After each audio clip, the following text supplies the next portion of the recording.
Crime and Punishment. By Fyodor Dostoevsky. Translator's Preface. A few words about Dostoevsky himself may help the English reader to understand his work. Dostoevsky was the son of a doctor. His parents were very hard-working and deeply religious people, but so poor that they lived with their 5 children in only 2 rooms. The father and mother spent their evenings in reading aloud to their children, generally from books of a serious character. Though always sickly and delicate, Dostoevsky came out third in the final examination of the Petersburg School of Engineering. There he had already begun his first work, Poor Folk. This story was published by the poet Nekrasov in his review and was received with acclamations. The shy, unknown youth found himself instantly something of a celebrity. A brilliant and successful career seemed to open before him, but those hopes were soon dashed. In 1849 he was arrested. Though neither by temperament nor conviction a revolutionist, Dostoevsky was one of a little group of young men who met together to read Fourier and Proudhon. He was accused of taking part in conversations against the censorship, of reading a letter from Byelinsky to Gogol, and of knowing of the intention to set up a printing press. Under Nicholas I. That stern and just man, as Maurice Baring calls him, this was enough, and he was condemned to death. After 8 months' imprisonment he was with 21 others taken out to the Semyonovsky Square to be shot. Writing to his brother Mikhail, Dostoevsky says, "They snapped words over our heads, and they made us put on the white shirts worn by persons condemned to death. Thereupon we were bound in threes to stakes, to suffer execution. Being the third in the row, I concluded I had only a few minutes of life before me. I thought of you and your dear ones, and I contrived to kiss Pleshchev and Durov, who were next to me, and to bid them farewell.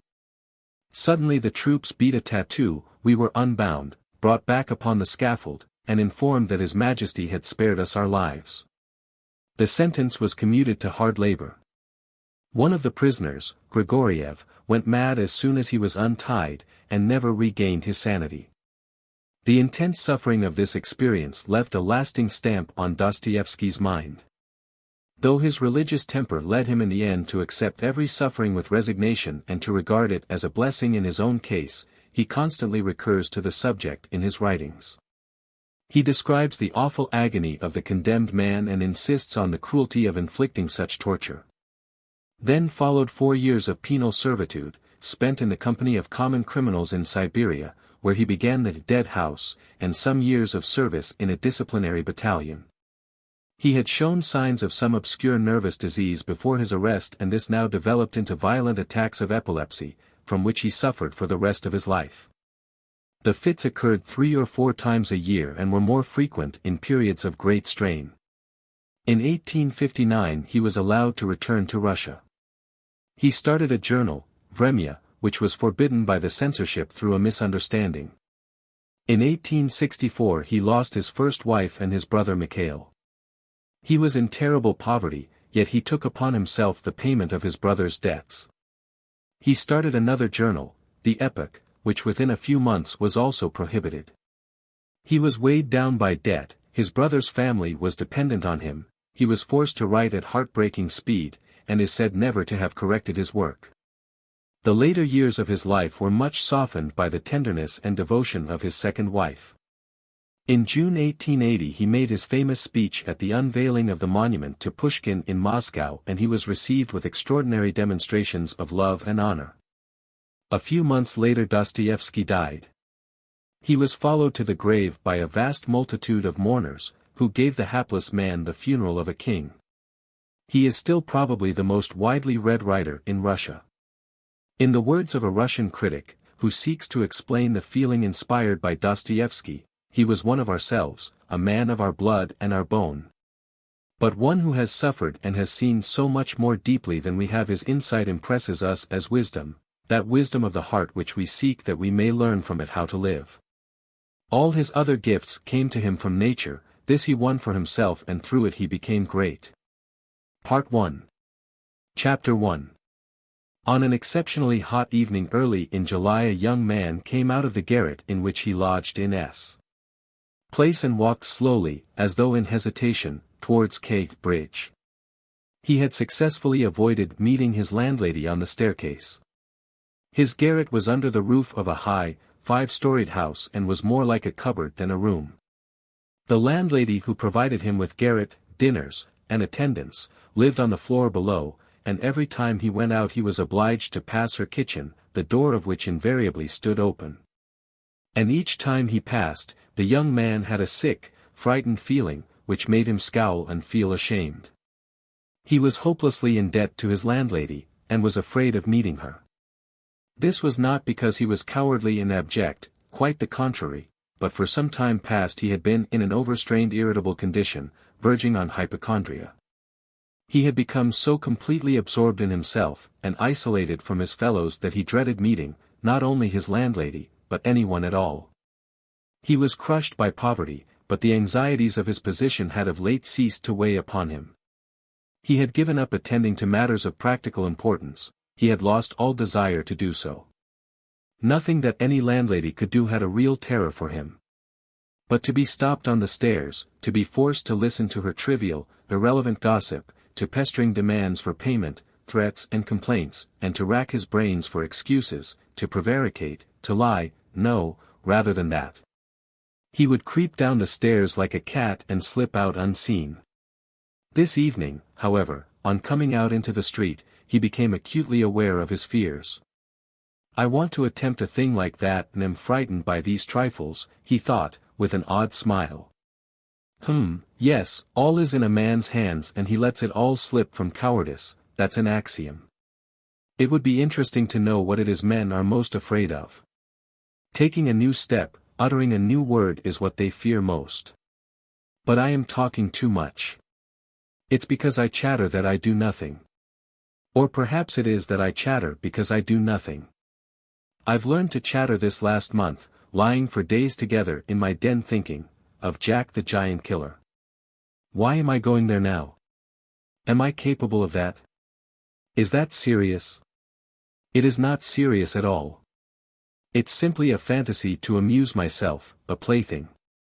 Yes, maybe it is a plaything. The heat in the street was terrible, and the airlessness, the bustle and the plaster, scaffolding, bricks, and dust all about him, and that special Petersburg stench. So familiar to all who are unable to get out of town in summer, all worked painfully upon the young man's already overwrought nerves.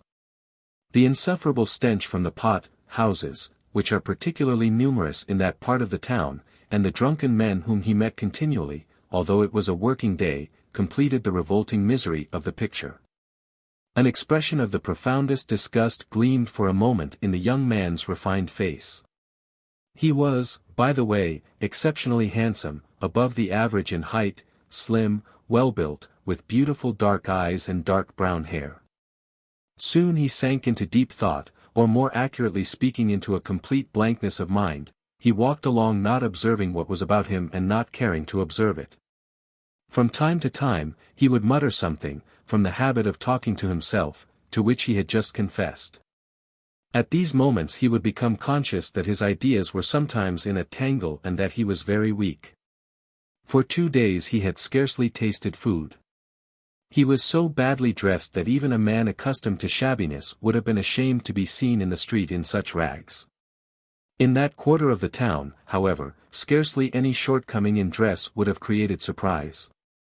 Owing to the proximity of the Haymarket, the number of establishments of bad character, the preponderance of the trading and working-class population crowded in these streets and alleys in the heart of Petersburg.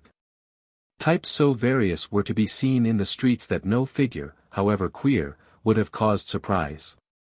But there was such accumulated bitterness and contempt in the young man's heart, that, in spite of all the fastidiousness of youth, he minded his rags least of all in the street.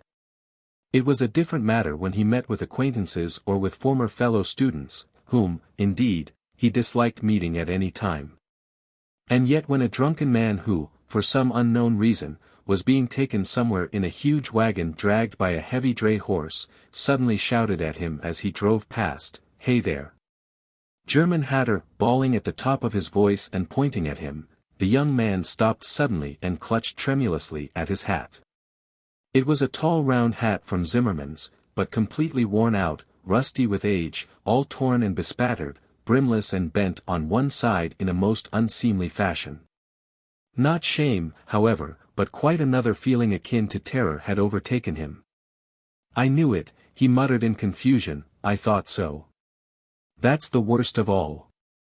Why, a stupid thing like this, the most trivial detail might spoil the whole plan. Yes, my hat is too noticeable. It looks absurd and that makes it noticeable. With my rags I ought to wear a cap, any sort of old pancake, but not this grotesque thing. Nobody wears such a hat, it would be noticed a mile off, it would be remembered. What matters is that people would remember it, and that would give them a clue. For this business one should be as little conspicuous as possible. Trifles are what matter. Why, it's just such trifles that always ruin everything." He had not far to go, he knew indeed how many steps it was from the gate of his lodging house, exactly 730. He had counted them once when he had been lost in dreams. At the time he had put no faith in those dreams and was only tantalizing himself by their hideous but daring recklessness. Now, a month later, he had begun to look upon them differently, and, in spite of the monologues in which he jeered at his own impotence and indecision, he had involuntarily come to regard this hideous dream as an exploit to be attempted. Although he still did not realize this himself. He was positively going now for a rehearsal of his project, and at every step his excitement grew more and more violent.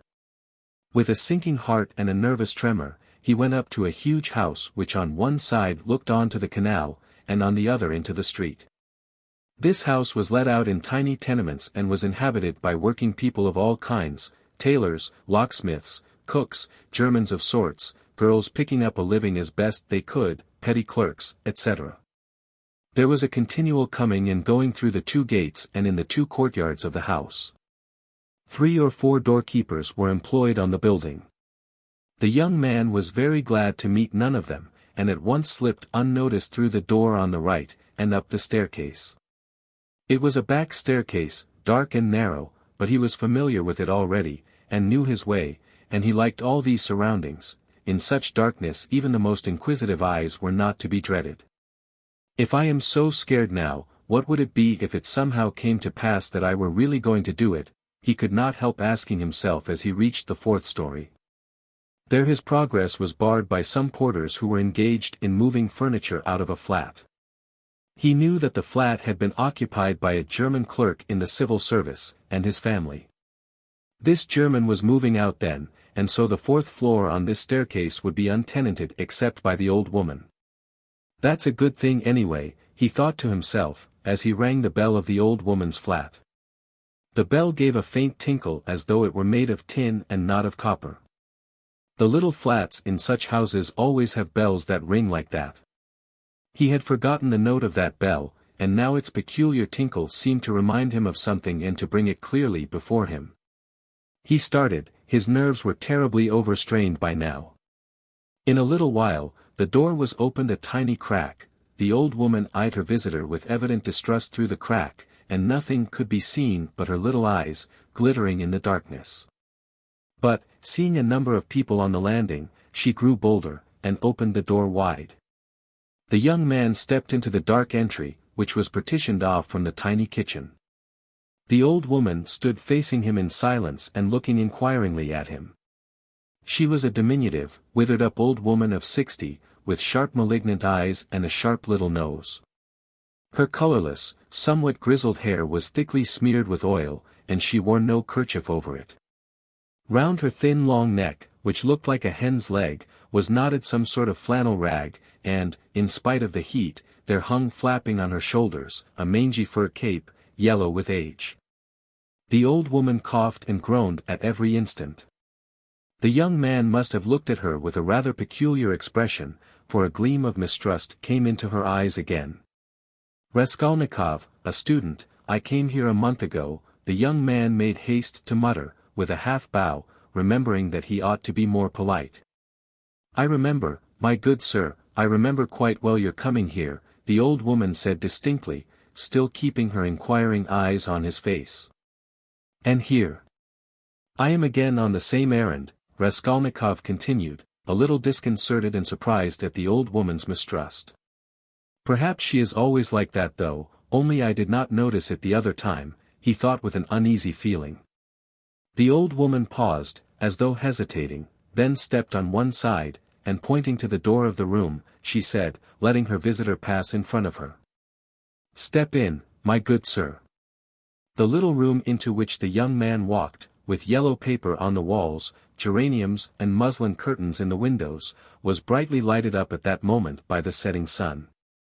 "So the sun will shine like this then too?"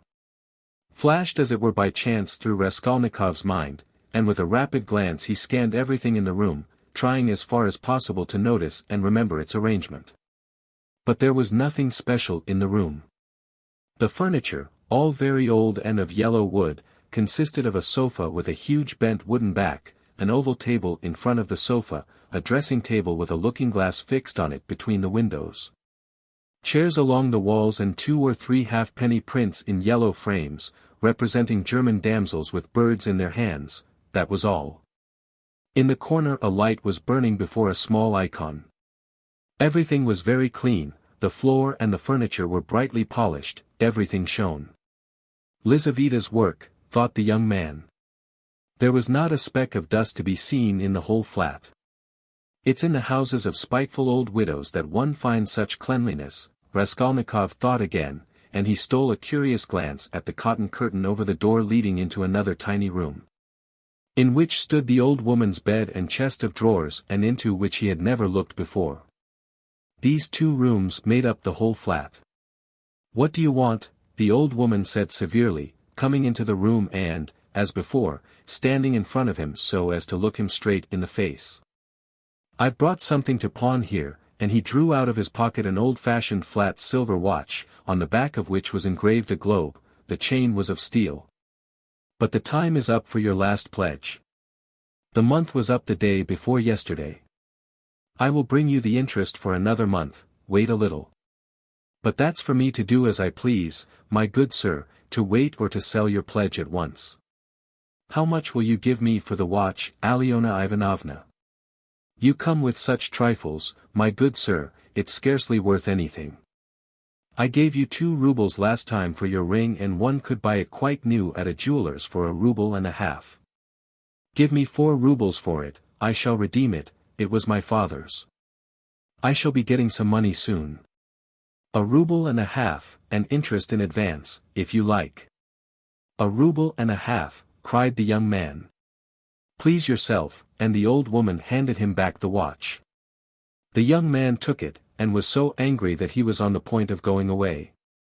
But checked himself at once, remembering that there was nowhere else he could go, and that he had had another object also in coming. "Hand it over," he said roughly. The old woman fumbled in her pocket for her keys, and disappeared behind the curtain into the other room. The young man, left standing alone in the middle of the room, listened inquisitively, thinking. He could hear her unlocking the chest of drawers. It must be the top drawer, he reflected. So she carries the keys in a pocket on the right. All in one bunch on a steel ring.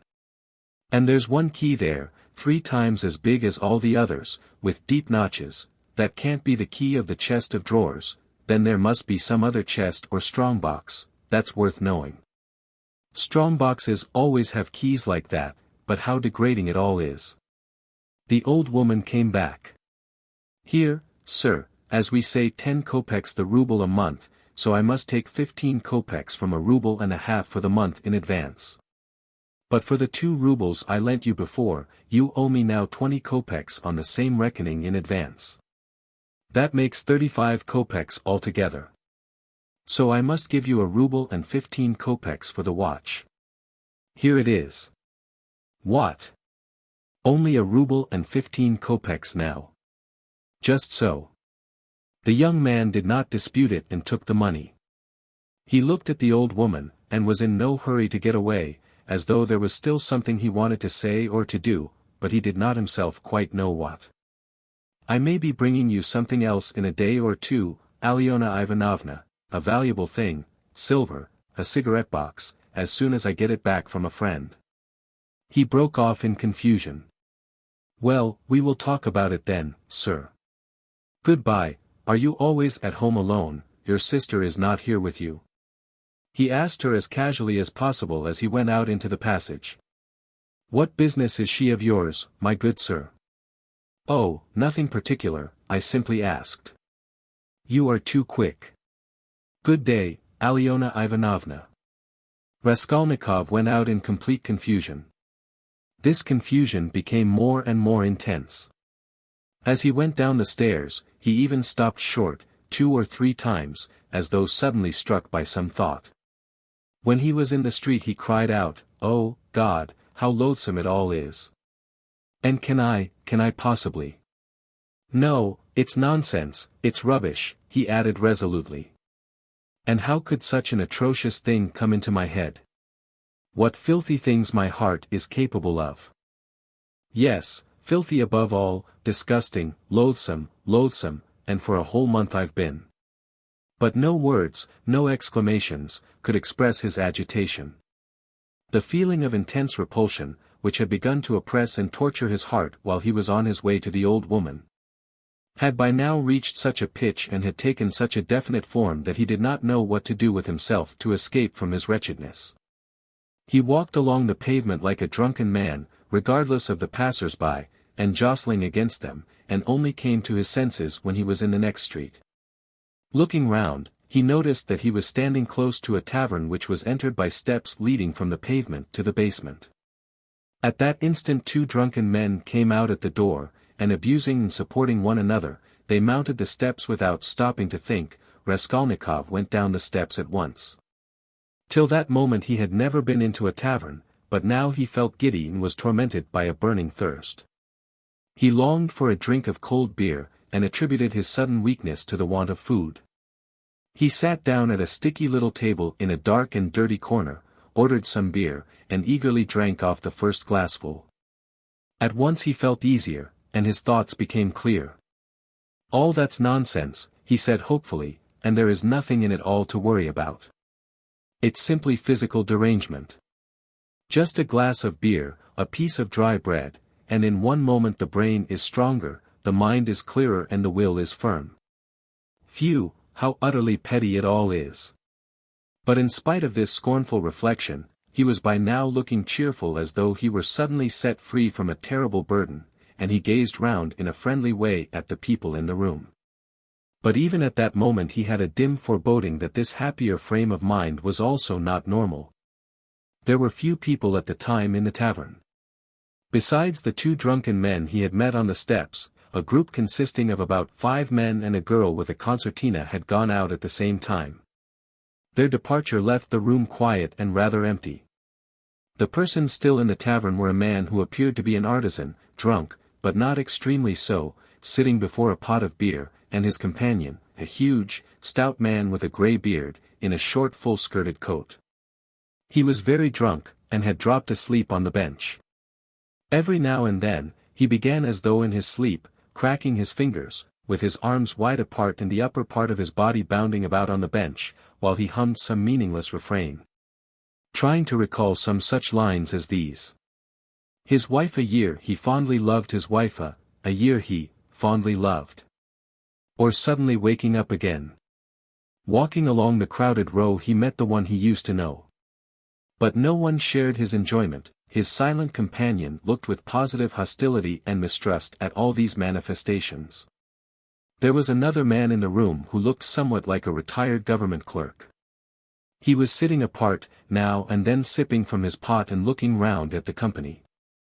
He, too, appeared to be in some agitation. Chapter 2. Raskolnikov was not used to crowds, and, as we said before, he avoided society of every sort, more especially of late. But now all at once he felt a desire to be with other people. Something new seemed to be taking place within him, and with it he felt a sort of thirst for company. He was so weary after a whole month of concentrated wretchedness and gloomy excitement that he longed to rest, if only for a moment, in some other world, whatever it might be. And, in spite of the filthiness of the surroundings, he was glad now to stay in the tavern.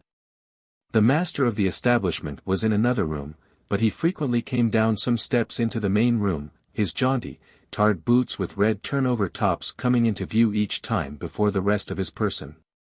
He wore a full coat and a horribly greasy black satin waistcoat, with no cravat, and his whole face seemed smeared with oil like an iron lock.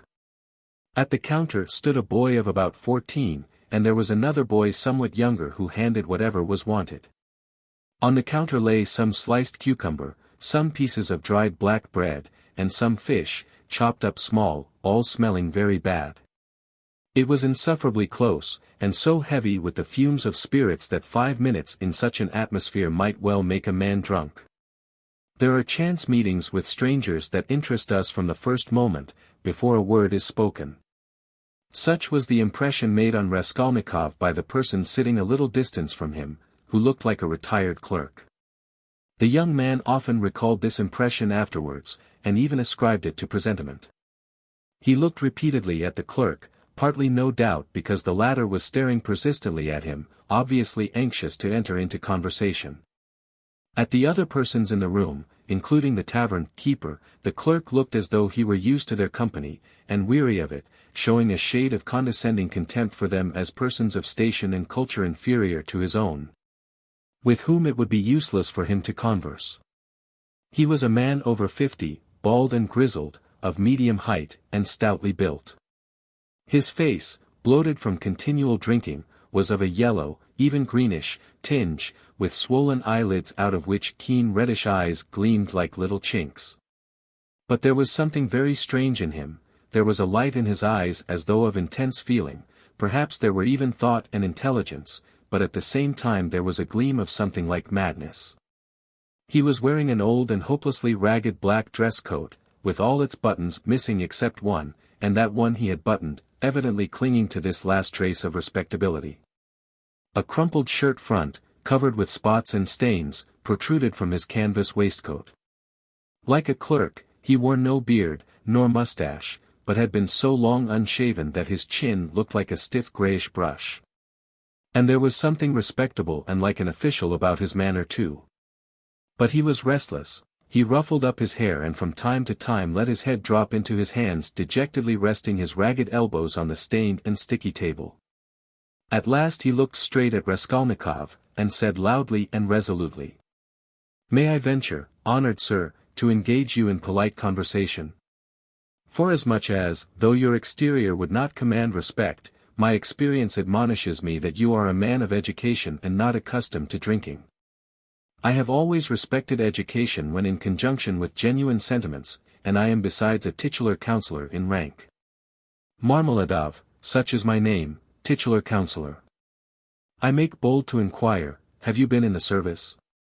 "No, I am studying," answered the young man, somewhat surprised at the grandiloquent style of the speaker and also at being so directly addressed.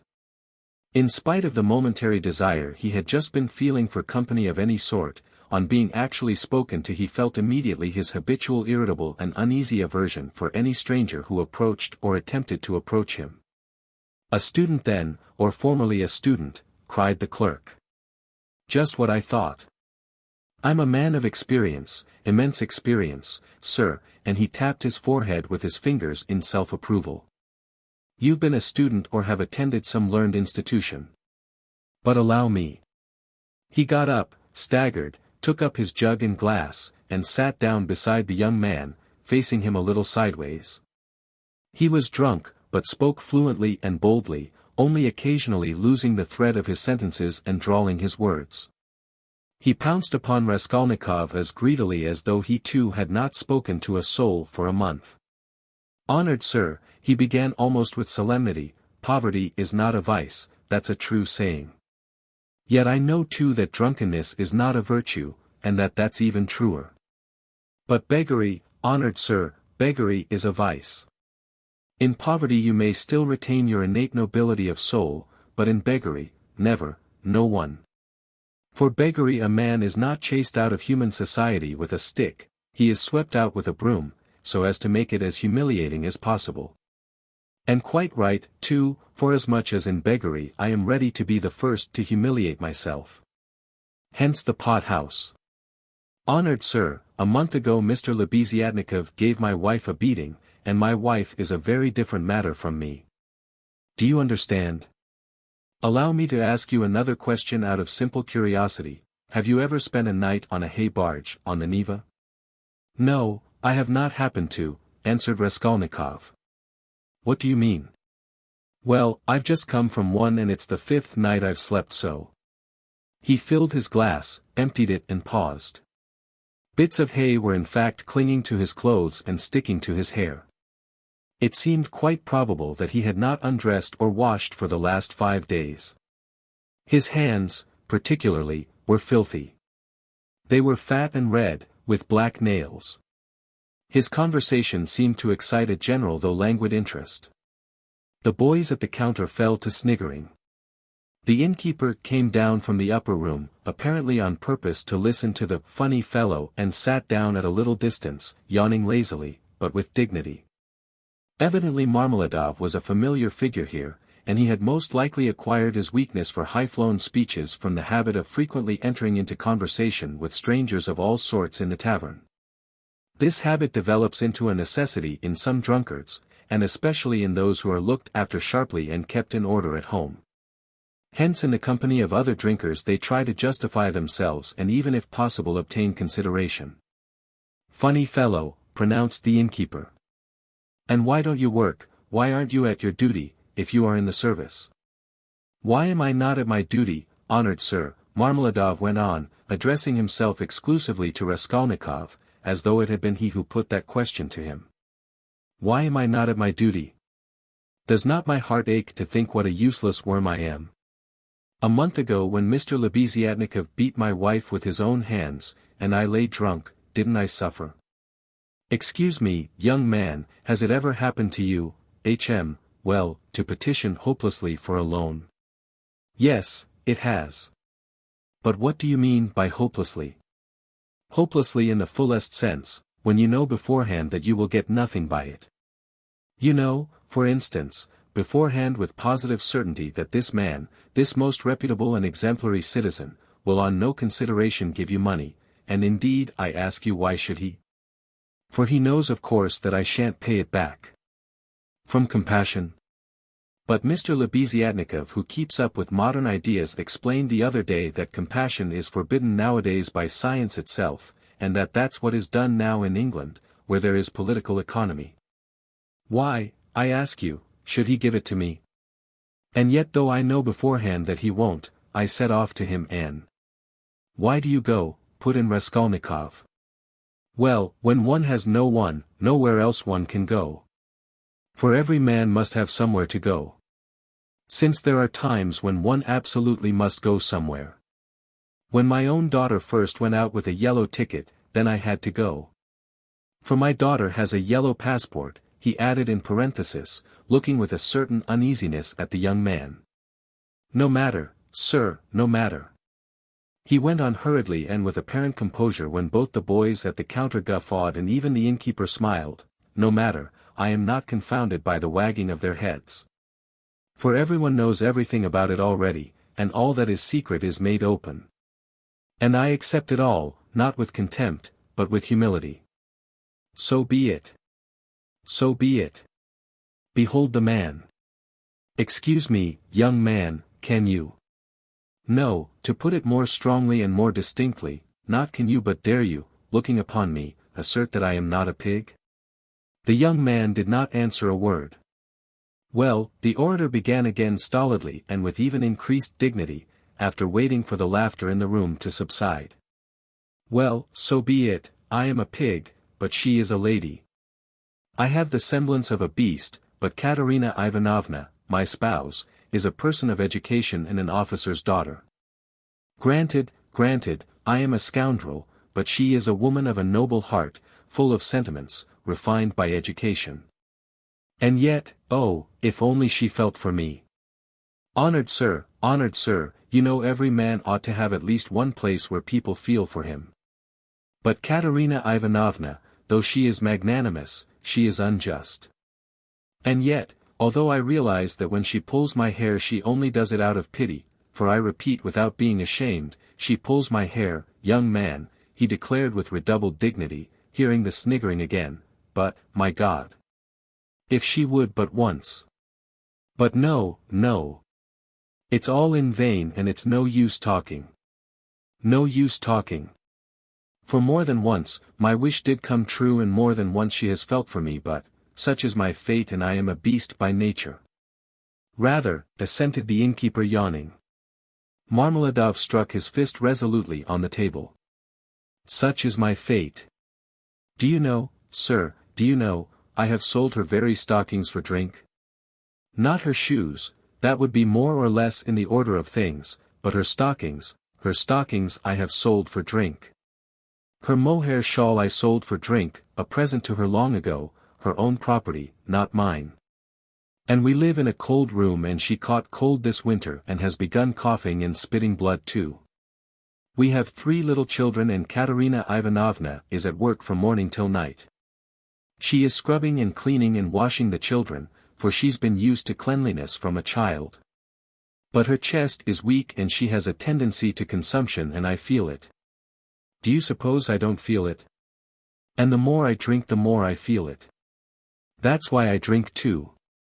I try to find sympathy and feeling in drink. I drink so that I may suffer twice as much. And as though in despair he laid his head down on the table. Young man, he went on, raising his head again, in your face I seem to read some trouble of mind. When you came in I read it, and that was why I addressed you at once. For in unfolding to you the story of my life, I do not wish to make myself a laughingstock before these idle listeners, who indeed know all about it already, but I am looking for a man of feeling and education. Know then that my wife was educated in a high-class school for the daughters of noblemen, and on leaving she danced the shawl dance before the governor and other personages for which she was presented with a gold medal and a certificate of merit. The medal, well, the medal of course was sold, long ago, but the certificate of merit is in her trunk still and not long ago she showed it to our landlady. And although she is most continually on bad terms with the landlady, yet she wanted to tell someone or other of her past honors and of the happy days that are gone. I don't condemn her for it, I don't blame her, for the one thing left her is recollection of the past, and all the rest is dust and ashes. Yes, yes, she is a lady of spirit, proud and determined. She scrubs the floors herself and has nothing but black bread to eat, but won't allow herself to be treated with disrespect. That's why she would not overlook Mr. Lebeziatnikov's rudeness to her, and so when he gave her a beating for it, she took to her bed more from the hurt to her feelings than from the blows. She was a widow when I married her, with 3 children, one smaller than the other. She married her first husband, an infantry officer, for love, and ran away with him from her father's house. She was exceedingly fond of her husband, but he gave way to cards, got into trouble and with that he died. He used to beat her at the end, and although she paid him back, of which I have authentic documentary evidence, to this day she speaks of him with tears and she throws him up to me. And I am glad that, though only in imagination, she should think of herself as having once been happy. And she was left at his death with 3 children in a wild and remote district where I happened to be at the time. And she was left in such hopeless poverty that, although I have seen many ups and downs of all sort, I don't feel equal to describing it even. Her relations had all thrown her off. And she was proud, too, excessively proud. And then, honored sir, and then, being at the time a widower, with a daughter of 14 left me by my first wife, offered her my hand, for I could not bear the sight of such suffering. You can judge the extremity of her calamities, that she, a woman of education and culture and distinguished family, should have consented to be my wife. But she did. Weeping and sobbing and wringing her hands, she married me. For she had nowhere to turn. Do you understand, sir, do you understand what it means when you have absolutely nowhere to turn? No, that you don't understand yet. And for a whole year, I performed my duties conscientiously and faithfully, and did not touch this. He tapped the jug with his finger, for I have feelings. But even so, I could not please her.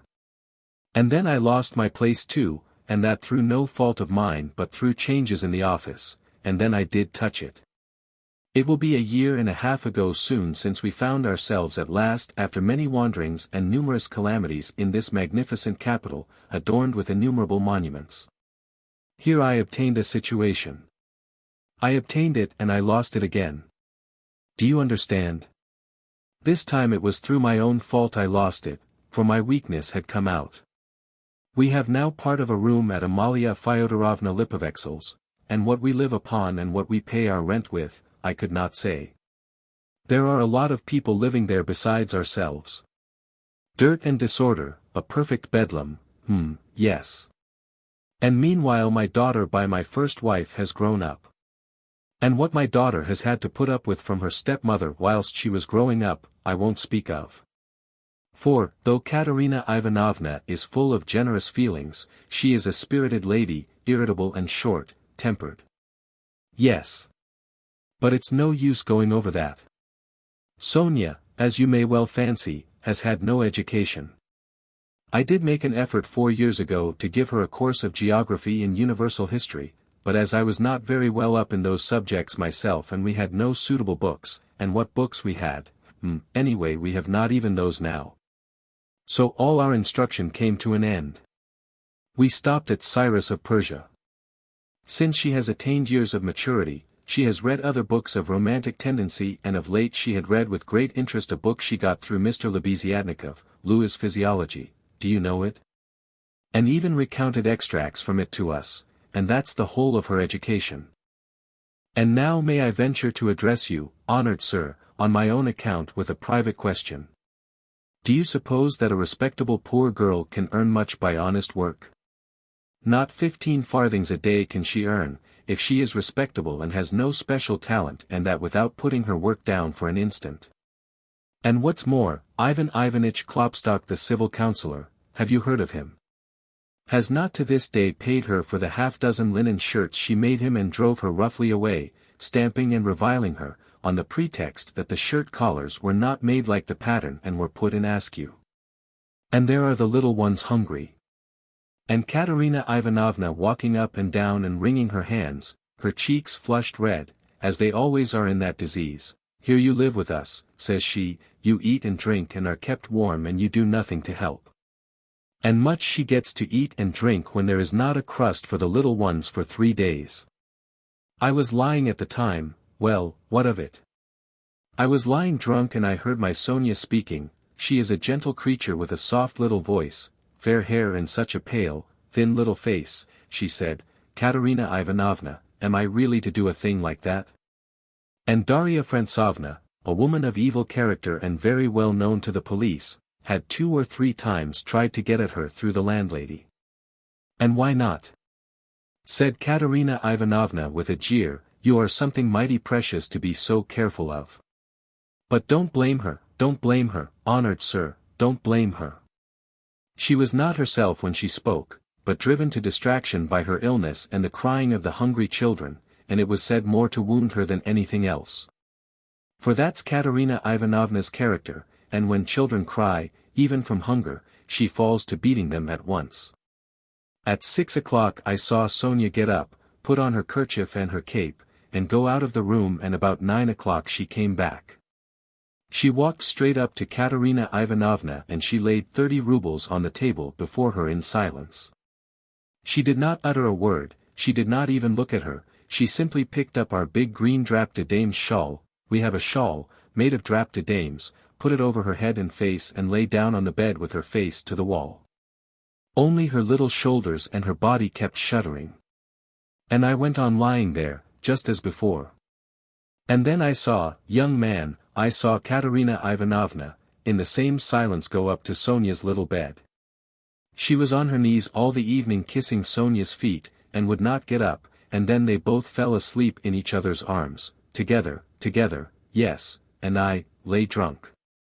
Marmeladov stopped short, as though his voice had failed him. Then he hurriedly filled his glass, drank, and cleared his throat. Since then, sir, he went on after a brief pause, since then. Owing to an unfortunate occurrence and through information given by evil-intentioned persons, in all which Darya Frantsovna took a leading part on the pretext that she had been treated with want of respect, since then my daughter Sofia Semyonovna has been forced to take a yellow ticket. And owing to that she is unable to go on living with us. For our landlady, Amalia Fyodorovna would not hear of it, though she had backed up Darya Frantsovna before, and Mr. Lebeziatnikov too, hm. All the trouble between him and Katerina Ivanovna was on Sonia's account. At first he was for making up to Sonia himself, and then all of a sudden he stood on his dignity. How, said he, can a highly educated man like me live in the same rooms with a girl like that? And Katerina Ivanovna would not let it pass, she stood up for her, and so that's how it happened. And Sonia comes to us now, mostly after dark, she comforts Katerina Ivanovna and gives her all she can. She has a room at the Kapernamovs the tailors, she lodges with them. Kapernamov is a lame man with a cleft palate, and all of his numerous family have cleft palates too. And his wife, too, has a cleft palate. They all live in one room, but Sonia has her own, partitioned off. Yes, very poor people and all with cleft palates, yes. Then I got up in the morning, and put on my rags, lifted up my hands to heaven and set off to His Excellency Ivan Afanasievich. His Excellency Ivan Afanasievich, do you know him? No. Well, then, it's a man of God you don't know. He is wax before the face of the Lord, even as wax melteth. His eyes were dim when he heard my story. Marmeladov, once already you have deceived my expectations. I'll take you once more on my own responsibility, that's what he said, remember, he said, and now you can go. I kissed the dust at his feet, in thought only, for in reality he would not have allowed me to do it, being a statesman and a man of modern political and enlightened ideas. I returned home, and when I announced that I'd been taken back into the service and should receive a salary, heavens, what a to-do there was. Marmeladov stopped again in violent excitement. At that moment a whole party of revellers already drunk came in from the street, and the sounds of a hired concertina and the cracked piping voice of a child of 7 singing the Hamlet were heard in the entry. The room was filled with noise. The tavern keeper and the boys were busy with the newcomers. Marmeladov, paying no attention to the new arrivals, continued his story. He appeared by now to be extremely weak, but as he became more and more drunk, he became more and more talkative. The recollection of his recent success in getting the situation seemed to revive him, and was positively reflected in a sort of radiance on his face. Raskolnikov listened attentively. That was 5 weeks ago, sir. Yes. As soon as Katerina Ivanovna and Sonia heard of it, mercy on us, it was as though I stepped into the kingdom of heaven. It used to be, you can lie like a beast, nothing but abuse. Now they were walking on tiptoe, hushing the children. Semyon Zaharovich is tired with his work at the office, he is resting, shoo. They made me coffee before I went to work and boiled cream for me. They began to get real cream for me, do you hear that? And how they managed to get together the money for a decent outfit, 11 rubles, 50 kopecks, I can't guess. Boots, cotton shirt, fronts, most magnificent, a uniform, they got up all in splendid style, for 11 rubles and a half. The first morning I came back from the office I found Katerina Ivanovna had cooked 2 courses for dinner, soup and salt meat with horse radish, which we had never dreamed of till then. She had not any dresses, none at all, but she got herself up as though she were going on a visit. And not that she'd anything to do it with, she smartened herself up with nothing at all, she'd done her hair nicely, put on a clean collar of some sort, cuffs, and there she was, quite a different person, she was younger and better looking. Sonia, my little darling, had only helped with money for the time, she said, it won't do for me to come and see you too often. After dark maybe when no one can see. Do you hear, do you hear? I lay down for a nap after dinner, and what do you think? Though Katerina Ivanovna had quarreled to the last degree with our landlady Amalia Fyodorovna only a week before, she could not resist then asking her in to coffee. For 2 hours they were sitting, whispering together. Semyon Zaharovich is in the service again, now, and receiving a salary, says she, and he went himself to his excellency, and his excellency himself came out to him. Made all the others wait and led Semyon Zaharovich by the hand before everybody into his study. "Do you hear, do you hear? To be sure," says he, "Semyon Zaharovich, remembering your past services," says he, "and in spite of your propensity to that foolish weakness, since you promise now and since moreover we've got on badly without you, do you hear Winky Face? And so," says he, "I rely now on your word as a gentleman. And all that, let me tell you, she has simply made up for herself, and not simply out of wantonness, for the sake of bragging. No, she believes it all herself, she amuses herself with her own fancies, upon my word she does. And I don't blame her for it, no, I don't blame her. 6 days ago when I brought her my first earnings in full, 23 rubles 40 kopecks altogether, she called me her poppet, said she, my little poppet. And when we were by ourselves, you understand. You would not think me a beauty, you would not think much of me as a husband, would you? Well, she pinched my cheek, my little poppet, said she. Marmeladov broke off, tried to smile, but suddenly his chin began to twitch. He controlled himself however. The tavern, the degraded appearance of the man, the 5 nights in the hay barge, and the pot of spirits, and yet this poignant love for his wife and children bewildered his listener. Raskolnikov listened intently but with a sick sensation. He felt vexed that he had come here. Honored sir, cried Marmeladov recovering himself, oh, sir, perhaps all this seems a laughing matter to you, as it does to others, and perhaps I am only worrying you with the stupidity of all the trivial details of my home life. But it is not a laughing matter to me. For I can feel it all. And the whole of that heavenly day of my life and the whole of that evening I passed in fleeting dreams of how I would arrange it all, and how I would dress all the children, and how I should give her rest. And how I should rescue my own daughter from dishonor and restore her to the bosom of her family. And a great deal more. Quite excusable, sir. Well, then, sir, Marmeladov suddenly gave a sort of start, raised his head and gazed intently at his listener. Well, on the very next day after all those dreams, that is to say, exactly 5 days ago, in the evening, by a cunning trick. Like a thief in the night, I stole from Katerina Ivanovna the key of her box, took out what was left of my earnings, how much it was I have forgotten, and now look at me, all of you. It's the 5th day since I left home, and they are looking for me there, and it's the end of my employment, and my uniform is lying in a tavern on the Egyptian bridge. I exchanged it for the garments I have on, and it's the end of everything. Marmeladov struck his forehead with his fist, clenched his teeth, closed his eyes and leaned heavily with his elbow on the table. But a minute later his face suddenly changed and with a certain assumed slyness and affectation of bravado, he glanced at Raskolnikov, laughed and said. This morning I went to see Sonia, I went to ask her for a pick-me-up. He.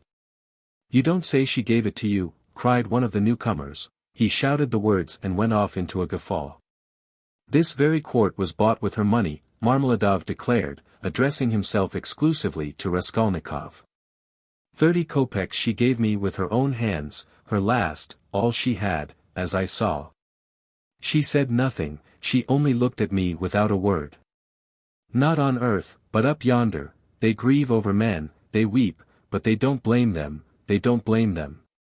But it hurts more when they don't blame. 30 kopecks, yes. And maybe she needs them now, eh? What do you think, my dear sir? For now she's got to keep up her appearance. It costs money, that smartness, that special smartness, you know. Do you understand? And there's pomatum, too, you see, she must have things. Petticoats, starched ones, shoes, too, real jaunty ones to show off her foot when she has to step over a puddle. Do you understand, sir, do you understand what all that smartness means? And here I, her own father, here I took 30 kopecks of that money for a drink. And I am drinking it. And I have already drunk it. Come, who will have pity on a man like me, eh? Are you sorry for me, sir, or not? Tell me, sir, are you sorry or not? He. He would have filled his glass, but there was no drink left. The pot was empty. What are you to be pitied for? Shouted the tavern keeper, who was again near them. Shouts of laughter and even oaths followed. The laughter and the oaths came from those who were listening and also from those who had heard nothing but were simply looking at the figure of the discharged government clerk. To be pitied. Why am I to be pitied? Marmeladov suddenly declaimed, standing up with his arm outstretched, as though he had been only waiting for that question. Why am I to be pitied, you say? Yes. There's nothing to pity me for. I ought to be crucified on a cross, not pitied. Crucify me, O judge, crucify me, but pity me. And then I will go of myself to be crucified, for it's not merrymaking I seek but tears and tribulation. Do you suppose, you that sell, that this pint of yours has been sweet to me? It was tribulation I sought at the bottom of it, tears and tribulation, and have found it, and I have tasted it. But he will pity us who has had pity on all men, who has understood all men and all things. He is the one, he too is the judge. He will come in that day and he will ask, where is the daughter who gave herself for her cross, consumptive stepmother and for the little children of another? Where is the daughter who had pity upon the filthy drunkard, her earthly father, undismayed by his beastliness? And he will say, come to me. I have already forgiven thee once. I have forgiven thee once. Thy sins which are many are forgiven thee, for thou hast loved much. And he will forgive my Sonia, he will forgive, I know it. I felt it in my heart when I was with her just now. And he will judge and will forgive all, the good and the evil, the wise and the meek. And when he has done with all of them, then he will summon us. You too come forth, he will say, come forth ye drunkards, come forth, ye weak ones, come forth, ye children of shame. And we shall all come forth, without shame, and shall stand before him. And he will say unto us, ye are swine, made in the image of the beast and with his mark, but come ye also. And the wise ones and those of understanding will say, O Lord, why dost thou receive these men? And he will say, this is why I receive them, O ye wise, this is why I receive them, O ye of understanding, that not one of them believed himself to be worthy of this. And he will hold out his hands to us, and we shall fall down before him, and we shall weep, and we shall understand all things. Then we shall understand all, and all will understand, Katerina Ivanovna even, she will understand. Lord, thy kingdom come. And he sank down on the bench exhausted, and helpless, looking at no one, apparently oblivious of his surroundings and plunged in deep thought. His words had created a certain impression, there was a moment of silence. But soon laughter and oaths were heard again. That's his notion. Talked himself silly. A fine clerk he is. And so on, and so on. Let us go, sir, said Marmeladov all at once, raising his head and addressing Raskolnikov, come along with me. Kozel's house, looking into the yard. I'm going to Katerina Ivanovna, time I did. Raskolnikov had for some time been wanting to go, and he had meant to help him. Marmeladov was much unsteadier on his legs than in his speech and leaned heavily on the young man. They had 200 or 300 paces to go. The drunken man was more and more overcome by dismay and confusion as they drew nearer the house. It's not Katerina Ivanovna I am afraid of now, he muttered in agitation, and that she will begin pulling my hair. What does my hair matter? Bother my hair. That's what I say. Indeed, it will be better if she does begin pulling it. That's not what I am afraid of, it's her eyes I am afraid of. Yes, her eyes, the red on her cheeks, too, frightens me, and her breathing too. Have you noticed how people in that disease breathe, when they are excited? I am frightened of the children's crying, too. For if Sonia has not taken them food. I don't know what's happened. I don't know. But blows I am not afraid of. No, sir, that such blows are not a pain to me, but even an enjoyment. In fact, I can't get on without it. It's better so. Let her strike me, it relieves her heart, it's better so. There is the house. The house of Kozel, the cabinet maker, a German, well-to-do. Lead the way. They went in from the yard and up to the 4th story. The staircase got darker and darker as they went up. It was nearly 11 o'clock, and although in summer in Petersburg there is no real night, yet it was quite dark at the top of the stairs. A grimy little door at the very top of the stairs stood ajar. A very poor-looking room about 10 paces long was lighted up by a candle, and the whole of it was visible from the entrance. It was all in disorder, littered up with rags of all sorts, especially children's garments. Across the furthest corner was stretched a ragged sheet. Behind it probably was the bed. There was nothing in the room except 2 chairs and a sofa covered with American leather, full of holes, before which stood an old deal kitchen table, unpainted and uncovered. At the edge of the table stood a smoldering tallow candle in an iron candlestick. It appeared that the family had a room to themselves, not part of a room, but their room was practically a passage. The door leading to the other rooms, or rather cupboards, into which Amalia Lipovexel's flat was divided stood half open, and there was shouting, uproar and laughter within. People seemed to be playing cards and drinking tea there. Words of the most unceremonious kind flew out from time to time. Raskolnikov recognized Katerina Ivanovna at once. She was a rather tall, slim and graceful woman, terribly emaciated, with magnificent dark brown hair and with a hectic flush in her cheeks. She was pacing up and down in her little room, pressing her hands against her chest. Her lips were parched and her breathing came in nervous broken gasps. Her eyes glittered as in fever and looked about with a harsh immovable stare. And that consumptive and excited face with the last flickering light of the candle end playing upon it made a sickening impression. She seemed to Raskolnikov about 30 years old and was certainly a strange wife for Marmeladov. She had not heard them and did not notice them coming in. She seemed to be lost in thought, hearing and seeing nothing. The room was close, but she had not opened the window. A stench rose from the staircase, but the door onto the stairs was not closed. From the inner rooms clouds of tobacco smoke floated in. She kept coughing, but did not close the door. The youngest child, a girl of 6, was asleep, sitting curled up on the floor with her head on the sofa.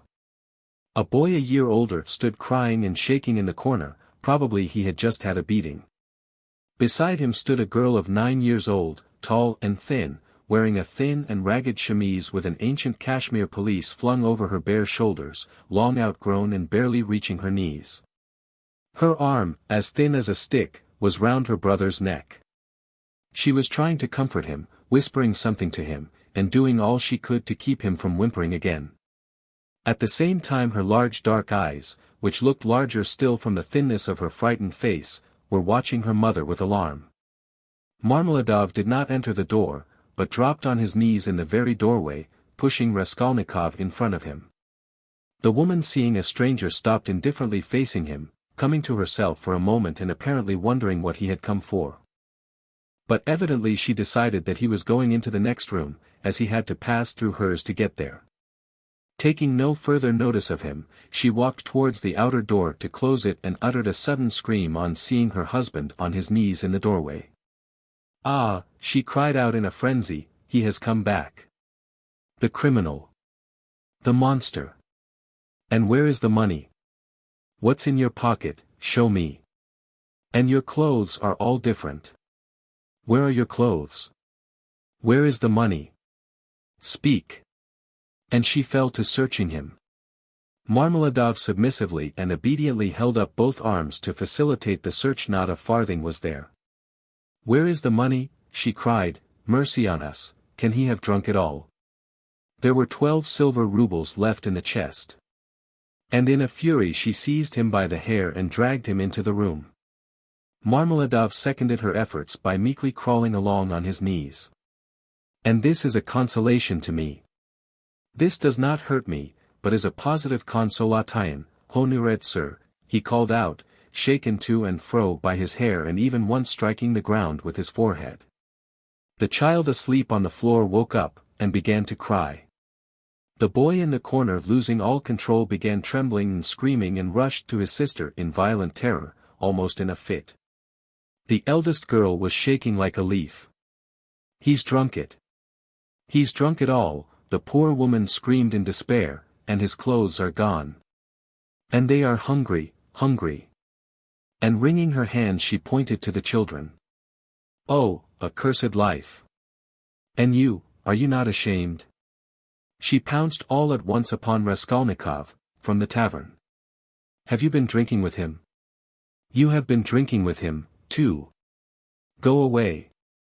The young man was hastening away without uttering a word. The inner door was thrown wide open and inquisitive faces were peering in at it. Coarse laughing faces with pipes and cigarettes and heads wearing caps thrust themselves in at the doorway. Further in could be seen figures in dressing gowns flung open, in costumes of unseemly scantiness, some of them with cards in their hands. They were particularly diverted, when Marmeladov, dragged about by his hair, shouted that it was a consolation to him. They even began to come into the room. At last a sinister shrill outcry was heard. This came from Amalia Lipovexel herself, pushing her way amongst them and trying to restore order after her own fashion, and for the 100th time to frighten the poor woman by ordering her with coarse abuse to clear out of the room next day. As he went out, Raskolnikov had time to put his hand into his pocket, to snatch up the coppers he had received in exchange for his rouble in the tavern and to lay them unnoticed on the window. Afterwards on the stairs, he changed his mind and would have gone back. "What a stupid thing I've done," he thought to himself, "they have Sonia and I want it myself." But reflecting that it would be impossible to take it back now and that in any case he would not have taken it, he dismissed it with a wave of his hand and went back to his lodging. "Sonia wants pomatum too," he said as he walked along the street, and he laughed malignantly, "such smartness costs money. Hm. And maybe Sonia herself will be bankrupt today, for there is always a risk, hunting big game, digging for gold, then they would all be without a crust tomorrow except for my money. Hurrah for Sonia! What a mine they've dug there! And they're making the most of it. Yes, they are making the most of it. They've wept over it and grown used to it. Man grows used to everything, the scoundrel." He sank into thought. "And what if I am wrong?" he cried suddenly after a moment's thought. "What if man is not really a scoundrel, man in general, I mean, the whole race of mankind, then all the rest is prejudice, simply artificial terrors, and there are no barriers and it's all as it should be." Chapter 3. He waked up late next day after a broken sleep. But his sleep had not refreshed him, he waked up bilious, irritable, ill-tempered, and looked with hatred at his room. It was a tiny cupboard of a room about 6 paces in length. It had a poverty-stricken appearance with its dusty yellow paper peeling off the walls, and it was so low-pitched that a man of more than average height was ill at ease in it and felt every moment that he would knock his head against the ceiling. The furniture was in keeping with the room. There were 3 old chairs, rather rickety, a painted table in the corner on which lay a few manuscripts and books. The dust that lay thick upon them showed that they had been long untouched. A big clumsy sofa occupied almost the whole of one wall and half the floor space of the room. It was once covered with chintz, but was now in rags and served Raskolnikov as a bed. Often he went to sleep on it, as he was, without undressing, without sheets, wrapped in his old student's overcoat, with his head on one little pillow, under which he heaped up all the linen he had, clean and dirty, by way of a bolster. A little table stood in front of the sofa. It would have been difficult to sink to a lower ebb of disorder, but to Raskolnikov in his present state of mind this was positively agreeable. He had got completely away from everyone, like a tortoise in its shell, and even the sight of a servant girl who had to wait upon him and looked sometimes into his room made him writhe with nervous irritation. He was in the condition that overtakes some monomaniacs entirely concentrated upon one thing. His landlady had for the last fortnight given up sending him in meals, and he had not yet thought of expostulating with her, though he went without his dinner. Nastasia, the cook and only servant, was rather pleased at the lodger's mood and had entirely given up sweeping and doing his room. Only once a week or so she would stray into his room with a broom. She waked him up that day. Get up, why are you asleep? She called to him. It's past 9, I have brought you some tea, will you have a cup? I should think you're fairly starving. Raskolnikov opened his eyes, started and recognized Nastasia.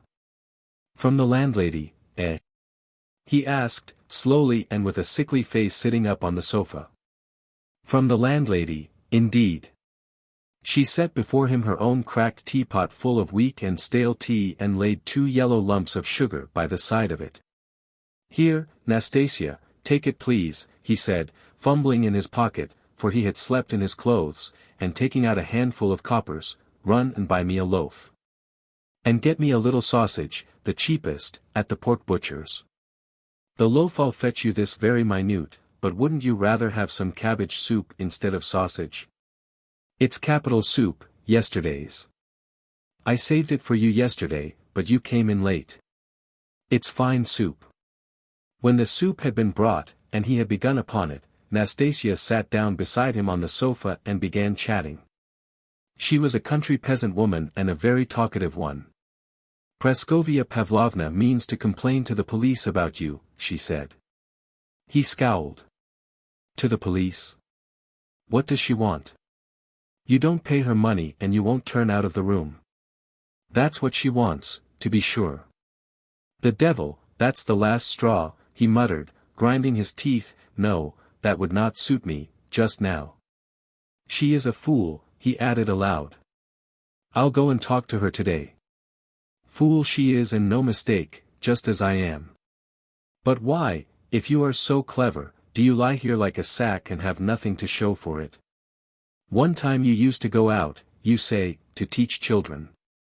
But why is it you do nothing now? I am doing. Raskolnikov began sullenly and reluctantly. What are you doing? Work. What sort of work? I am thinking, he answered seriously after a pause. Nastasia was overcome with a fit of laughter. She was given to laughter, and when anything amused her, she laughed inaudibly, quivering and shaking all over till she felt ill. And have you made much money by your thinking? She managed to articulate at last. One can't go out to give lessons without boots. And I'm sick of it. Don't quarrel with your bread and butter. They pay so little for lessons. What's the use of a few coppers? He answered, reluctantly, as though replying to his own thought. And you want to get a fortune all at once? He looked at her strangely. Yes, I want a fortune, he answered firmly, after a brief pause. Don't be in such a hurry, you quite frighten me. Shall I get you the loaf or not? As you please. Ah, I forgot. A letter came for you yesterday when you were out. A letter? For me. From whom? I can't say. I gave 3 kopecks of my own to the postman for it. Will you pay me back? Then bring it to me, for God's sake, bring it, cried Raskolnikov greatly excited. Good God! A minute later the letter was brought him. That was it, from his mother, from the province of R. He turned pale when he took it. It was a long while since he had received a letter, but another feeling also suddenly stabbed his heart. Nastasia, leave me alone, for goodness sake, here are your 3 kopecks, but for goodness sake, make haste and go. The letter was quivering in his hand, he did not want to open it in her presence, he wanted to be left alone with this letter. When Nastasia had gone out, he lifted it quickly to his lips and kissed it. Then he gazed intently at the address, the small, sloping handwriting, so dear and familiar, of the mother who had once taught him to read and write. He delayed, he seemed almost afraid of something. At last he opened it. It was a thick heavy letter, weighing over 2 ounces, 2 large sheets of note paper were covered with very small handwriting. My dear Rhodia, wrote his mother, it's 2 months since I last had a talk with you by letter, which has distressed me and even kept me awake at night, thinking. But I am sure you will not blame me for my inevitable silence. You know how I love you. You are all we have to look to, Dunya and I, you are our all, our one hope, our one stay. What a grief it was to me when I heard that you had given up the university some months ago, for want of means to keep yourself, and that you had lost your lessons and your other work. How could I help you out of my 120 rubles a year pension? The 15 rubles I sent you 4 months ago I borrowed, as you know, on security of my pension, from Vasily Ivanovich Varashin, a merchant of this town. He is a kind-hearted man and was a friend of your father's too. But having given him the right to receive the pension, I had to wait till the debt was paid off, and that is only just done, so that I've been unable to send you anything all this time. But now, thank God, I believe I shall be able to send you something more, and in fact we may congratulate ourselves on our good fortune now, of which I hasten to inform you. In the first place, would you have guessed, dear Rhodia, that your sister has been living with me for the last 6 weeks, and we shall not be separated in the future? Thank God, her sufferings are over, but I will tell you everything in order, so that you may know just how everything has happened and all that we have hitherto concealed from you. When you wrote to me 2 months ago that you had heard that Dunya had a great deal to put up with in the Svidrigaïlovs' house, when you wrote that and asked me to tell you all about it, what could I write in answer to you? If I had written the whole truth to you, I dare say you would have thrown up everything and have come to us, even if you had to walk all the way, for I know your character and your feelings, and you would not let your sister be insulted. I was in despair myself, but what could I do? And, besides, I did not know the whole truth myself then. What made it all so difficult was that Dunya received 100 rubles in advance when she took the place as governess in their family, on condition of part of her salary being deducted every month. And so it was impossible to throw up the situation without repaying the debt. This sum, now I can explain it all to you, my precious Rhodia, she took chiefly in order to send you 60 rubles, which you needed so terribly then and which you received from us last year. We deceived you then, writing that this money came from Dunya's savings, but that was not so, and now I tell you all about it, because, thank God, things have suddenly changed for the better. And that you may know how Dunya loves you and what a heart she has. At first indeed Mr. Svidrigaïlov treated her very rudely and used to make disrespectful and jeering remarks at table. But I don't want to go into all those painful details, so as not to worry you for nothing when it is now all over.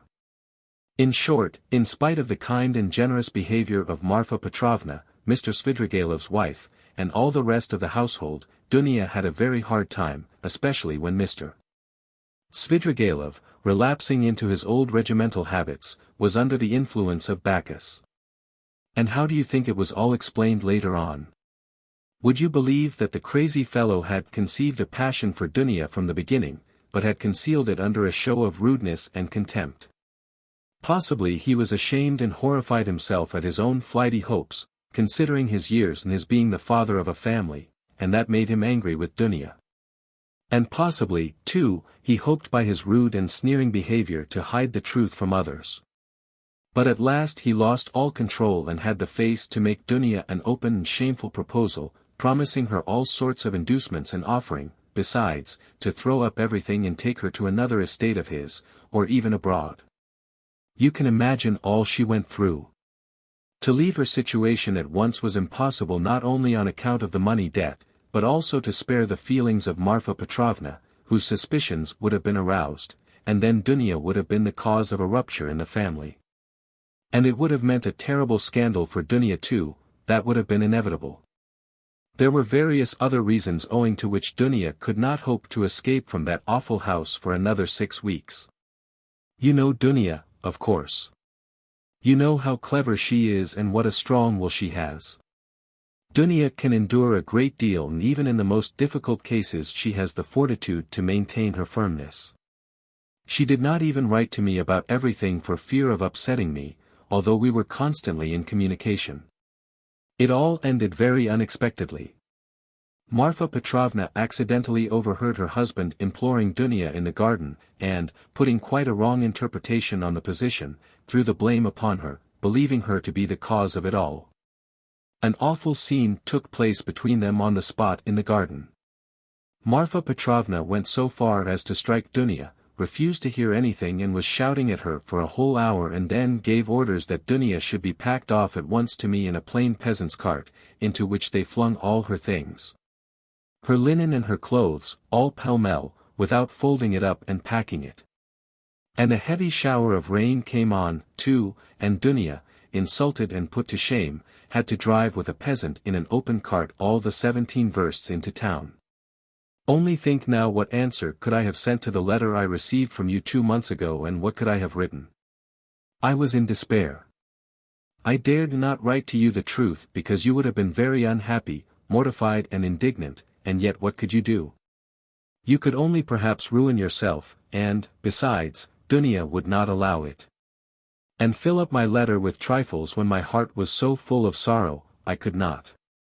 For a whole month the town was full of gossip about this scandal, and it came to such a pass that Dunya and I dared not even go to church on account of the contemptuous looks, whispers, and even remarks made aloud about us. All our acquaintances avoided us, nobody even bowed to us in the street, and I learnt that some shopmen and clerks were intending to insult us in a shameful way, smearing the gates of our house with pitch. So that the landlord began to tell us we must leave.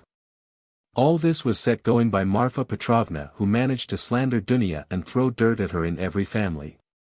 She knows everyone in the neighborhood, and that month she was continually coming into the town. And as she is rather talkative and fond of gossiping about her family affairs and particularly of complaining to all and each of her husband, which is not at all right, so in a short time she had spread her story not only in the town, but over the whole surrounding district. It made me ill, but Dunya bore it better than I did, and if only you could have seen how she endured it all and tried to comfort me and cheer me up. She is an angel. But by God's mercy, our sufferings were cut short, Mr. Svidrigailov returned to his senses and repented and, probably feeling sorry for Dunya, he laid before Marfa Petrovna a complete and unmistakable proof of Dunya's innocence, in the form of a letter Dunya had been forced to write and give to him, before Marfa Petrovna came upon them in the garden.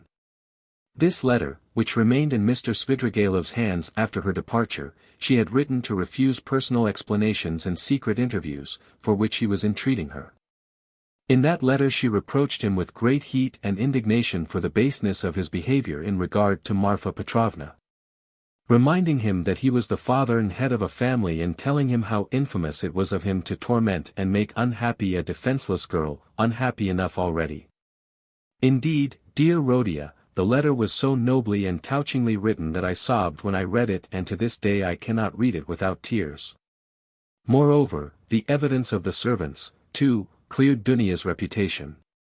They had seen and known a great deal more than Mr. Svidrigailov had himself supposed, as indeed is always the case with servants.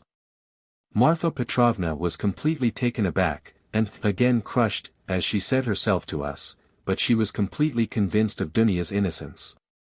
The very next day, being Sunday, she went straight to the cathedral, knelt down and prayed with tears to Our Lady to give her strength to bear this new trial and to do her duty. Then she came straight from the cathedral to us, told us the whole story, wept bitterly and, fully penitent, she embraced Dunya and besought her to forgive her.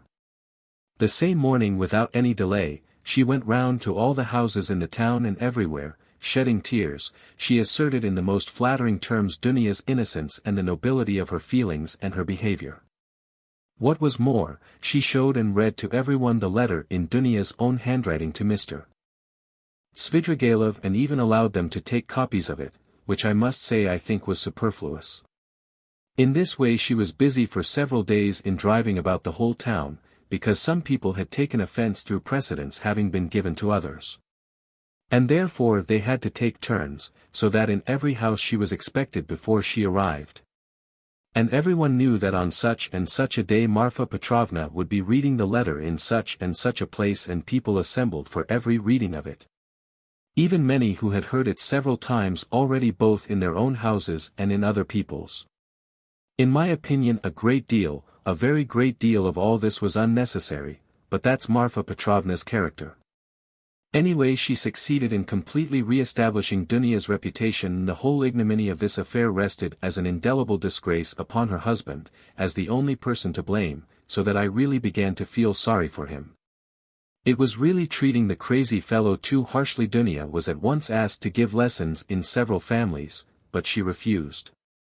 All of a sudden everyone began to treat her with marked respect, and all this did much to bring about the event by which, one may say, our whole fortunes are now transformed. You must know, dear Rodia, that Dunya has a suitor and that she has already consented to marry him. I hasten to tell you all about the matter, and though it has been arranged without asking your consent, I think you will not be aggrieved with me or with your sister on that account. For you will see that we could not wait and put off our decision till we heard from you. And you could not have judged all the facts without being on the spot. This was how it happened. He is already of the rank of a councillor, Pyotr Petrovich Luzin, and is distantly related to Marfa Petrovna, who has been very active in bringing the match about. It began with his expressing through her his desire to make our acquaintance. He was properly received, drank coffee with us, and the very next day he sent us a letter in which he very courteously made an offer and begged for a speedy and decided answer. He is a very busy man and is in a great hurry to get to Petersburg, so that every moment is precious to him. At first, of course, we were greatly surprised, as it had all happened so quickly and unexpectedly. We thought and talked it over the whole day. He is a well-to-do man, to be depended upon. He has 2 posts in the government and has already made his fortune. It is true that he is 45 years old, but he is of a fairly prepossessing appearance and might still be thought attractive by women, and he is altogether a very respectable and presentable man. Only he seems a little morose and somewhat conceited. But possibly that may only be the impression he makes at first sight. And beware, dear Rodia, when he comes to Petersburg, as he shortly will do, beware of judging him too hastily and severely, as your way is, if there is anything you do not like in him at first sight. I give you this warning, although I feel sure that he will make a favorable impression upon you. Moreover, in order to understand any man one must be deliberate and careful to avoid forming prejudices and mistaken ideas, which are very difficult to correct and get over afterwards. And Pyotr Petrovitch, judging by many indications, is a thoroughly estimable man. At his first visit, indeed, he told us that he was a practical man, but still he shares, as he expressed it, many of the convictions of our most rising generation, and he is an opponent of all prejudices. He said a good deal more, for he seems a little conceited and likes to be listened to, but this is scarcely a vice. I, of course, understood very little of it, but Dunya explained to me that, though he is not a man of great education, he is clever and seems to be good-natured. You know your sister's character, Rodia. She is a resolute, sensible, patient and generous girl, but she has a passionate heart, as I know very well. Of course, there is no great love either on his side, or on hers, but Dunya is a clever girl and has the heart of an angel, and will make it her duty to make her husband happy, who on his side will make her happiness his care. Of that we have no good reason to doubt, though it must be admitted the matter has been arranged in great haste. Besides, he is a man of great prudence, and he will see, to be sure, of himself, that his own happiness will be the more secure, the happier Dunya is with him. And as for some defects of character, for some habits and even certain differences of opinion, which indeed are inevitable even in the happiest marriages, Dunya has said that, as regards all that, she relies on herself. That there is nothing to be uneasy about, and that she is ready to put up with a great deal, if only their future relationship can be an honorable and straightforward one. He struck me, for instance, at first, as rather abrupt, but that may well come from his being an outspoken man, and that is no doubt how it is.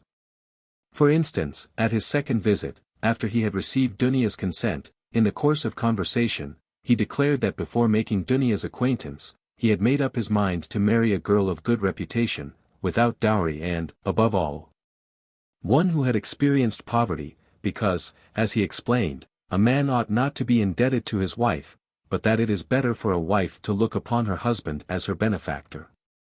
I must add that he expressed it more nicely and politely than I have done, for I have forgotten his actual phrases and only remember the meaning. And, besides, it was obviously not said of design, but slipped out in the heat of conversation, so that he tried afterwards to correct himself and smooth it over, but all the same it did strike me as somewhat rude. And I said so afterwards to Dunya. But Dunya was vexed, and answered that words are not deeds, and that, of course, is perfectly true. Dunya did not sleep all night before she made up her mind, and, thinking that I was asleep, she got out of bed and was walking up and down the room all night. At last she knelt down before the icon and prayed long and fervently, and in the morning she told me that she had decided. I have mentioned already that Pyotr Petrovitch is just setting off for Petersburg, where he has a great deal of business, and he wants to open a legal bureau. He has been occupied for many years in conducting civil and commercial litigation, and only the other day he won an important case. He has to be in Petersburg because he has an important case before the Senate. So, Rodia dear, he may be of the greatest use to you, in every way indeed, and Dunya and I have agreed that from this very day you could definitely enter upon your career and might consider that your future is marked out and assured for you. Oh, if only this comes to pass.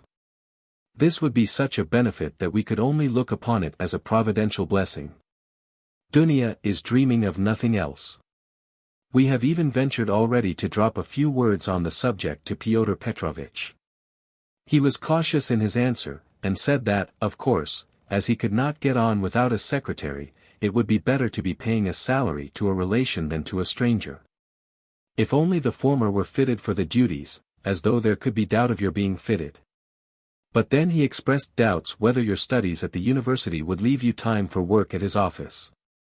The matter dropped for the time, but Dunya is thinking of nothing else now. She has been in a sort of fever for the last few days, and has already made a regular plan for your becoming in the end an associate and even a partner in Pyotr Petrovitch's business, which might well be, seeing that you are a student of law.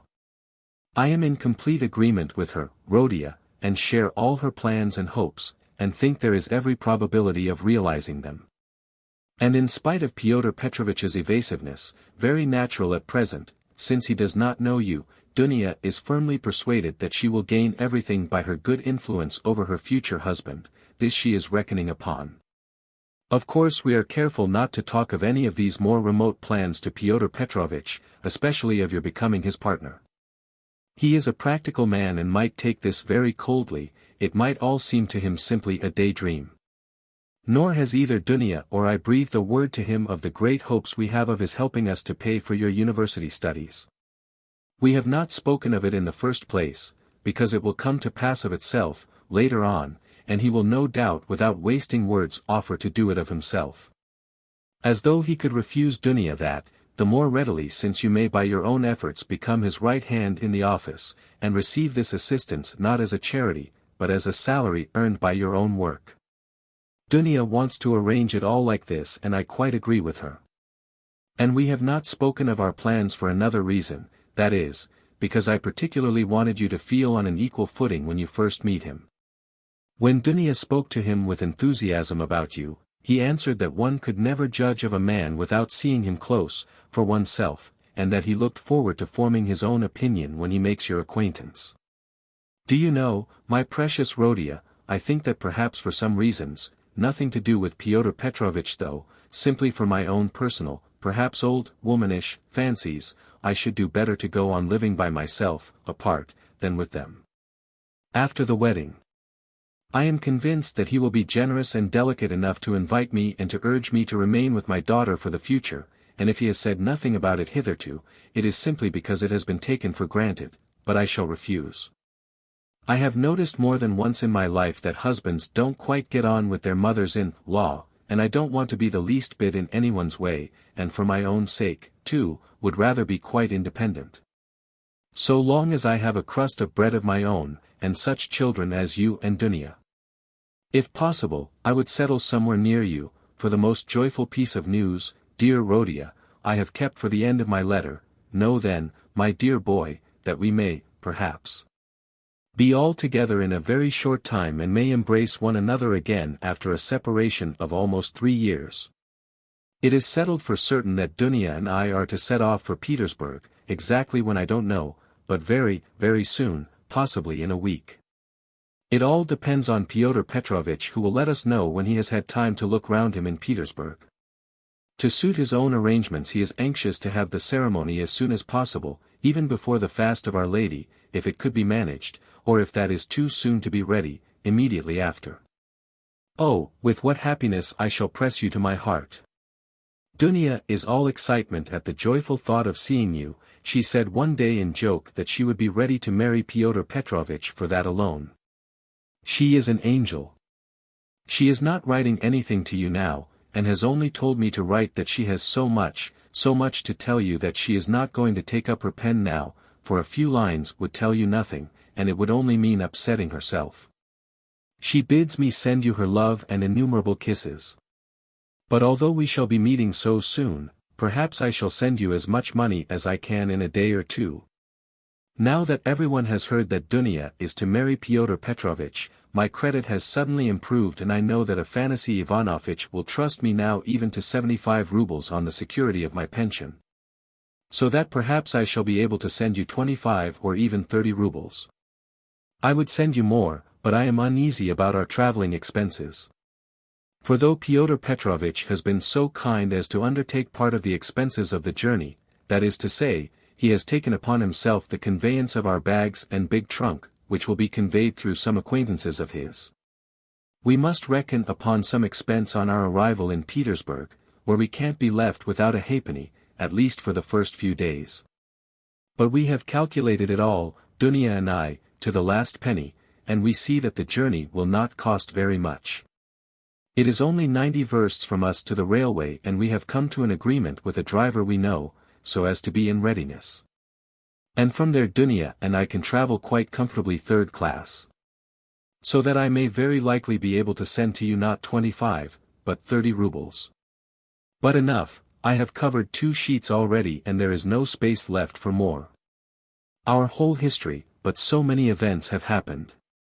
And now, my precious Rhodia, I embrace you and send you a mother's blessing till we meet. Love Dunya, your sister, Rhodia. Love her as she loves you, and understand that she loves you beyond everything, more than herself. She is an angel, and you, Rhodia, you are everything to us, our one hope, our one consolation. If only you are happy, we shall be happy.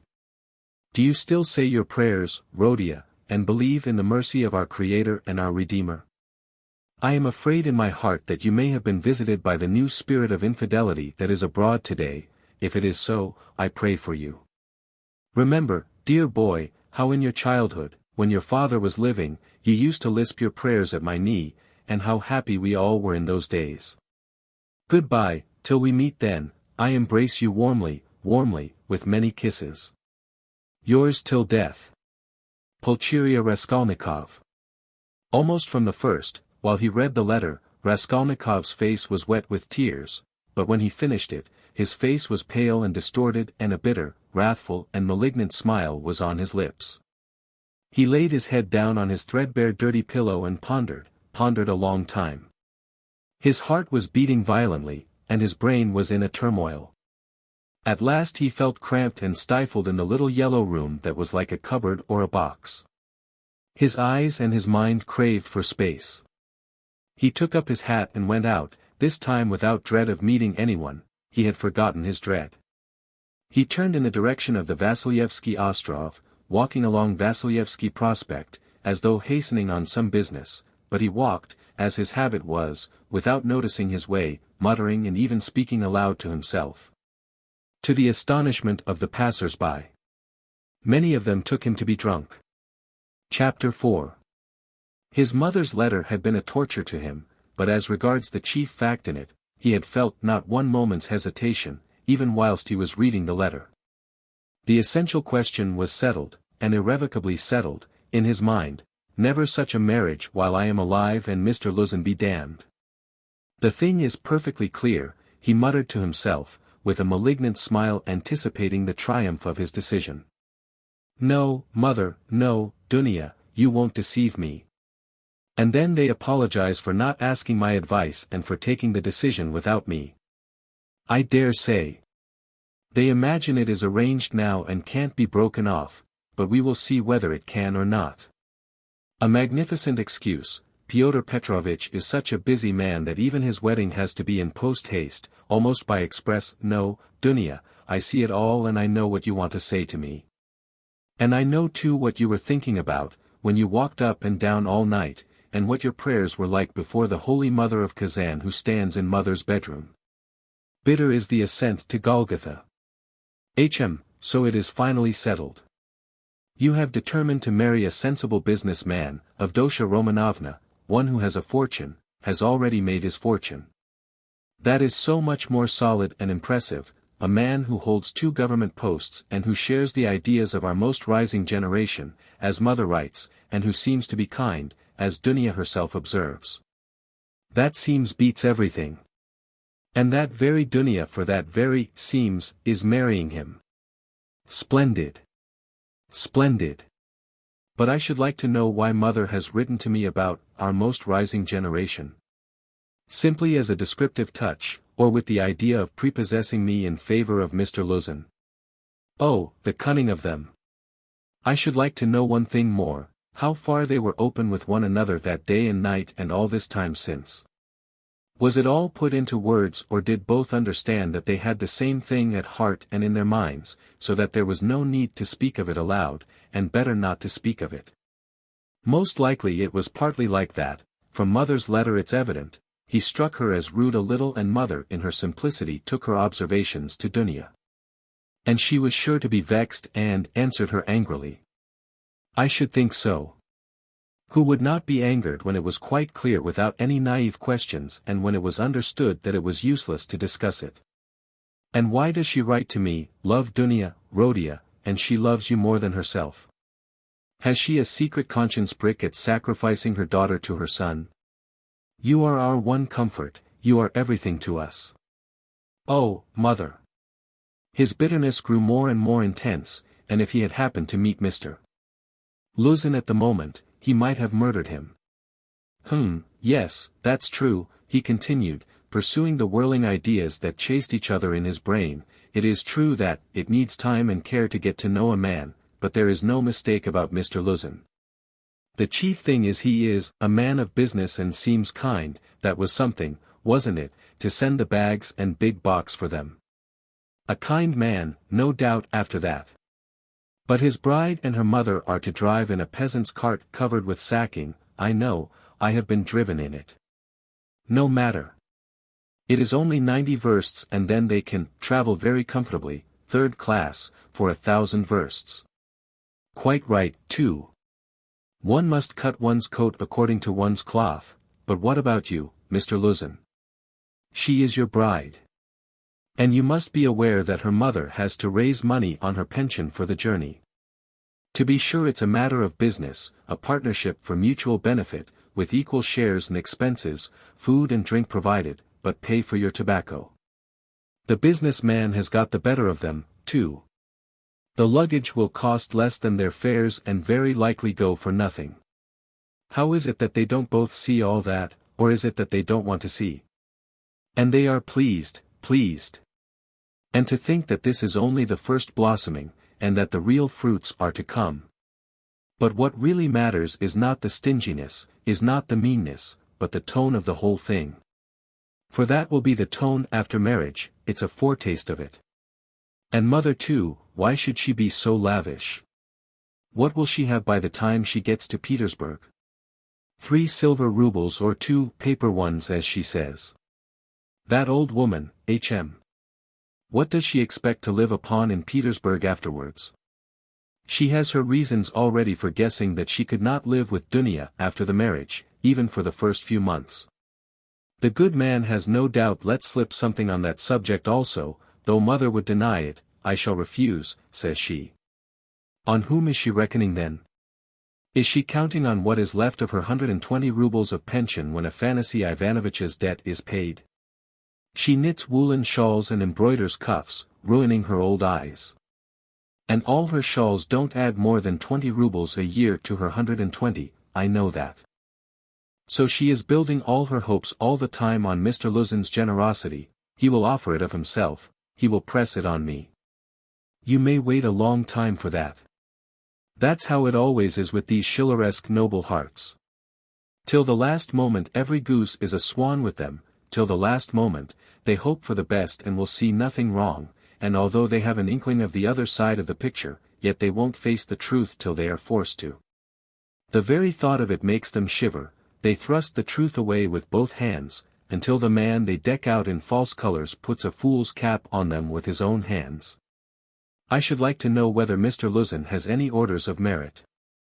I bet he has the Anna in his buttonhole and that he puts it on when he goes to dine with contractors or merchants. He will be sure to have it for his wedding, too. Enough of him, confound him. Well, mother, I don't wonder at, it's like her, God bless her, but how could Dunya? Dunya darling, as though I did not know you. You were nearly 20 when I saw you last, I understood you then. Mother writes that Dunya can put up with a great deal. I know that very well. I knew that 2 years and a half ago, and for the last 2.5 years I have been thinking about it, thinking of just that Dunya can put up with a great deal. If she could put up with Mr. Svidrigailov and all the rest of it, she certainly can put up with a great deal. And now mother and she have taken it into their heads that she can put up with Mr. Luzin, who propounds the theory of the superiority of wives raised from destitution and owing everything to their husband's bounty, who propounds it, too, almost at the first interview. Granted that he let it slip, though he is a sensible man, yet maybe it was not a slip at all, but he meant to make himself clear as soon as possible, but Dunya. She understands the man, of course, but she will have to live with the man. Why? She'd live on black bread and water, she would not sell her soul, she would not barter her moral freedom for comfort, she would not barter it for all Schleswig-Holstein, much less Mr. Luzin's money. No, Dunya was not that sort when I knew her, and she is still the same, of course.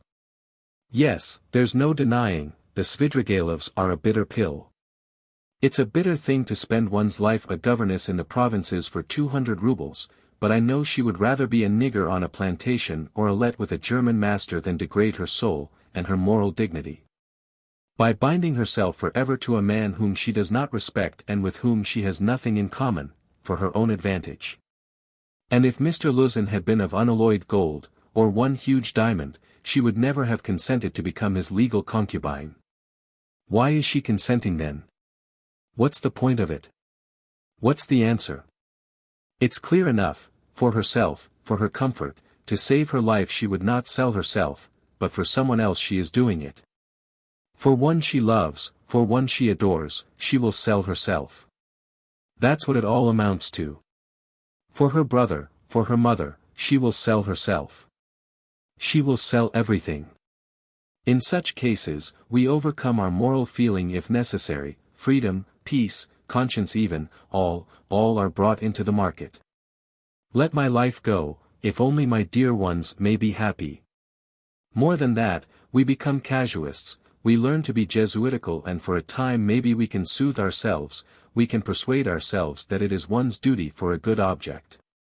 That's just like us, it's as clear as daylight. It's clear that Rodion Romanovich Raskolnikov is the central figure in the business, and no one else. Oh, yes, she can ensure his happiness, keep him in the university, make him a partner in the office, make his whole future secure, perhaps he may even be a rich man later on, prosperous, respected, and may even end his life a famous man. But my mother? It's all Rodia, precious Rodia, her firstborn. For such a son who would not sacrifice such a daughter. Oh, loving, over-partial hearts. Why, for his sake we would not shrink even from Sonia's fate. Sonia Marmeladov, the eternal victim so long as the world lasts. Have you taken the measure of your sacrifice, both of you? Is it right? Can you bear it? Is it any use? Is there sense in it? And let me tell you, Dunya, Sonia's life is no worse than life with Mr. Luzin. There can be no question of love, mother writes. And what if there can be no respect either, if on the contrary there is aversion, contempt, repulsion, what then? So you will have to keep up your appearance, too. Is not that so? Do you understand what that smartness means? Do you understand that the Luzin smartness is just the same thing as Sonia's and maybe worse, viler, baser, because in your case, Dunya, it's a bargain for luxuries, after all, but with Sonia it's simply a question of starvation. It has to be paid for, Dunya, this smartness. And what if it's more than you can bear afterwards, if you regret it? The bitterness, the misery, the curses, the tears hidden from all the world, for you are not a Marfa Petrovna. And how will your mother feel then? Even now she is uneasy, she is worried, but then, when she sees it all clearly. And I? Yes, indeed, what have you taken me for? I won't have your sacrifice, Dunya, I won't have it, mother. It shall not be, so long as I am alive, it shall not, it shall not. I won't accept it. He suddenly paused in his reflection and stood still. It shall not be. But what are you going to do to prevent it? You'll forbid it? And what right have you? What can you promise them on your side to give you such a right? Your whole life, your whole future, you will devote to them when you have finished your studies and obtained a post. Yes, we have heard all that before, and that's all words, but now. Now something must be done, now, do you understand that? And what are you doing now? You are living upon them. They borrow on their 100 rubles pension. They borrow from the Svidrigaïlovs. How are you going to save them from Svidrigaïlovs, from Afanasy Ivanovich Voroshin, oh, future millionaire Zeus who would arrange their lives for them? In another 10 years? In another 10 years, mother will be blind with knitting shawls, maybe with weeping too. She will be worn to a shadow with fasting, and my sister. Imagine for a moment what may have become of your sister in 10 years. What may happen to her during those 10 years? Can you fancy? So he tortured himself, fretting himself with such questions, and finding a kind of enjoyment in it. And yet all these questions were not new ones suddenly confronting him, they were old familiar aches. It was long since they had first begun to grip and rend his heart. Long, long ago his present anguish had its first beginnings. It had waxed and gathered strength, it had matured and concentrated, until it had taken the form of a fearful, frenzied and fantastic question, which tortured his heart and mind, clamoring insistently for an answer. Now his mother's letter had burst on him like a thunderclap. It was clear that he must not now suffer passively, worrying himself over unsolved questions, but that he must do something, do it at once, and do it quickly. Anyway, he must decide on something, or else. Or throw up life altogether, he cried suddenly, in a frenzy, accept one's lot humbly as it is, once for all, and stifle everything in oneself, giving up all claim to activity, life and love.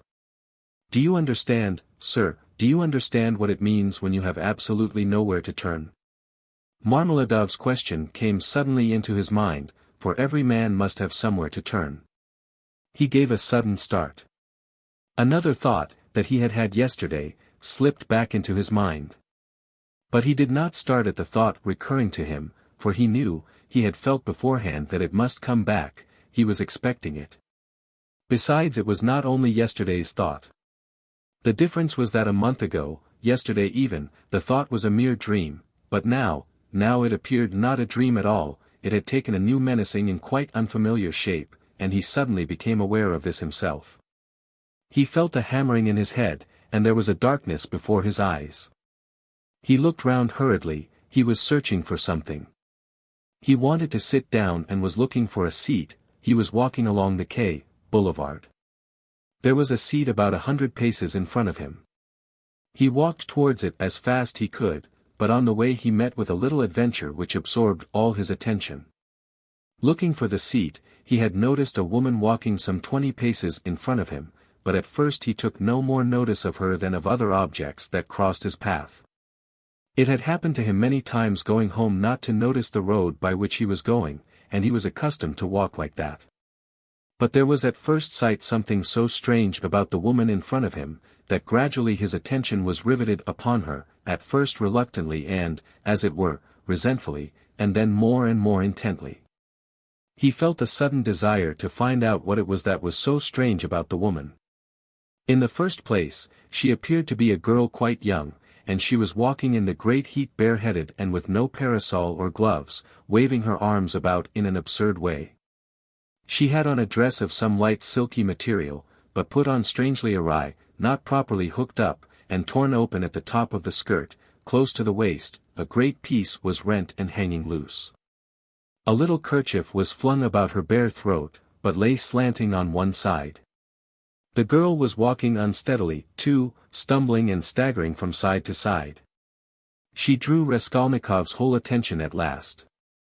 He overtook the girl at the seat, but, on reaching it, she dropped down on it, in the corner. She let her head sink on the back of the seat and closed her eyes, apparently in extreme exhaustion. Looking at her closely, he saw at once that she was completely drunk. It was a strange and shocking sight. He could hardly believe that he was not mistaken.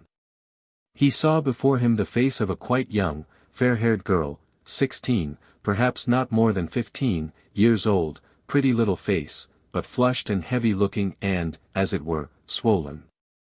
The girl seemed hardly to know what she was doing. She crossed one leg over the other, lifting it indecorously, and showed every sign of being unconscious that she was in the street. Raskolnikov did not sit down, but he felt unwilling to leave her, and stood facing her in perplexity. This boulevard was never much frequented, and now, at 2 o'clock, in the stifling heat, it was quite deserted. And yet on the further side of the boulevard, about 15 paces away, a gentleman was standing on the edge of the pavement. He, too, would apparently have liked to approach the girl with some object of his own. He, too, had probably seen her in the distance and had followed her, but found Raskolnikov in his way. He looked angrily at him, though he tried to escape his notice, and stood impatiently biding his time, till the unwelcome man in rags should have moved away. His intentions were unmistakable. The gentleman was a plump, thickly set man, about 30, fashionably dressed, with a high color, red lips and mustaches. Raskolnikov felt furious. He had a sudden longing to insult this fat dandy in some way. He left the girl for a moment and walked towards the gentleman. "Hey! You Svidrigailov! What do you want here?" he shouted, clenching his fists and laughing, spluttering with rage. "What do you mean?" the gentleman asked sternly, scowling in haughty astonishment. "Get away, that's what I mean. How dare you, you low fellow!" He raised his cane. Raskolnikov rushed at him with his fists, without reflecting that the stout gentleman was a match for two men like himself.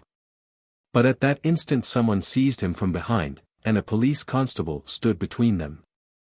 "That's enough, gentlemen, no fighting, please, in a public place. What do you want?" "Who are you?" he asked Raskolnikov sternly, noticing his rags. Raskolnikov looked at him intently. He had a straightforward, sensible, soldierly face, with grey mustaches and whiskers. "You are just the man I want," Raskolnikov cried, catching at his arm. "I am a student, Raskolnikov. You may as well know that too," he added, addressing the gentleman. "Come along, I have something to show you." And taking the policeman by the hand he drew him towards the seat. "Look here, hopelessly drunk, and she has just come down the boulevard. There is no telling who and what she is. She does not look like a professional. It's more likely she has been given drink and deceived somewhere, for the first time, you understand. And they've put her out into the street like that. Look at the way her dress is torn, and the way it has been put on. She has been dressed by somebody, she has not dressed herself, and dressed by unpracticed hands, by a man's hands, that's evident. And now look there, I don't know that dandy with whom I was going to fight. I see him for the first time, but he, too, has seen her on the road, just now, drunk, not knowing what she is doing, and now he is very eager to get hold of her. To get her away somewhere while she is in this state, that's certain, believe me, I am not wrong. I saw him myself watching her and following her, but I prevented him, and he is just waiting for me to go away. Now he has walked away a little, and is standing still, pretending to make a cigarette. Think how can we keep her out of his hands, and how are we to get her home?" The policeman saw it all in a flash. The stout gentleman was easy to understand. He turned to consider the girl. The policeman bent over to examine her more closely, and his face worked with genuine compassion. "Ah, what a pity," he said, shaking his head. "Why, she is quite a child. She has been deceived, you can see that at once. Listen, lady," he began addressing her, where do you live? The girl opened her weary and sleepy-looking eyes, gazed blankly at the speaker and waved her hand. Here, said Raskolnikov, feeling in his pocket and finding 20 kopecks, here, call a cab and tell him to drive her to her address. The only thing is to find out her address. Missy, the policeman began again, taking the money. I'll fetch you a cab and take you home myself. Where shall I take you, eh? Where do you live? Go away. They won't let me alone, the girl muttered, and once more waved her hand. ACH, how shocking. It's shameful, Missy, it's a shame. He shook his head again, shocked, sympathetic and indignant. It's a difficult job, the policeman said to Raskolnikov, and as he did so, he looked him up and down in a rapid glance. He, too, must have seemed a strange figure to him, dressed in rags and handing him money. Did you meet her far from here? He asked him. I tell you she was walking in front of me, staggering, just here, in the boulevard. She only just reached the seat and sank down on it. Ah, the shameful things that are done in the world nowadays, God have mercy on us. An innocent creature like that, drunk already. She has been deceived, that's a sure thing. See how her dress has been torn too. Ah, the vice one sees nowadays.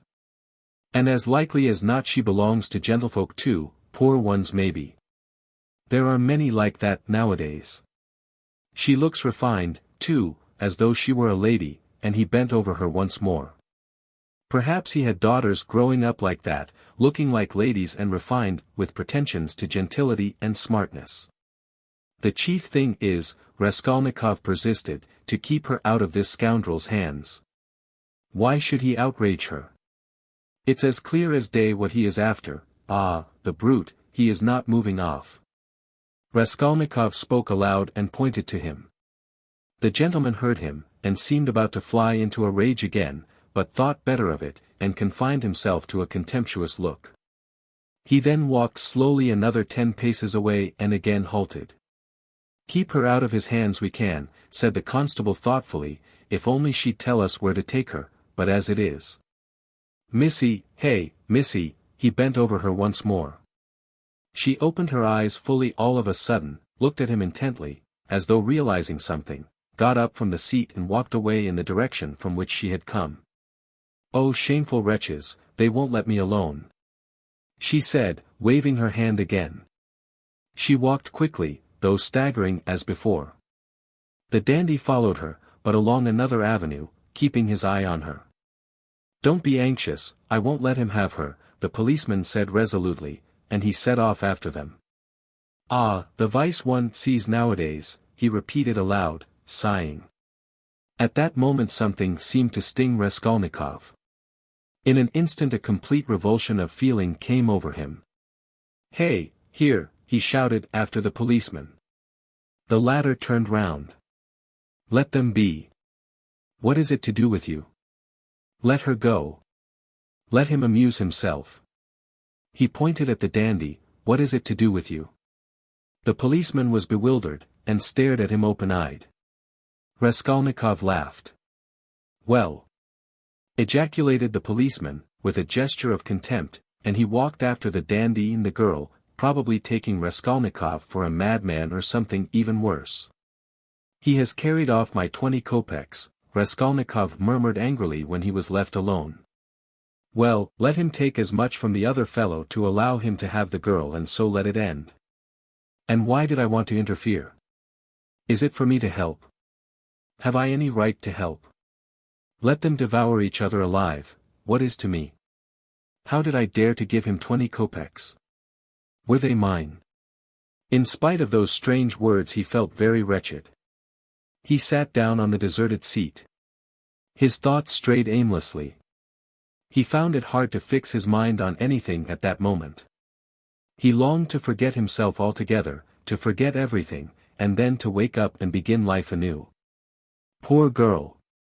He said, looking at the empty corner where she had sat, she will come to herself and weep, and then her mother will find out. She will give her a beating, a horrible, shameful beating and then maybe, turn her out of doors. And even if she does not, the Darya Frantsovnas will get wind of it, and the girl will soon be slipping out on the sly here and there. Then there will be the hospital directly. That's always the luck of those girls with respectable mothers, who go wrong on the sly, and then, again the hospital, drink, the taverns, and more hospital, in 2 or 3 years, a wreck. And her life over at 18 or 19. Have not I seen cases like that? And how have they been brought to it? Why, they've all come to it like that. Ugh. But what does it matter? That's as it should be, they tell us. A certain percentage, they tell us, must every year go, that way, to the devil, I suppose, so that the rest may remain chaste and not be interfered with. A percentage. What splendid words they have, they are so scientific, so consolatory. Once you've said percentage, there's nothing more to worry about. If we had any other word, maybe we might feel more uneasy. But what if Dunya were one of the percentage? Of another one if not that one? But where am I going? He thought suddenly. Strange, I came out for something. As soon as I had read the letter I came out. I was going to Vasilyevsky Ostrov, to Razumihin. That's what it was, now I remember. What for, though? And what put the idea of going to Razumihin into my head just now? That's curious. He wondered at himself. Razumihin was one of his old comrades at the university. It was remarkable that Raskolnikov had hardly any friends at the university. He kept aloof from everyone, went to see no one, and did not welcome anyone who came to see him, and indeed everyone soon gave him up. He took no part in the students' gatherings, amusements or conversations. He worked with great intensity without sparing himself, and he was respected for this, but no one liked him. He was very poor, and there was a sort of haughty pride and reserve about him, as though he were keeping something to himself. He seemed to some of his comrades to look down upon them all as children, as though he were superior in development, knowledge and convictions, as though their beliefs and interests were beneath him. With Razumihin he had got on, or, at least, he was more unreserved and communicative with him. Indeed, it was impossible to be on any other terms with Razumihin. He was an exceptionally good-humored and candid youth, good-natured to the point of simplicity, though both depth and dignity lay concealed under that simplicity. The better of his comrades understood this, and all were fond of him. He was extremely intelligent, though he was certainly rather a simpleton at times. He was of striking appearance, tall, thin, black-haired and always badly shaved. He was sometimes uproarious and was reputed to be of great physical strength. One night, when out in a festive company, he had with one blow laid a gigantic policeman on his back. There was no limit to his drinking powers, but he could abstain from drink altogether. He sometimes went too far in his pranks. But he could do without pranks altogether. Another thing striking about Razumihin, no failure distressed him, and it seemed as though no unfavorable circumstances could crush him. He could lodge anywhere, and bear the extremes of cold and hunger. He was very poor, and kept himself entirely on what he could earn by work of one sort or another. He knew of no end of resources by which to earn money. He spent one whole winter without lighting his stove, and used to declare that he liked it better, because one slept more soundly in the cold. For the present he, too, had been obliged to give up the university, but it was only for a time, and he was working with all his might to save enough to return to his studies again. Raskolnikov had not been to see him for the last 4 months, and Razumihin did not even know his address. About 2 months before, they had met in the street, but Raskolnikov had turned away and even crossed to the other side that he might not be observed. And though Razumihin noticed him, he passed him by, as he did not want to annoy him. Chapter 5. Of course, I've been meaning lately to go to Razumihin's to ask for work, to ask him to get me lessons or something. Raskolnikov thought, but what help can he be to me now? Suppose he gets me lessons, suppose he shares his last farthing with me, if he has any farthings, so that I could get some boots and make myself tidy enough to give lessons, hm. Well, and what then? What shall I do with the few coppers I earn? That's not what I want now. It's really absurd for me to go to Razumihin. The question why he was now going to Razumihin agitated him even more than he was himself aware. He kept uneasily seeking for some sinister significance in this apparently ordinary action. Could I have expected to set it all straight and to find a way out by means of Razumihin alone? He asked himself in perplexity. He pondered and rubbed his forehead, and, strange to say, after long musing, suddenly, as if it were spontaneously and by chance, a fantastic thought came into his head. To Razumihin's, he said all at once, calmly, as though he had reached a final determination. I shall go to Razumihin's of course, but, not now. I shall go to him, on the next day after it, when it will be over and everything will begin afresh. And suddenly he realized what he was thinking. After it, he shouted, jumping up from the seat, but is it really going to happen? Is it possible it really will happen? He left the seat, and went off almost at a run. He meant to turn back, homewards, but the thought of going home suddenly filled him with intense loathing. In that hole, in that awful little cupboard of his, all this had for a month past been growing up in him, and he walked on at random. His nervous shudder had passed into a fever that made him feel shivering. In spite of the heat he felt cold. With a kind of effort he began almost unconsciously, from some inner craving, to stare at all the objects before him, as though looking for something to distract his attention, but he did not succeed, and kept dropping every moment into brooding. When with a start he lifted his head again and looked round, he forgot at once what he had just been thinking about and even where he was going. In this way he walked right across Vasilyevsky Ostrov, came out onto the Lesser Neva, crossed the bridge and turned towards the islands. The greenness and freshness were at first restful to his weary eyes after the dust of the town and the huge houses that hemmed him in and weighed upon him. Here there were no taverns, no stifling closeness, no stench. But soon these new pleasant sensations passed into morbid irritability.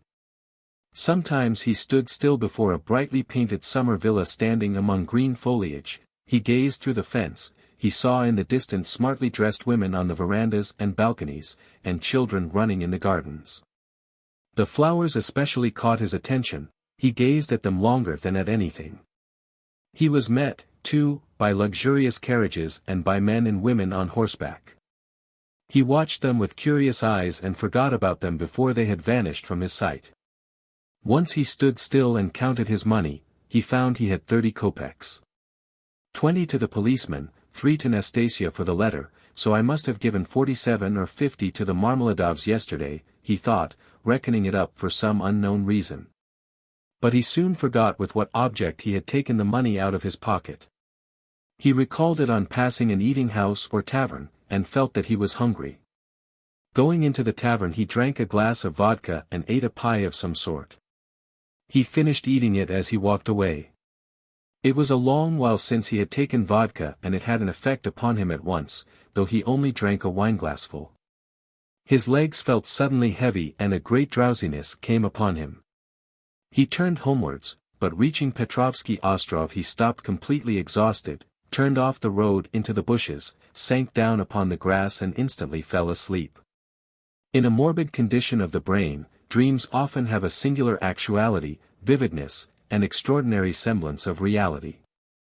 At times monstrous images are created, but the setting and the whole picture are so truthlike and filled with details so delicate, so unexpectedly, but so artistically consistent, that the dreamer, were he an artist like Pushkin or Turgenev even, could never have invented them in the waking state.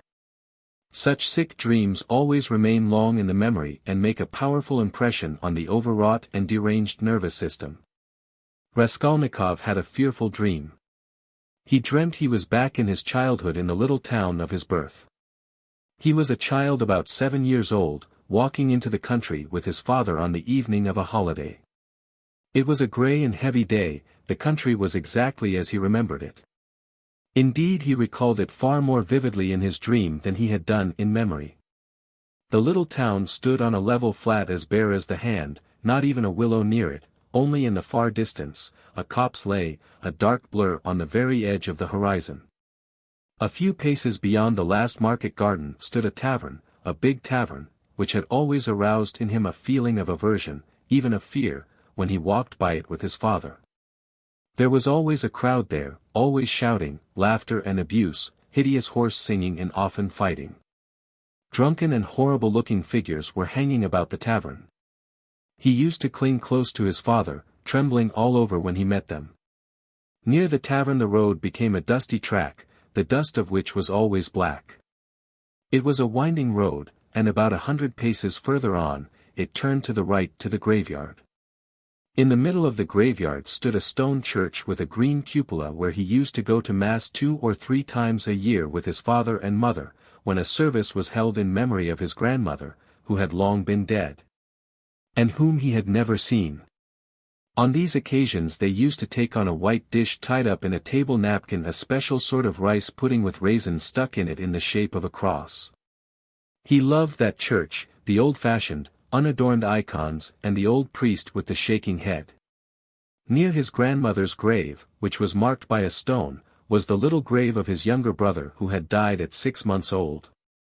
He did not remember him at all, but he had been told about his little brother, and whenever he visited the graveyard he used religiously and reverently to cross himself and to bow down and kiss the little grave.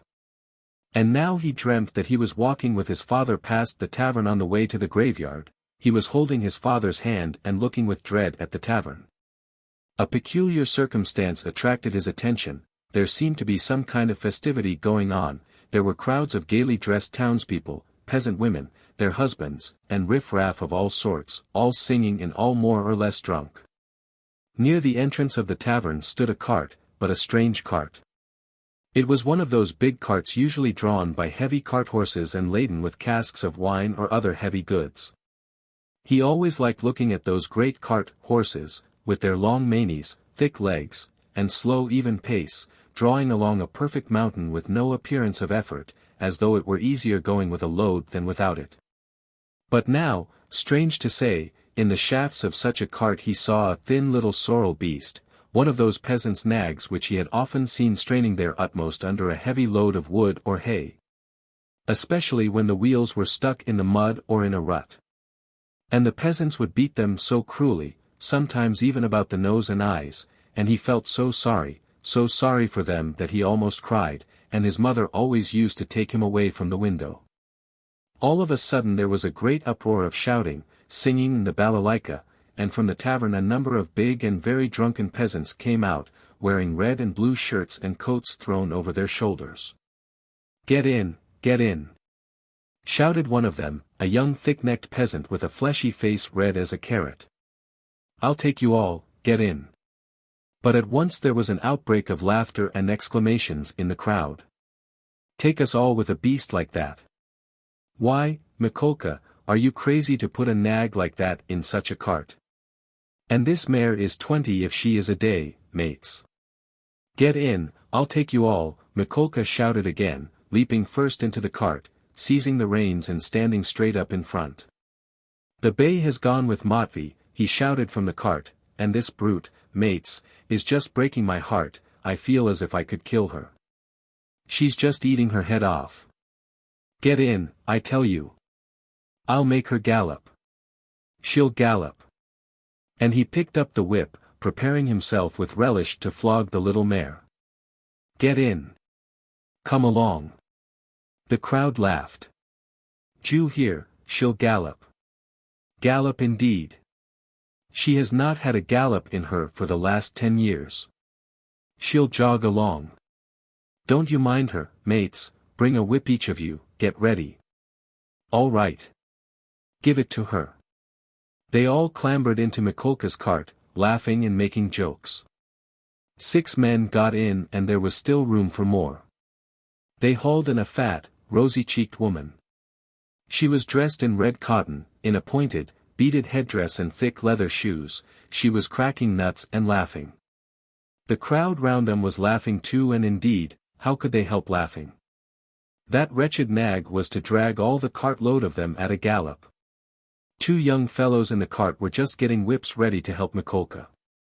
With the cry of "now," the mare tugged with all her might, but far from galloping, could scarcely move forward. She struggled with her legs, gasping and shrinking from the blows of the 3 whips which were showered upon her like hail.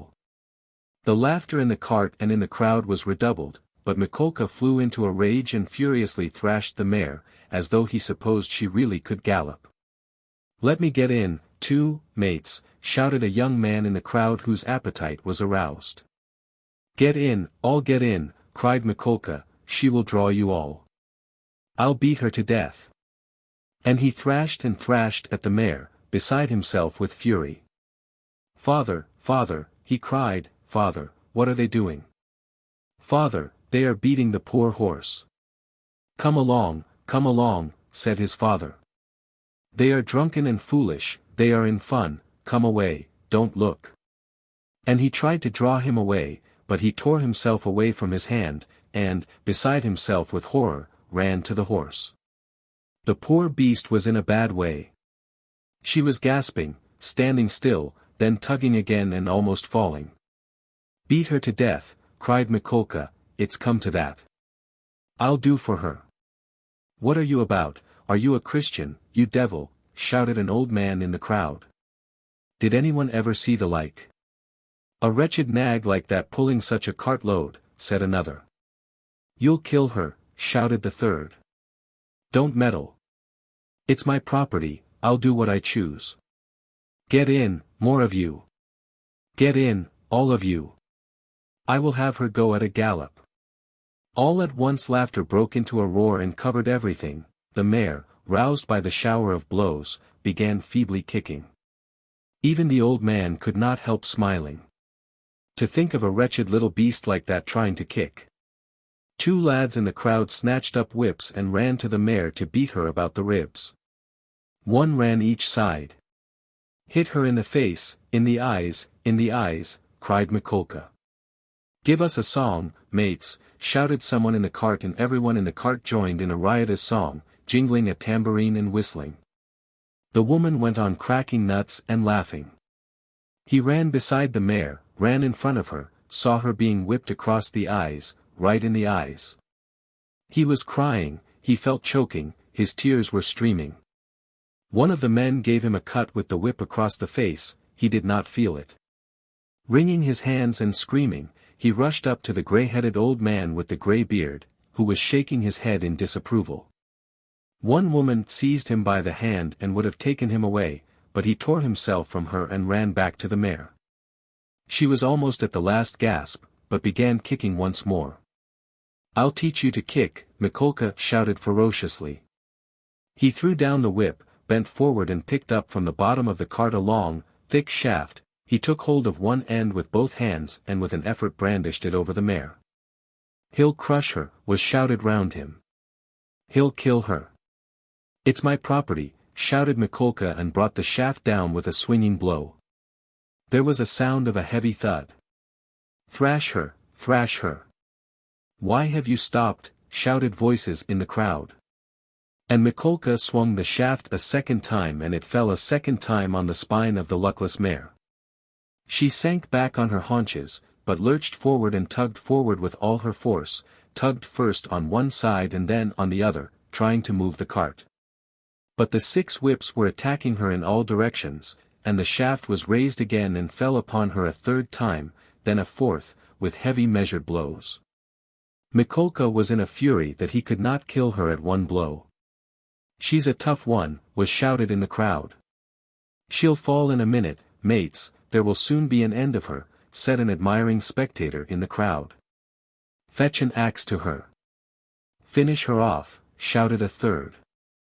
"I'll show you."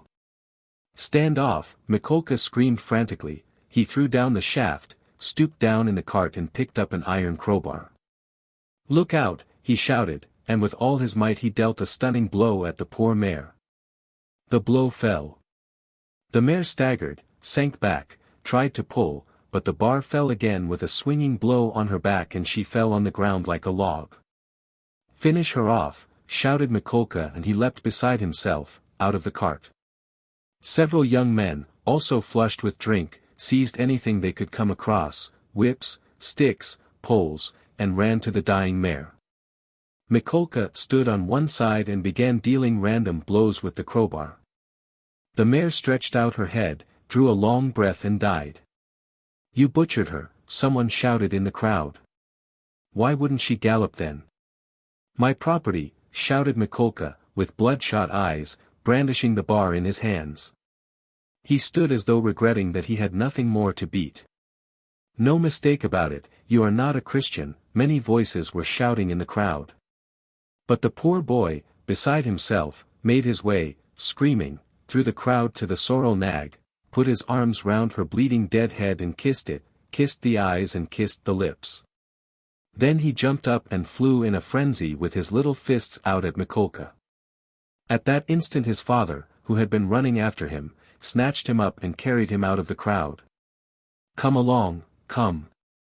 Let us go home," he said to him. "Father. Why did they kill the poor horse?" he sobbed, but his voice broke and the words came in shrieks from his panting chest. "They are drunk. They are brutal, it's not our business," said his father. He put his arms round his father but he felt choked. He tried to draw a breath, to cry out, and woke up. He waked up, gasping for breath, his hair soaked with perspiration, and stood up in terror. "Thank God, that was only a dream," he said, sitting down under a tree and drawing deep breaths. "But what is it? Is it some fever coming on? Such a hideous dream." He felt utterly broken, darkness and confusion were in his soul. He rested his elbows on his knees and leaned his head on his hands. "Good God!" he cried, can it be, that I shall really take an axe, that I shall strike her on the head, split her skull open, that I shall tread in the sticky warm blood, break the lock, steal and tremble. Hide, all spattered in the blood, with the axe? Good God, can it be?" He was shaking like a leaf as he said this. "But why am I going on like this?" he continued, sitting up again, as it were in profound amazement. "I knew that I could never bring myself to it, so what have I been torturing myself for till now? Yesterday, when I went to make that experiment yesterday I realized completely that I could never bear to do it. Why am I going over it again, then? Why am I hesitating? As I came down the stairs yesterday, I said myself that it was base, loathsome, vile, the very thought of it made me feel sick and filled me with horror. No, I couldn't do it. Granted that there is no flaw in all that reasoning, that all that I have concluded this last month is clear as day, true as arithmetic. My God! Anyway, I couldn't bring myself to it. I couldn't do it. Why then am I still? He rose to his feet, looked round in wonder as though surprised at finding himself in this place, and went towards the bridge. He was pale, his eyes glowed, he was exhausted in every limb, but he seemed suddenly to breathe more easily. He felt he had cast off that fearful burden that had so long been weighing upon him, and all at once there was a sense of relief and peace in his soul. Lord, he prayed, show me my path, I renounce that accursed dream of mine. Crossing the bridge, he gazed quietly and calmly at the Neva, at the glowing red sun setting in the glowing sky. In spite of his weakness he was not conscious of fatigue. It was as though an abscess that had been forming for a month past in his heart had suddenly broken. Freedom! He was free from that spell, that sorcery, that obsession. Later on, when he recalled that time and all that happened to him during those days, minute by minute, point by point, he was superstitiously impressed by one circumstance, which, though in itself not very exceptional, always seemed to him afterwards the predestined turning point of his fate. He could never understand and explain to himself why, when he was tired and worn out, when it would have been more convenient for him to go home by the shortest and most direct way, he had returned by the Haymarket where he had no need to go. It was obviously and quite unnecessarily out of his way, though not much so. It is true that it happened to him dozens of times to return home without noticing what streets he passed through. But why, he was always asking himself, why had such an important, such a decisive and at the same time such an absolutely chance meeting happened in the Haymarket, where he had moreover no reason to go, at the very hour The very minute of his life when he was just in the very mood and in the very circumstances in which that meeting was able to exert the gravest and most decisive influence on his whole destiny. As though it had been lying in wait for him on purpose. It was about 9 o'clock when he crossed the Haymarket. At the tables and the barrows, at the booths and the shops, all the market people were closing their establishments or clearing away and packing up their wares and, like their customers, were going home. Rag pickers and costermongers of all kinds were crowding round the taverns in the dirty and stinking courtyards of the Haymarket. Raskolnikov particularly liked this place and the neighboring alleys, when he wandered aimlessly in the streets. Here his rags did not attract contemptuous attention, and one could walk about in any attire without scandalizing people. At the corner of an alley a huckster and his wife had 2 tables set out with tapes, thread, cotton handkerchiefs, etc. They, too, had got up to go home, but were lingering in conversation with a friend, who had just come up to them. This friend was Lizaveta Ivanovna, or, as everyone called her, Lizaveta, the younger sister of the old pawnbroker, Alyona Ivanovna, whom Raskolnikov had visited the previous day to pawn his watch and make his experiment. He already knew all about Lizaveta and she knew him a little too. She was a single woman of about 35, tall, clumsy, timid, submissive and almost idiotic. She was a complete slave and went in fear and trembling of her sister, who made her work day and night, and even beat her. She was standing with a bundle before the huckster and his wife, listening earnestly and doubtfully. They were talking of something with special warmth.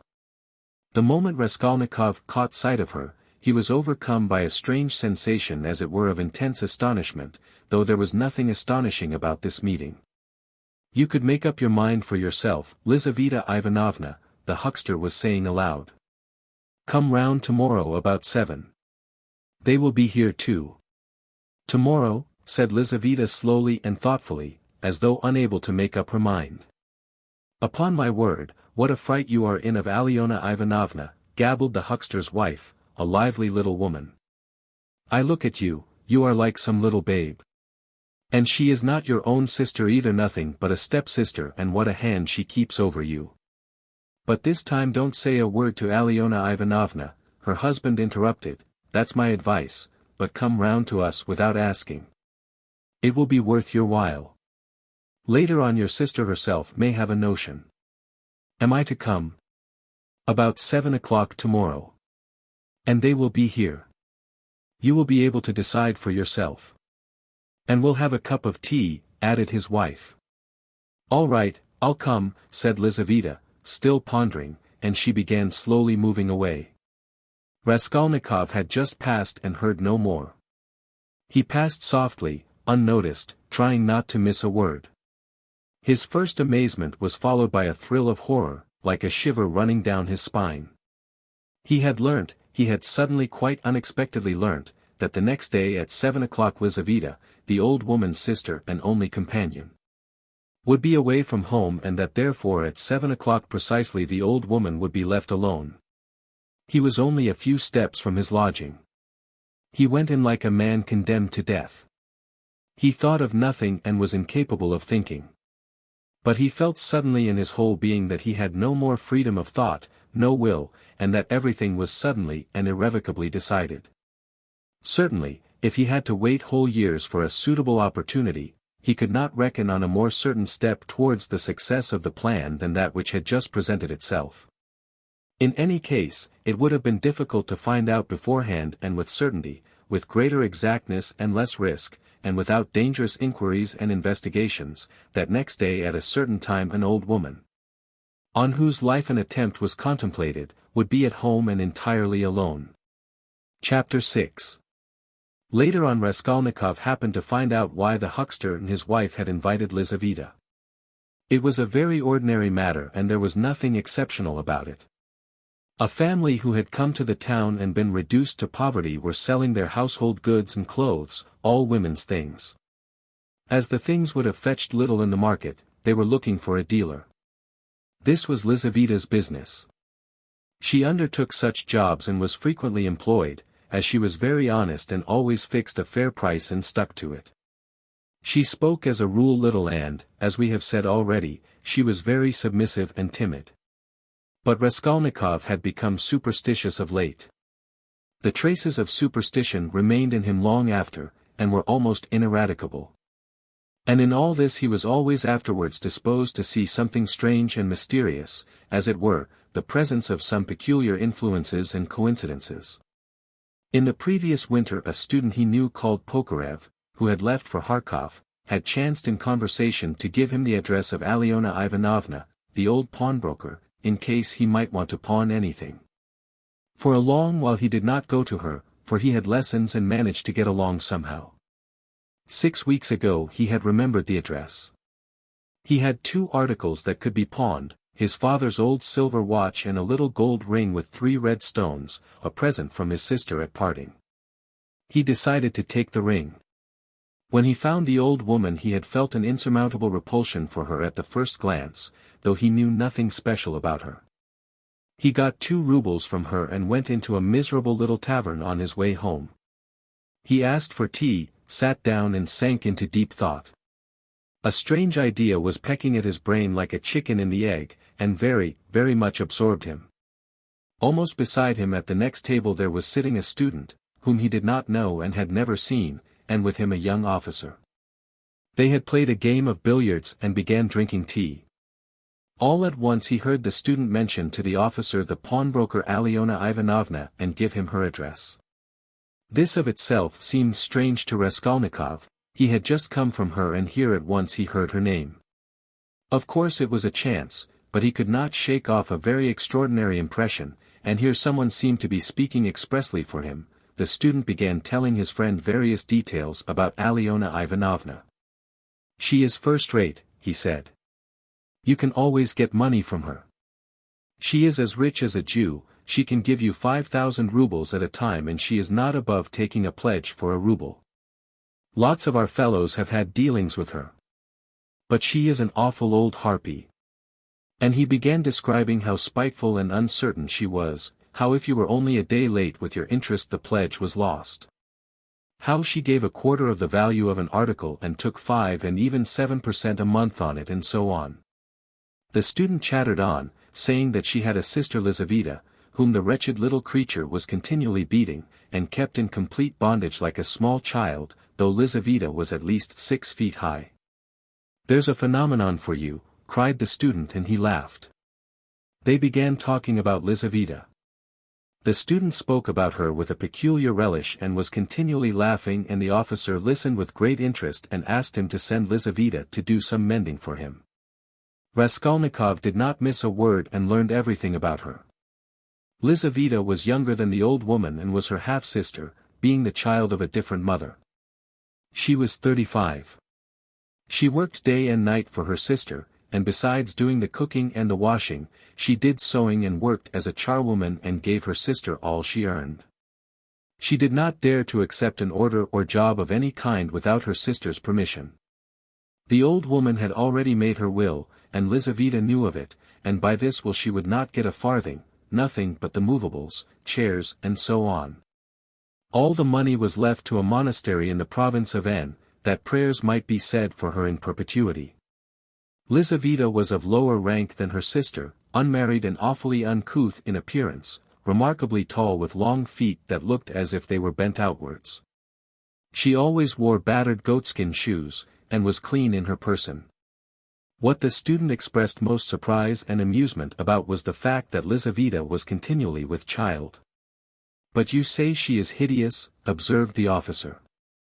"Yes, she is so dark-skinned and looks like a soldier dressed up, but you know she is not at all hideous. She has such a good-natured face and eyes. Strikingly so. And the proof of it is that lots of people are attracted by her. She is such a soft, gentle creature, ready to put up with anything, always willing to do anything. And her smile is really very sweet. You seem to find her attractive yourself," laughed the officer. "From her queerness. No, I'll tell you what. I could kill that damned old woman and make off with her money, I assure you, without the faintest conscience prick," the student added with warmth. The officer laughed again while Raskolnikov shuddered. How strange it was. Listen, I want to ask you a serious question, the student said hotly. I was joking of course, but look here. On one side we have a stupid, senseless, worthless, spiteful, ailing, horrid old woman, not simply useless but doing actual mischief, who has not an idea what she is living for herself, and who will die in a day or two in any case. You understand? You understand? Yes, yes, I understand, answered the officer, watching his excited companion attentively. Well, listen then. On the other side, fresh young lives thrown away for want of help and by thousands, on every side. 100,000 good deeds could be done and helped, on that old woman's money which will be buried in a monastery. Hundreds, thousands perhaps, might be set on the right path. Dozens of families saved from destitution, from ruin, from vice, from the lock hospitals, and all with her money. Kill her, take her money and with the help of it devote oneself to the service of humanity and the good of all. What do you think, would not one tiny crime be wiped out by thousands of good deeds? For one life thousands would be saved from corruption and decay. One death, and 100 lives in exchange, it's simple arithmetic. Besides, what value has the life of that sickly, stupid, ill-natured old woman in the balance of existence? No more than the life of a louse, of a black beetle, less in fact because the old woman is doing harm. She is wearing out the lives of others. The other day she bit Lizaveta's finger out of spite, it almost had to be amputated. Of course she does not deserve to live, remarked the officer, but there it is, it's nature. Oh, well, brother, but we have to correct and direct nature, and, but for that, we should drown in an ocean of prejudice. But for that, there would never have been a single great man. They talk of duty, conscience, I don't want to say anything against duty and conscience, but the point is, what do we mean by them? Stay, I have another question to ask you. Listen. No, you stay, I'll ask you a question. Listen. Well. You are talking and speechifying away, but tell me, would you kill the old woman yourself? Of course not. I was only arguing the justice of it. It's nothing to do with me. But I think, if you would not do it yourself, there's no justice about it. Let us have another game. Raskolnikov was violently agitated. Of course, it was all ordinary youthful talk and thought, such as he had often heard before in different forms and on different themes. But why had he happened to hear such a discussion and such ideas at the very moment when his own brain was just conceiving the very same ideas? And why, just at the moment when he had brought away the embryo of his idea from the old woman, had he dropped at once upon a conversation about her? This coincidence always seemed strange to him. This trivial talk in a tavern had an immense influence on him in his later action, as though there had really been in it something preordained, some guiding hint. On returning from the hay market he flung himself on the sofa and sat for a whole hour without stirring. Meanwhile it got dark, he had no candle and, indeed, it did not occur to him to light up. He could never recollect whether he had been thinking about anything at that time. At last he was conscious of his former fever and shivering, and he realized with relief that he could lie down on the sofa. Soon heavy, leaden sleep came over him, as it were crushing him. He slept an extraordinarily long time and without dreaming. Nastasia, coming into his room at 10 o'clock the next morning, had difficulty in rousing him. She brought him in tea and bread. The tea was again the second brew and again in her own teapot. My goodness, how he sleeps, she cried indignantly. And he is always asleep. He got up with an effort. His head ached, he stood up, took a turn in his garret and sank back on the sofa again. Going to sleep again, cried Nastasia. Are you ill, eh? He made no reply. Do you want some tea? Afterwards, he said with an effort, closing his eyes again and turning to the wall. Nastasia stood over him. Perhaps he really is ill, she said, turned and went out. She came in again at 2 o'clock with soup. He was lying as before. The tea stood untouched. Nastasia felt positively offended and began wrathfully rousing him. "Why are you lying like a log?" she shouted, looking at him with repulsion. He got up, and sat down again, but said nothing and stared at the floor. "Are you ill or not?" asked Nastasia, and again received no answer. "You'd better go out and get a breath of air," she said after a pause. "Will you eat it or not?" "Afterwards," he said weakly. "You can go." And he motioned her out. She remained a little longer, looked at him with compassion and went out. A few minutes afterwards, he raised his eyes and looked for a long while at the tea and the soup. Then he took the bread, took up a spoon and began to eat. He ate a little, 3 or 4 spoonfuls, without appetite, as it were mechanically. His head ached less. After his meal he stretched himself on the sofa again, but now he could not sleep. He lay without stirring, with his face in the pillow. He was haunted by daydreams, and such strange daydreams. In one, that kept recurring, he fancied that he was in Africa, in Egypt, in some sort of oasis. The caravan was resting, the camels were peacefully lying down. The palms stood all around in a complete circle, all the party were at dinner. But he was drinking water from a spring which flowed gurgling close by. And it was so cool, it was wonderful, wonderful, blue, cold water running among the party-colored stones and over the clean sand which glistened here and there like gold. Suddenly he heard a clock strike. He started, roused himself, raised his head, looked out of the window, and seeing how late it was, suddenly jumped up wide awake as though someone had pulled him off the sofa. He crept on tiptoe to the door, stealthily opened it and began listening on the staircase. His heart beat terribly. But all was quiet on the stairs, as if everyone was asleep. It seemed to him strange and monstrous that he could have slept in such forgetfulness from the previous day and had done nothing, had prepared nothing yet. And meanwhile perhaps it had struck 6. And his drowsiness and stupefaction were followed by an extraordinary, feverish, as it were distracted haste. But the preparations to be made were few. He concentrated all his energies on thinking of everything and forgetting nothing. And his heart kept beating and thumping so that he could hardly breathe. First he had to make a noose and sew it into his overcoat, a work of a moment. He rummaged under his pillow and picked out amongst the linen stuffed away under it, a worn-out, old unwashed shirt. From its rags he tore a long strip, a couple of inches wide and about 16 inches long. He folded this strip in 2, took off his wide, strong summer overcoat of some stout cotton material, his only outer garment, and began sewing the 2 ends of the rag on the inside, under the left armhole. His hands shook as he sewed, but he did it successfully so that nothing showed outside when he put the coat on again.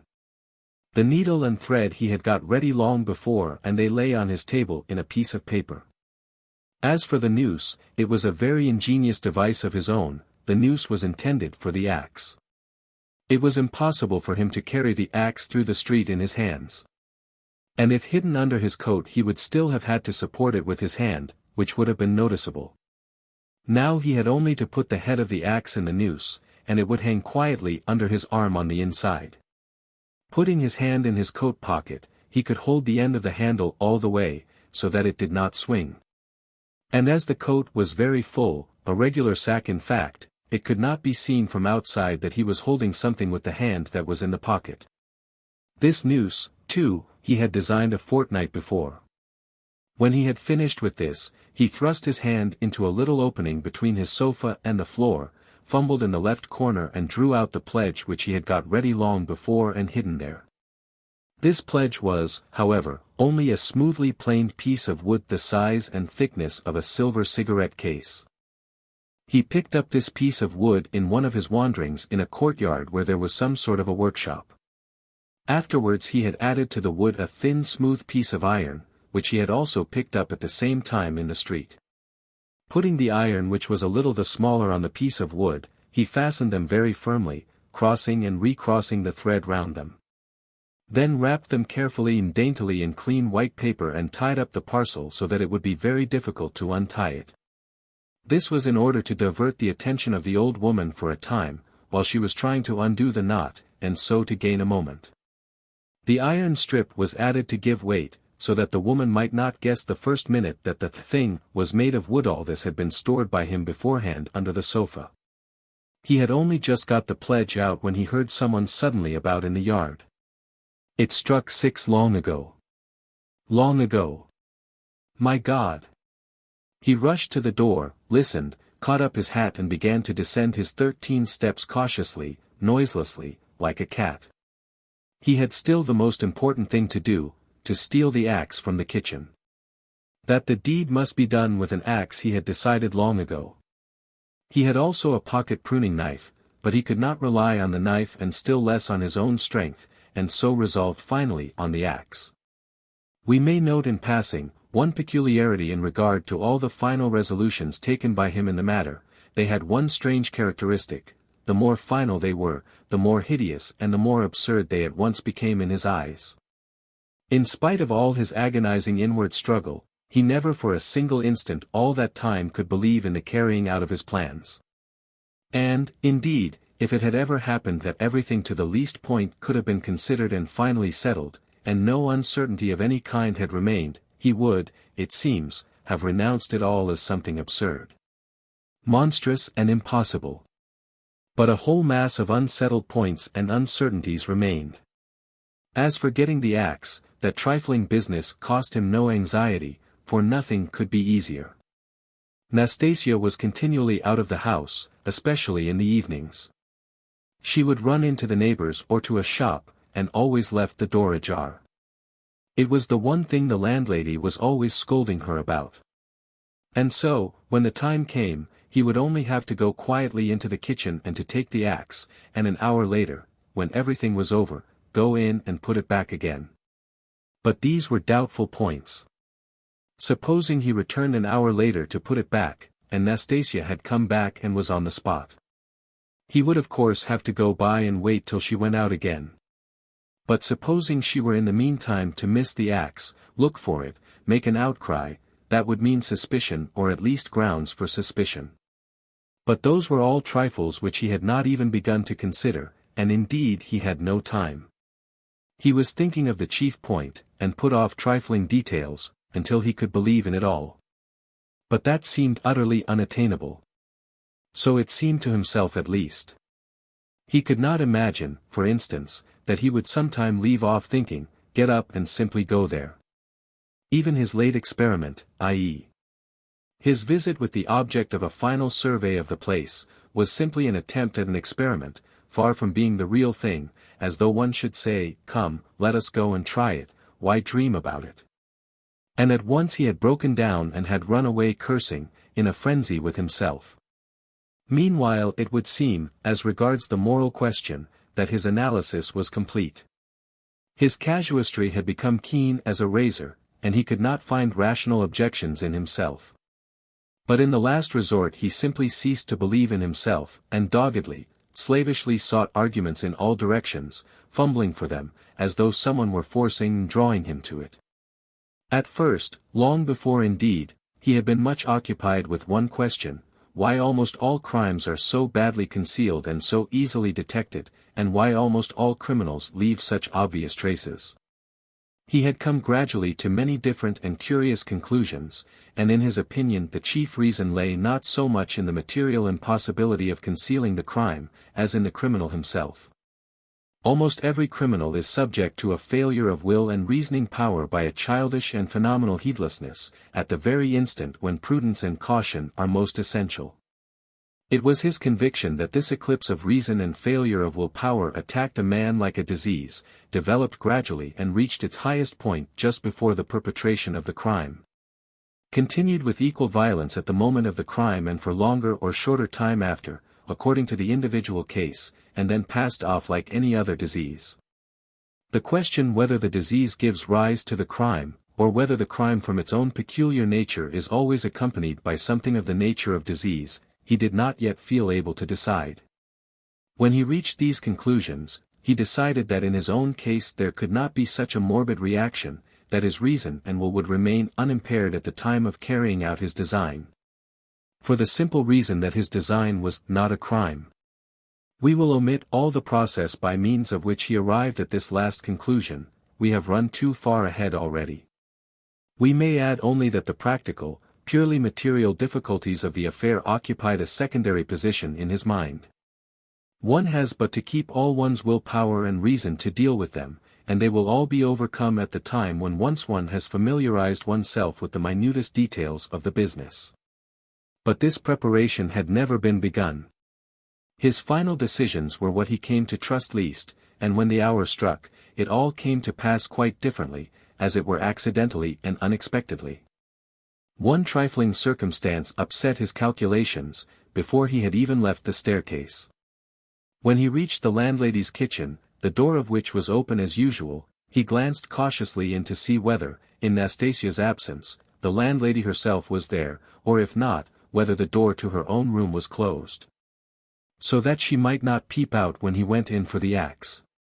But what was his amazement when he suddenly saw that Nastasia was not only at home in the kitchen, but was occupied there, taking linen out of a basket and hanging it on a line. Seeing him, she left off hanging the clothes, turned to him and stared at him all the time he was passing. He turned away his eyes, and walked past as though he noticed nothing. But it was the end of everything, he had not the axe. He was overwhelmed. What made me think, he reflected, as he went under the gateway, what made me think that she would be sure not to be at home at that moment? Why did I assume this so certainly? He was crushed and even humiliated. He could have laughed at himself in his anger. A dull animal rage boiled within him. He stood hesitating in the gateway. To go into the street, to go a walk for appearance sake was revolting, to go back to his room, even more revolting. And what a chance I have lost for ever, he muttered, standing aimlessly in the gateway, just opposite the porter's little dark room, which was also open. Suddenly he started. From the porter's room, 2 paces away from him, something shining under the bench to the right caught his eye. He looked about him, nobody. He approached the room on tiptoe, went down 2 steps into it and in a faint voice called the porter. Yes, not at home. Somewhere near though, in the yard, for the door is wide open. He dashed to the axe, it was an axe, and pulled it out from under the bench, where it lay between 2 chunks of wood. At once, before going out, he made it fast in the noose, he thrust both hands into his pockets and went out of the room. No one had noticed him. When reason fails, the devil helps, he thought with a strange grin. This chance raised his spirits extraordinarily. He walked along quietly and sedately, without hurry, to avoid awakening suspicion. He scarcely looked at the passers-by, tried to escape looking at their faces at all, and to be as little noticeable as possible. Suddenly he thought of his hat. Good heavens! I had the money the day before yesterday and did not get a cap to wear instead. A curse rose from the bottom of his soul. Glancing out of the corner of his eye into a shop, he saw by a clock on the wall that it was 10 minutes past 7. He had to make haste and at the same time to go some way round, so as to approach the house from the other side. When he had happened to imagine all this beforehand, he had sometimes thought that he would be very much afraid. But he was not very much afraid now, was not afraid at all, indeed. His mind was even occupied by irrelevant matters, but by nothing for long. As he passed the Yusupov garden, he was deeply absorbed in considering the building of great fountains, and of their refreshing effect on the atmosphere in all the squares. By degrees he passed to the conviction that if the summer garden were extended to the field of Mars, and perhaps joined to the garden of the Mihailovsky Palace, it would be a splendid thing and a great benefit to the town. Then he was interested by the question why in all great towns men are not simply driven by necessity, but in some peculiar way inclined to live in those parts of the town where there are no gardens nor fountains. Where there is most dirt and smell and all sorts of nastiness. Then his own walks through the Haymarket came back to his mind, and for a moment he waked up to reality. What nonsense, he thought, better think of nothing at all. So probably men led to execution clutch mentally at every object that meets them on the way, flashed through his mind, but simply flashed, like lightning. He made haste to dismiss this thought. And by now he was near. Here was the house, here was the gate. Suddenly a clock somewhere struck once. What? Can it be 7:30? Impossible, it must be fast. Luckily for him, everything went well again at the gates. At that very moment, as though expressly for his benefit, a huge wagon of hay had just driven in at the gate, completely screening him as he passed under the gateway, and the wagon had scarcely had time to drive through into the yard before he had slipped in a flash to the right. On the other side of the wagon he could hear shouting and quarreling, but no one noticed him and no one met him. Many windows looking into that huge quadrangular yard were open at that moment, but he did not raise his head, he had not the strength to. The staircase leading to the old woman's room was close by, just on the right of the gateway. He was already on the stairs. Drawing a breath, pressing his hand against his throbbing heart, and once more feeling for the axe and setting it straight, he began softly and cautiously ascending the stairs, listening every minute. But the stairs, too, were quite deserted, all the doors were shut, he met no one. One flat indeed on the first floor was wide open and painters were at work in it, but they did not glance at him. He stood still, thought a minute and went on. Of course it would be better if they had not been here, but, it's 2 stories above them. And there was the 4th story, here was the door, here was the flat opposite, the empty one. The flat underneath the old woman's was apparently empty also, the visiting card nailed on the door had been torn off, they had gone away. He was out of breath. For one instant the thought floated through his mind, shall I go back? But he made no answer and began listening at the old woman's door, a dead silence. Then he listened again on the staircase, listened long and intently, then looked about him for the last time, pulled himself together, drew himself up, and once more tried the axe in the noose. Am I very pale, he wondered. Am I not evidently agitated? She is mistrustful. Had I better wait a little longer, till my heart leaves off thumping? But his heart did not leave off. On the contrary, as though to spite him, it throbbed more and more violently. He could stand it no longer, he slowly put out his hand to the bell and rang. Half a minute later he rang again, more loudly. No answer. To go on ringing was useless and out of place. The old woman was, of course, at home, but she was suspicious and alone. He had some knowledge of her habits, and once more he put his ear to the door. Either his senses were peculiarly keen, which it is difficult to suppose, or the sound was really very distinct. Anyway, he suddenly heard something like the cautious touch of a hand on the lock and the rustle of a skirt at the very door. Someone was standing stealthily close to the lock and just as he was doing on the outside was secretly listening within, and seemed to have her ear to the door. He moved a little on purpose and muttered something aloud that he might not have the appearance of hiding, then rang a 3rd time, but quietly, soberly, and without impatience, recalling it afterwards, that moment stood out in his mind vividly. Distinctly, forever. He could not make out how he had had such cunning, for his mind was as it were clouded at moments and he was almost unconscious of his body. An instant later he heard the latch unfastened. Chapter 7. The door was as before opened a tiny crack, and again 2 sharp and suspicious eyes stared at him out of the darkness. Then Raskolnikov lost his head and nearly made a great mistake. Fearing the old woman would be frightened by their being alone, and not hoping that the sight of him would disarm her suspicions, he took hold of the door and drew it towards him to prevent the old woman from attempting to shut it again. Seeing this she did not pull the door back, but she did not let go the handle so that he almost dragged her out with it on to the stairs. Seeing that she was standing in the doorway not allowing him to pass, he advanced straight upon her. She stepped back in alarm, tried to say something, but seemed unable to speak and stared with open eyes at him. Good evening, Alyona Ivanovna, he began, trying to speak easily, but his voice would not obey him, it broke and shook. I have come. I have brought something, but we'd better come in, to the light. And leaving her, he passed straight into the room uninvited. The old woman ran after him, her tongue was unloosed. Good heavens! What it is?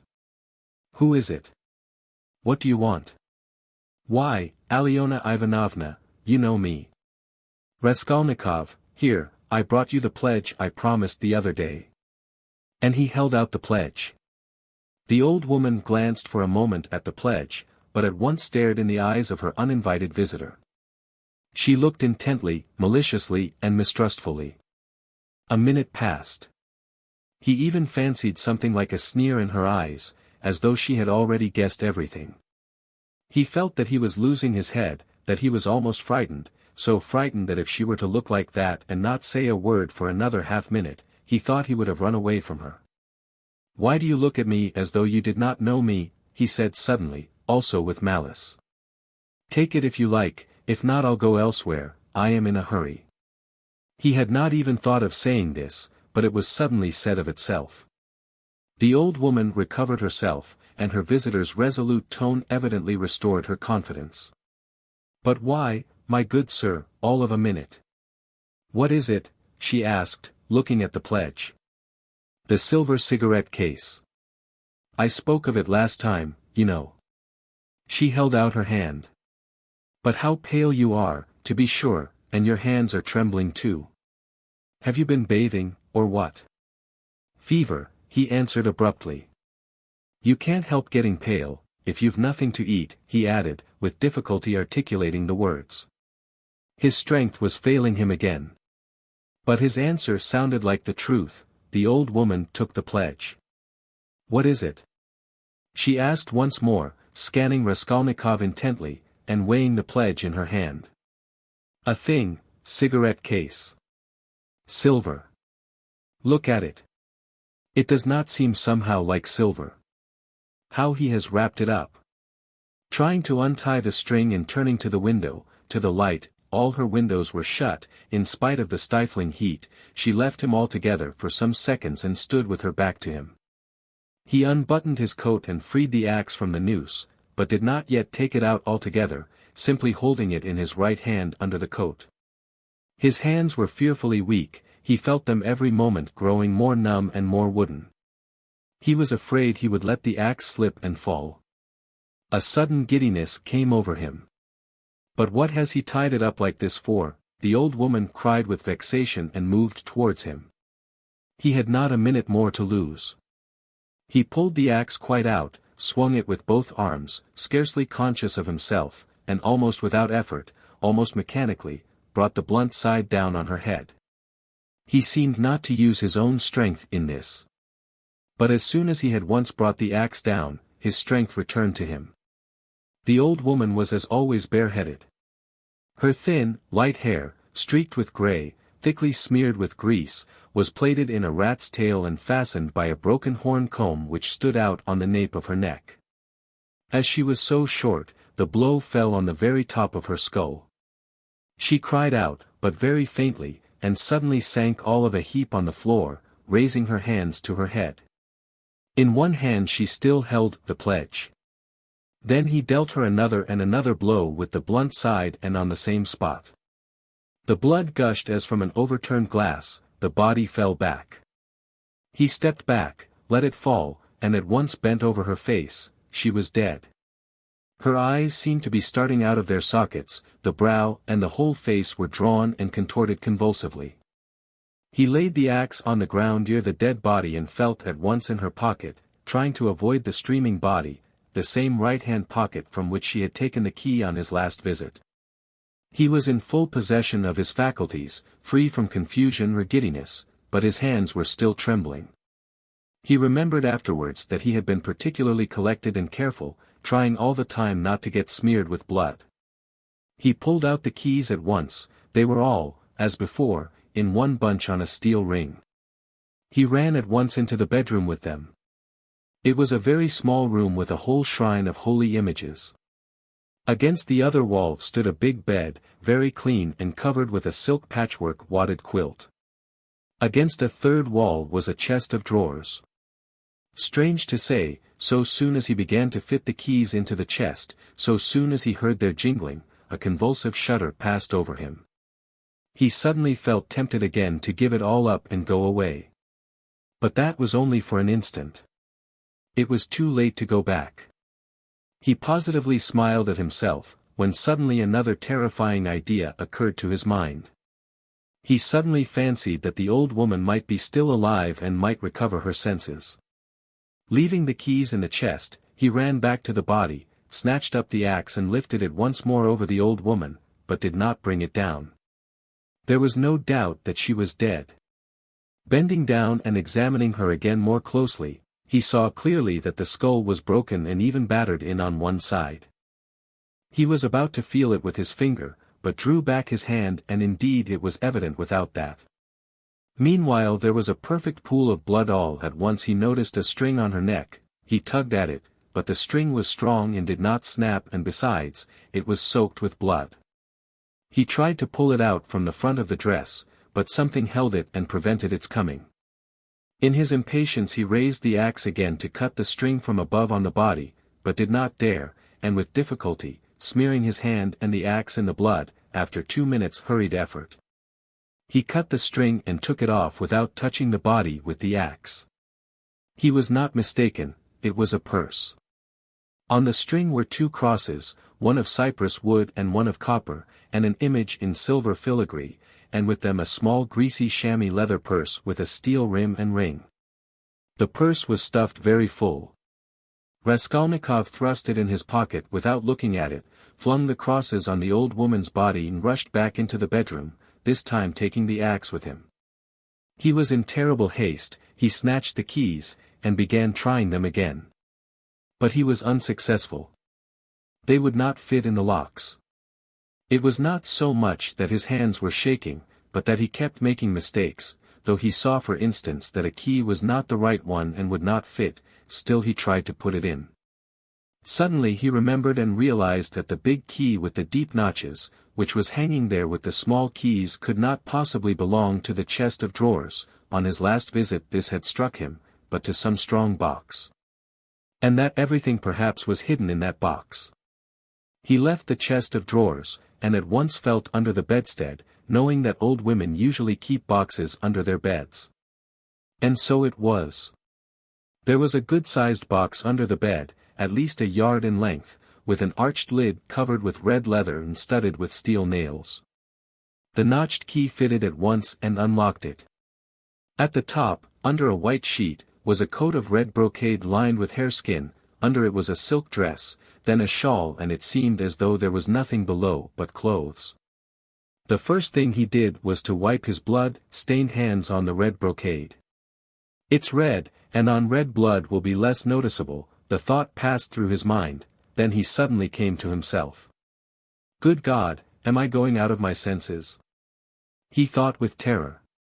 But no sooner did he touch the clothes than a gold watch slipped from under the fur coat. He made haste to turn them all over. There turned out to be various articles made of gold among the clothes, probably all pledges, unredeemed or waiting to be redeemed, bracelets, chains, earrings, pins and such things. Some were in cases, others simply wrapped in newspaper, carefully and exactly folded, and tied round with tape. Without any delay, he began filling up the pockets of his trousers and overcoat without examining or undoing the parcels and cases. But he had not time to take many. He suddenly heard steps in the room where the old woman lay. He stopped short and was still as death. But all was quiet, so it must have been his fancy. All at once he heard distinctly a faint cry, as though someone had uttered a low broken moan. Then again dead silence for a minute or two. He sat squatting on his heels by the box and waited, holding his breath. Suddenly he jumped up, seized the axe and ran out of the bedroom. In the middle of the room stood Lizaveta with a big bundle in her arms. She was gazing in stupefaction at her murdered sister, white as a sheet and seeming not to have the strength to cry out. Seeing him run out of the bedroom, she began faintly quivering all over, like a leaf. A shudder ran down her face. She lifted her hand, opened her mouth, but still did not scream. She began slowly backing away from him into the corner, staring intently, persistently at him, but still uttered no sound, as though she could not get breath to scream. He rushed at her with the axe. Her mouth twitched piteously, as one sees babies' mouths, when they begin to be frightened, stare intently at what frightens them and are on the point of screaming. And this hapless Lizaveta was so simple and had been so thoroughly crushed and scared that she did not even raise a hand to guard her face, though that was the most necessary and natural action at the moment, for the axe was raised over her face. She only put up her empty left hand, but not to her face, slowly holding it out before her as though motioning him away. The axe fell with the sharp edge just on the skull and split at one blow all the top of the head. She fell heavily at once. Raskolnikov completely lost his head, snatching up her bundle, dropped it again and ran into the entry. Fear gained more and more mastery over him, especially after this second, quite unexpected murder. He longed to run away from the place as fast as possible. And if at that moment he had been capable of seeing and reasoning more correctly, if he had been able to realize all the difficulties of his position, the hopelessness, the hideousness and the absurdity of it. If he could have understood how many obstacles and, perhaps, crimes he had still to overcome or to commit, to get out of that place and to make his way home, it is very possible that he would have flung up everything. And would have gone to give himself up, and not from fear, but from simple horror and loathing of what he had done. The feeling of loathing especially surged up within him and grew stronger every minute.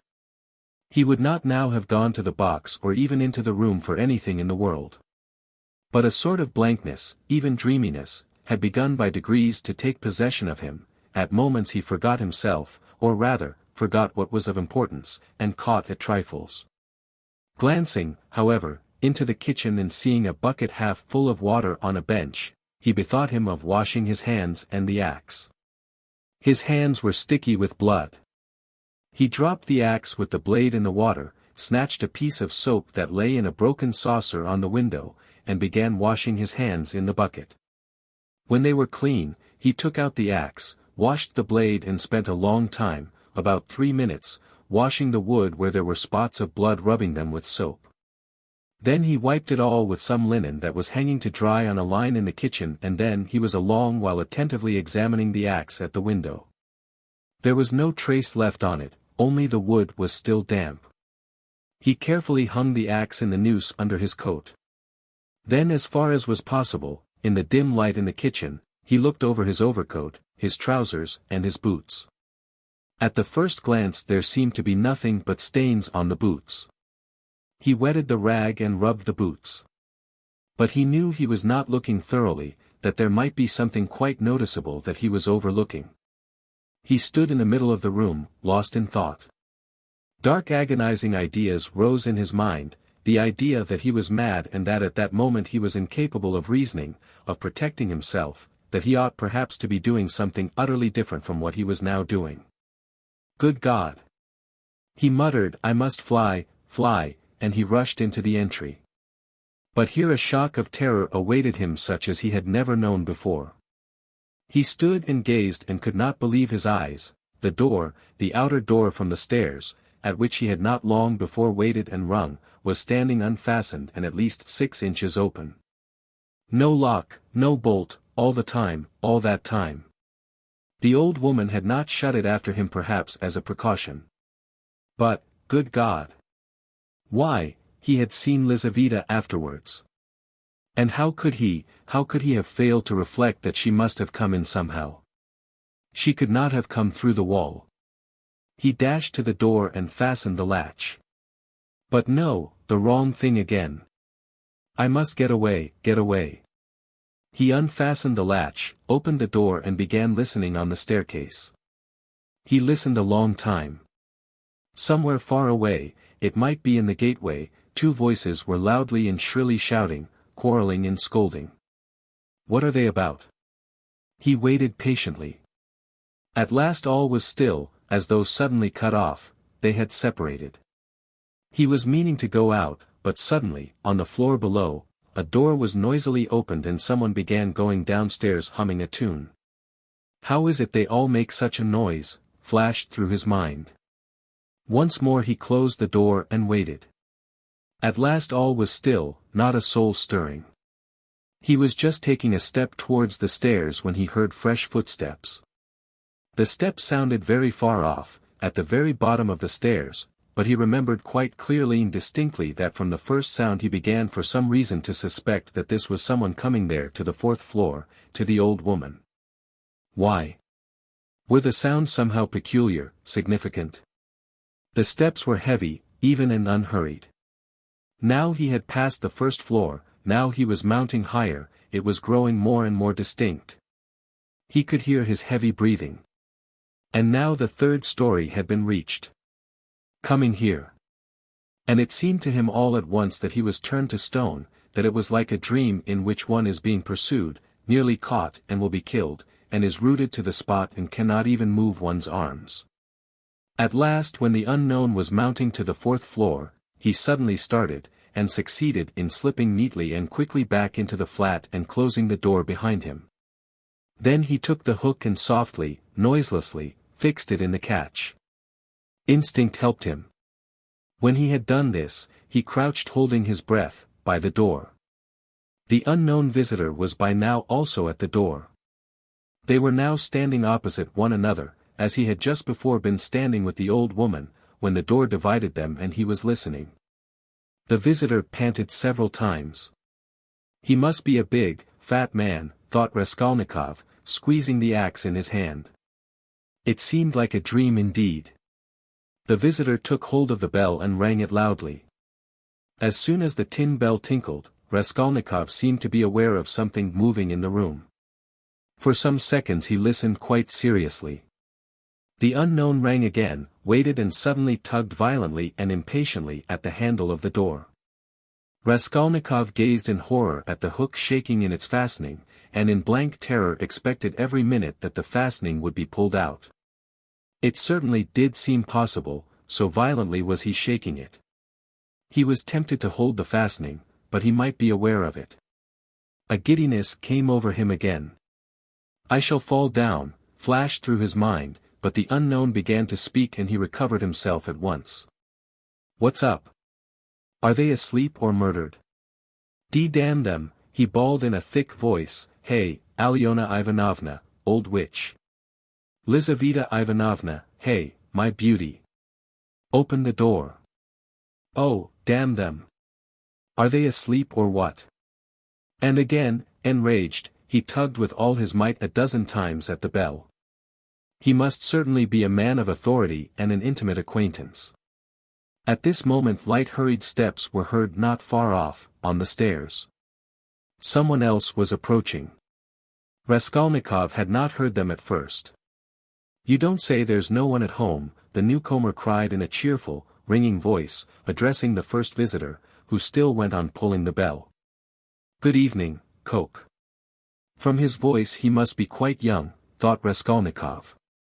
Who the devil can tell? "I've almost broken the lock," answered Coke. "But how do you come to know me?" "Why? The day before yesterday I beat you 3 times running at billiards at Gambrinus." "Oh. So they are not at home? That's queer. It's awfully stupid though. Where could the old woman have gone?" "I've come on business." "Yes. And I have business with her, too." "Well, what can we do?" "Go back, I suppose, AIE. "And I was hoping to get some money," cried the young man. "We must give it up, of course, but what did she fix this time for?" "The old witch fixed the time for me to come herself.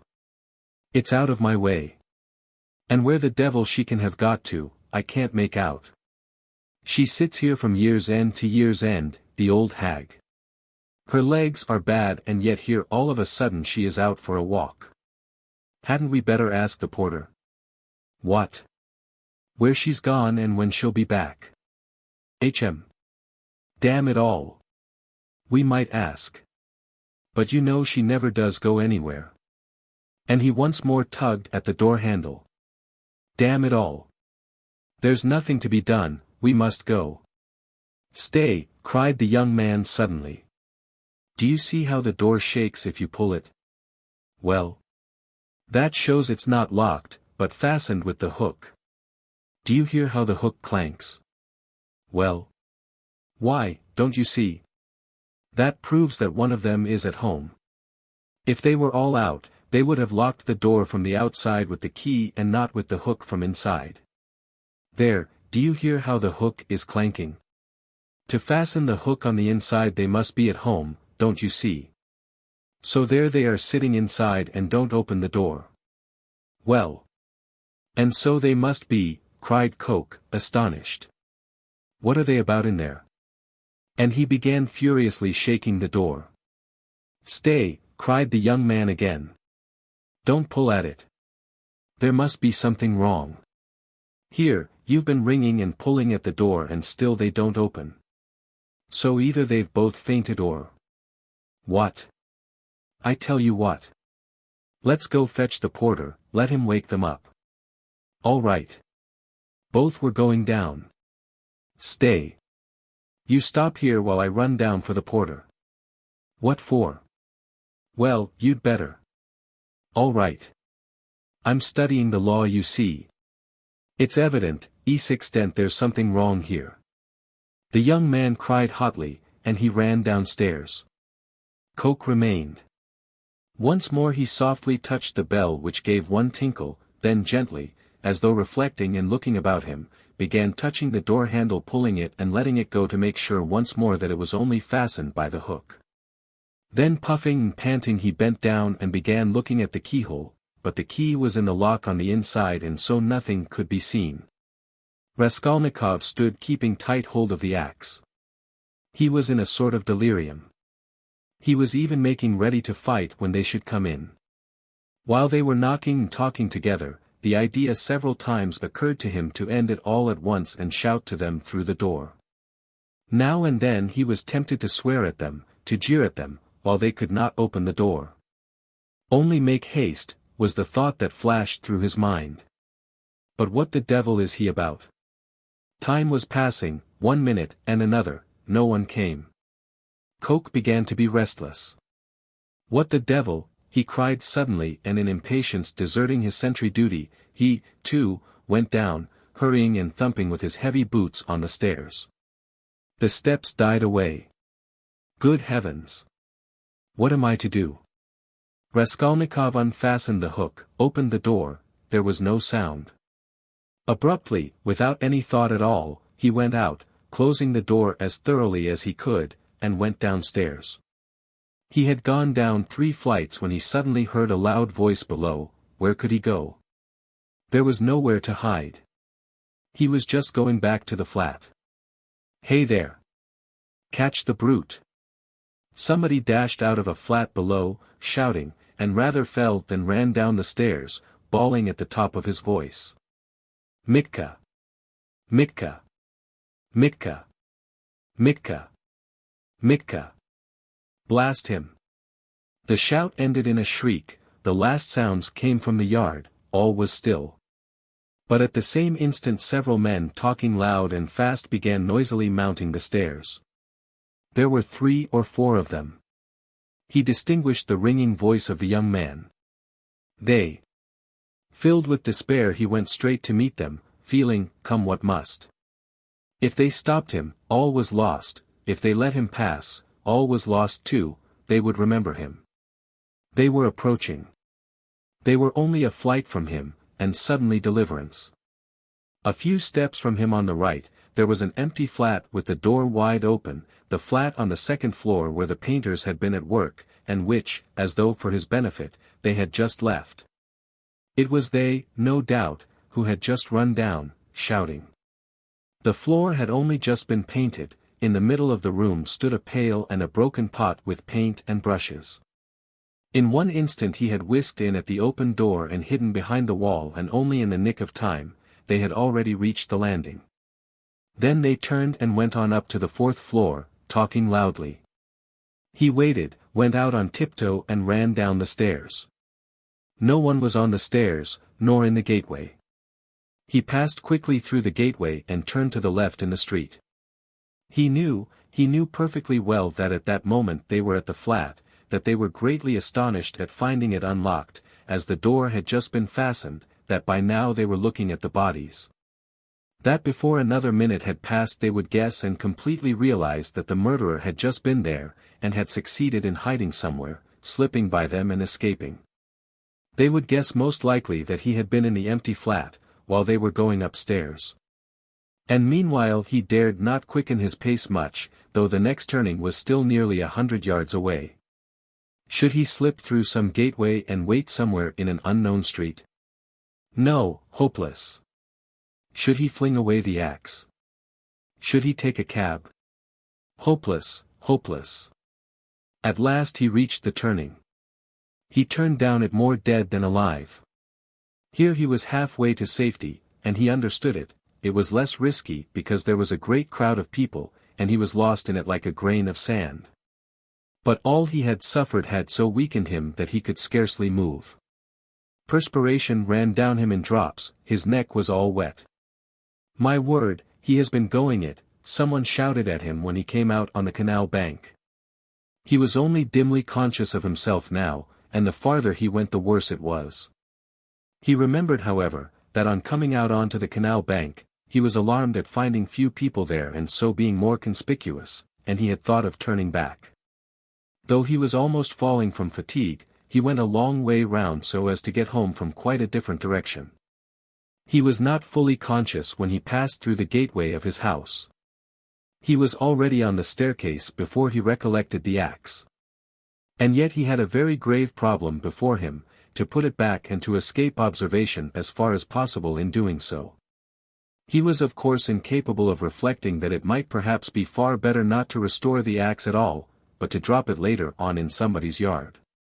But it all happened fortunately. The door of the porter's room was closed but not locked, so that it seemed most likely that the porter was at home.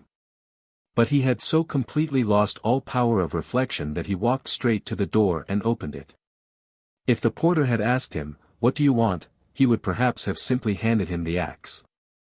But again the porter was not at home, and he succeeded in putting the axe back under the bench, and even covering it with the chunk of wood as before. He met no one, not a soul. Afterwards on the way to his room, the landlady's door was shut.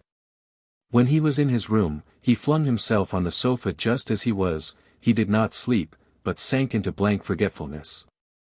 If anyone had come into his room then, he would have jumped up at once and screamed. Scraps and shreds of thoughts were simply swarming in his brain, but he could not catch at one, he could not rest on one, in spite of all his efforts. Part 2. Chapter 1.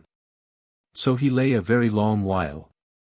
Now and then he seemed to wake up, and at such moments he noticed that it was far into the night, but it did not occur to him to get up. At last he noticed that it was beginning to get light.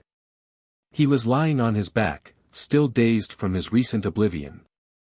Fearful, despairing cries rose shrilly from the street, sounds which he heard every night, indeed, under his window after 2 o'clock. They woke him up now. Ah!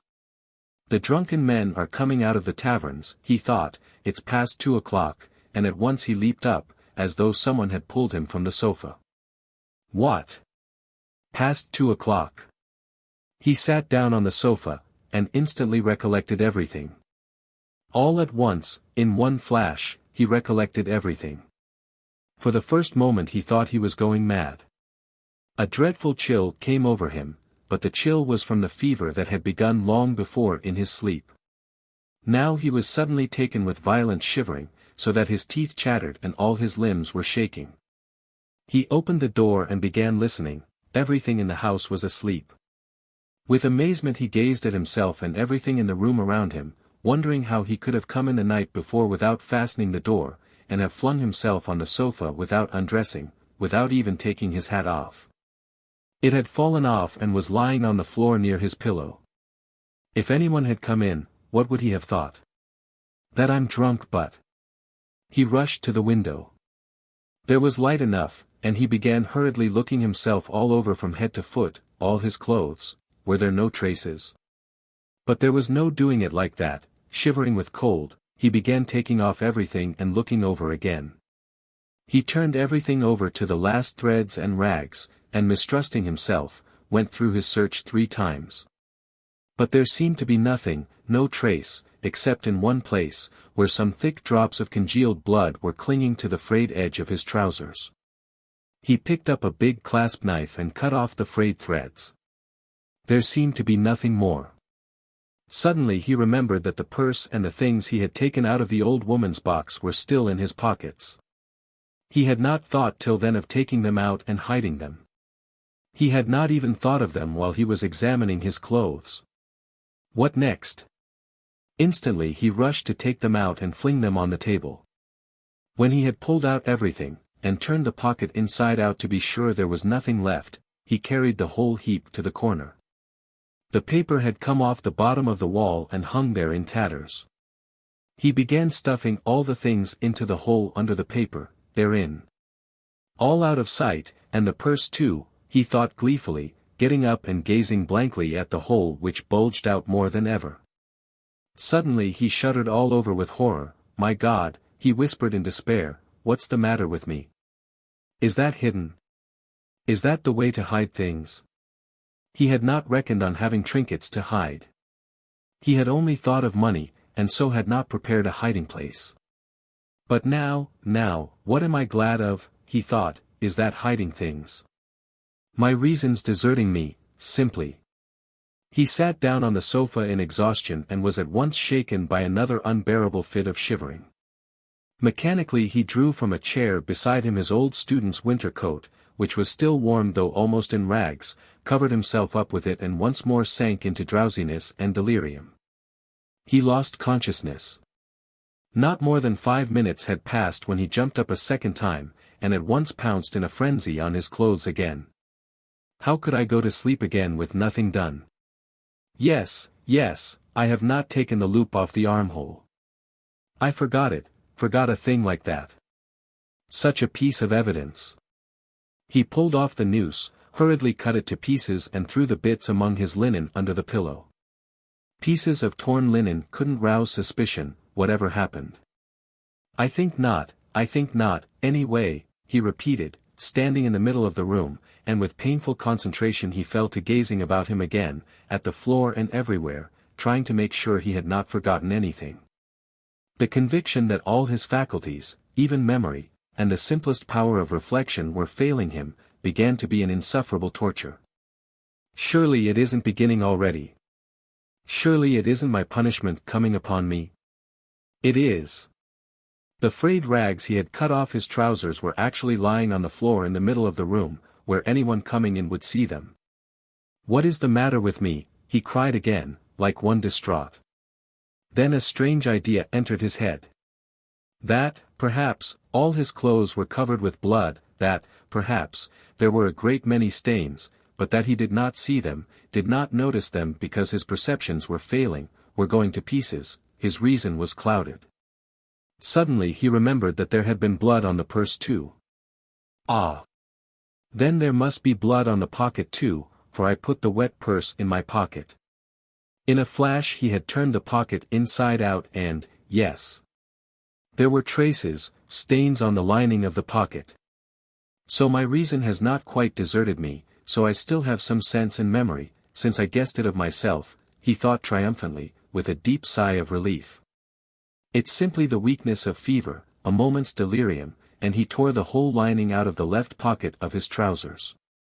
At that instant the sunlight fell on his left boot. On the sock which poked out from the boot, he fancied there were traces. He flung off his boots, traces indeed.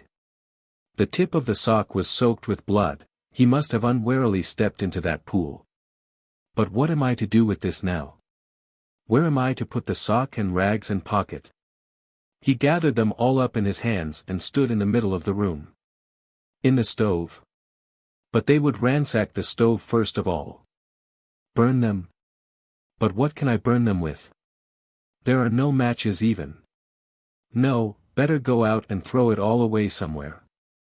Yes, better throw it away, he repeated, sitting down on the sofa again, and at once, this minute, without lingering. But his head sank on the pillow instead. Again the unbearable icy shivering came over him, again he drew his coat over him. And for a long while, for some hours, he was haunted by the impulse to go off somewhere at once, this moment, and fling it all away, so that it may be out of sight and done with, at once. Several times he tried to rise from the sofa, but could not. He was thoroughly waked up at last by a violent knocking at his door. "Open, do, are you dead or alive?" "He keeps sleeping here," shouted Nastasia, banging with her fist on the door. "For whole days together he's snoring here like a dog. A dog he is too. Open, I tell you. It's past 10. "Maybe he's not at home," said a man's voice. "Ha! That's the porter's voice. What does he want?" He jumped up and sat on the sofa. The beating of his heart was a positive pain. "Then who can have latched the door?" retorted Nastasia. "He's taken to bolting himself in. As if he were worth stealing. Open, you stupid, wake up. What do they want?" "Why the porter? All's discovered. Resist or open. Come what may." He half rose, stooped forward and unlatched the door. His room was so small that he could undo the latch without leaving the bed. Yes, the porter and Nastasia were standing there. Nastasia stared at him in a strange way. He glanced with a defiant and desperate air at the porter, who without a word held out a grey folded paper sealed with bottle wax. "A notice from the office," he announced, as he gave him the paper. "From what office?" "A summons to the police office, of course." "You know which office?" "To the police." "What for?" "How can I tell?" "You're sent for, so you go." The man looked at him attentively, looked round the room and turned to go away. "He's downright ill," observed Nastasia, not taking her eyes off him. The porter turned his head for a moment. "He's been in a fever since yesterday," she added. Raskolnikov made no response and held the paper in his hands, without opening it. "Don't you get up then," Nastasia went on compassionately, seeing that he was letting his feet down from the sofa. "You're ill, and so don't go, there's no such hurry. What have you got there?" He looked. In his right hand he held the shreds he had cut from his trousers, the sock, and the rags of the pocket. So he had been asleep with them in his hand. Afterwards, reflecting upon it, he remembered that half waking up in his fever, he had grasped all this tightly in his hand and so fallen asleep again. "Look at the rags he's collected and sleeps with them, as though he has got hold of a treasure." And Nastasia went off into her hysterical giggle. Instantly he thrust them all under his great coat and fixed his eyes intently upon her. Far as he was from being capable of rational reflection at that moment, he felt that no one would behave like that with a person who was going to be arrested. "But, the police. You'd better have some tea." "Yes. I'll bring it, there's some left." "No. I'm going, I'll go at once," he muttered, getting on to his feet. "Why, you'll never get downstairs." "Yes, I'll go." "As you please." She followed the porter out. At once he rushed to the light to examine the sock and the rags. There are stains, but not very noticeable, all covered with dirt, and rubbed and already discolored.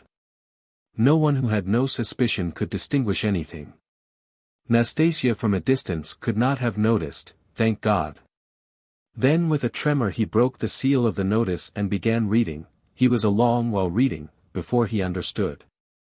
It was an ordinary summons from the district police station to appear that day at 9:30 at the office of the district superintendent. But when has such a thing happened? I never have anything to do with the police. And why just today?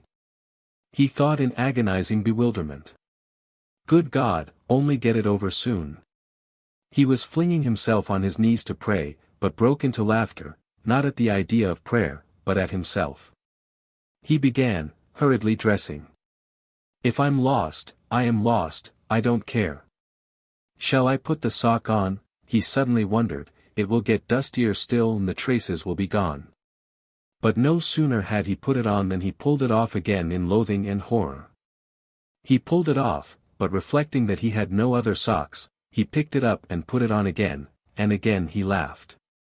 That's all conventional, that's all relative, merely a way of looking at it, he thought in a flash, but only on the top surface of his mind, while he was shuddering all over. "There, I've got it on. I have finished by getting it on. But his laughter was quickly followed by despair. No, it's too much for me, he thought. His legs shook. From fear, he muttered. His head swam and ached with fever. It's a trick. They want to decoy me there and confound me over everything, he mused. As he went out onto the stairs, the worst of it is I'm almost lightheaded. I may blurt out something stupid. On the stairs he remembered that he was leaving all the things just as they were in the hole in the wall, and very likely. It's on purpose to search when I'm out, he thought, and stopped short.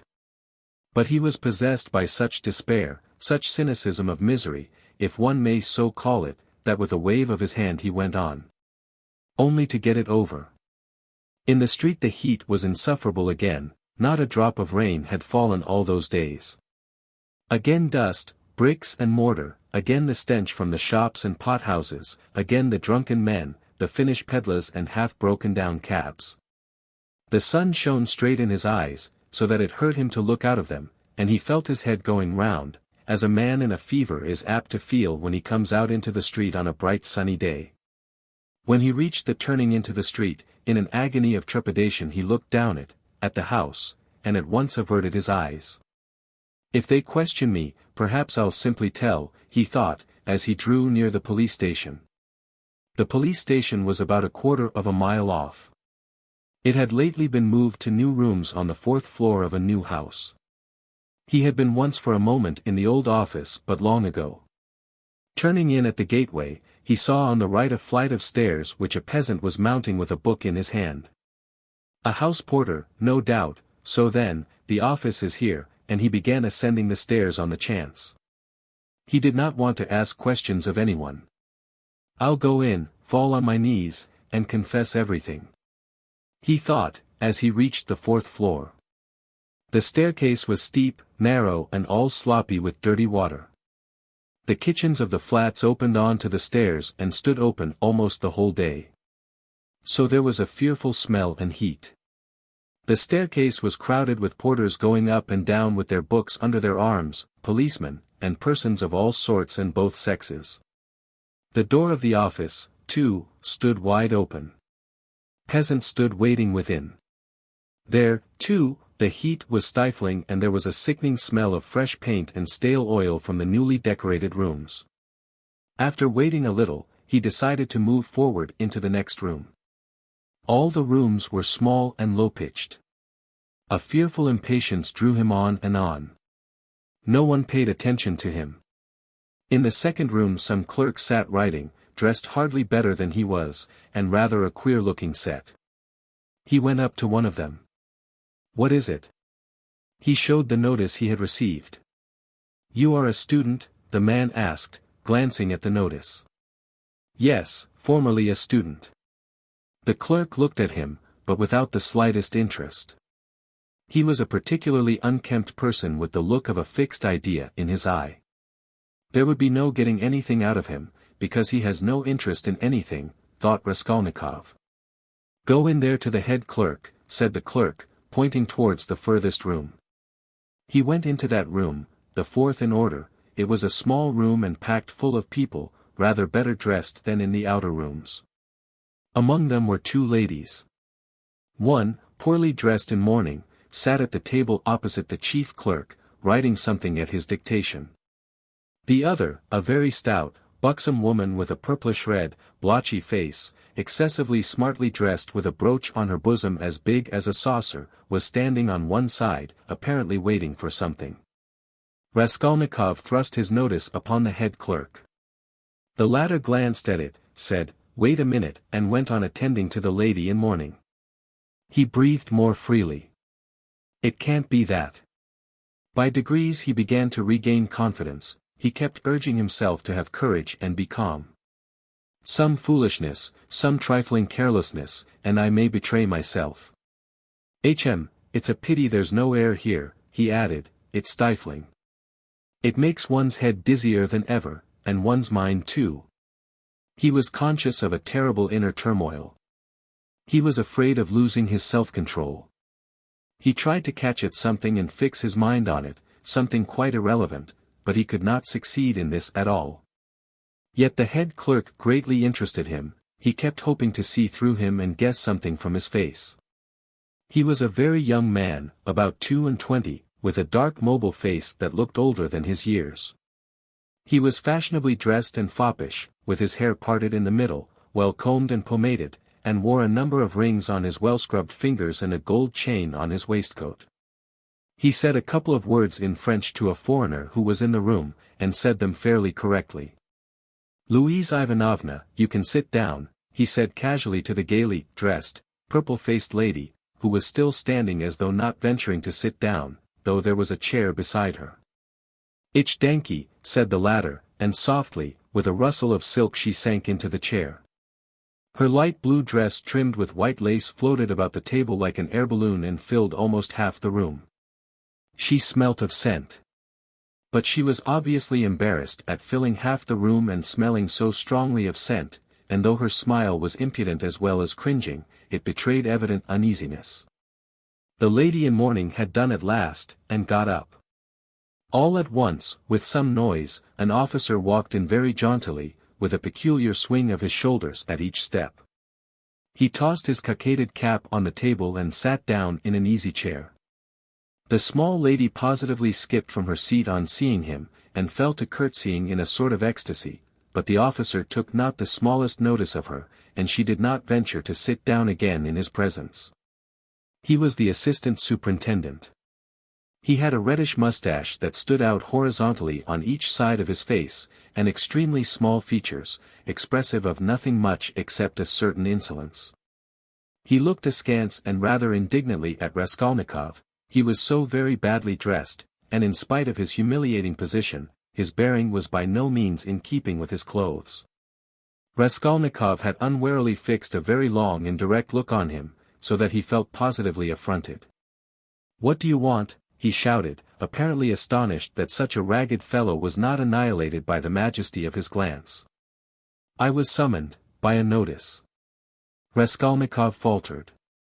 "For the recovery of money due, from the student." The head clerk interfered hurriedly, tearing himself from his papers. "Here," and he flung Raskolnikov a document and pointed out the place.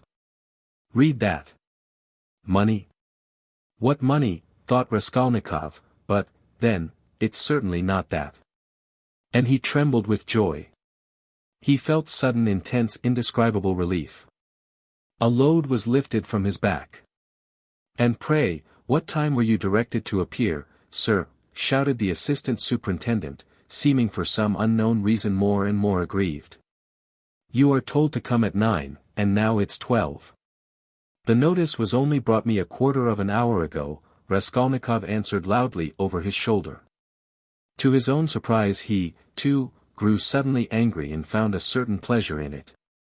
"And it's enough that I have come here ill with fever. Kindly refrain from shouting." "I'm not shouting, I'm speaking very quietly, it's you who are shouting at me. I'm a student, and allow no one to shout at me." The assistant superintendent was so furious that for the first minute he could only splutter inarticulately. He leaped up from his seat. "Be silent. You are in a government office. Don't be impudent, sir." "You're in a government office, too," cried Raskolnikov, "and you're smoking a cigarette as well as shouting, so you are showing disrespect to all of us." He felt an indescribable satisfaction at having said this. The head clerk looked at him with a smile. The angry assistant superintendent was obviously disconcerted. "That's not your business," he shouted at last with unnatural loudness. "Kindly make the declaration demanded of you. Show him. Alexander Grigorievich. There is a complaint against you. You don't pay your debts. You're a fine bird." But Raskolnikov was not listening now, he had eagerly clutched at the paper, in haste to find an explanation. He read it once, and a second time, and still did not understand. "What is this?" he asked the head clerk. "It is for the recovery of money on an IOU, a writ. You must either pay it, with all expenses, costs and so on, or give a written declaration when you can pay it, and at the same time an undertaking not to leave the capital without payment, and nor to sell or conceal your property. The creditor is at liberty to sell your property, and proceed against you according to the law. But I am not in debt to anyone. That's not our business. Here, an IOU for 115 rubles, legally attested, and due for payment, has been brought us for recovery, given by you to the widow of the assessor Zarnitsyn, 9 months ago, and paid over by the widow Zarnitsyn to one Mr. Chebarov. We therefore summon you, hereupon. But she is my landlady. And what if she is your landlady? The head clerk looked at him with a condescending smile of compassion, and at the same time with a certain triumph, as at a novice under fire for the first time, as though he would say, "Well, how do you feel now?" But what did he care now for an IOU, for a writ of recovery? Was that worth worrying about now? Was it worth attention even? He stood, he read, he listened, he answered, he even asked questions himself, but all mechanically. The triumphant sense of security, of deliverance from overwhelming danger, that was what filled his whole soul that moment, without thought for the future, without analysis, without suppositions or surmises, without doubts and without questioning. It was an instant of full, direct, purely instinctive joy. But at that very moment something like a thunderstorm took place in the office. The assistant superintendent, still shaken by Raskolnikov's disrespect, still fuming and obviously anxious to keep up his wounded dignity, pounced on the unfortunate smart lady, who had been gazing at him ever since he came in with an exceedingly silly smile.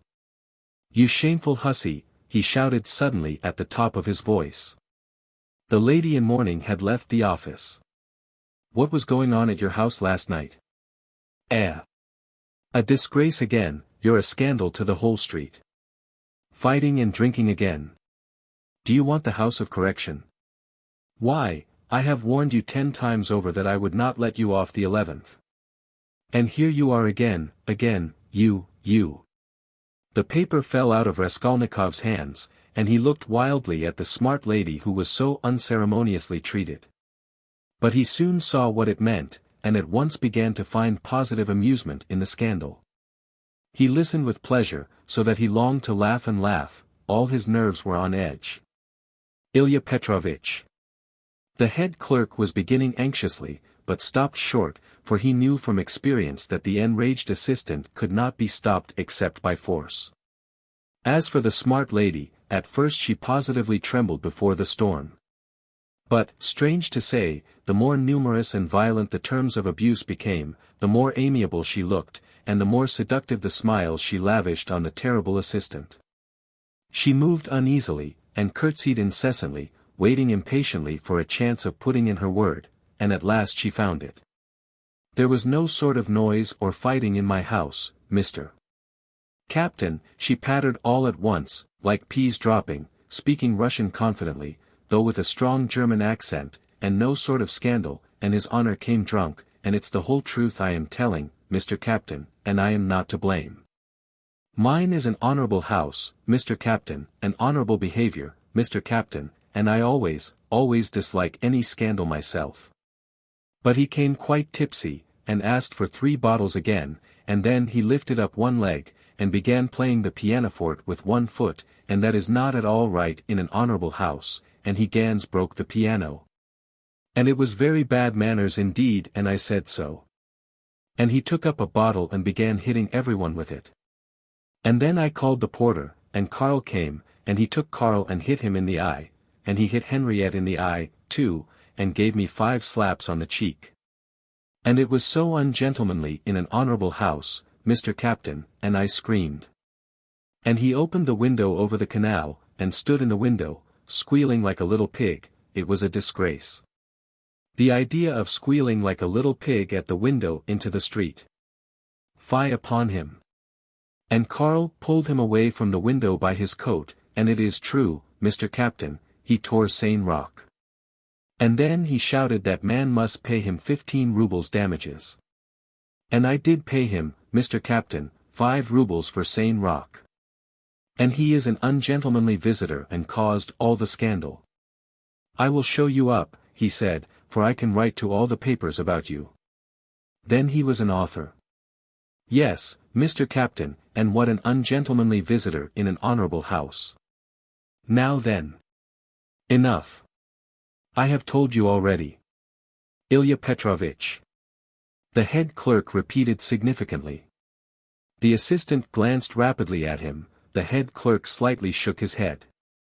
So I tell you this, most respectable Louise Ivanovna, and I tell it you for the last time, the assistant went on. If there is a scandal in your honorable house once again, I will put you yourself in the lockup, as it is called in polite society. Do you hear? So a literary man, an author took 5 rubles for his coat-tail in an honorable house. A nice set, these authors. And he cast a contemptuous glance at Raskolnikov. There was a scandal the other day in a restaurant, too. An author had eaten his dinner and would not pay. I'll write a satire on you, says he. And there was another of them on a steamer last week used the most disgraceful language to the respectable family of a civil councillor, his wife and daughter. And there was one of them turned out of a confectioner's shop the other day. They are like that, authors, literary men, students, town criers. Pooh! You get along. I shall look in upon you myself one day. Then you had better be careful. Do you hear? With hurried deference, Louise Ivanovna fell to curtsying in all directions, and so curtsied herself to the door. But at the door, she stumbled backwards against a good-looking officer with a fresh, open face and splendid thick fair whiskers. This was the superintendent of the district himself, Nikodem Fomitch. Louise Ivanovna made haste to curtsy almost to the ground, and with mincing little steps, she fluttered out of the office. Again thunder and lightning, a hurricane. Said Nikodem Fomitch to Ilya Petrovitch in a civil and friendly tone. You are aroused again, you are fuming again. I heard it on the stairs. Well, what then? Ilya Petrovitch drawled with gentlemanly nonchalance. And he walked with some papers to another table, with a jaunty swing of his shoulders at each step.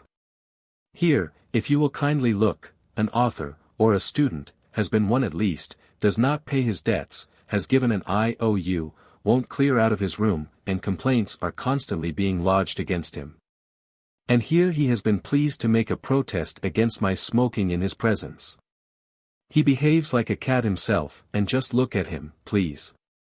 Here's the gentleman, and very attractive he is. Poverty is not a vice, my friend, but we know you go off like powder, you can't bear a slight. I dare say you took offense at something and went too far yourself, continued Nikodem Fomitch, turning affably to Raskolnikov. But you were wrong there. He is a capital fellow, I assure you, but explosive, explosive. He gets hot, fires up, boils over, and no stopping him. And then it's all over. And at the bottom he's a heart of gold. His nickname in the regiment was the Explosive Lieutenant. And what a regiment it was, too, cried Ilya Petrovitch, much gratified at this agreeable banter, though still sulky. Raskolnikov had a sudden desire to say something exceptionally pleasant to them all. Excuse me, Captain, he began easily, suddenly addressing Nikodem Fomitch, will you enter into my position? I am ready to ask pardon, if I have been ill-mannered. I am a poor student, sick and shattered was the word he used, by poverty. I am not studying, because I cannot keep myself now, but I shall get money. I have a mother and sister in the province of X. They will send it to me, and I will pay. My landlady is a good-hearted woman, but she is so exasperated at my having lost my lessons, and not paying her for the last 4 months, that she does not even send up my dinner, and I don't understand this IOU at all. She is asking me to pay her on this IOU. How am I to pay her? Judge for yourselves. But that is not our business, you know, the head clerk was observing. Yes, yes. I perfectly agree with you. But allow me to explain. Raskolnikov put in again, still addressing Nikodem Fomitch, but trying his best to address Ilya Petrovitch also. Though the latter persistently appeared to be rummaging among his papers and to be contemptuously oblivious of him. Allow me to explain that I have been living with her for nearly 3 years, and at first, for why should I not confess it, at the very beginning I promised to marry her daughter. It was a verbal promise. Freely given. She was a girl, indeed, I liked her, though I was not in love with her, a youthful affair in fact, that is, I mean to say, that my landlady gave me credit freely in those days. And I led a life of. I was very heedless.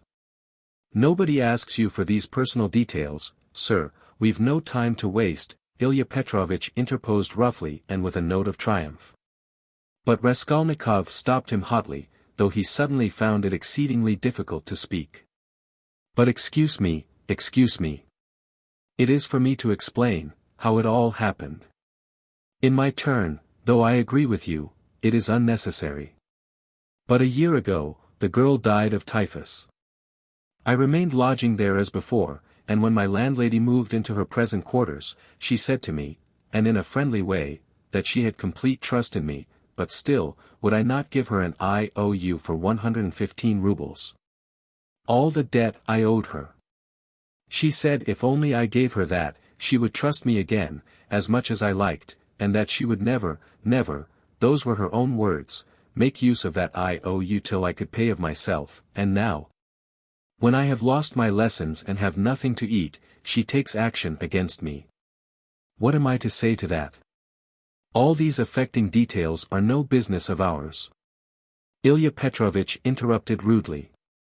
You must give a written undertaking, but as for your love affairs and all these tragic events, we have nothing to do with that. Come now, you are harsh, muttered Nikidim Fomitch, sitting down at the table and also beginning to write. He looked a little ashamed. Write, said the head clerk to Raskolnikov.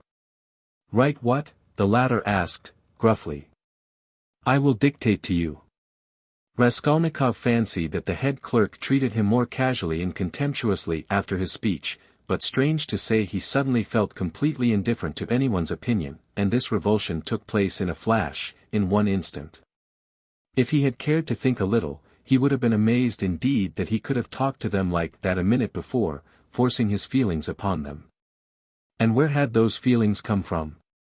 Now if the whole room had been filled, not with police officers, but with those nearest and dearest to him, he would not have found one human word for them, so empty was his heart. A gloomy sensation of agonizing, everlasting solitude and remoteness, took conscious form in his soul. It was not the meanness of his sentimental effusions before Ilya Petrovitch, nor the meanness of the latter's triumph over him that had caused this sudden revulsion in his heart. Oh, what had he to do now with his own baseness, with all these petty vanities, officers, German women, debts, police offices?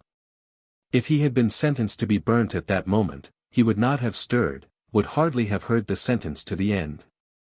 Something was happening to him entirely new, sudden and unknown. It was not that he understood, but he felt clearly with all the intensity of sensation that he could never more appeal to these people in the police office with sentimental effusions like his recent outburst, or with anything whatever.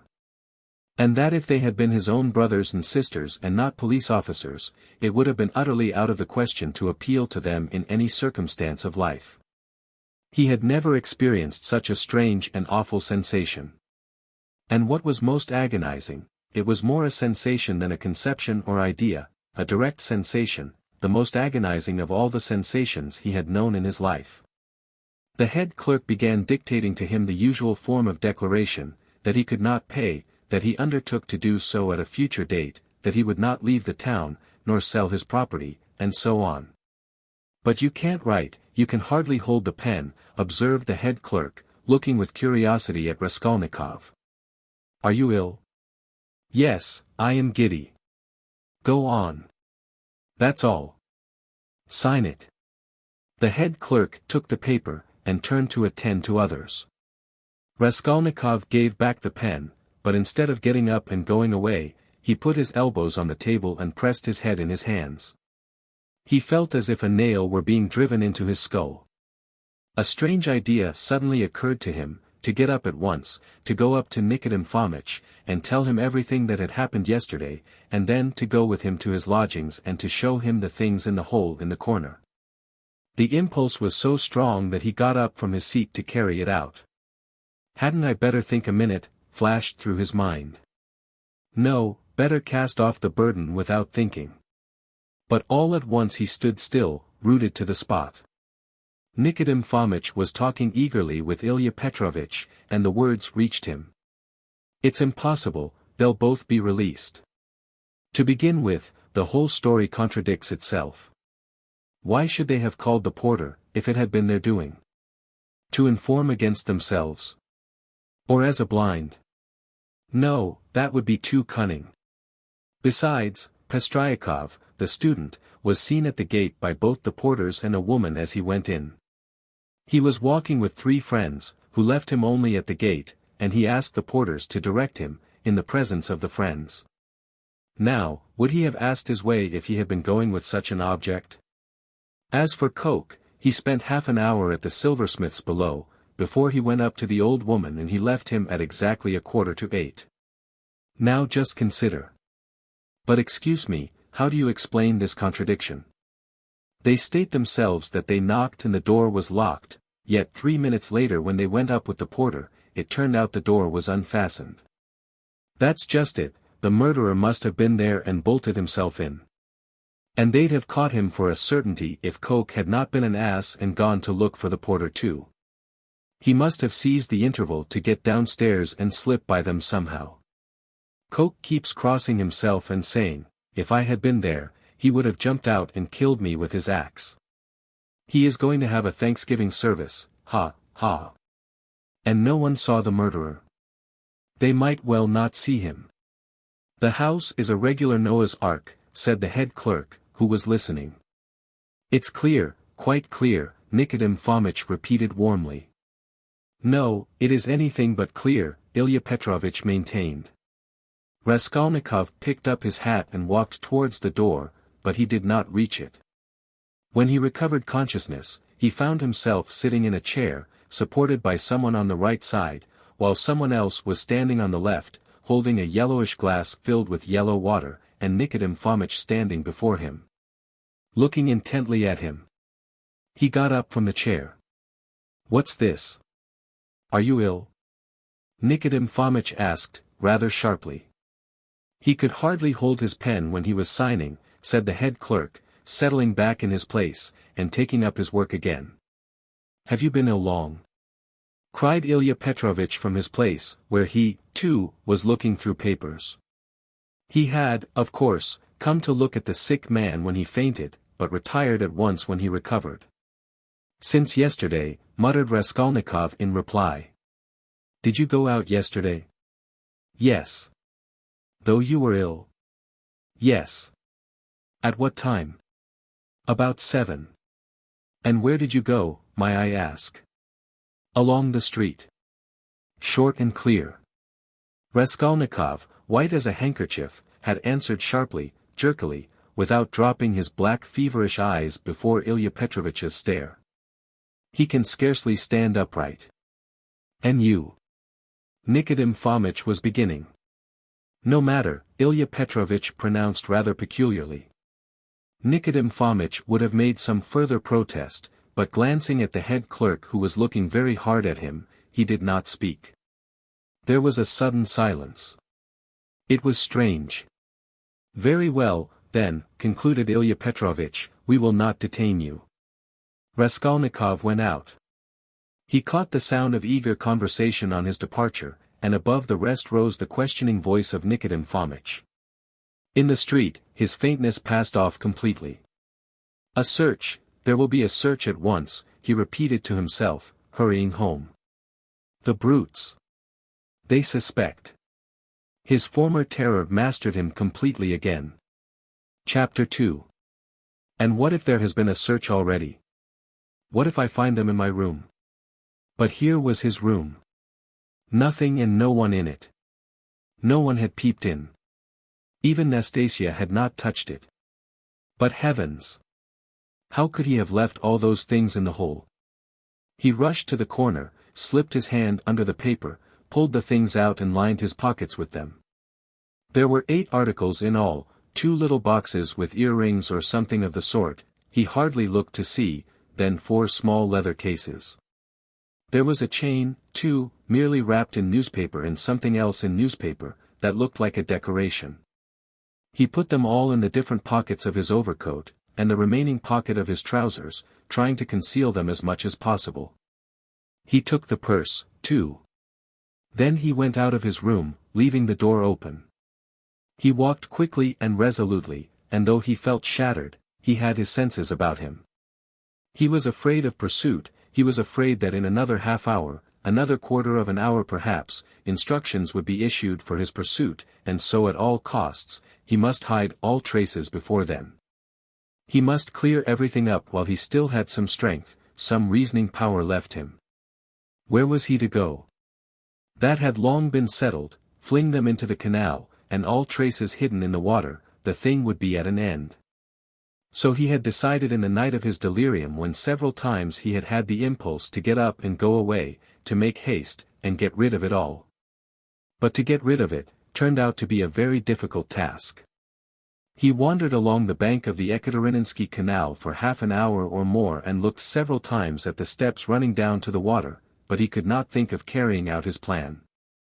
Either rafts stood at the step's edge, and women were washing clothes on them, or boats were moored there, and people were swarming everywhere. Moreover, he could be seen and noticed from the banks on all sides.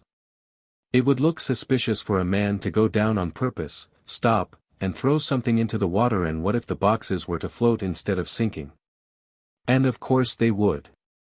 Even as it was, everyone he met seemed to stare and look round, as if they had nothing to do but to watch him. Why is it, or can it be my fancy, he thought. At last the thought struck him that it might be better to go to the Neva. There were not so many people there, he would be less observed, and it would be more convenient in every way, above all it was further off. He wondered how he could have been wandering for a good half-hour, worried and anxious in this dangerous past without thinking of it before. And that half-hour he had lost over an irrational plan, simply because he had thought of it in delirium. He had become extremely absent and forgetful, and he was aware of it. He certainly must make haste. He walked towards the Neva along the Prospect, but on the way another idea struck him. Why to the Neva? Would it not be better to go somewhere far off, to the islands again, and there hide the things in some solitary place, in a wood or under a bush, and mark the spot perhaps? And though he felt incapable of clear judgment, the idea seemed to him a sound one. But he was not destined to go there. For coming out of the Prospect towards the square, he saw on the left a passage leading between 2 blank walls to a courtyard. On the right hand, the blank unwhitewashed wall of a 4-storied house stretched far into the court. On the left, a wooden hoarding ran parallel with it for 20 paces into the court, and then turned sharply to the left. Here was a deserted fenced-off place where rubbish of different sorts was lying. At the end of the court, the corner of a low, smutty, stone shed, apparently part of some workshop, peeped from behind the hoarding. It was probably a carriage builder's or carpenter's shed. The whole place from the entrance was black with coal dust. Here would be the place to throw it, he thought. Not seeing anyone in the yard, he slipped in, and at once saw near the gate a sink, such as is often put in yards where there are many workmen or cab drivers. And on the hoarding above had been scribbled in chalk the time-honored witticism, "Standing here strictly forbidden." This was all the better, for there would be nothing suspicious about his going in. Here I could throw it all in a heap and get away. Looking round once more, with his hand already in his pocket, he noticed against the outer wall, between the entrance and the sink, a big unhewn stone, weighing perhaps 60 pounds. The other side of the wall was a street. He could hear passers-by, always numerous in that part, but he could not be seen from the entrance, unless someone came in from the street, which might well happen indeed, so there was need of haste. He bent down over the stone, seized the top of it firmly in both hands, and using all his strength turned it over. Under the stone was a small hollow in the ground, and he immediately emptied his pocket into it. The purse lay at the top, and yet the hollow was not filled up. Then he seized the stone again and with one twist turned it back, so that it was in the same position again, though it stood a very little higher. But he scraped the earth about it and pressed it at the edges with his foot. Nothing could be noticed. Then he went out, and turned into the square. Again an intense, almost unbearable joy overwhelmed him for an instant, as it had in the police office. I have buried my tracks. And who can think of looking under that stone? It has been lying there most likely ever since the house was built, and will lie as many years more. And if it were found, who would think of me? It is all over. No clue. And he laughed. Yes, he remembered that he began laughing a thin, nervous noiseless laugh, and went on laughing all the time he was crossing the square. But when he reached the quay boulevard where 2 days before he had come upon that girl, his laughter suddenly ceased. Other ideas crept into his mind. He felt all at once that it would be loathsome to pass that seat on which after the girl was gone, he had sat and pondered, and that it would be hateful, too, to meet that whiskered policeman to whom he had given the 20 kopecks, damn him. He walked, looking about him angrily and distractedly. All his ideas now seemed to be circling round some single point, and he felt that there really was such a point, and that now, he was left facing that point, and for the first time, indeed, during the last 2 months. Damn it all! He thought suddenly, in a fit of ungovernable fury. If it has begun, then it has begun. Hang the new life. Good Lord, how stupid it is. And what lies I told today. How despicably I fawned upon that wretched Ilya Petrovitch. But that is all folly. What do I care for them all, and my fawning upon them? It is not that at all. It is not that at all. Suddenly he stopped, a new utterly unexpected and exceedingly simple question perplexed and bitterly confounded him. If it all has really been done deliberately and not idiotically, if I really had a certain and definite object, how is it I did not even glance into the purse and don't know what I had there, for which I have undergone these agonies? And have deliberately undertaken this base, filthy degrading business? And here I wanted at once to throw into the water the purse together with all the things which I had not seen either. How's that? Yes, that was so, that was all so. Yet he had known it all before, and it was not a new question for him, even when it was decided in the night without hesitation and consideration, as though so it must be, as though it could not possibly be otherwise. Yes, he had known it all, and understood it all. It surely had all been settled even yesterday at the moment when he was bending over the box and pulling the jewel cases out of it. Yes, so it was. It is because I am very ill, he decided grimly at last. I have been worrying and fretting myself, and I don't know what I am doing. Yesterday and the day before yesterday and all this time I have been worrying myself. I shall get well and I shall not worry. But what if I don't get well at all? Good God, how sick I am of it all. He walked on without resting. He had a terrible longing for some distraction, but he did not know what to do, what to attempt. A new overwhelming sensation was gaining more and more mastery over him every moment. This was an immeasurable, almost physical, repulsion for everything surrounding him, an obstinate, malignant feeling of hatred. All who met him were loathsome to him, he loathed their faces, their movements, their gestures. If anyone had addressed him, he felt that he might have spat at him or bitten him. He stopped suddenly, on coming out on the bank of the little Neva, near the bridge to Vasilyevsky Ostrov. Why, he lives here, in that house, he thought, why, I have not come to Razumihin of my own accord. Here it's the same thing over again. Very interesting to know, though, have I come on purpose or have I simply walked here by chance? Never mind, I said the day before yesterday that I would go and see him the day after, well, and so I will. Besides I really cannot go further now. He went up to Razumihin's room on the 5th floor. The latter was at home in his garret, busily writing at the moment, and he opened the door himself. It was 4 months since they had seen each other. Razumihin was sitting in a ragged dressing gown, with slippers on his bare feet, unkempt, unshaven and unwashed. His face showed surprise. "Is it you?" he cried. He looked his comrade up and down, then after a brief pause, he whistled. "As hard up as all that?" Why, brother, you've cut me out, he added, looking at Raskolnikov's rags. Come sit down, you are tired, I'll be bound. And when he had sunk down on the American leather sofa, which was in even worse condition than his own, Razumihin saw at once that his visitor was ill. Why, you are seriously ill, do you know that? He began feeling his pulse. Raskolnikov pulled away his hand. Never mind, he said, I have come for this, I have no lessons. I wanted, but I don't really want lessons. But I say. You are delirious, you know.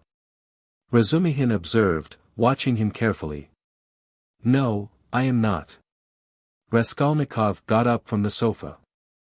As he had mounted the stairs to Razumihin's, he had not realized that he would be meeting his friend face to face. Now, in a flash, he knew, that what he was least of all disposed for at that moment was to be face to face with anyone in the wide world.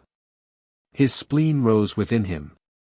He almost choked with rage at himself as soon as he crossed Razumihin's threshold. Goodbye, he said abruptly, and walked to the door. Stop, stop. You queer fish. I don't want to, said the other, again pulling away his hand. Then why the devil have you come?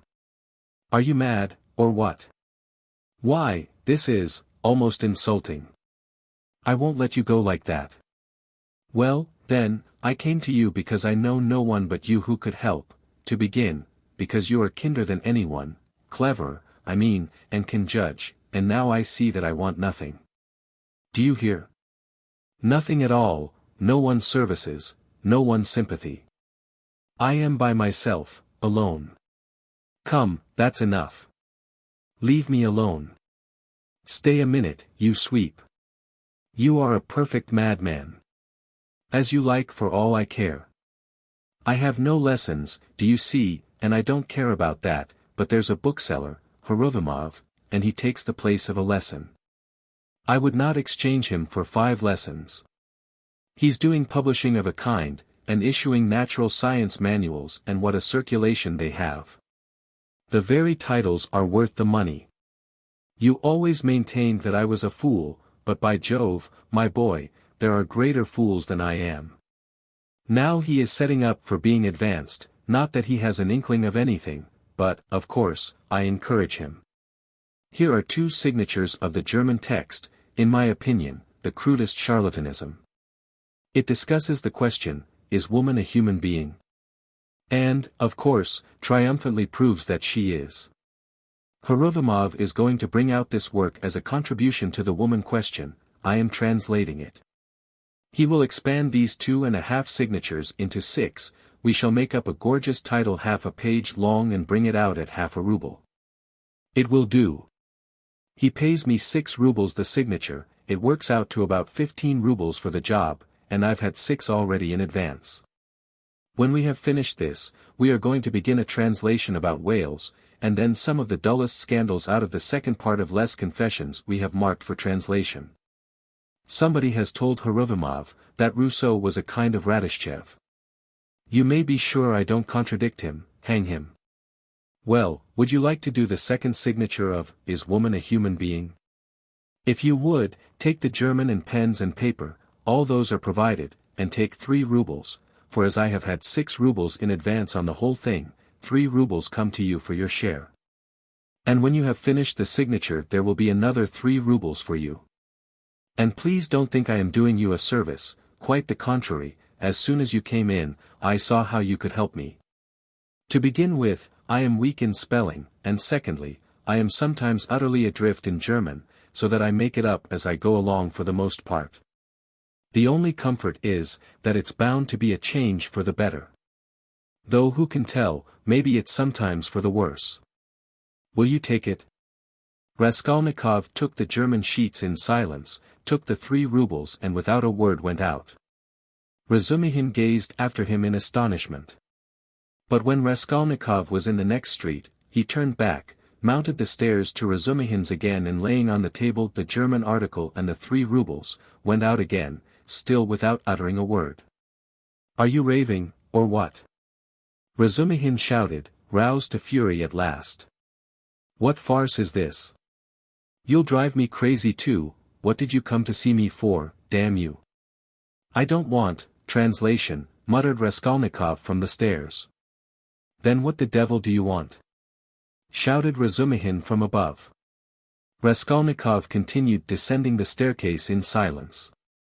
Hey, there. Where are you living? No answer. Well, confound you then.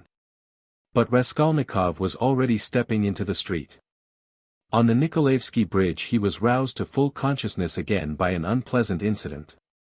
A coachman, after shouting at him 2 or 3 times, gave him a violent lash on the back with his whip, for having almost fallen under his horse's hoofs. The lash so infuriated him that he dashed away to the railing. For some unknown reason he had been walking in the very middle of the bridge in the traffic. He angrily clenched and ground his teeth. He heard laughter, of course. Serves him right. A pickpocket, I dare say. Pretending to be drunk, for sure, and getting under the wheels on purpose, and you have to answer for him. It's a regular profession, that's what it is. But while he stood at the railing, still looking angry and bewildered after the retreating carriage, and rubbing his back, he suddenly felt someone thrust money into his hand. He looked. It was an elderly woman in a kerchief and goatskin shoes, with a girl, probably her daughter, wearing a hat, and carrying a green parasol. Take it, my good man, in Christ's name. He took it and they passed on. It was a piece of 20 kopecks. From his dress and appearance they might well have taken him for a beggar asking alms in the streets, and the gift of the 20 kopecks he doubtless owed to the blow, which made them feel sorry for him. He closed his hand on the 20 kopecks, walked on for 10 paces, and turned facing the Neva, looking towards the palace. The sky was without a cloud and the water was almost bright blue, which is so rare in the Neva. The cupola of the cathedral, which is seen at its best from the bridge about 20 paces from the chapel, glittered in the sunlight, and in the pure air every ornament on it could be clearly distinguished. The pain from the lash went off, and Raskolnikov forgot about it. One uneasy and not quite definite idea occupied him now completely. He stood still, and gazed long and intently into the distance. This spot was especially familiar to him. When he was attending the university, he had hundreds of times, generally on his way home, stood still on this spot, gazed at this truly magnificent spectacle and almost always marveled at a vague and mysterious emotion it roused in him. It left him strangely cold. This gorgeous picture was for him blank and lifeless. He wondered every time at his somber and enigmatic impression and, mistrusting himself, put off finding the explanation of it. He vividly recalled those old doubts and perplexities, and it seemed to him that it was no mere chance that he recalled them now. It struck him as strange and grotesque, that he should have stopped at the same spot as before, as though he actually imagined he could think the same thoughts. Be interested in the same theories and pictures that had interested him, so short a time ago. He felt it almost amusing, and yet it wrung his heart. Deep down, hidden far away out of sight, all that seemed to him now, all his old past, his old thoughts, his old problems and theories, his old impressions and that picture and himself and all. He felt as though he were flying upwards, and everything were vanishing from his sight. Making an unconscious movement with his hand, he suddenly became aware of the piece of money in his fist. He opened his hand, stared at the coin, and with a sweep of his arm flung it into the water, then he turned and went home. It seemed to him, he had cut himself off from everyone and from everything at that moment. Evening was coming on when he reached home, so that he must have been walking about 6 hours. How and where he came back he did not remember. Undressing, and quivering like an overdriven horse, he lay down on the sofa, drew his greatcoat over him, and at once sank into oblivion. It was dusk when he was waked up by a fearful scream. Good God, what a scream! Such unnatural sounds, such howling, wailing, grinding, tears, blows and curses he had never heard. He could never have imagined such brutality, such frenzy. In terror he sat up in bed, almost swooning with agony. But the fighting, wailing and cursing grew louder and louder. And then to his intense amazement he caught the voice of his landlady. She was howling, shrieking and wailing, rapidly, hurriedly, incoherently, so that he could not make out what she was talking about. She was beseeching, no doubt, not to be beaten, for she was being mercilessly beaten on the stairs. The voice of her assailant was so horrible from spite and rage that it was almost a croak, but he, too, was saying something, and just as quickly and indistinctly, hurrying and spluttering. All at once Raskolnikov trembled. He recognized the voice. It was the voice of Ilya Petrovitch. Ilya Petrovitch here and beating the landlady. He is kicking her, banging her head against the steps, that's clear, that can be told from the sounds, from the cries and the thuds. How is it, is the world topsy-turvy? He could hear people running in crowds from all the stories and all the staircases, he heard voices, exclamations, knocking, doors banging. But why, and how could it be? He repeated, thinking seriously that he had gone mad. But no, he heard too distinctly. And they would come to him then next, for no doubt, it's all about that, about yesterday. Good God! He would have fastened his door with the latch, but he could not lift his hand, besides, it would be useless. Terror gripped his heart like ice, tortured him and numbed him. But at last all this uproar, after continuing about 10 minutes, began gradually to subside. The landlady was moaning and groaning, Ilya Petrovitch was still uttering threats and curses. But at last he, too, seemed to be silent, and now he could not be heard. Can he have gone away? Good Lord! Yes, and now the landlady is going too, still weeping and moaning, and then her door slammed.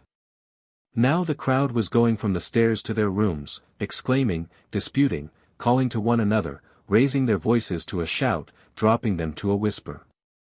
There must have been numbers of them, almost all the inmates of the block. But, good God, how could it be? And why had he come here? Raskolnikov sank worn out on the sofa, but could not close his eyes. He lay for half an hour in such anguish, such an intolerable sensation of infinite terror as he had never experienced before. Suddenly a bright light flashed into his room. Nastasia came in with a candle and a plate of soup. Looking at him carefully and ascertaining that he was not asleep, she set the candle on the table and began to lay out what she had brought: bread, salt, a plate, a spoon. You've eaten nothing since yesterday, I warrant. You've been trudging about all day, and you're shaking with fever. Nastasia, what were they beating the landlady for? She looked intently at him. Who beat the landlady? Just now, half an hour ago, Ilya Petrovitch, the assistant superintendent, on the stairs. Why was he ill-treating her like that, and why was he here? Nastasia scrutinized him, silent and frowning, and her scrutiny lasted a long time. He felt uneasy, even frightened at her searching eyes. Nastasia, why don't you speak? He said timidly at last in a weak voice. It's the blood, she answered at last softly, as though speaking to herself. Blood? What blood? He muttered, growing white and turning towards the wall. Nastasia still looked at him without speaking. Nobody has been beating the landlady, she declared at last in a firm, resolute voice.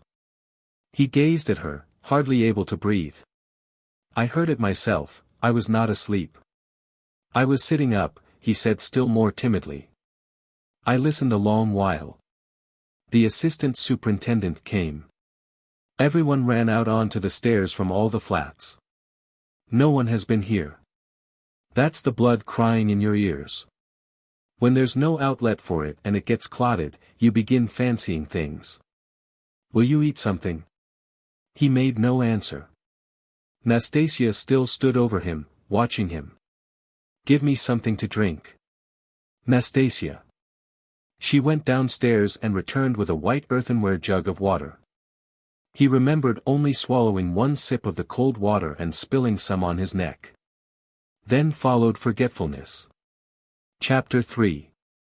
He was not completely unconscious, however, all the time he was ill. He was in a feverish state, sometimes delirious, sometimes half-conscious. He remembered a great deal afterwards. Sometimes it seemed as though there were a number of people round him, they wanted to take him away somewhere, there was a great deal of squabbling and discussing about him. Then he would be alone in the room. They had all gone away afraid of him, and only now and then opened the door a crack to look at him. They threatened him, plotted something together, laughed, and mocked at him. He remembered Nastasia often at his bedside. He distinguished another person, too, whom he seemed to know very well, though he could not remember who he was, and this fretted him, even made him cry.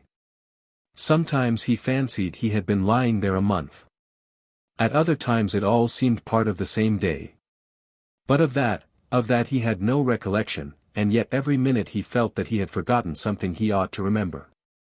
He worried and tormented himself trying to remember, moaned, flew into a rage, or sank into awful, intolerable terror.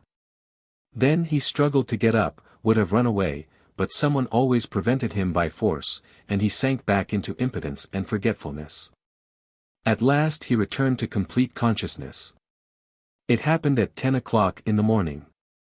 On fine days the sun shone into the room at that hour, throwing a streak of light on the right wall and the corner near the door.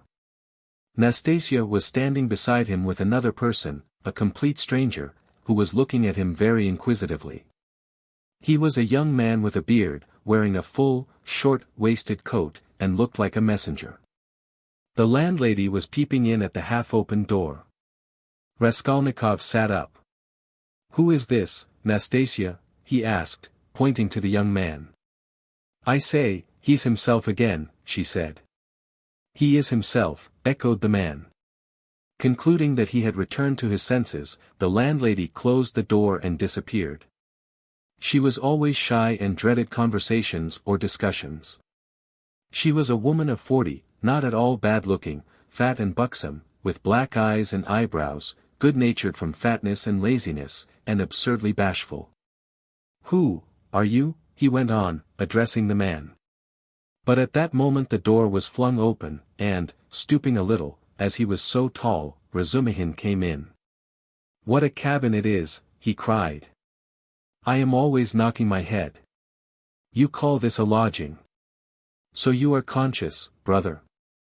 I've just heard the news from Pashenka." "He has just come to," said Nastasia. "Just come to," echoed the man again, with a smile. "And who are you?" Razumihin asked, suddenly addressing him. "My name is Razumihin, at your service."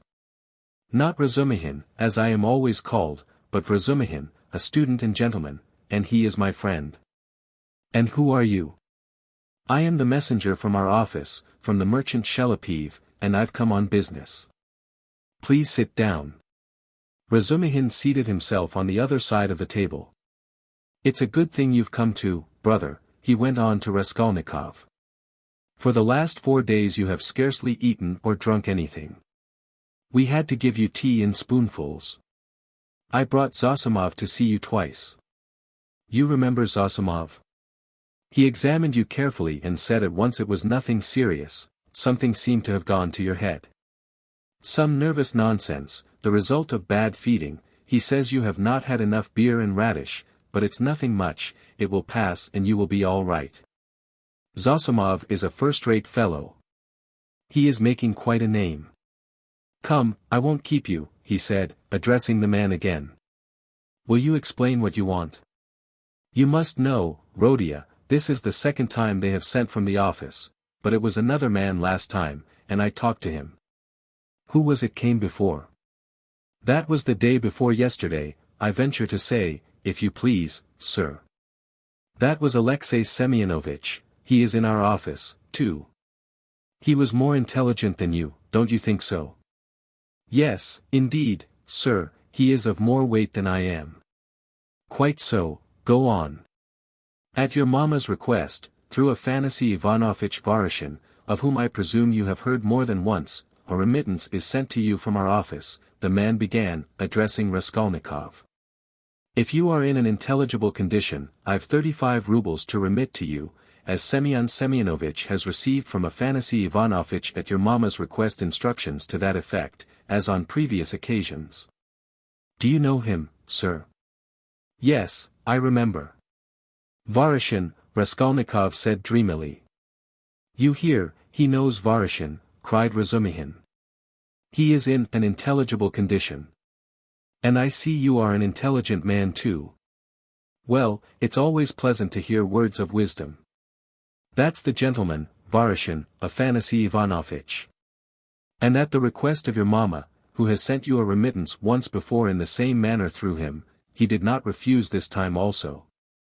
And sent instructions to Semyon Semyonovitch some days since to hand you 35 rubles in the hope of better to come.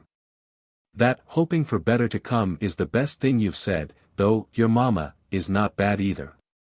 Come then, what do you say? Is he fully conscious, eh? That's all right. If only he can sign this little paper. He can scrawl his name. Have you got the book? Yes, here's the book. Give it to me. Here, Rodia, sit up. I'll hold you. Take the pen and scribble Raskolnikov for him. For just now, brother, money is sweeter to us than treacle. I don't want it, said Raskolnikov, pushing away the pen. Not want it? I won't sign it. How the devil can you do without signing it? I don't want the money. Don't want the money. Come, brother, that's nonsense, I bear witness. Don't trouble, please, it's only that he is on his travels again. But that's pretty common with him at all times though. You are a man of judgment and we will take him in hand, that is, more simply, take his hand and he will sign it. Here. But I can come another time. No, no. Why should we trouble you? You are a man of judgment. Now, Rodia, don't keep your visitor, you see he is waiting, and he made ready to hold Raskolnikov's hand in earnest. Stop, I'll do it alone, said the latter, taking the pen and signing his name. The messenger took out the money and went away. Bravo! And now, brother, are you hungry? Yes, answered Raskolnikov. Is there any soup? Some of yesterday's, answered Nastasia, who was still standing there. With potatoes and rice in it? Yes. I know it by heart. Bring soup and give us some tea. Very well. Raskolnikov looked at all this with profound astonishment and a dull, unreasoning terror. He made up his mind to keep quiet and see what would happen. I believe I am not wandering. I believe it's reality, he thought. In a couple of minutes Nastasia returned with the soup, and announced that the tea would be ready directly. With the soup she brought 2 spoons, 2 plates, salt, pepper, mustard for the beef, and so on. The table was set as it had not been for a long time. The cloth was clean. It would not be amiss, Nastasia, if Praskovia Pavlovna were to send us up a couple of bottles of beer. We could empty them. Well, you are a cool hand, muttered Nastasia, and she departed to carry out his orders. Raskolnikov still gazed wildly with strained attention. Meanwhile Razumihin sat down on the sofa beside him, as clumsily as a bear put his left arm round Raskolnikov's head, although he was able to sit up, and with his right hand gave him a spoonful of soup, blowing on it that it might not burn him. But the soup was only just warm. Raskolnikov swallowed 1 spoonful greedily, then a second, then a third. But after giving him a few more spoonfuls of soup, Razumihin suddenly stopped, and said that he must ask Zosimov whether he ought to have more. Nastasia came in with 2 bottles of beer. And will you have tea? Yes. Cut along, Nastasia, and bring some tea, for tea we may venture on without the faculty. But here is the beer. He moved back to his chair, pulled the soup and meat in front of him, and began eating as though he had not touched food for 3 days. I must tell you, Rodia, I dine like this here every day now, he mumbled with his mouth full of beef, and it's all Pashenka, your dear little landlady, who sees to that, she loves to do anything for me. I don't ask for it, but, of course, I don't object. And here's Nastasia with the tea. She is a quick girl. Nastasia, my dear, won't you have some beer? Get along with your nonsense. A cup of tea, then. A cup of tea, maybe. Pour it out. Stay, I'll pour it out myself. Sit down. He poured out 2 cups, left his dinner, and sat on the sofa again. As before, he put his left arm round the sick man's head, raised him up and gave him tea in spoonfuls, again blowing each spoonful steadily and earnestly. As though this process was the principal and most effective means towards his friend's recovery. Raskolnikov said nothing and made no resistance, though he felt quite strong enough to sit up on the sofa without support and could not merely have held a cup or a spoon, but even perhaps could have walked about. But from some queer, almost animal, cunning he conceived the idea of hiding his strength and lying low for a time, pretending if necessary not to be yet in full possession of his faculties, and meanwhile listening to find out what was going on. Yet he could not overcome his sense of repugnance. After sipping a dozen spoonfuls of tea, he suddenly released his head, pushed the spoon away capriciously, and sank back on the pillow. There were actually real pillows under his head now, down pillows in clean cases. He observed that, too, and took note of it. "Pashenka must give us some raspberry jam today to make him some raspberry tea," said Razumihin, going back to his chair and attacking his soup and beer again. "And where is she to get raspberries for you?" asked Nastasia, balancing a saucer on her 5 outspread fingers and sipping tea through a lump of sugar. "She'll get it at the shop, my dear. You see, Rhodia, all sorts of things have been happening while you have been laid up. When you decamped in that rascally way without leaving your address, I felt so angry that I resolved to find you out and punish you. I set to work that very day. How I ran about making inquiries for you. This lodging of yours I had forgotten, though I never remembered it, indeed, because I did not know it, and as for your old lodgings, I could only remember it was at the 5 Corners, Harlamov's house. I kept trying to find that Harlamov's house, and afterwards it turned out that it was not Harlamov's, but Buck's. How one muddles up sounds sometimes. So I lost my temper, and I went on the chance to the address bureau next day, and only fancy, in 2 minutes they looked you up. Your name is down there." "My name? I should think so. And yet a General Kobylev they could not find while I was there. Well, it's a long story. But as soon as I did land on this place, I soon got to know all your affairs, all, brother, know everything, Nastasia here will tell you. I made the acquaintance of Nikidim Fomitch and Ilya Petrovitch, and the house, porter and Mr. Zaimtov, Alexander Grigoryevich, the head clerk in the police office, and, last, but not least, of Pashenka, Nastasia here knows." "He's got round her," Nastasia murmured, smiling slyly. "Why don't you put the sugar in your tea, Nastasia Nikiforovna? You are a one." Nastasia cried suddenly, going off into a giggle. "I am not Nikiforovna, but Petrovna," she added suddenly, recovering from her mirth. "I'll make a note of it. Well, brother, to make a long story short, I was going in for a regular explosion here to uproot all malignant influences in the locality, but Pashenka won the day. I had not expected, brother, to find her so prepossessing. What do you think?" Raskolnikov did not speak, but he still kept his eyes fixed upon him, full of alarm. "And all that could be wished, indeed, in every respect," Razumihin went on, not at all embarrassed by his silence. "Ah, the sly dog!" Nastasia shrieked again. This conversation afforded her unspeakable delight. "It's a pity, brother, that you did not set to work in the right way at first.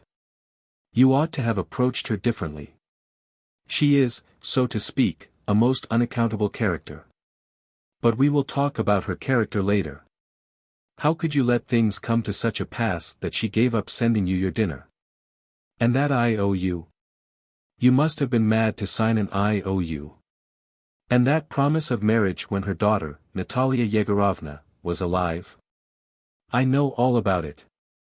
But I see that's a delicate matter and I am an ass, forgive me. But, talking of foolishness, do you know Praskovia Pavlovna is not nearly so foolish as you would think at first sight?"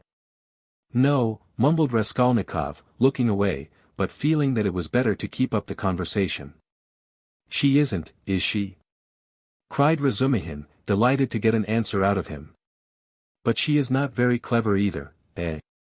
She is essentially an unaccountable character. I am sometimes quite at a loss, I assure you. She must be 40. She says she is 36, and of course she has every right to say so. But I swear I judge her intellectually, simply from the metaphysical point of view. There is a sort of symbolism sprung up between us, a sort of algebra or what not. I don't understand it. Well, that's all nonsense. Only, seeing that you are not a student now and have lost your lessons and your clothes, and that through the young lady's death she has no need to treat you as a relation, she suddenly took fright. And as you hid in your den and dropped all your old relations with her, she planned to get rid of you. And she's been cherishing that design a long time, but was sorry to lose the IOU, for you assured her yourself that your mother would pay. It was base of me to say that. My mother herself is almost a beggar, and I told a lie to keep my lodging, and be fed, Raskolnikov said loudly and distinctly. Yes, you did very sensibly. But the worst of it is that at that point Mr. Chebarov turns up, a businessman. Pashenka would never have thought of doing anything on her own account, she is too retiring. But the businessman is by no means retiring, and first thing he puts the question, is there any hope of realizing the IOU? Answer, there is, because he has a mother who would save her Rodia with her 125 rubles pension, if she has to starve herself, and a sister, too, who would go into bondage for his sake. That's what he was building upon. Why do you start? I know all the ins and outs of your affairs now, my dear boy. It's not for nothing that you were so open with Pashenka when you were her prospective son-in-law, and I say all this as a friend. But I tell you what it is. An honest and sensitive man is open, and a businessman listens and goes on eating you up. Well, then she gave the IOU by way of payment to this Chebarov, and without hesitation he made a formal demand for payment. When I heard of all this I wanted to blow him up, too, to clear my conscience, but by that time harmony reigned between me and Pashenka, and I insisted on stopping the whole affair, engaging that you would pay. I went security for you, brother. Do you understand? We called Chebarov, flung him 10 rubles and got the IOU back from him, and here I have the honor of presenting it to you. She trusts your word now. Here, take it, you see I have torn it. Razumihin put the note on the table. Raskolnikov looked at him and turned to the wall without uttering a word. Even Razumihin felt a twinge. I see, brother, he said a moment later, that I have been playing the fool again. I thought I should amuse you with my chatter, and I believe I have only made you cross. Was it you I did not recognize when I was delirious? Raskolnikov asked, after a moment's pause without turning his head. Yes, and you flew into a rage about it, especially when I brought Zaintov one day. Zaintov? The head clerk? What for? Raskolnikov turned round quickly and fixed his eyes on Razumihin. What's the matter with you? What are you upset about? He wanted to make your acquaintance because I talked to him a lot about you. How could I have found out so much except from him? He is a capital fellow, brother, first rate, in his own way, of course. Now we are friends, see each other almost every day. I have moved into this part, you know. I have only just moved. I've been with him to Louise Ivanovna once or twice. Do you remember Louise Ivanovna? Did I say anything in delirium? I should think so. You were beside yourself. What did I rave about? What next? What did you rave about? What people do rave about. Well, brother, now I must not lose time. To work. He got up from the table and took up his cap. What did I rave about? How he keeps on. Are you afraid of having let out some secret? Don't worry yourself, you said nothing about a countess. But you said a lot about a bulldog, and about earrings and chains, and about Krestovsky Island, and some porter, and Nikitim Fomitch and Ilya Petrovitch, the assistant superintendent. And another thing that was of special interest to you was your own sock. You whined, give me my sock. Zametov hunted all about your room for your socks, and with his own scented, ring-bedecked fingers he gave you the rag. And only then were you comforted, and for the next 24 hours you held the wretched thing in your hand. We could not get it from you. It is most likely somewhere under your quilt at this moment. And then you asked so piteously for fringe for your trousers. We tried to find out what sort of fringe, but we could not make it out. Now to business. Here are 35 rubles. I take 10 of them, and shall give you an account of them in an hour or two. I will let Zosimov know at the same time, though he ought to have been here long ago, for it is nearly 12. And you, Nastasia, look in pretty often while I am away, to see whether he wants a drink or anything else. And I will tell Pashenka what is wanted myself. Goodbye. He calls her Pashenka. Ah, he's a deep one, said Nastasia as he went out. Then she opened the door and stood listening, but could not resist running downstairs after him. She was very eager to hear what he would say to the landlady. She was evidently quite fascinated by Razumihin. No sooner had she left the room than the sick man flung off the bedclothes and leapt out of bed like a madman. With burning, twitching impatience he had waited for them to be gone so that he might set to work. But to what work? Now, as though to spite him, it eluded him. Good God, only tell me one thing, do they know of it yet or not?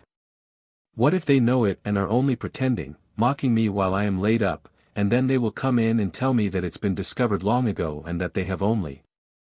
What am I to do now? That's what I've forgotten, as though on purpose.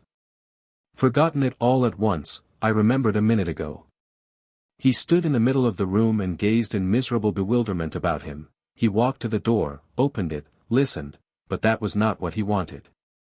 Suddenly, as though recalling something, he rushed to the corner where there was a hole under the paper, began examining it, put his hand into the hole, fumbled, but that was not it. He went to the stove, opened it and began rummaging in the ashes. The frayed edges of his trousers and the rags cut off his pocket were lying there just as he had thrown them. No one had looked, then. Then he remembered the sock about which Razumihin had just been telling him. Yes, there it lay on the sofa under the quilt, but it was so covered with dust and grime that Zametov could not have seen anything on it. Bah, Zametov. The police office. And why am I sent for to the police office? Where's the notice? Bah. I am mixing it up, that was then. I looked at my sock then, too, but now I have been ill. But what did Zametov come for? Why did Razumihin bring him? He muttered, helplessly sitting on the sofa again. What does it mean? Am I still in delirium, or is it real? I believe it is real. Ah, I remember, I must escape. Make haste to escape. Yes, I must escape. Yes, but where?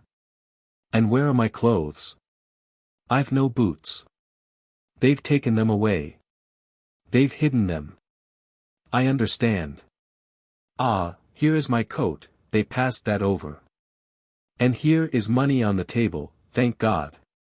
And here's the IOU. I'll take the money and go and take another lodging. They won't find me. Yes, but the address bureau.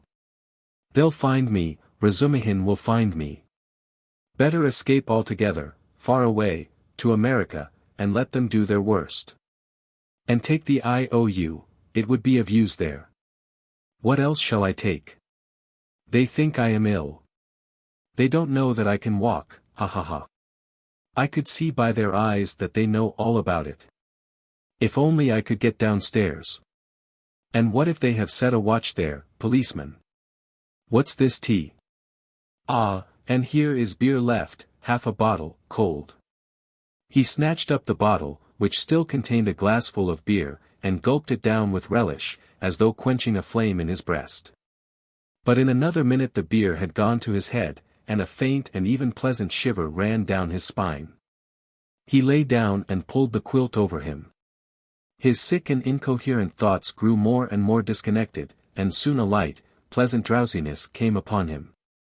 With a sense of comfort he nestled his head into the pillow, wrapped more closely about him the soft, wadded quilt which had replaced the old, ragged greatcoat, sighed softly and sank into a deep, sound, refreshing sleep. He woke up, hearing someone come in. He opened his eyes and saw Razumihin standing in the doorway, uncertain whether to come in or not. Raskolnikov sat up quickly on the sofa and gazed at him, as though trying to recall something. "Ah, you are not asleep. Here I am. Nastasia, bring in the parcel." Razumihin shouted down the stairs. "You shall have the account directly." "What time is it?" asked Raskolnikov, looking round uneasily. "Yes, you had a fine sleep, brother, it's almost evening, it will be 6 o'clock directly." "You have slept more than 6 hours." "Good heavens! Have I? And why not? It will do you good. What's the hurry? A tryst, is it? We've all time before us. I've been waiting for the last 3 hours for you, I've been up twice and found you asleep. I've called on Zosimov twice, not at home, only fancy. But no matter, he will turn up. And I've been out on my own business, too. You know I've been moving today, moving with my uncle. I have an uncle living with me now. But that's no matter, to business. Give me the parcel, Nastasia. We will open it directly. And how do you feel now, brother?" "I am quite well, I am not ill." "Razumihin, have you been here long?" "I tell you I've been waiting for the last 3 hours." "No, before." "How do you mean? How long have you been coming here?" "Why, I told you all about it this morning. Don't you remember?" Raskolnikov pondered. The morning seemed like a dream to him.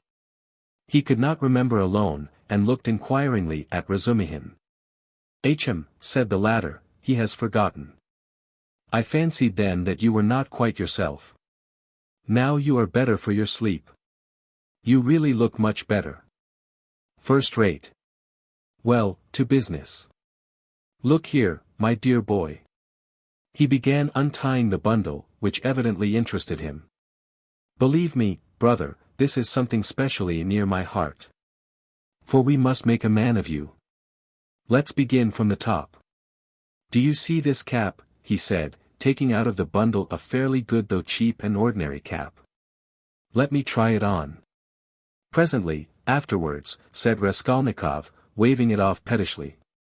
"Come, Rodia, my boy, don't oppose it, afterwards will be too late, and I shan't sleep all night, for I bought it by guess, without measure." "Just right," he cried triumphantly, fitting it on, "just your size." A proper head covering is the first thing in dress and a recommendation in its own way. Tolstyakov, a friend of mine, is always obliged to take off his pudding basin when he goes into any public place where other people wear their hats or caps. People think he does it from slavish politeness, but it's simply because he is ashamed of his bird's nest, he is such a boastful fellow. Look, Nastasia, here are 2 specimens of headgear, this Palmerston, he took from the corner Raskolnikov's old, battered hat, which for some unknown reason, he called a Palmerston, or this jewel. Guess the price, Rodia, what do you suppose I paid for it, Nastasia, he said, turning to her, seeing that Raskolnikov did not speak. 20 kopecks, no more, I dare say, answered Nastasia. 20 kopecks, silly, he cried, offended. Why, nowadays you would cost more than that, 80 kopecks. And that only because it has been worn. And it's bought on condition that when it's worn out, they will give you another next year. Yes, on my word. Well, now let us pass to the United States of America, as they called them at school. I assure you I am proud of these breeches, and he exhibited to Raskolnikov a pair of light, summer trousers of grey woolen material. No holes, no spots, and quite respectable, although a little worn, and a waistcoat to match, quite in the fashion. And its being worn really is an improvement, it's softer, smoother. You see, Rodia, to my thinking, the great thing for getting on in the world is always to keep to the seasons. If you don't insist on having asparagus in January, you keep your money in your purse, and it's the same with this purchase.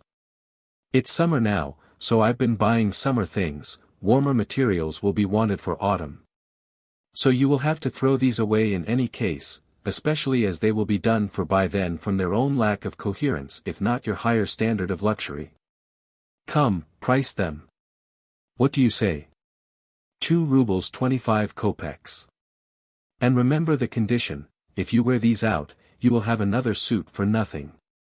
They only do business on that system at Fedyaev's. If you've bought a thing once, you are satisfied for life, for you will never go there again of your own free will. Now for the boots. What do you say? You see that they are a bit worn, but they'll last a couple of months, for it's foreign work and foreign leather. The secretary of the English embassy sold them last week. He had only worn them 6 days, but he was very short of cash. Price, 1.5 rubles. A bargain? But perhaps they won't fit, observed Nastasia. Not fit?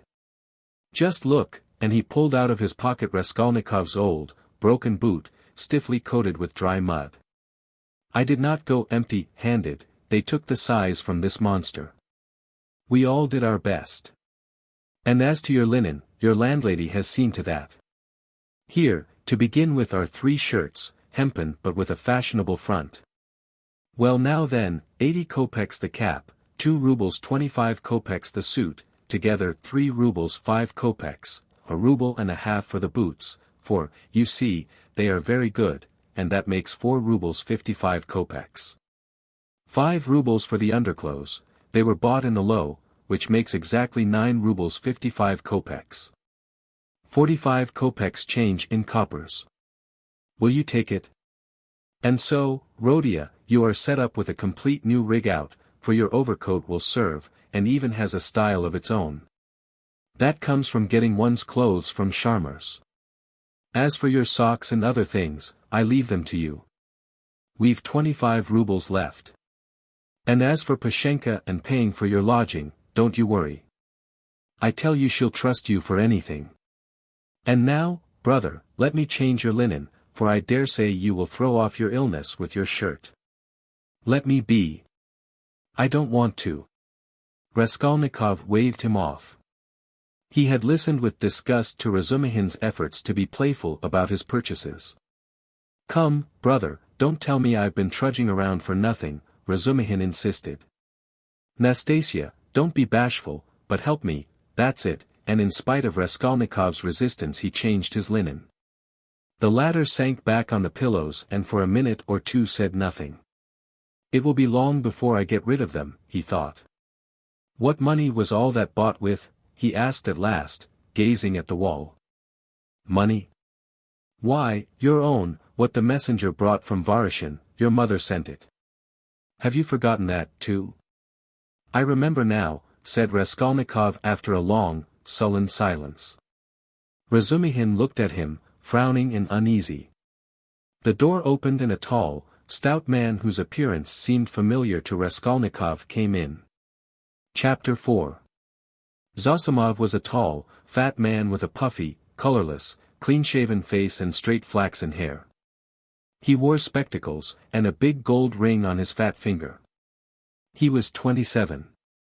He had on a light gray fashionable loose coat, light summer trousers, and everything about him loose, fashionable and spick and span. His linen was irreproachable, his watch chain was massive. In manner he was slow and, as it were, nonchalant, and at the same time studiously free and easy. He made efforts to conceal his self-importance, but it was apparent at every instant. All his acquaintances found him tedious, but said he was clever at his work. I've been to you twice today, brother. You see, he's come to himself, cried Razumihin.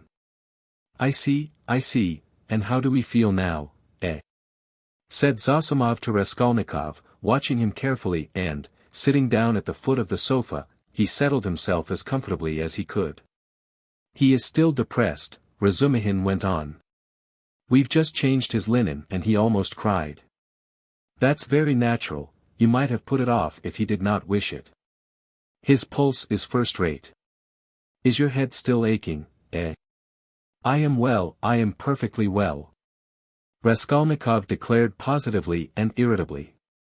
He raised himself on the sofa and looked at them with glittering eyes, but sank back onto the pillow at once and turned to the wall. Zosimov watched him intently. Very good. Going on all right, he said lazily. Has he eaten anything? They told him, and asked what he might have.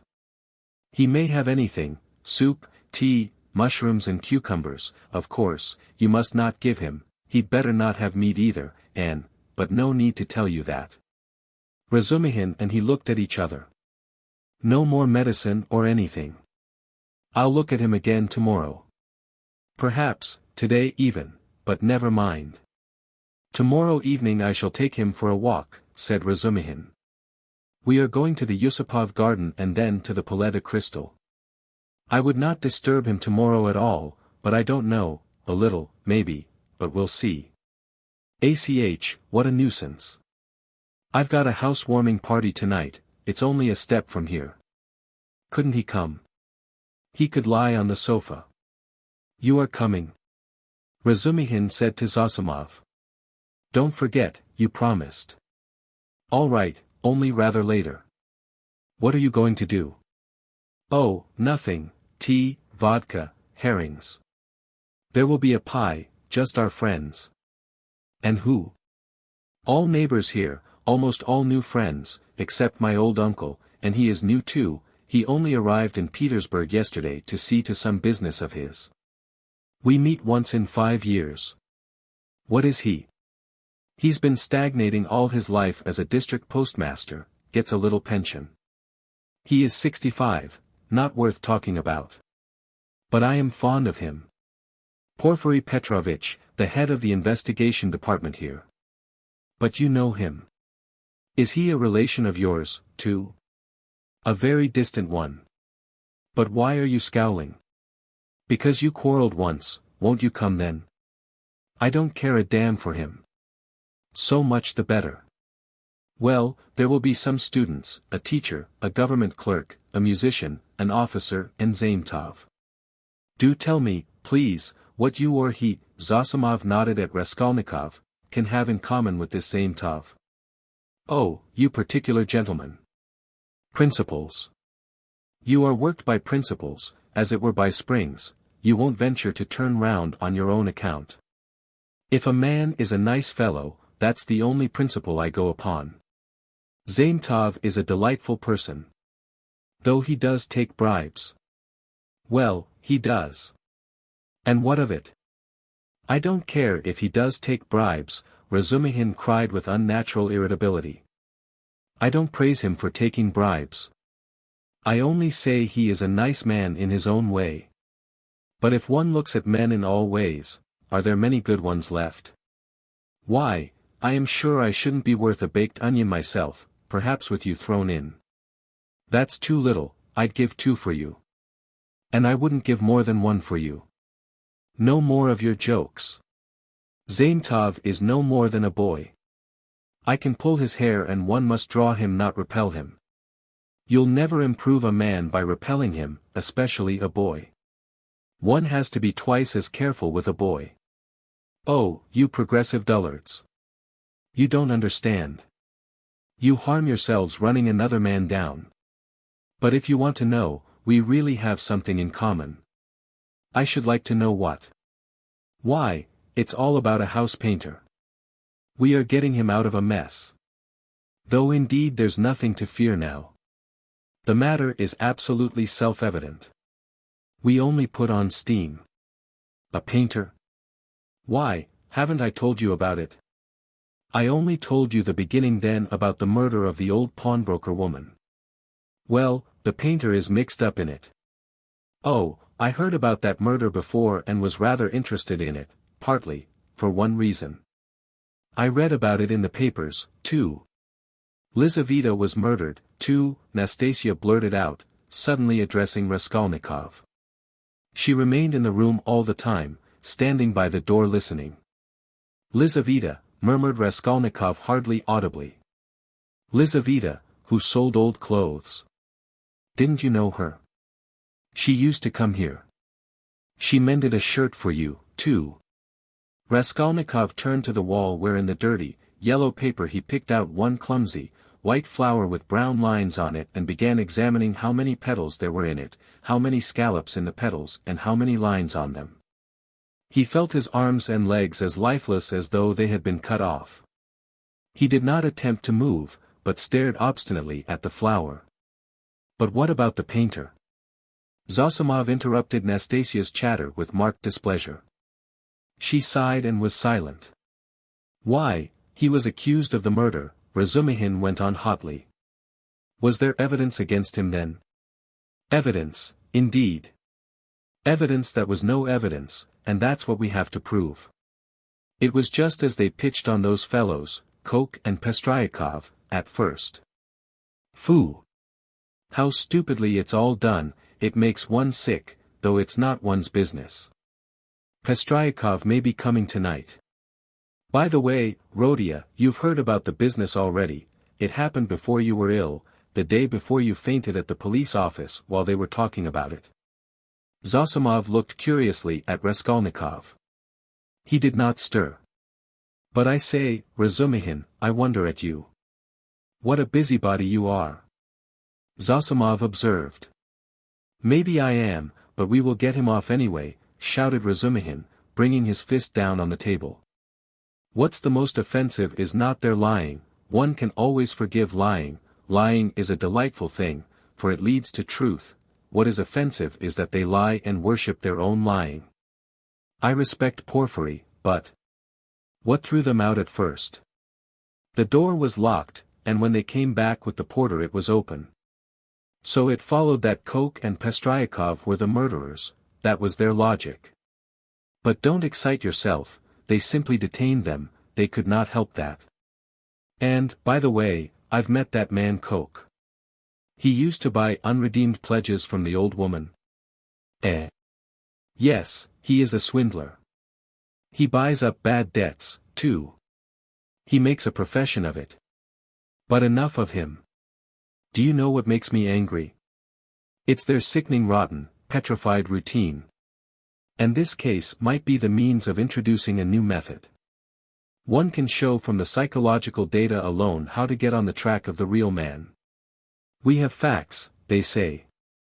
But facts are not everything, at least half the business lies in how you interpret them. Can you interpret them, then? Anyway, one can't hold one's tongue when one has a feeling, a tangible feeling, that one might be a help if only. Do you know the details of the case? I am waiting to hear about the painter. Oh, yes. Well, here's the story. Early on the third day after the murder, when they were still dandling Koch and Pestryakov, though they accounted for every step they took and it was as plain as a pikestaff, an unexpected fact turned up. A peasant called Dushkin, who keeps a dram shop facing the house, brought to the police office a jeweler's case containing some gold earrings, and told a long rigmarole. The day before yesterday, just after 8 o'clock, marked the day and the hour. A journeyman house painter, Nikolai, who had been in to see me already that day, brought me this box of gold earrings and stones, and asked me to give him 2 rubles for them. When I asked him where he got them, he said that he picked them up in the street. I did not ask him anything more. I am telling you Dushkin's story. I gave him a note, a ruble that is, for I thought if he did not pawn it with me he would with another. It would all come to the same thing, he'd spend it on drink, so the thing had better be with me. The further you hide it the quicker you will find it, and if anything turns up, if I hear any rumors, I'll take it to the police. Of course, that's all taradiddle. He lies like a horse, for I know this Dushkin, he is a pawnbroker and a receiver of stolen goods, and he did not cheat Nikolai out of a 30-ruble trinket in order to give it to the police. He was simply afraid. But no matter, to return to Dushkin's story. I've known this peasant, Nikolai Dementiev, from a child, he comes from the same province and district of Zarysk, we are both Ryazan men. And though Nikolai is not a drunkard, he drinks, and I knew he had a job in that house, painting work with Dmitri, who comes from the same village, too. As soon as he got the ruble he changed it, had a couple of glasses, took his change and went out, but I did not see Dmitri with him then. And the next day I heard that someone had murdered Alyona Ivanovna and her sister, Lizaveta Ivanovna, with an axe. I knew them, and I felt suspicious about the earrings at once, for I knew the murdered woman lent money on pledges. I went to the house, and began to make careful inquiries without saying a word to anyone. First of all I asked, "Is Nikolai here?" Dmitri told me that Nikolai had gone off on the spree. He had come home at daybreak drunk, stayed in the house about 10 minutes, and went out again. Dmitri didn't see him again and is finishing the job alone. And their job is on the same staircase as the murder, on the second floor. When I heard all that I did not say a word to anyone. That's Dushkin's tale, but I found out what I could about the murder, and went home feeling as suspicious as ever. And at 8 o'clock this morning, that was the third day, you understand, I saw Nikolai coming in, not sober, though not to say very drunk, he could understand what was said to him. He sat down on the bench and did not speak. There was only one stranger in the bar and a man I knew asleep on a bench and our 2 boys. "Have you seen Dmitri?" said I. "No, I haven't," said he. "And you've not been here either?" "Not since the day before yesterday," said he. "And where did you sleep last night?" "In Pesky, with the Kolomensky men." "And where did you get those earrings?" I asked. "I found them in the street," and the way he said it was a bit queer, he did not look at me. "Did you hear what happened that very evening, at that very hour, on that same staircase?" said I. "No," said he, "I had not heard," and all the while he was listening, his eyes were staring out of his head and he turned as white as chalk. I told him all about it and he took his hat and began getting up. I wanted to keep him. "Wait a bit, Nikolai," said I, "won't you have a drink?" And I signed to the boy to hold the door, and I came out from behind the bar. But he darted out and down the street to the turning at a run. I have not seen him since. Then my doubts were at an end, it was his doing, as clear as could be. "I should think so," said Zosimov. "Wait. Hear the end. Of course they sought high and low for Nikolai, they detained Dushkin and searched his house, Dmitri, too, was arrested, the Kolomensky men also were turned inside out. And the day before yesterday they arrested Nikolai in a tavern at the end of the town. He had gone there, taken the silver cross off his neck and asked for a dram for it. They gave it to him. A few minutes afterwards the woman went to the cowshed, and through a crack in the wall she saw in the stable adjoining he had made a noose of his sash from the beam, stood on a block of wood, and was trying to put his neck in the noose. The woman screeched her hardest, people ran in. "So that's what you are up to. Take me," he says, "to such and such a police officer, I'll confess everything." Well, they took him to that police station, that is here, with a suitable escort. So they asked him this and that, how old he is, 22, and so on. At the question, "When you were working with Dmitri, didn't you see anyone on the staircase at such and such a time?" Answer, "To be sure folks may have gone up and down, but I did not notice them." "And didn't you hear anything, any noise, and so on?" "We heard nothing special." "And did you hear, Nikolai, that on the same day widow so-and-so and her sister were murdered and robbed?" "I never knew a thing about it. The first I heard of it was from Afanasy Pavlovitch the day before yesterday." "And where did you find the earrings?" "I found them on the pavement." "Why didn't you go to work with Dmitri the other day?" "Because I was drinking." "And where were you drinking?" "Oh, in such and such a place." "Why did you run away from Dushkin's?" "Because I was awfully frightened." "What were you frightened of?" "That I should be accused." "How could you be frightened, if you felt free from guilt?" Now, Zosimov, you may not believe me, that question was put literally in those words. I know it for a fact, it was repeated to me exactly. What do you say to that? Well, anyway, there's the evidence. I am not talking of the evidence now, I am talking about that question, of their own idea of themselves. Well, so they squeezed and squeezed him and he confessed, I did not find it in the street, but in the flat where I was painting with Dmitri. And how was that? Why, Dmitri and I were painting there all day, and we were just getting ready to go, and Dmitri took a brush and painted my face, and he ran off and I after him. I ran after him, shouting my hardest, and at the bottom of the stairs I ran right against the porter and some gentlemen, and how many gentlemen were there I don't remember.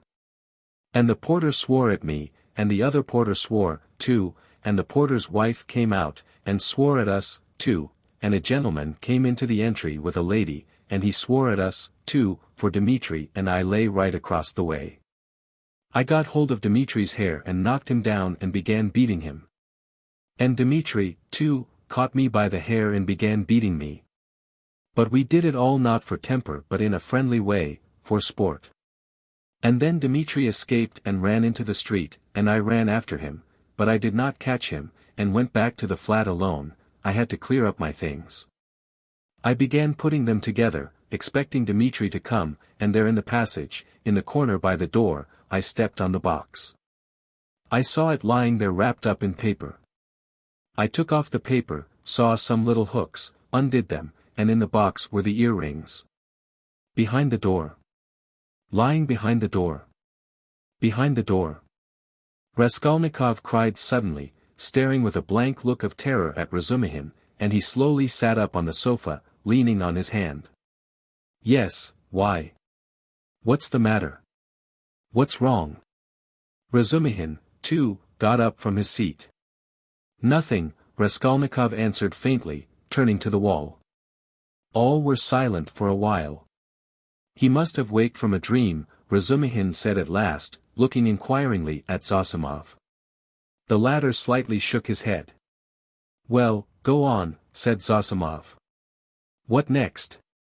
What next? As soon as he saw the earrings, forgetting Dmitri and everything, he took up his cap and ran to Dushkin and, as we know, got a ruble from him. He told a lie saying he found them in the street, and went off drinking. He keeps repeating his old story about the murder. I know nothing of it, never heard of it till the day before yesterday. And why didn't you come to the police till now? I was frightened. And why did you try to hang yourself? From anxiety. What anxiety? That I should be accused of it. Well, that's the whole story. And now what do you suppose they deduced from that? Why, there's no supposing. There's a clue, such as it is, a fact. You wouldn't have your painter set free? Now they've simply taken him for the murderer. They haven't a shadow of doubt. That's nonsense. You are excited. But what about the earrings? You must admit that, if on the very same day our earrings from the old woman's box have come into Nikolai's hands, they must have come there somehow. That's a good deal in such a case. How did they get there? How did they get there? Cried Razumihin. How can you, a doctor, whose duty it is to study man and who has more opportunity than anyone else for studying human nature, how can you fail to see the character of the man in the whole story? Don't you see at once that the answers he has given in the examination are the holy truth? They came into his hand precisely as he has told us. He stepped on the box and picked it up. The holy truth. But didn't he own himself that he told a lie at first? Listen to me, listen attentively. The porter and Koch and Pestryakov and the other porter and the wife of the first porter and the woman who was sitting in the porter's lodge and the man Kryakov, who had just got out of a cab at that minute and went in at the entry with a lady on his arm, that is 8 or 10 witnesses, agree that Nikolai had Dmitri on the ground, was lying on him beating him, while Dmitri hung on to his hair, beating him. 2. They lay right across the way, blocking the thoroughfare. They were sworn at on all sides while they, like children, the very words of the witnesses, were falling over one another, squealing, fighting and laughing with the funniest faces, and, chasing one another like children, they ran into the street. Now take careful note. The bodies upstairs were warm, you understand, warm when they found them. If they, or Nikolai alone, had murdered them and broken open the boxes, or simply taken part in the robbery, allow me to ask you one question: do their state of mind, their squeals and giggles and childish scuffling at the gate fit in with axes? Bloodshed, fiendish cunning, robbery. They just killed them, not 5 or 10 minutes before, for the bodies were still warm, and at once, leaving the flat open, knowing that people would go there at once, flinging away their booty, they rolled about like children, laughing and attracting general attention. And there are a dozen witnesses to swear to that. Of course it is strange. It's impossible, indeed, but... No, brother, no buts. And if the earrings being found in Nikolai's hands at the very day and hour of the murder constitutes an important piece of circumstantial evidence against him, although the explanation given by him accounts for it, and therefore it does not tell seriously against him, one must take into consideration the facts which prove him innocent, especially as they are facts that cannot be denied. And do you suppose, from the character of our legal system, that they will accept, or that they are in a position to accept this fact, resting simply on a psychological impossibility, as irrefutable and conclusively breaking down the circumstantial evidence for the prosecution?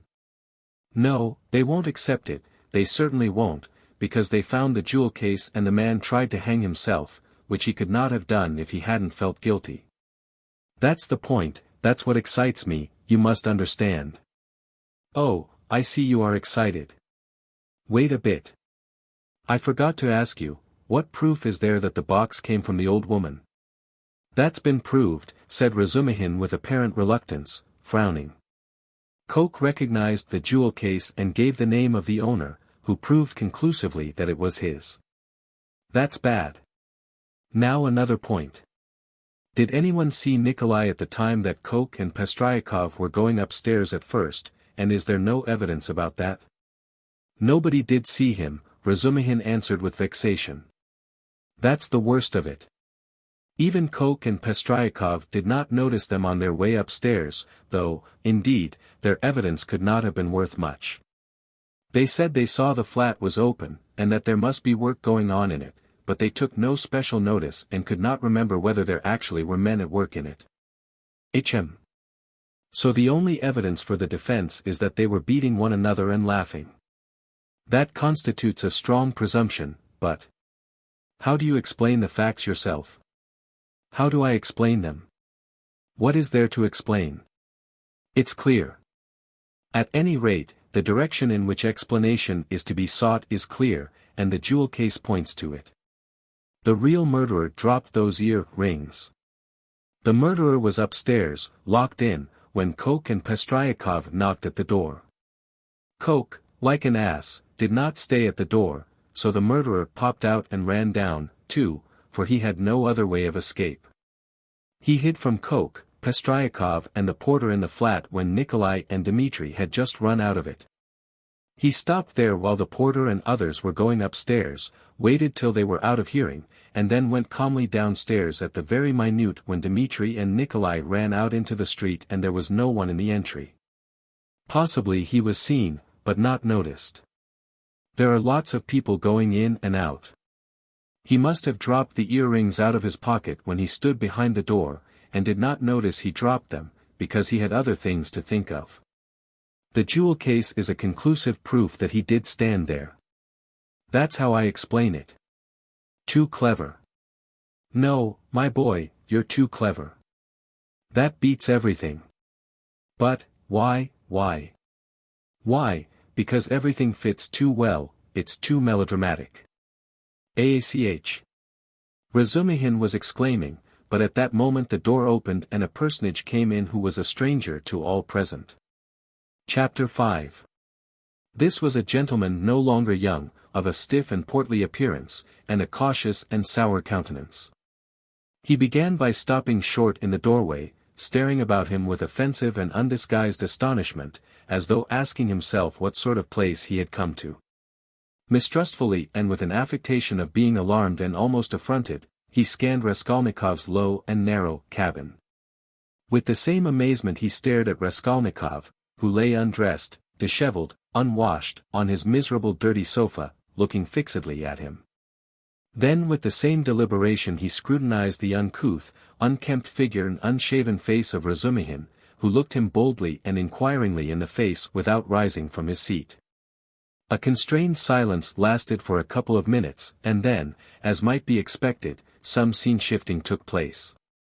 Reflecting, probably from certain fairly unmistakable signs, that he would get nothing in this cabin by attempting to overawe them, the gentleman softened somewhat, and civilly, though with some severity, emphasizing every syllable of his question, addressed Zosimov. Rodion Romanovich Raskolnikov, a student, or formerly a student?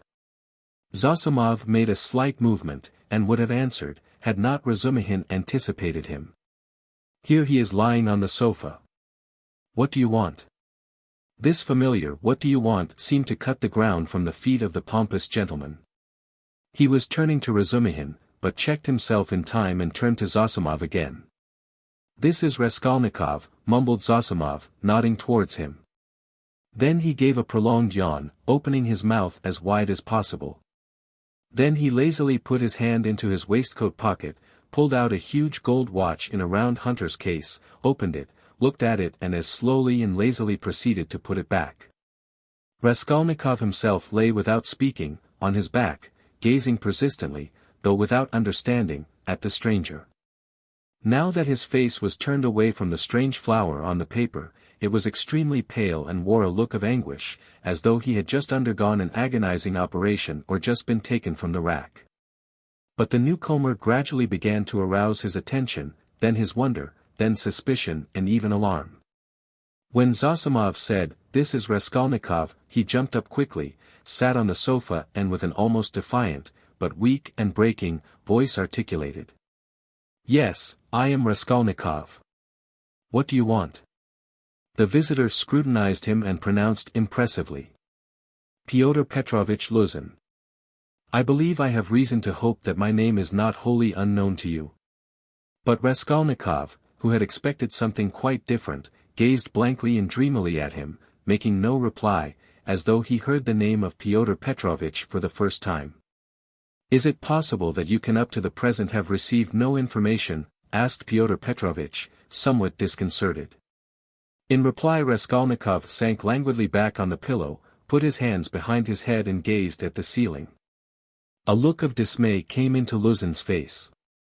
Zosimov and Razumihin stared at him more inquisitively than ever, and at last he showed unmistakable signs of embarrassment. "I had presumed and calculated," he faltered, "that a letter posted more than 10 days, if not a fortnight ago." "I say, why are you standing in the doorway?" Razumihin interrupted suddenly. "If you've something to say, sit down. Nastasia and you are so crowded. Nastasia, make room. Here's a chair, thread your way in." He moved his chair back from the table, made a little space between the table and his knees, and waited in a rather cramped position for the visitor to thread his way in. The minute was so chosen that it was impossible to refuse, and the visitor squeezed his way through, hurrying and stumbling. Reaching the chair, he sat down, looking suspiciously at Razumihin. "No need to be nervous," the latter blurted out. "Rodia has been ill for the last 5 days and delirious for 3, but now he is recovering and has got an appetite. This is his doctor, who has just had a look at him. I am a comrade of Rodia's, like him, formerly a student, and now I am nursing him, so don't you take any notice of us, but go on with your business." "Thank you. But shall I not disturb the invalid by my presence and conversation?" Pyotr Petrovich asked of Zosimov. "And no," mumbled Zosimov, "you may amuse him." He yawned again. "He has been conscious a long time, since the morning," went on Razumihin, whose familiarity seemed so much like unaffected good nature that Pyotr Petrovich began to be more cheerful, partly, perhaps, because this shabby and impudent person had introduced himself as a student. "Your mamma," began Luzin. "Hm." Razumihin cleared his throat loudly. Luzin looked at him inquiringly. "That's all right, go on." Luzin shrugged his shoulders. "Your mamma had commenced a letter to you while I was sojourning in her neighborhood. On my arrival here I purposely allowed a few days to elapse before coming to see you, in order that I might be fully assured that you were in full possession of the tidings, but now, to my astonishment—" I know. Raskolnikov cried suddenly with impatient vexation. "So you are the fiancé?" "I know, and that's enough. There was no doubt about Pyotr Petrovitch's being offended this time, but he said nothing. He made a violent effort to understand what it all meant. There was a moment's silence. Meanwhile Raskolnikov, who had turned a little towards him when he answered, began suddenly staring at him again with marked curiosity, as though he had not had a good look at him yet, or as though something new had struck him. He rose from his pillow on purpose to stare at him. There certainly was something peculiar in Pyotr Petrovitch's whole appearance, something which seemed to justify the title of fiancé so unceremoniously applied to him. In the first place, it was evident, far too much so indeed, that Pyotr Petrovitch had made eager use of his few days in the capital to get himself up and rig himself out in expectation of his betrothed, a perfectly innocent and permissible proceeding, indeed. Even his own, perhaps too complacent, consciousness of the agreeable improvement in his appearance might have been forgiven in such circumstances, seeing that Pyotr Petrovitch had taken up the role of fiancé. All his clothes were fresh from the tailor's and were all right, except for being too new and too distinctly appropriate. Even the stylish new round hat had the same significance. Pyotr Petrovitch treated it too respectfully and held it too carefully in his hands. The exquisite pair of lavender gloves, real Louvain, told the same tale, if only from the fact of his not wearing them, but carrying them in his hand for show. Light and youthful colors predominated in Pyotr Petrovitch's attire. He wore a charming summer jacket of a fawn shade, light thin trousers, a waistcoat of the same, new and fine linen, a cravat of the lightest cambric with pink stripes on it, and the best of it was, this all suited Pyotr Petrovitch. His very fresh and even handsome face looked younger than his 45 years at all times. His dark, mutton-chop whiskers made an agreeable setting on both sides, growing thickly upon his shining, clean-shaven chin. Even his hair, touched here and there with grey, though it had been combed and curled at a hairdresser's, did not give him a stupid appearance, as curled hair usually does, by inevitably suggesting a German on his wedding day. If there really was something unpleasing and repulsive in his rather good-looking and imposing countenance, it was due to quite other causes. After scanning Mr. Luzin unceremoniously, Raskolnikov smiled malignantly, sank back on the pillow and stared at the ceiling as before. But Mr. Luzin hardened his heart and seemed to determine to take no notice of their oddities. "I feel the greatest regret at finding you in this situation," he began, again breaking the silence with an effort. "If I had been aware of your illness I should have come earlier. But you know what business is. I have, too, a very important legal affair in the Senate, not to mention other preoccupations which you may well conjecture. I am expecting your mamma and sister any minute." Raskolnikov made a movement and seemed about to speak. His face showed some excitement. Pyotr Petrovitch paused, waited, but as nothing followed, he went on. "Any minute. I have found a lodging for them on their arrival." "Where?" asked Raskolnikov weakly. "Very near here, in Bakliev's house." "That's in Voskresensky," put in Razumihin. "There are 2 stories of rooms, let by a merchant called Yushin. I've been there." "Yes, rooms.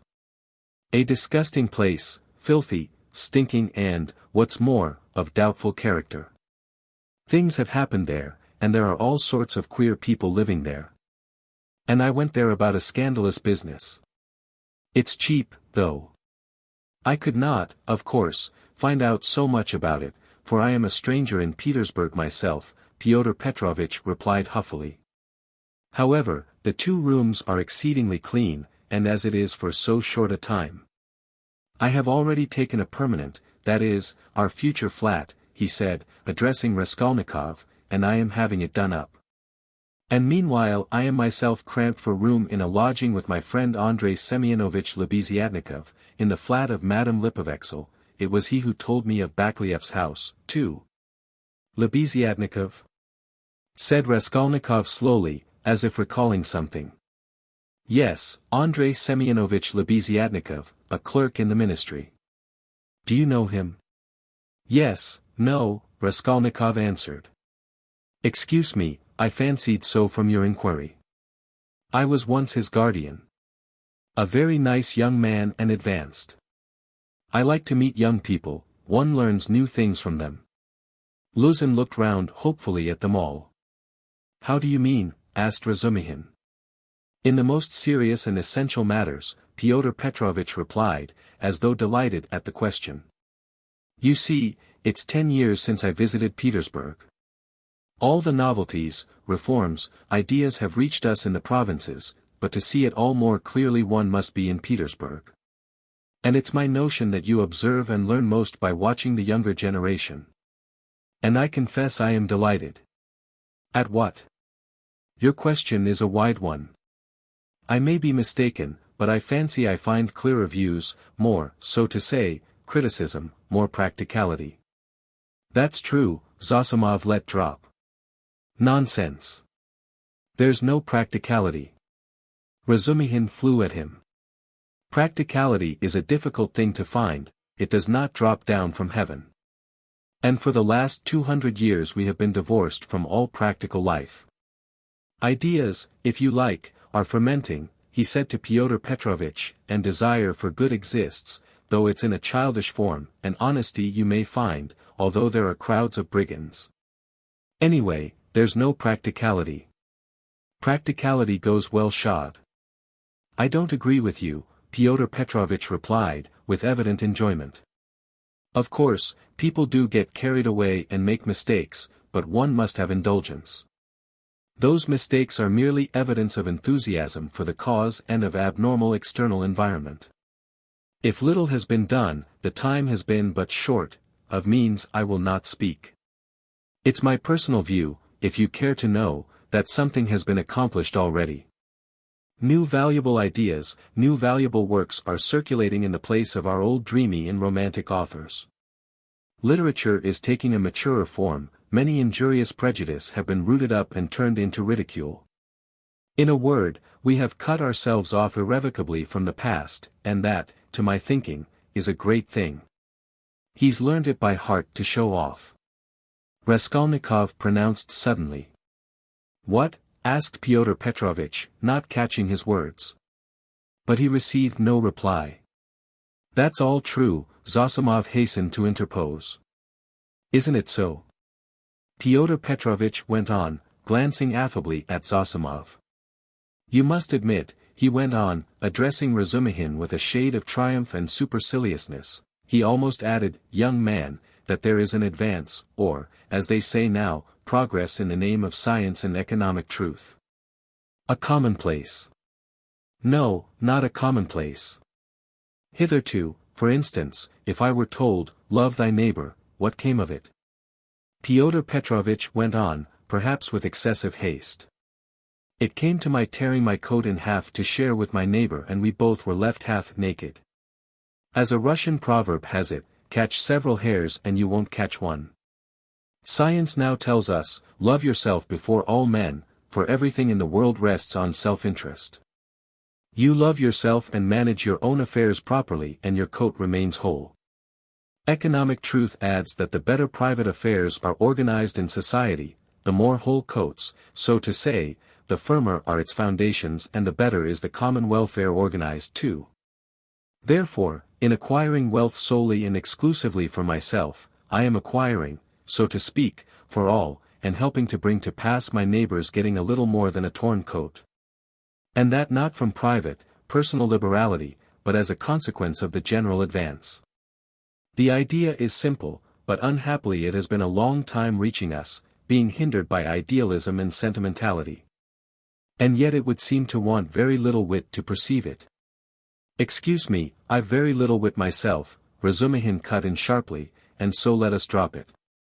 I began this discussion with an object, but I've grown so sick during the last 3 years of this chattering to amuse oneself, of this incessant flow of commonplaces, always the same, that, by Jove, I blush even when other people talk like that. You are in a hurry, no doubt, to exhibit your acquirements, and I don't blame you, that's quite pardonable. I only wanted to find out what sort of man you are, for so many unscrupulous people have got hold of the progressive cause of late and have so distorted in their own interests everything they touched, that the whole cause has been dragged in the mire. That's enough. Excuse me, sir, said Luzin, affronted, and speaking with excessive dignity. Do you mean to suggest so unceremoniously that I too? Oh, my dear sir, how could I? Come, that's enough, Razumihin concluded, and he turned abruptly to Zosimov to continue their previous conversation. Pyotr Petrovitch had the good sense to accept the disavowal. He made up his mind to take leave in another minute or two. I trust our acquaintance, he said, addressing Raskolnikov, may, upon your recovery and in view of the circumstances of which you are aware, become closer. Above all, I hope for your return to health. Raskolnikov did not even turn his head. Pyotr Petrovitch began getting up from his chair. One of her customers must have killed her, Zosimov declared positively. Not a doubt of it, replied Razumihin. Porfiry doesn't give his opinion, but is examining all who have left pledges with her there. Examining them? Raskolnikov asked aloud. Yes. What then? Nothing. How does he get hold of them? Asked Zosimov. Koch has given the names of some of them, other names are on the wrappers of the pledges and some have come forward of themselves. It must have been a cunning and practiced ruffian. The boldness of it. The coolness. That's just what it wasn't. Interposed Razumihin. That's what throws you all off the scent. But I maintain that he is not cunning, not practiced, and probably this was his first crime. The supposition that it was a calculated crime and a cunning criminal doesn't work. Suppose him to have been inexperienced, and it's clear that it was only a chance that saved him, and chance may do anything. Why, he did not foresee obstacles, perhaps. And how did he set to work? He took jewels worth 10 or 20 rubles, stuffing his pockets with them, ransacked the old woman's trunks, her rags, and they found 1,500 rubles, besides notes, in a box in the top drawer of the chest. He did not know how to rob. He could only murder. It was his first crime, I assure you, his first crime, he lost his head. And he got off more by luck than good counsel. You are talking of the murder of the old pawnbroker, I believe. Pyotr Petrovitch put in, addressing Zosimov. He was standing, hat and gloves in hand, but before departing he felt disposed to throw off a few more intellectual phrases. He was evidently anxious to make a favorable impression and his vanity overcame his prudence. Yes. You've heard of it? Oh, yes, being in the neighborhood. Do you know the details? I can't say that. But another circumstance interests me in the case, the whole question, so to say.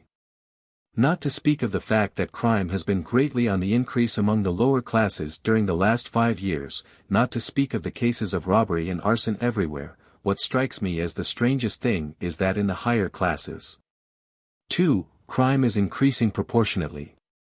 In one place one hears of a student's robbing the mail on the high road, in another place people of good social position forge false banknotes. In Moscow of late a whole gang has been captured who used to forge lottery tickets, and one of the ringleaders was a lecturer in universal history, then our secretary abroad was murdered from some obscure motive of gain. And if this old woman, the pawnbroker, has been murdered by someone of a higher class in society, for peasants don't pawn gold trinkets, how are we to explain this demoralization of the civilized part of our society? There are many economic changes, put in Zosimov. How are we to explain it? Razumihin caught him up. It might be explained by our inveterate impracticality. How do you mean? What answer had your lecturer in Moscow to make to the question why he was forging notes? Everybody is getting rich one way or another, so I want to make haste to get rich too. I don't remember the exact words, but the upshot was that he wants money for nothing, without waiting or working.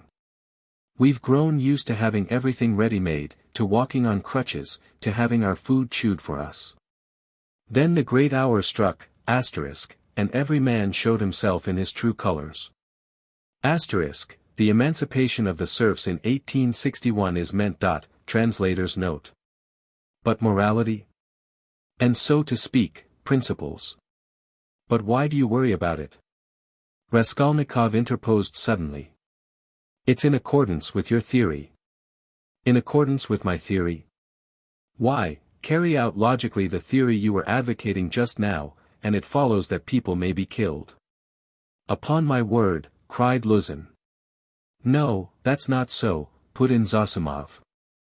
Raskolnikov lay with a white face and twitching upper lip, breathing painfully. There's a measure in all things, Luzin went on superciliously. Economic ideas are not an incitement to murder, and one has but to suppose. And is it true, Raskolnikov interposed once more suddenly, again in a voice quivering with fury and delight in insulting him. Is it true that you told your fiancée, within an hour of her acceptance, that what pleased you most, was that she was a beggar, because it was better to raise a wife from poverty, so that you may have complete control over her?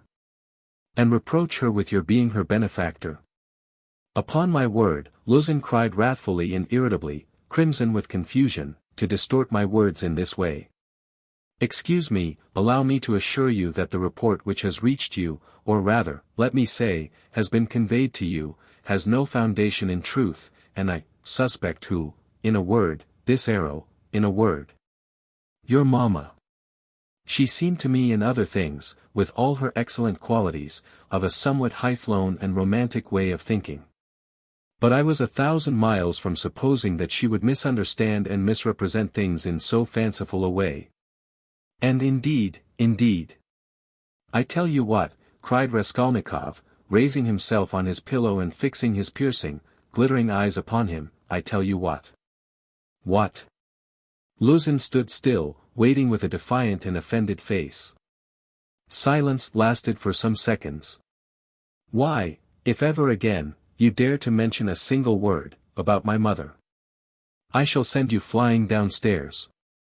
What's the matter with you? Cried Razumihin. So that's how it is. Luzin turned pale and bit his lip. Let me tell you, sir, he began deliberately, doing his utmost to restrain himself but breathing hard, at the first moment I saw you were ill-disposed to me, but I remained here on purpose to find out more. I could forgive a great deal in a sick man and a connection, but you, never after this. I am not ill, cried Raskolnikov. So much the worse. Go to hell. But Luzin was already leaving without finishing his speech, squeezing between the table and the chair. Razumihin got up this time to let him pass. Without glancing at anyone, and not even nodding to Zosimov, who had for some time been making signs to him to let the sick man alone, he went out.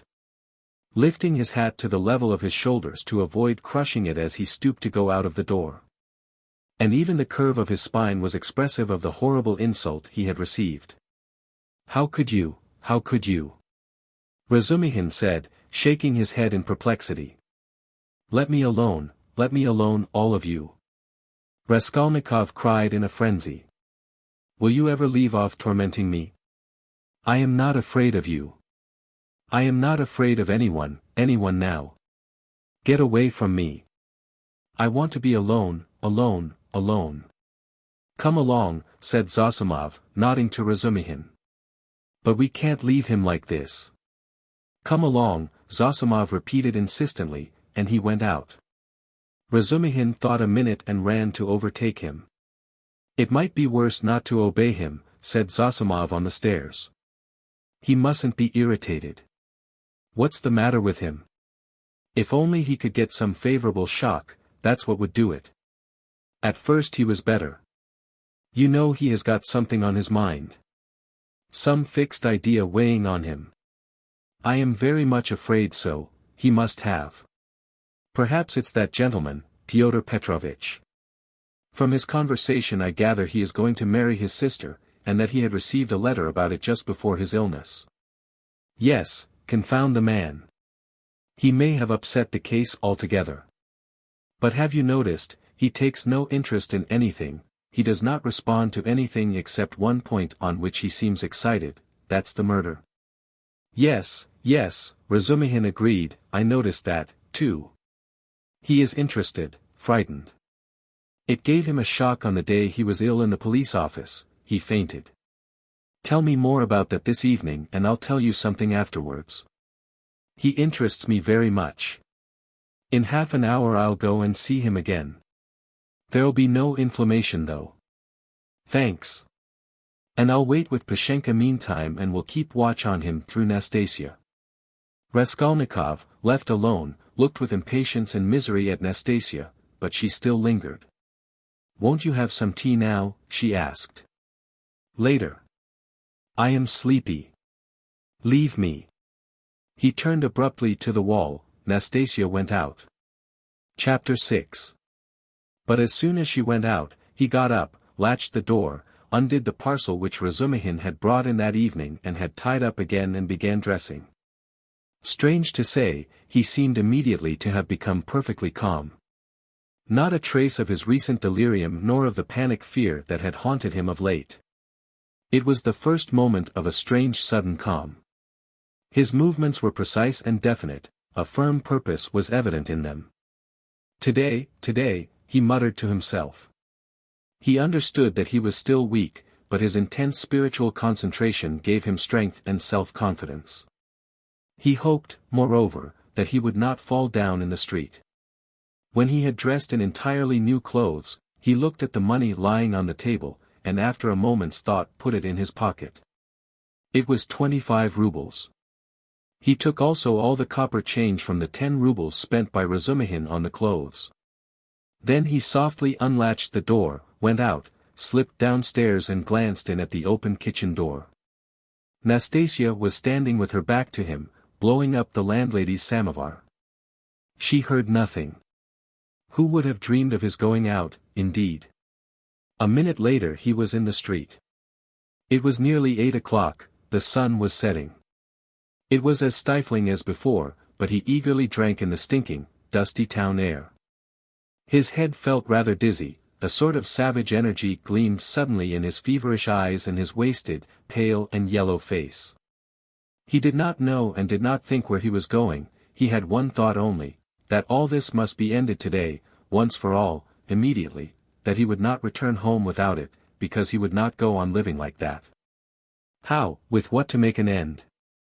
He had not an idea about it, he did not even want to think of it. He drove away thought tortured him. All he knew, all he felt was that everything must be changed one way or another, he repeated with desperate and immovable self-confidence and determination. From old habit he took his usual walk in the direction of the Haymarket. A dark-haired young man with a barrel organ was standing in the road in front of a little general shop and was grinding out a very sentimental song. He was accompanying a girl of 15, who stood on the pavement in front of him. She was dressed up in a crinoline, a mantle and a straw hat with a flame-colored feather in it, all very old and shabby. In a strong and rather agreeable voice, cracked and coarsened by street singing, she sang in hope of getting a copper from the shop. Raskolnikov joined 2 or 3 listeners, took out a 5-kopeck piece and put it in the girl's hand. She broke off abruptly on a sentimental high note, shouted sharply to the organ grinder, "Come on," and both moved on to the next shop. "Do you like street music?" said Raskolnikov, addressing a middle-aged man standing idly by him. The man looked at him, startled and wondering. "I love to hear singing to a street organ," said Raskolnikov, and his manner seemed strangely out of keeping with the subject. "I like it on cold, dark, damp autumn evenings, they must be damp, when all the passers-by have pale green, sickly faces. Or better still when wet snow is falling straight down, when there's no wind, you know what I mean. And the street lamps shine through it." "I don't know, excuse me," muttered the stranger, frightened by the question and Raskolnikov's strange manner, and he crossed over to the other side of the street. Raskolnikov walked straight on and came out at the corner of the Haymarket, where the huckster and his wife had talked with Lizaveta, but they were not there now. Recognizing the place, he stopped, looked round and addressed a young fellow in a red shirt who stood gaping before a corn chandler's shop. "Isn't there a man who keeps a booth with his wife at this corner?" "All sorts of people keep booths here," answered the young man, glancing superciliously at Raskolnikov. "What's his name? What he was christened? Aren't you a Zaraysky man, too? Which province?" The young man looked at Raskolnikov again. "It's not a province, Your Excellency, but a district." "Graciously forgive me, Your Excellency. Is that a tavern at the top there?" Yes, it's an eating house and there's a billiard room and you'll find princesses there too. La la. Raskolnikov crossed the square. In that corner there was a dense crowd of peasants. He pushed his way into the thickest part of it, looking at the faces. He felt an unaccountable inclination to enter into conversation with people. But the peasants took no notice of him, they were all shouting in groups together. He stood and thought a little and took a turning to the right in the direction of V. He had often crossed that little street which turns at an angle, leading from the marketplace to Sadovy Street. Of late he had often felt drawn to wander about this district, when he felt depressed, that he might feel more so. Now he walked along, thinking of nothing. At that point there is a great block of buildings, entirely let out in dram shops and eating houses. Women were continually running in and out, bareheaded and in their indoor clothes. Here and there they gathered in groups, on the pavement, especially about the entrances to various festive establishments in the lower stories. From one of these a loud din, sounds of singing, the tinkling of a guitar and shouts of merriment, floated into the street. A crowd of women were thronging round the door. Some were sitting on the steps, others on the pavement, others were standing talking. A drunken soldier, smoking a cigarette, was walking near them in the road, swearing. He seemed to be trying to find his way somewhere, but had forgotten where. One beggar was quarreling with another, and a man dead drunk was lying right across the road. Raskolnikov joined the throng of women, who were talking in husky voices. They were bareheaded and wore cotton dresses and goatskin shoes. There were women of 40 and some not more than 17, almost all had blackened eyes. He felt strangely attracted by the singing and all the noise and uproar in the saloon below. Someone could be heard within dancing frantically, marking time with his heels to the sounds of the guitar and of a thin falsetto voice singing a jaunty air. He listened intently, gloomily and dreamily, bending down at the entrance and peeping inquisitively in from the pavement.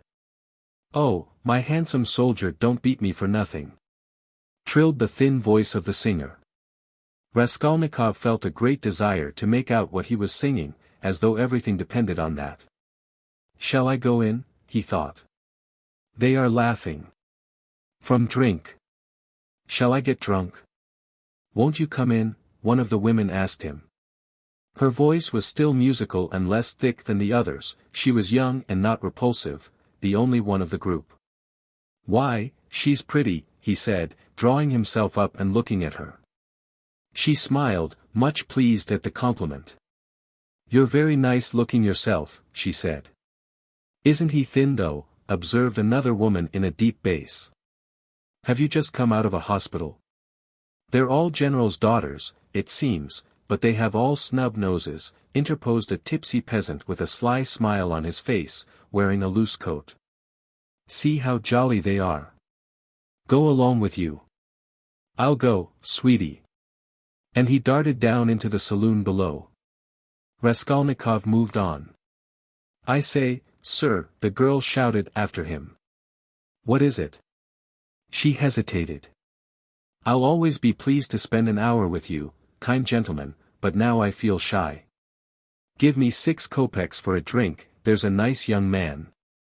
Raskolnikov gave her what came first, 15 kopecks. "Ah, what a good-natured gentleman. What's your name?" "Ask for Duklita." "Well, that's too much," one of the women observed, shaking her head at Duklita. "I don't know how you can ask like that. I believe I should drop with shame." Raskolnikov looked curiously at the speaker. She was a pockmarked wench of 30, covered with bruises, with her upper lip swollen. She made her criticism quietly and earnestly. "Where is it?" thought Raskolnikov. "Where is it? I've read that someone condemned to death says or thinks, an hour before his death, that if he had to live on some high rock, on such a narrow ledge that he'd only room to stand, and the ocean, everlasting darkness. Everlasting solitude, everlasting tempest around him, if he had to remain standing on a square yard of space all his life, 1,000 years, eternity, it were better to live so than to die at once. Only to live and live. Life, whatever it may be. How true it is. Good God, how true! Man is a vile creature. And vile is he who calls him vile for that, he added a moment later. He went into another street. Bah, the Palais de Cristal. Razumihin was just talking of the Palais de Cristal. But what on earth was it I wanted? Yes, the newspapers. Zosimov said he'd read it in the papers. Have you the papers? He asked, going into a very spacious and positively clean restaurant, consisting of several rooms, which were, however, rather empty. 2 or 3 people were drinking tea, and in a room further away were sitting 4 men drinking champagne.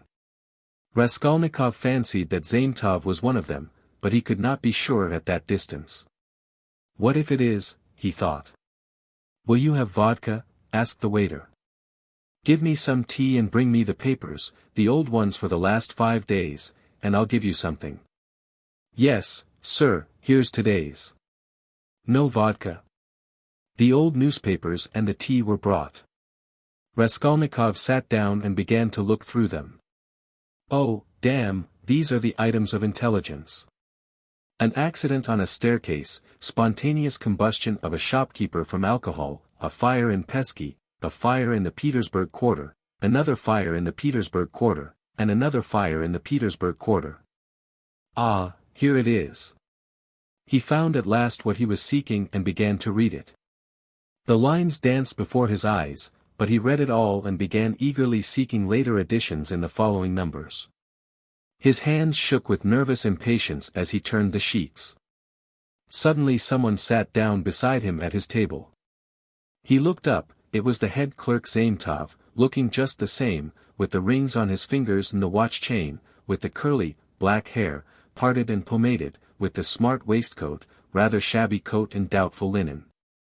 He was in a good humor, at least he was smiling very gaily and good-humoredly. His dark face was rather flushed from the champagne he had drunk. What, you here? He began in surprise, speaking as though he'd known him all his life. Why, Razumihin told me only yesterday you were unconscious. How strange. And do you know I've been to see you? Raskolnikov knew he would come up to him. He laid aside the papers and turned to Zametov. There was a smile on his lips, and a new shade of irritable impatience was apparent in that smile. I know you have, he answered. I've heard it. You looked for my sock. And you know Razumihin has lost his heart to you? He says you've been with him to Louise Ivanovna's, you know, the woman you tried to befriend, for whom you winked to the explosive lieutenant and he would not understand. Do you remember? How could he fail to understand? It was quite clear, wasn't it? What a hot head he is. The explosive one? No, your friend Razumihin. You must have a jolly life, Mr. Zametov, entrance free to the most agreeable places. Who's been pouring champagne into you just now? We've just been, having a drink together. You talk about pouring it into me. By way of a fee. You profit by everything. Raskolnikov laughed. It's all right, my dear boy, he added, slapping Zametov on the shoulder.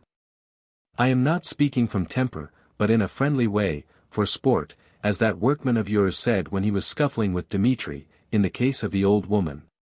How do you know about it? Perhaps I know more about it than you do. How strange you are.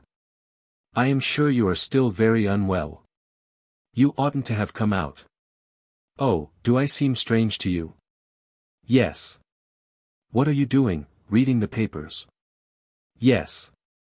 There's a lot about the fires. No, I am not reading about the fires. Here he looked mysteriously at Zametov, his lips were twisted again in a mocking smile. No, I am not reading about the fires, he went on, winking at Zametov. But confess now, my dear fellow, you're awfully anxious to know what I am reading about. I am not in the least. Mayn't I ask a question? Why do you keep on? Listen, you are a man of culture and education. I was in the 6th class at the gymnasium, said Zametov with some dignity. 6th class. Ah, my cock sparrow. With your parting and your rings, you are a gentleman of fortune. Foo! What a charming boy! Here Raskolnikov broke into a nervous laugh right in Zametov's face. The latter drew back, more amazed than offended. Foo! How strange you are! Zametov repeated very seriously. I can't help thinking you are still delirious. I am delirious? You are fibbing, my cock-sparrow. So I am strange. You find me curious, do you? Yes, curious. Shall I tell you what I was reading about, what I was looking for? See what a lot of papers I've made them bring me. Suspicious, eh? Well, what is it? You prick up your ears. How do you mean, prick up my ears? I'll explain that afterwards, but now, my boy, I declare to you, no, better, I confess. No, that's not right either, I make a deposition and you take it. I depose that I was reading, that I was looking and searching. He screwed up his eyes and paused. I was searching, and came here on purpose to do it, for news of the murder of the old pawnbroker woman, he articulated at last, almost in a whisper, bringing his face exceedingly close to the face of Zametov. Zametov looked at him steadily, without moving or drawing his face away. What struck Zametov afterwards as the strangest part of it all was that silence followed for exactly a minute, and that they gazed at one another all the while. What if you have been reading about it? He cried at last, perplexed and impatient. That's no business of mine. What of it? The same old woman, Raskolnikov went on in the same whisper, not heeding Zametov's explanation, about whom you were talking in the police office, you remember, when I fainted. Well, do you understand now? What do you mean? Understand, what? Zametov brought out, almost alarmed. Raskolnikov's set and earnest face was suddenly transformed, and he suddenly went off into the same nervous laugh as before, as though utterly unable to restrain himself. And in one flash he recalled with extraordinary vividness of sensation a moment in the recent past, that moment when he stood with the axe behind the door, while the latch trembled and the men outside swore and shook it.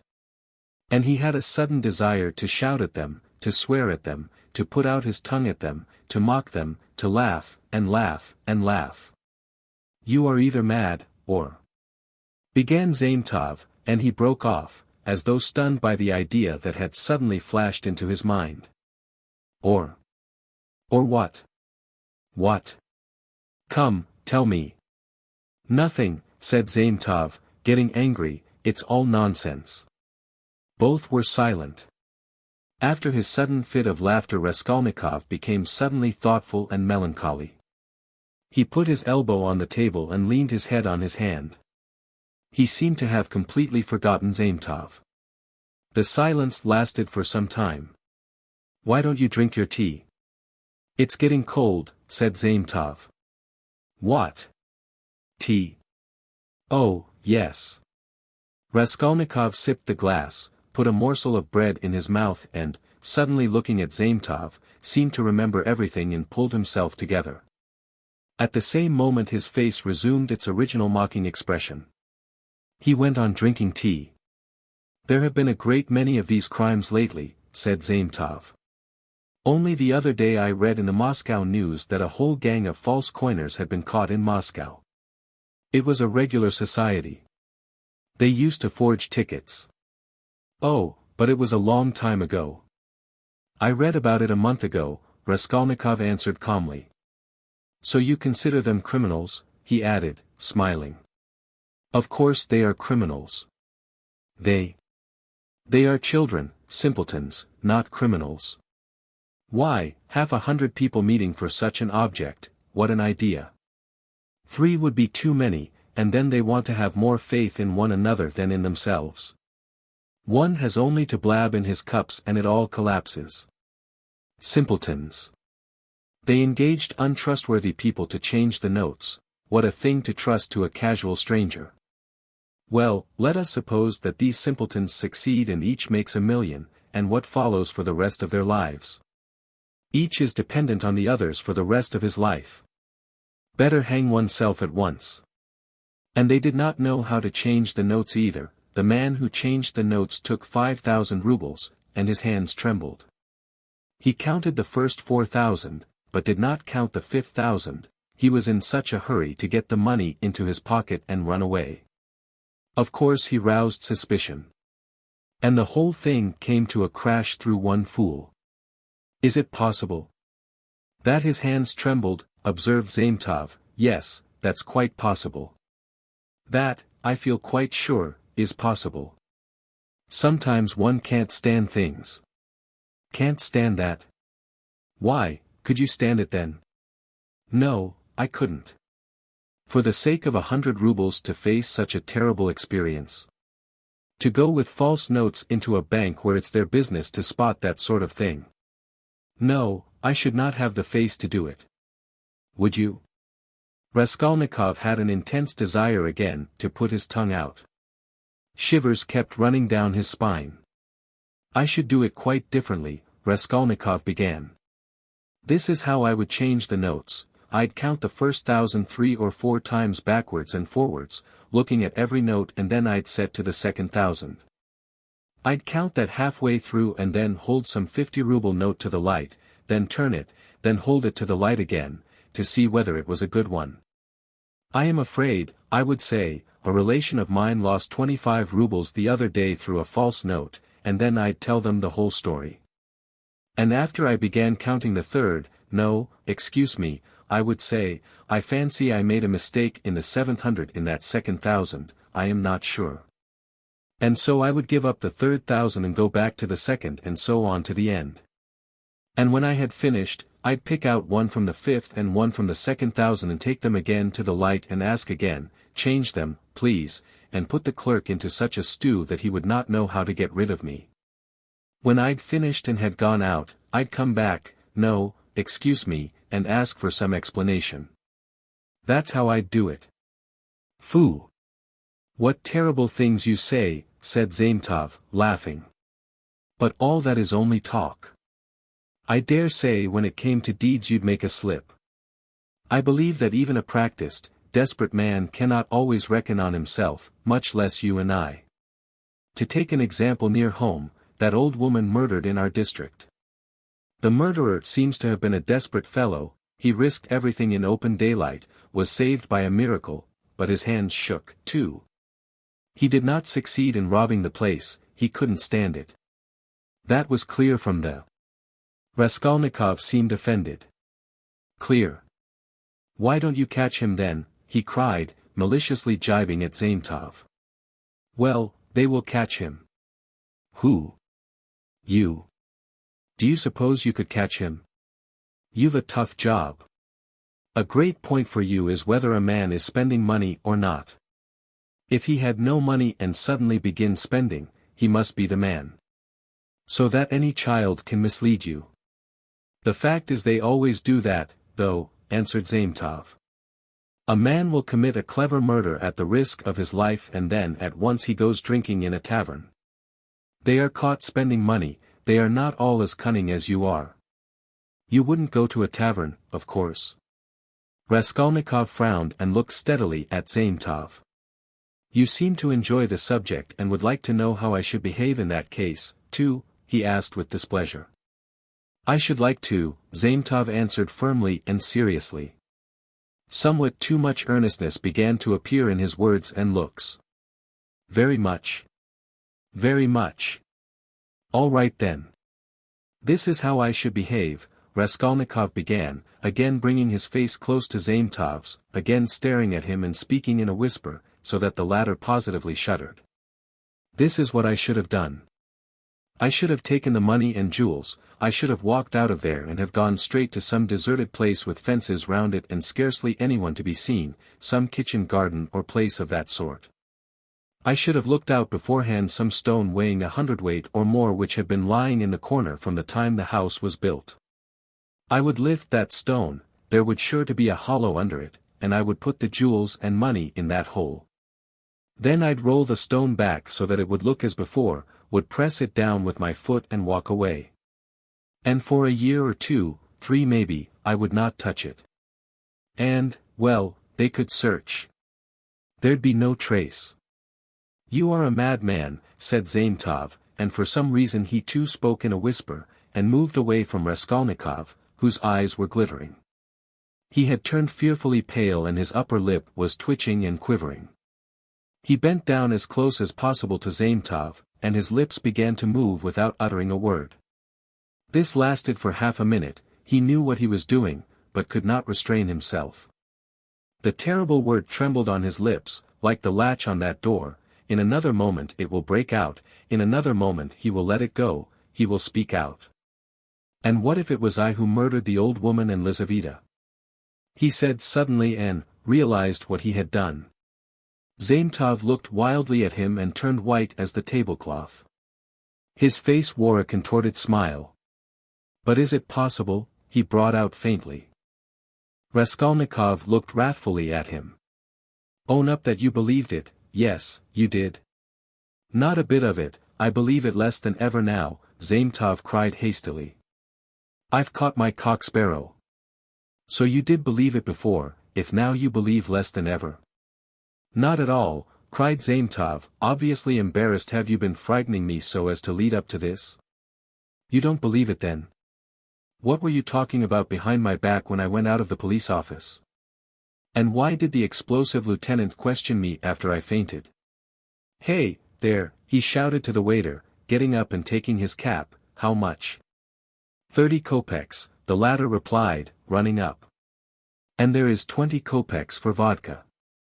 See what a lot of money." He held out his shaking hand to Zametov with notes in it. "Red notes and blue, 25 rubles. Where did I get them? And where did my new clothes come from? You know I had not a kopeck. You've cross-examined my landlady, I'll be bound. Well, that's enough. Assez cause. Till we meet again." He went out, trembling all over from a sort of wild hysterical sensation, in which there was an element of insufferable rapture. Yet he was gloomy and terribly tired. His face was twisted as after a fit. His fatigue increased rapidly. Any shock, any irritating sensation stimulated and revived his energies at once, but his strength failed as quickly when the stimulus was removed. Zametov, left alone, sat for a long time in the same place, plunged in thought. Raskolnikov had unwittingly worked a revolution in his brain on a certain point and had made up his mind for him conclusively. Ilya Petrovitch is a blockhead, he decided. Raskolnikov had hardly opened the door of the restaurant when he stumbled against Razumihin on the steps. They did not see each other till they almost knocked against each other. For a moment they stood looking each other up and down. Razumihin was greatly astounded, then real anger gleamed fiercely in his eyes. "So here you are," he shouted at the top of his voice, "you ran away from your bed. And here I've been looking for you under the sofa. We went up to the garret. I almost beat Nastasia on your account. And here he is after all. Rodia. What is the meaning of it? Tell me the whole truth. Confess. Do you hear? It means that I'm sick to death of you all and I want to be alone," Raskolnikov answered calmly. "Alone?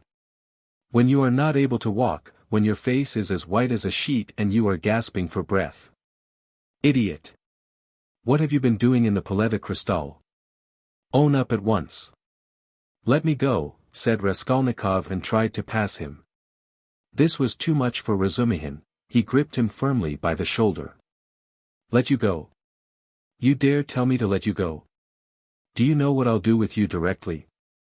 I'll pick you up, tie you up in a bundle, carry you home under my arm and lock you up." "Listen, Razumihin," Raskolnikov began quietly, apparently calm, "can't you see that I don't want your benevolence? A strange desire you have to shower benefits on a man who curses them, who feels them a burden in fact. Why did you seek me out at the beginning of my illness? Maybe I was very glad to die. Didn't I tell you plainly enough today that you were torturing me, that I was sick of you? You seem to want to torture people. I assure you that all that is seriously hindering my recovery, because it's continually irritating me. You saw Zosimov went away just now to avoid irritating me. You leave me alone too, for goodness sake. What right have you, indeed, to keep me by force? Don't you see that I am in possession of all my faculties now? How can I persuade you not to persecute me with your kindness? I may be ungrateful, I may be mean, only let me be, for God's sake, let me be. Let me be, let me be. He began calmly, gloating beforehand over the venomous phrases he was about to utter, but finished, panting for breath, in a frenzy, as he had been with Luzin. Razumihin stood a moment, thought and let his hand drop. Well, go to hell then, he said gently and thoughtfully. Stay, he roared, as Raskolnikov was about to move. Listen to me. Let me tell you, that you are all a set of babbling, posing idiots. If you've any little trouble you brood over it like a hen over an egg. And you are plagiarists even in that. There isn't a sign of independent life in you. You are made of spermaceti ointment and you've lymph in your veins instead of blood. I don't believe in any one of you. In any circumstances the first thing for all of you is to be unlike a human being. Stop, he cried with redoubled fury, noticing that Raskolnikov was again making a movement, hear me out. You know I'm having a housewarming this evening, I dare say they've arrived by now, but I left my uncle there, I just ran in, to receive the guests. And if you weren't a fool, a common fool, a perfect fool, if you were an original instead of a translation, you see, Rodion, I recognize you're a clever fellow, but you're a fool. And if you weren't a fool you'd come round to me this evening instead of wearing out your boots in the street. Since you have gone out, there's no help for it. I'd give you a snug easy chair, my landlady has one, a cup of tea, company.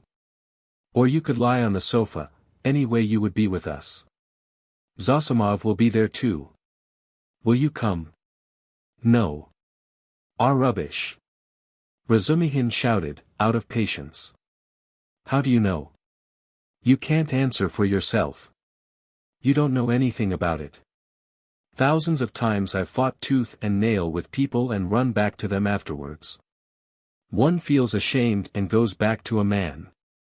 So remember, Pochinkov's house on the 3rd story. Why, Mr. Razumihin, I do believe you'd let anybody beat you from sheer benevolence. Beat? Whom? Me. I'd twist his nose off at the mere idea. Pochinkov's house, 47, Babushkin's flat. I shall not come, Razumihin. Raskolnikov turned and walked away. I bet you will, Razumihin shouted after him. I refuse to know you if you don't. Stay, hey, is Zaintov in there? Yes. Did you see him? Yes. Talk to him? Yes. What about? Confound you, don't tell me then. Pochinkov's house, 47, Babushkin's flat, remember. Raskolnikov walked on and turned the corner into Sadovy Street. Razumihin looked after him thoughtfully. Then with a wave of his hand he went into the house but stopped short of the stairs. Confound it, he went on almost aloud. He talked sensibly but yet. I am a fool. As if madmen didn't talk sensibly. And this was just what Zosimov seemed afraid of. He struck his finger on his forehead. What if, how could I let him go off alone? He may drown himself. What a blunder. I can't. And he ran back to overtake Raskolnikov, but there was no trace of him. With a curse he returned with rapid steps to the Palais de Cristal to question Zaintov. Raskolnikov walked straight to X, bridge, stood in the middle, and leaning both elbows on the rail stared into the distance. On parting with Razumihin, he felt so much weaker that he could scarcely reach this place. He longed to sit or lie down somewhere in the street. Bending over the water, he gazed mechanically at the last pink flush of the sunset, at the row of houses growing dark in the gathering twilight, at one distant attic window on the left bank. Flashing as though on fire in the last rays of the setting sun, at the darkening water of the canal, and the water seemed to catch his attention.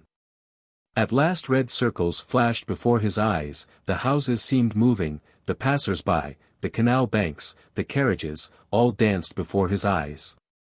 Suddenly he started, saved again perhaps from swooning by an uncanny and hideous sight.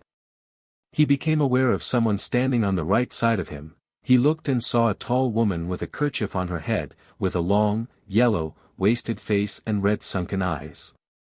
She was looking straight at him, but obviously she saw nothing and recognized no one. Suddenly she leaned her right hand on the parapet, lifted her right leg over the railing, then her left and threw herself into the canal. The filthy water parted and swallowed up its victim for a moment, but an instant later the drowning woman floated to the surface, moving slowly with the current, her head and legs in the water, her skirt inflated like a balloon over her back. A woman drowning!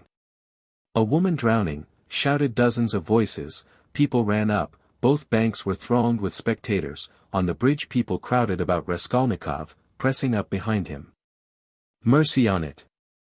It's our Afrosinya! A woman cried tearfully close by. Mercy! Save her! Kind people, pull her out! A boat, was shouted in the crowd. But there was no need of a boat. A policeman ran down the steps to the canal, threw off his great coat and his boots and rushed into the water. It was easy to reach her, she floated within a couple of yards from the steps. He caught hold of her clothes with his right hand and with his left seized a pole which a comrade held out to him. The drowning woman was pulled out at once. They laid her on the granite pavement of the embankment. She soon recovered consciousness, raised her head, sat up and began sneezing and coughing, stupidly wiping her wet dress with her hands. She said nothing. She's drunk herself out of her senses, the same woman's voice wailed at her side. Out of her senses. The other day she tried to hang herself, we cut her down. I ran out to the shop just now, left my little girl to look after her, and here she's in trouble again. A neighbor, gentlemen, a neighbor, we live close by, the second house from the end, see yonder. The crowd broke up. The police still remained round the woman. Someone mentioned the police station. Raskolnikov looked on with a strange sensation of indifference and apathy. He felt disgusted. No, that's loathsome, water, it's not good enough, he muttered to himself. Nothing will come of it, he added, no use to wait. What about the police office? And why isn't Zametov at the police office? The police office is open till 10 o'clock. He turned his back to the railing and looked about him. Very well then, he said resolutely. He moved from the bridge and walked in the direction of the police office. His heart felt hollow and empty. He did not want to think. Even his depression had passed, there was not a trace now of the energy with which he had set out, to make an end of it all. Complete apathy had succeeded to it. Well, it's a way out of it, he thought, walking slowly and listlessly along the canal bank. Anyway, I'll make an end, for I want to. But is it a way out? What does it matter? There'll be the square yard of space, ha! But what an end! Is it really the end? Shall I tell them or not? Ah, damn! How tired I am! If I could find somewhere to sit or lie down soon. What I am most ashamed of is its being so stupid. But I don't care about that either. What idiotic ideas come into one's head. To reach the police office he had to go straight forward and take the second turning to the left. It was only a few paces away. But at the first turning he stopped and, after a minute's thought, turned into a side street and went 2 streets out of his way, possibly without any object, or possibly to delay a minute and gain time. He walked, looking at the ground. Suddenly someone seemed to whisper in his ear. He lifted his head and saw that he was standing at the very gate of the house. He had not passed it, he had not been near it since that evening. An overwhelming, unaccountable prompting drew him on. He went into the house, passed through the gateway, then into the first entrance on the right, and began mounting the familiar staircase to the 4th story. The narrow, steep staircase was very dark. He stopped at each landing and looked round him with curiosity. On the first landing the framework of the window had been taken out. That wasn't so then, he thought. Here was the flat on the second story where Nikolai and Dmitri had been working. It's shut up and the door newly painted. So it's to let. Then the third story and the fourth. Here. He was perplexed to find the door of the flat wide open. There were men there, he could hear voices, he had not expected that. After brief hesitation he mounted the last stairs and went into the flat. It, too, was being done up, there were workmen in it. This seemed to amaze him. He somehow fancied that he would find everything as he left it, even perhaps the corpses in the same places on the floor. And now, bare walls, no furniture, it seemed strange. He walked to the window and sat down on the windowsill. There were two workmen, both young fellows, but one much younger than the other. They were papering the walls with a new white paper covered with lilac flowers, instead of the old, dirty, yellow one. Raskolnikov for some reason felt horribly annoyed by this. He looked at the new paper with dislike, as though he felt sorry to have it all so changed. The workmen had obviously stayed beyond their time and now they were hurriedly rolling up their paper and getting ready to go home. They took no notice of Raskolnikov's coming in, they were talking. Raskolnikov folded his arms and listened. "She comes to me in the morning," said the elder to the younger, "very early, all dressed up. 'Why are you preening and prinking?' says I am ready to do anything to please you, Tit Vassilitch. That's a way of going on. And she dressed up like a regular fashion book." "And what is a fashion book?" the younger one asked. He obviously regarded the other as an authority. "A fashion book is a lot of pictures, colored, and they come to the tailors here every Saturday, by post from abroad, to show folks how to dress, the male sex as well as the female. They're pictures. The gentlemen are generally wearing fur coats and for the ladies fluffless, they're beyond anything you can fancy. There's nothing you can't find in Petersburg," the younger cried enthusiastically, "except father and mother, there's everything." "Except them, there's everything to be found, my boy," the elder declared sententiously. Raskolnikov got up and walked into the other room where the strong box, the bed, and the chest of drawers had been. The room seemed to him very tiny without furniture in it. The paper was the same, the paper in the corner showed where the case of icons had stood. He looked at it and went to the window. The elder workman looked at him askance. "What do you want?" he asked suddenly. Instead of answering, Raskolnikov went into the passage and pulled the bell. The same bell, the same cracked note.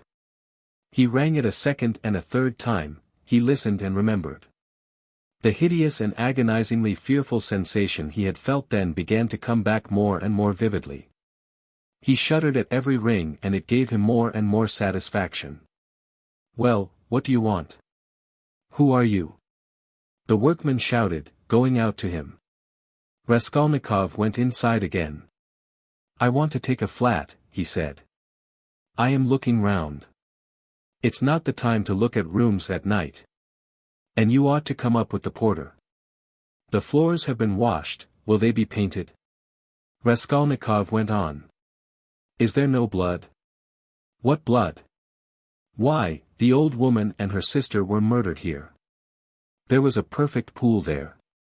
"But who are you?" the workman cried, uneasy. "Who am I?" "Yes.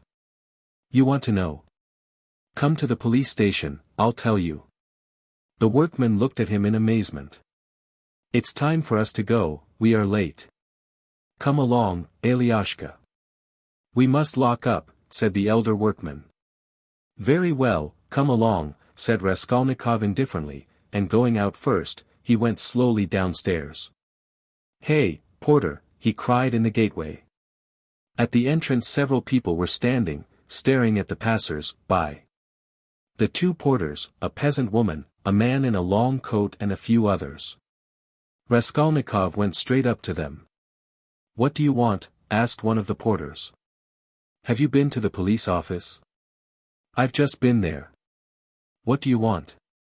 "Is it open?" "Of course." "Is the assistant there?" "He was there for a time." "What do you want?"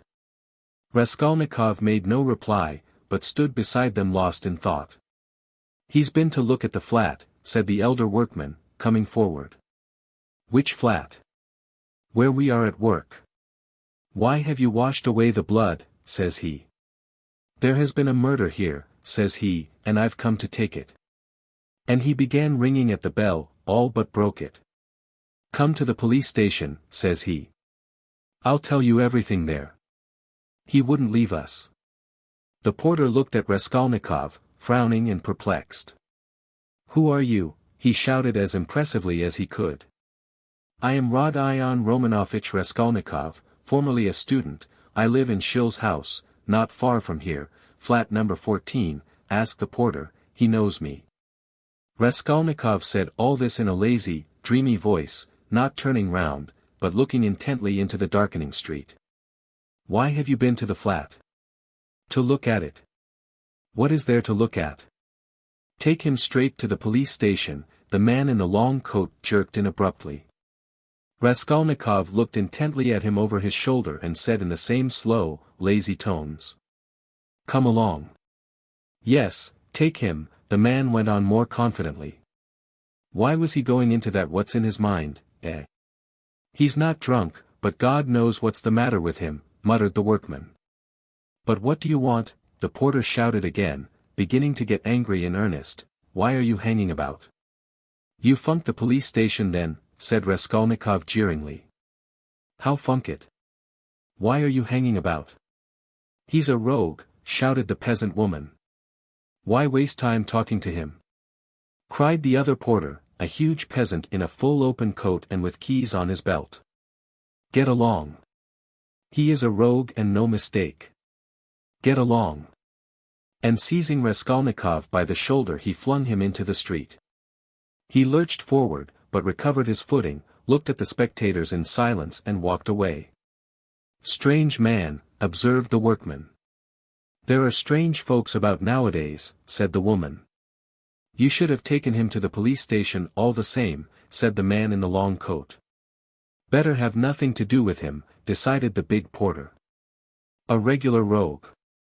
Just what he wants, you may be sure, but once take him up, you won't get rid of him. We know the sort. Shall I go there or not?" thought Raskolnikov, standing in the middle of the thoroughfare at the crossroads, and he looked about him, as though expecting from someone a decisive word. But no sound came, all was dead and silent like the stones on which he walked, dead to him alone. All at once at the end of the street, 200 yards away, in the gathering dusk he saw a crowd and heard talk and shouts. In the middle of the crowd stood a carriage. A light gleamed in the middle of the street. "What is it?" Raskolnikov turned to the right and went up to the crowd. He seemed to clutch at everything and smiled coldly when he recognized it, for he had fully made up his mind to go to the police station and knew that it would all soon be over. Chapter 7. An elegant carriage stood in the middle of the road with a pair of spirited grey horses.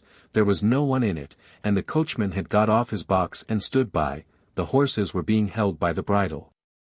A mass of people had gathered round, the police standing in front. One of them held a lighted lantern which he was turning on something lying close to the wheels. Everyone was talking, shouting, exclaiming. The coachman seemed at a loss and kept repeating.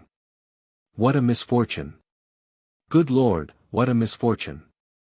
Raskolnikov pushed his way in as far as he could, and succeeded at last in seeing the object of the commotion and interest.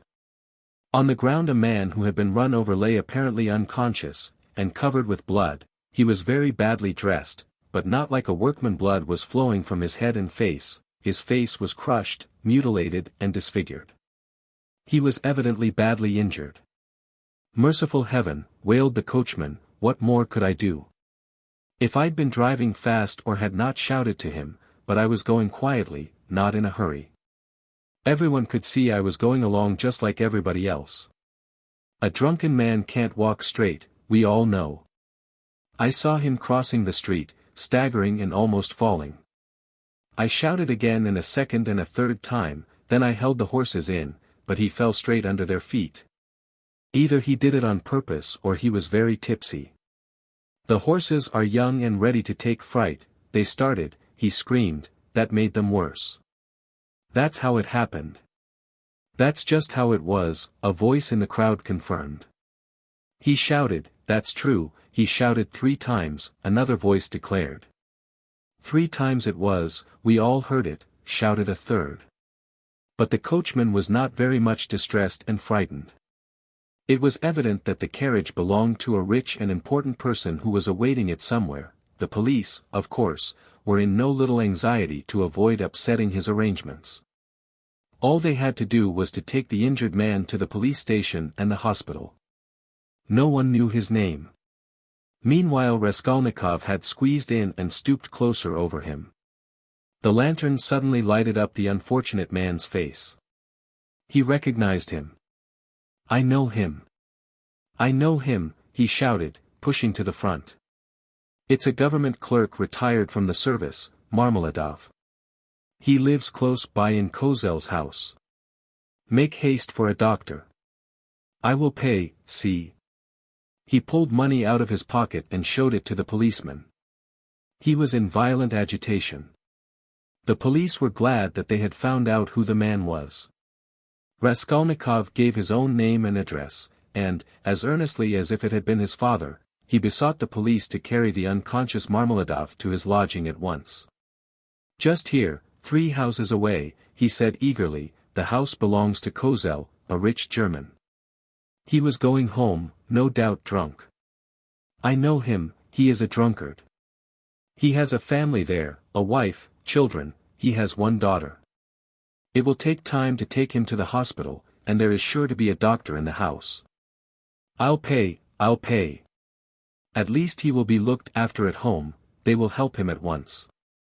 But he'll die before you get him to the hospital. He managed to slip something unseen into the policeman's hand. But the thing was straightforward and legitimate, and in any case help was closer here. They raised the injured man, people volunteered to help. Kozel's house was 30 yards away. Raskolnikov walked behind, carefully holding Marmeladov's head and showing the way. This way, this way. We must take him upstairs head foremost. Turn round. I'll pay, I'll make it worth your while, he muttered. Katerina Ivanovna had just begun, as she always did at every free moment, walking to and fro in her little room from window to stove and back again, with her arms folded across her chest, talking to herself and coughing. Of late she had begun to talk more than ever to her eldest girl, Polenka, a child of 10, who, though there was much she did not understand, understood very well that her mother needed her. And so always watched her with her big clever eyes and strove her utmost to appear to understand. This time Polenka was undressing her little brother, who had been unwell all day and was going to bed. The boy was waiting for her to take off his shirt, which had to be washed at night. He was sitting straight and motionless on a chair, with a silent, serious face, with his legs stretched out straight before him, heels together and toes turned out. He was listening to what his mother was saying to his sister, sitting perfectly still with pouting lips and wide-open eyes, just as all good little boys have to sit when they are undressed to go to bed. A little girl, still younger, dressed literally in rags, stood at the screen, waiting for her turn. The door onto the stairs was open to relieve them a little from the clouds of tobacco smoke which floated in from the other rooms and brought on long terrible fits of coughing in the poor, consumptive woman. Katerina Ivanovna seemed to have grown even thinner during that week, and the hectic flush on her face was brighter than ever. You wouldn't believe, you can't imagine, Polenka, she said, walking about the room, what a happy luxurious life we had in my papa's house and how this drunkard has brought me, and will bring you all, to ruin. Papa was a civil colonel and only a step from being a governor, so that everyone who came to see him said, we look upon you, Ivan Mikhailovich, as our governor. When she coughed violently, oh, cursed life, she cried, clearing her throat and pressing her hands to her breast.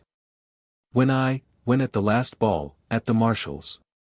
Princess Bezimolny saw me, who gave me the blessing when your father and I were married, Polenka, she asked at once, isn't that the pretty girl who danced the shawl dance at the breaking up?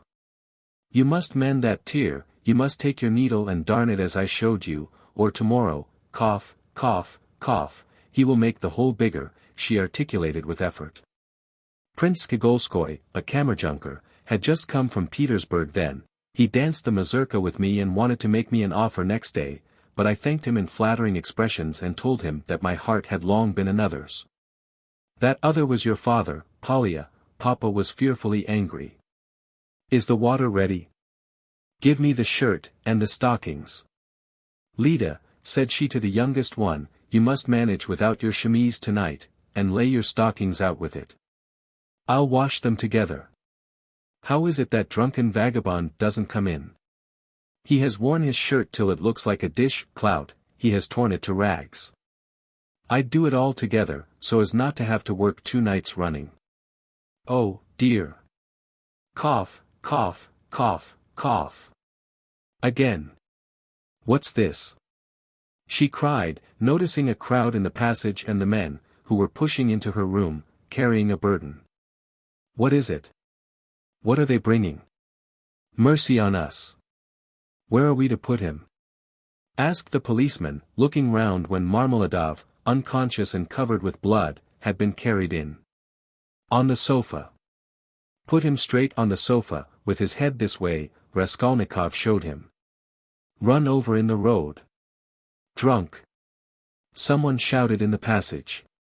Katerina Ivanovna stood, turning white and gasping for breath. The children were terrified.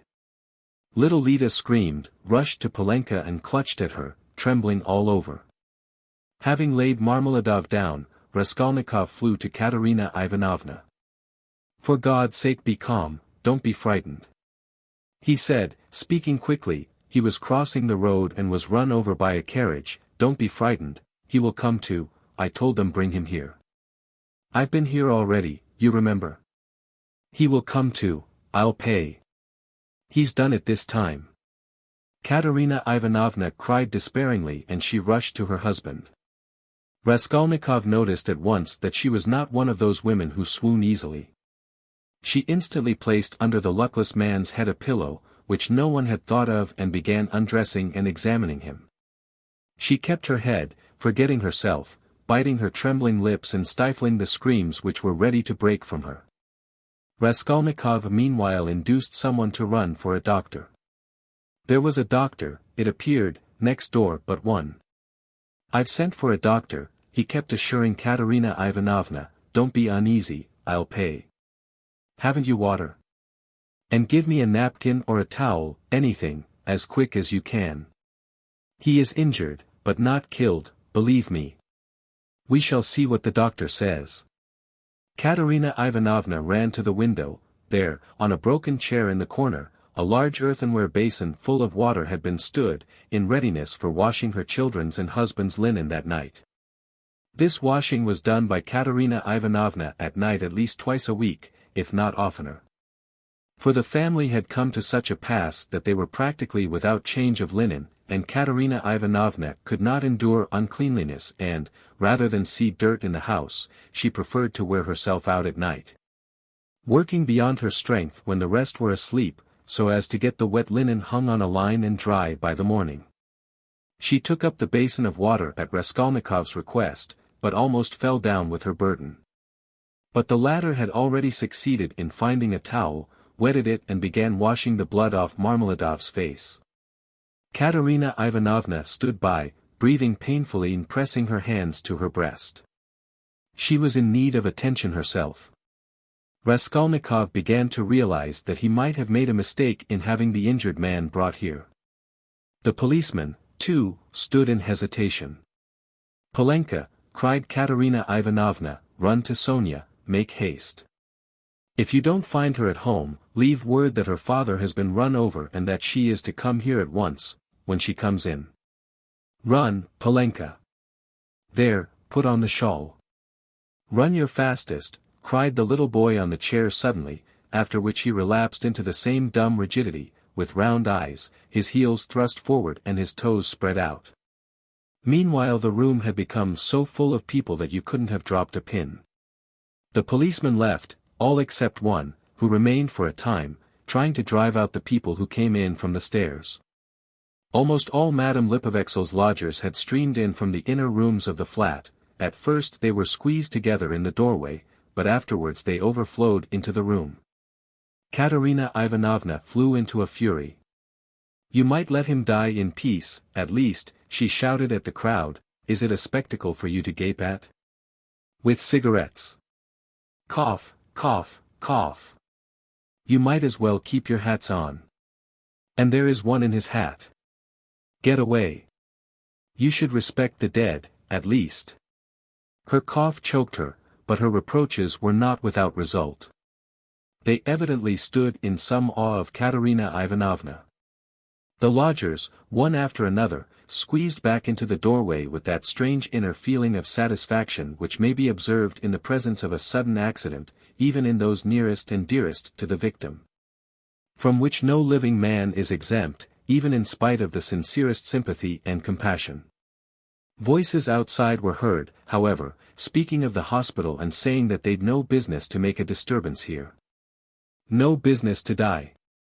cried Katerina Ivanovna, and she was rushing to the door to vent her wrath upon them, but in the doorway came face to face with Madame Lipovexel, who had only just heard of the accident and ran in to restore order. She was a particularly quarrelsome and irresponsible German. "Ah, my God," she cried, clasping her hands, "your husband drunken horses have trampled.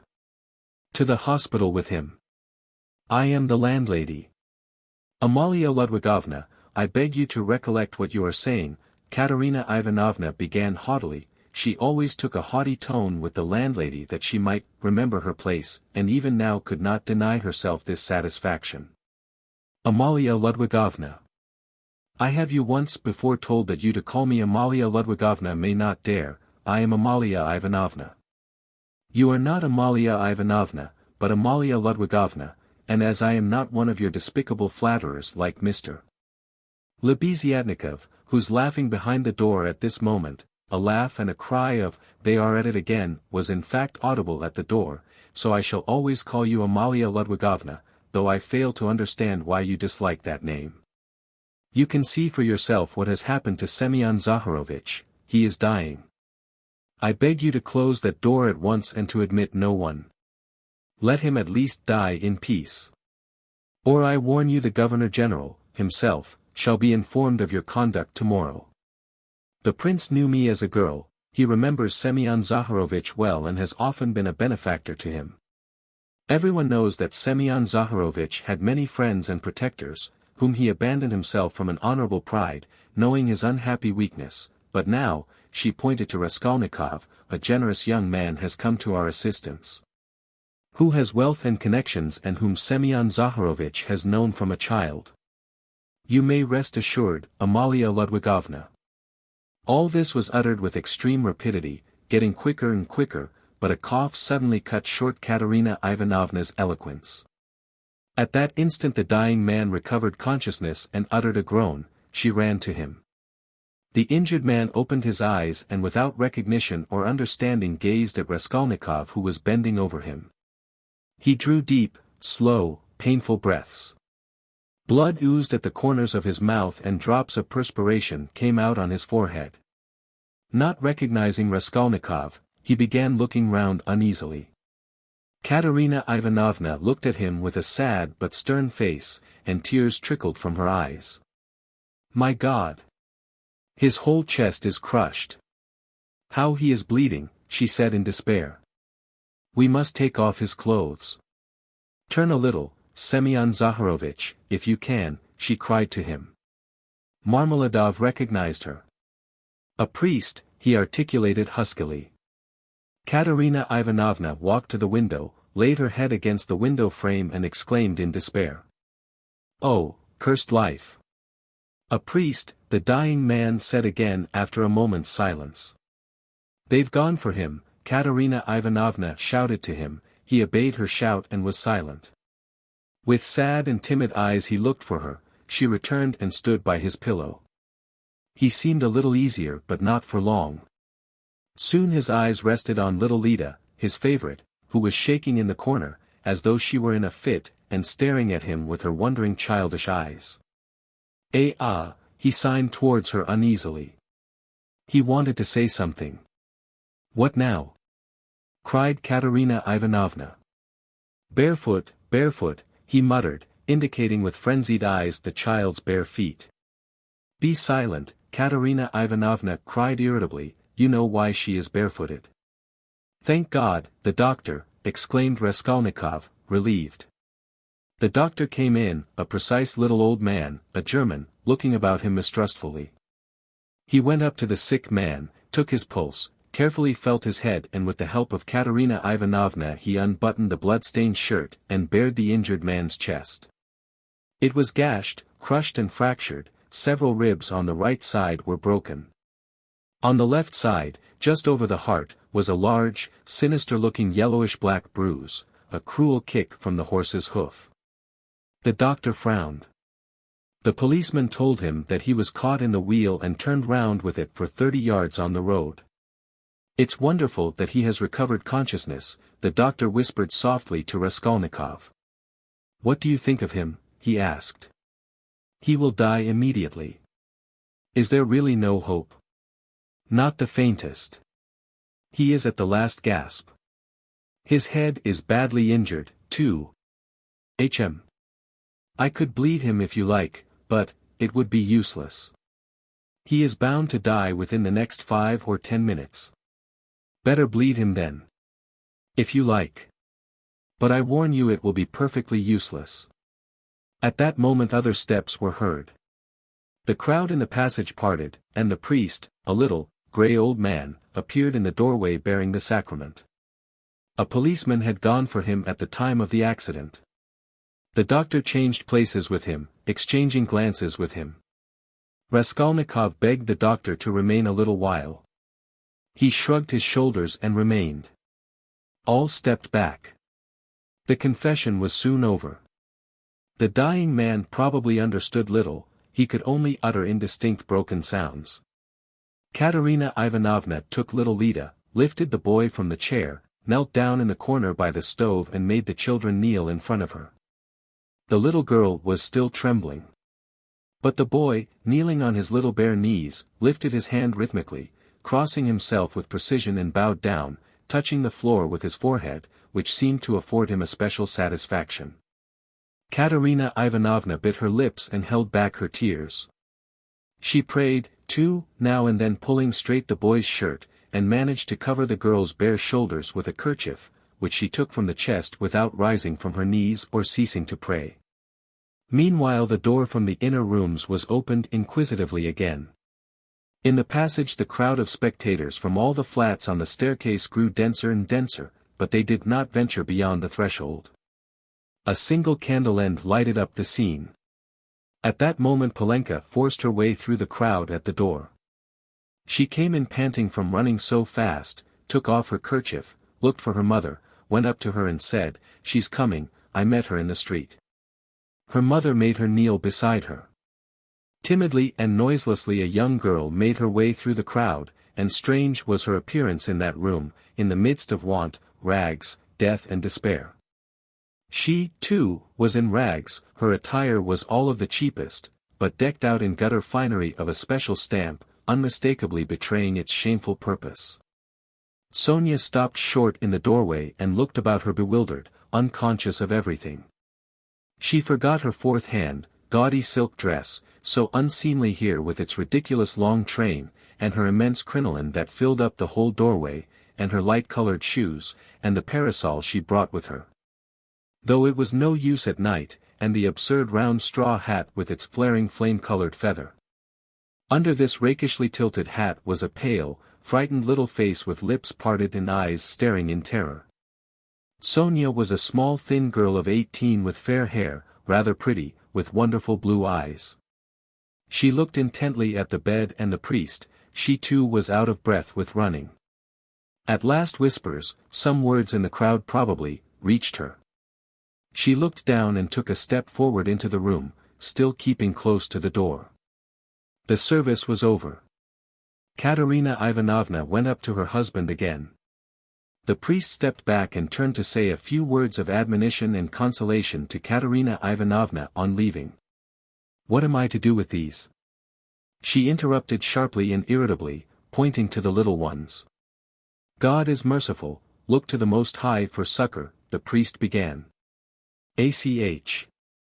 He is merciful, but not to us. That's a sin, madam, observed the priest, shaking his head.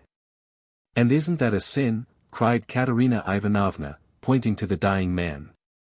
Perhaps those who have involuntarily caused the accident will agree to compensate you, at least for the loss of his earnings. You don't understand. Cried Katerina Ivanovna angrily waving her hand. And why should they compensate me? Why, he was drunk and threw himself under the horses. What earnings? He brought us in nothing but misery. He drank everything away, the drunkard. He robbed us to get drink, he wasted their lives and mine for drink. And thank God he's dying. One less to keep. You must forgive in the hour of death, that's a sin, madam, such feelings are a great sin. Katerina Ivanovna was busy with the dying man, she was giving him water, wiping the blood and sweat from his head, setting his pillow straight, and had only turned now and then for a moment to address the priest. Now she flew at him almost in a frenzy. Ah, father. That's words and only words. Forgive. If he'd not been run over, he'd have come home today drunk and his only shirt dirty and in rags and he'd have fallen asleep like a log, and I should have been sousing and rinsing till daybreak. Washing his rags and the children's and then drying them by the window, and as soon as it was daylight I should have been darning them. That's how I spend my nights. What's the use of talking of forgiveness? I have forgiven as it is. A terrible hollow cough interrupted her words. She put her handkerchief to her lips and showed it to the priest, pressing her other hand to her aching chest. The handkerchief was covered with blood. The priest bowed his head and said nothing. Marmeladov was in the last agony. He did not take his eyes off the face of Katerina Ivanovna, who was bending over him again. He kept trying to say something to her. He began moving his tongue with difficulty and articulating indistinctly, but Katerina Ivanovna, understanding that he wanted to ask her forgiveness, called peremptorily to him. Be silent. No need. I know what you want to say. And the sick man was silent, but at the same instant his wandering eyes strayed to the doorway and he saw Sonia. Till then he had not noticed her, she was standing in the shadow in a corner. Who's that?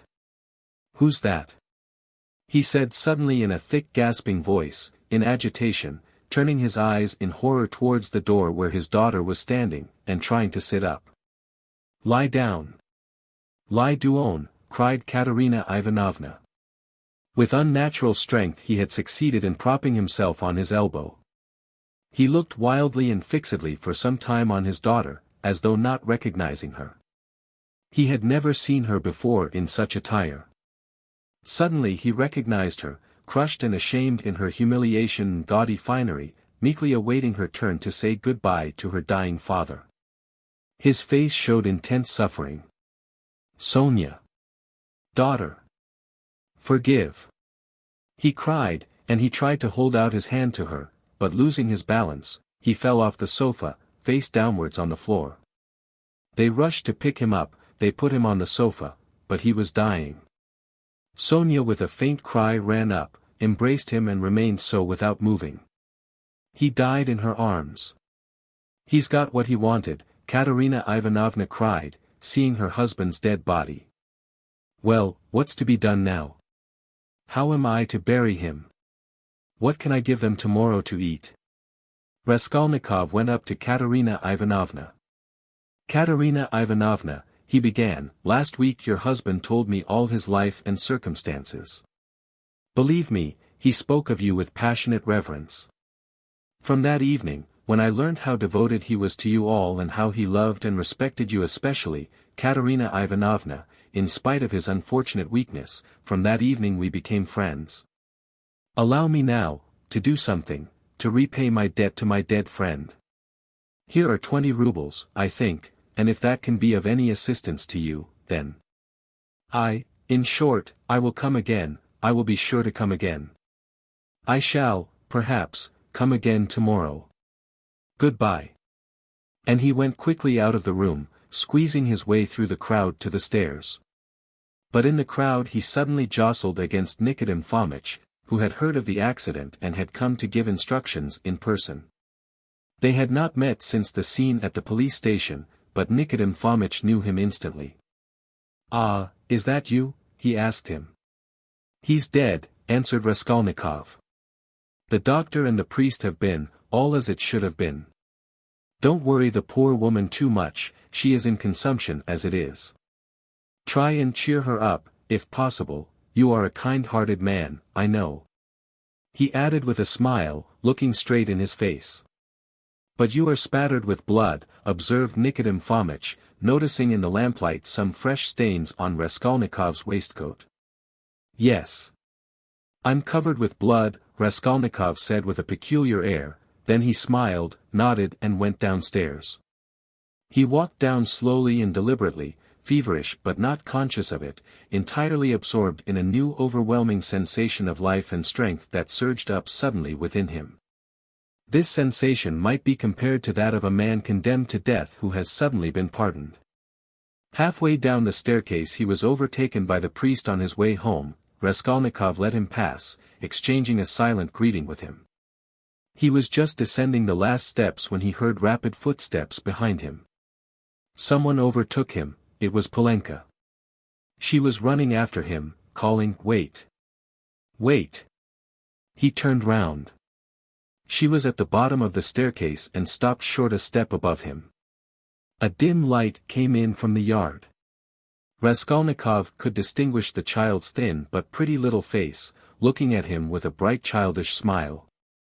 She had run after him with a message which she was evidently glad to give. "Tell me, what is your name? And where do you live?" she said hurriedly in a breathless voice.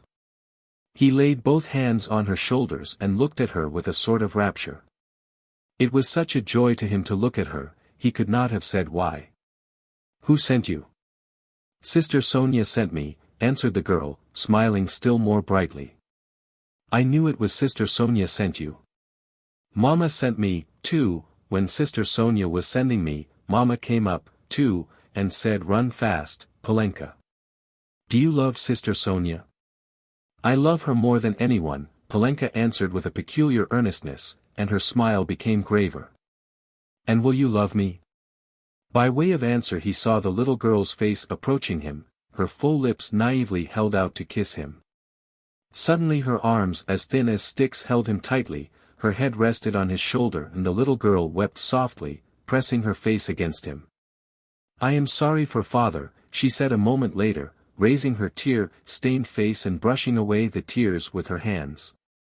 "It's nothing but misfortunes now," she added suddenly with that peculiarly sedate air which children try hard to assume when they want to speak like grown-up people. "Did your father love you?" "He loved Lida most," she went on very seriously without a smile, "exactly like grown-up people, he loved her because she is little and because she is ill, too. And he always used to bring her presents. But he taught us to read and me grammar and scripture, too," she added with dignity. "And mother never used to say anything, but we knew that she liked it and father knew it, too. And mother wants to teach me French, for it's time my education began." "And do you know your prayers?" "Of course, we do. We knew them long ago. I say my prayers to myself as I am a big girl now, but Kolya and Lida say them aloud with mother.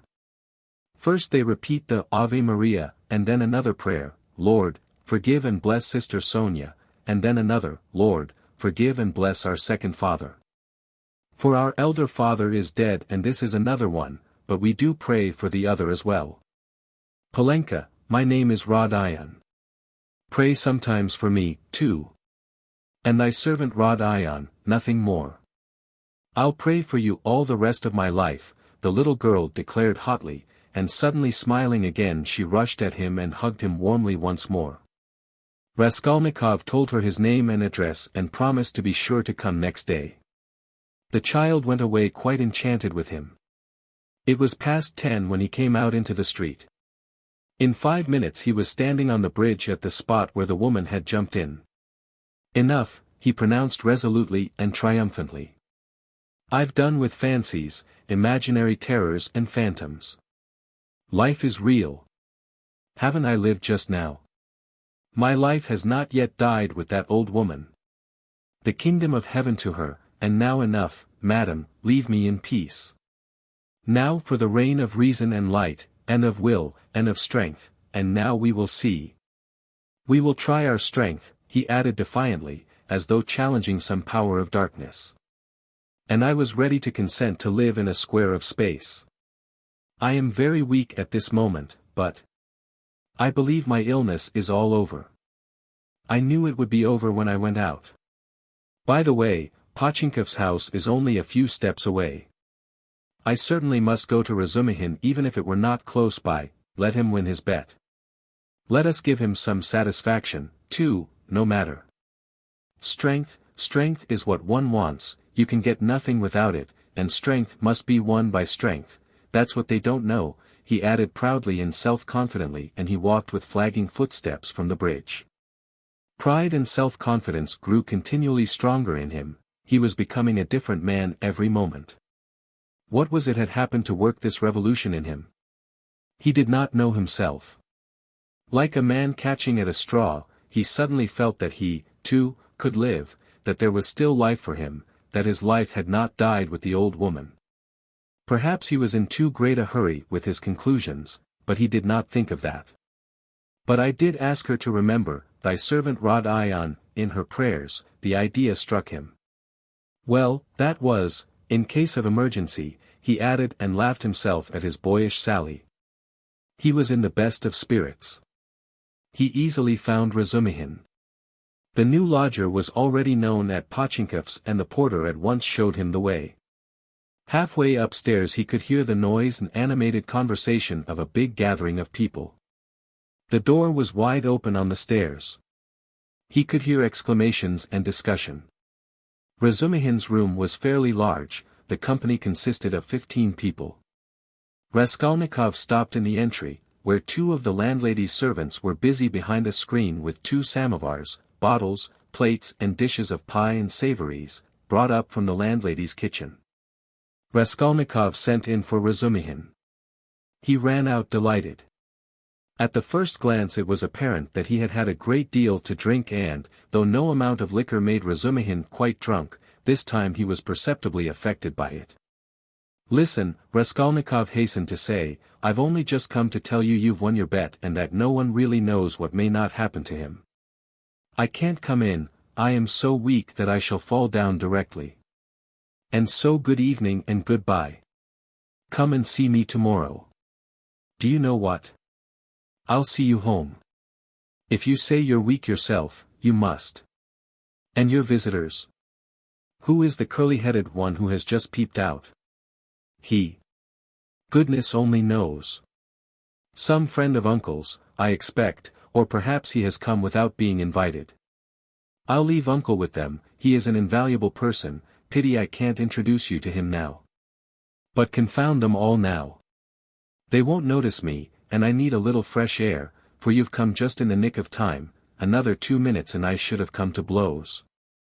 They are talking such a lot of wild stuff, you simply can't imagine what men will say. Though why shouldn't you imagine? Don't we talk nonsense ourselves? And let them, that's the way to learn not to. Wait a minute, I'll fetch Zosimov. Zosimov pounced upon Raskolnikov almost greedily, he showed a special interest in him. Soon his face brightened. You must go to bed at once, he pronounced, examining the patient as far as he could, and take something for the night. Will you take it? I got it ready some time ago, a powder. 2, if you like, answered Raskolnikov. The powder was taken at once. It's a good thing you are taking him home, observed Zosimov to Razumihin, we shall see how he is tomorrow, today he's not at all amiss, a considerable change since the afternoon. Live and learn. Do you know what Zosimov whispered to me when we were coming out? Razumihin blurted out, as soon as they were in the street. I won't tell you everything, brother, because they are such fools. Zosimov told me to talk freely to you on the way and get you to talk freely to me, and afterwards I am to tell him about it, for he's got a notion in his head that you are, mad or close on it. Only fancy. In the first place, you've 3 times the brains he has, in the second, if you are not mad, you needn't care a hang that he has got such a wild idea. And thirdly, that piece of beef whose specialty is surgery has gone mad on mental diseases, and what's brought him to this conclusion about you was your conversation today with Zametov. Zametov told you all about it? Yes, and he did well. Now I understand what it all means, and so does Zametov. Well, the fact is, Rodia, the point is. I am a little drunk now. But that's, no matter, the point is that this idea, you understand, was just being hatched in their brains, you understand. That is, no one ventured to say it aloud, because the idea is too absurd, and especially since the arrest of that painter, that bubble's burst and gone forever. But why are they such fools? I gave Zametov a bit of a thrashing at the time. That's between ourselves, brother, please don't let out a hint that you know of it. I've noticed he is a ticklish subject. It was at Louise Ivanovna's. But today it's all cleared up. That Ilya Petrovitch is at the bottom of it. He took advantage of your fainting at the police station, but he is ashamed of it himself now, I know that. Raskolnikov listened greedily. Razumihin was drunk enough to talk too freely. I fainted then because it was so close and the smell of paint, said Raskolnikov. No need to explain that. And it wasn't the paint only, the fever had been coming on for a month, Zosimov testifies to that. But how crushed that boy is now, you wouldn't believe. I am not worth his little finger, he says. Yours, he means. He has good feelings at times, brother. But the lesson you gave him today in the Palais de Cristal, that was too good for anything. You frightened him at first, you know, he nearly went into convulsions. You almost convinced him again of the truth of all that hideous nonsense, and then you suddenly put out your tongue at him. There now, what do you make of it? It was perfect. He is crushed, annihilated now. It was masterly, by Jove, it's what they deserve. Ah, that I wasn't there. He was hoping to see you awfully. Porfiry, too, wants to make your acquaintance. Ah. He too, but why did they put me down as mad? Oh, not mad. I must have said too much, brother. What struck him, you see, was that only that subject seemed to interest you. Now it's clear why it did interest you. Knowing all the circumstances, and how that irritated you and worked in with your illness. I am a little drunk, brother, only, confound him, he has some idea of his own. I tell you, he's mad on mental diseases. But don't you mind him. For half a minute both were silent. Listen, Razumihin, began Raskolnikov, I want to tell you plainly, I've just been at a deathbed, a clerk who died. I gave them all my money, and besides I've just been kissed by someone who, if I had killed anyone, would just the same. In fact I saw someone else there, with a flame-colored feather, but I am talking nonsense. I am very weak, support me, we shall be at the stairs directly. What's the matter? What's the matter with you? Razumihin asked anxiously. I am a little giddy, but that's not the point, I am so sad, like a woman. Look, what's that? Look. What is it? Don't you see? A light in my room, you see? Through the crack. They were already at the foot of the last flight of stairs, at the level of the landlady's door, and they could, as a fact, see from below that there was a light in Raskolnikov's garret. Queer. Nastasia, perhaps, observed Razumihin. She is never in my room at this time and she must be in bed long ago, but I don't care. Goodbye. What do you mean? I am coming with you, we'll come in together. I know we are going in together, but I want to shake hands here and say goodbye to you here. So give me your hand, goodbye. What's the matter with you, Rodia? Nothing, come along, you shall be witness. They began mounting the stairs, and the idea struck Razumihin that perhaps Zosimov might be right after all. "Ah, I've upset him with my chatter," he muttered to himself. When they reached the door they heard voices in the room. "What is it?" cried Razumihin. Raskolnikov was the first to open the door. He flung it wide and stood still in the doorway, dumbfounded. His mother and sister were sitting on his sofa and had been waiting an hour and a half for him. Why had he never expected, never thought of them, though the news that they had started, were on their way and would arrive immediately, had been repeated to him only that day. They had spent that hour and a half plying Nastasia with questions. She was standing before them and had told them everything by now. They were beside themselves with alarm when they heard of his running away today, ill and, as they understood from her story, delirious. Good heavens, what had become of him? Both had been weeping, both had been in anguish for that hour and a half. A cry of joy, of ecstasy, greeted Raskolnikov's entrance. Both rushed to him. But he stood like one dead. A sudden intolerable sensation struck him like a thunderbolt. He did not lift his arms to embrace them, he could not. His mother and sister clasped him in their arms, kissed him, laughed and cried. He took a step, tottered and fell to the ground, fainting. Anxiety, cries of horror, moans. Razumihin, who was standing in the doorway, flew into the room, seized the sick man in his strong arms and in a moment had him on the sofa. "It's nothing, nothing," he cried to the mother and sister, "it's only a faint, a mere trifle. Only just now the doctor said he was much better, that he is perfectly well. Water. See, he is coming to himself, he is all right again." And seizing Dunya by the arm so that he almost dislocated it, he made her bend down to see that, he is all right again. The mother and sister looked on him with emotion and gratitude, as their providence. They had heard already from Nastasia all that had been done for their Rodion during his illness, by this, very competent young man, as Pulcheria Alexandrovna Raskolnikov called him that evening in conversation with Dunya. Part 3. Chapter 1. Raskolnikov got up, and sat down on the sofa.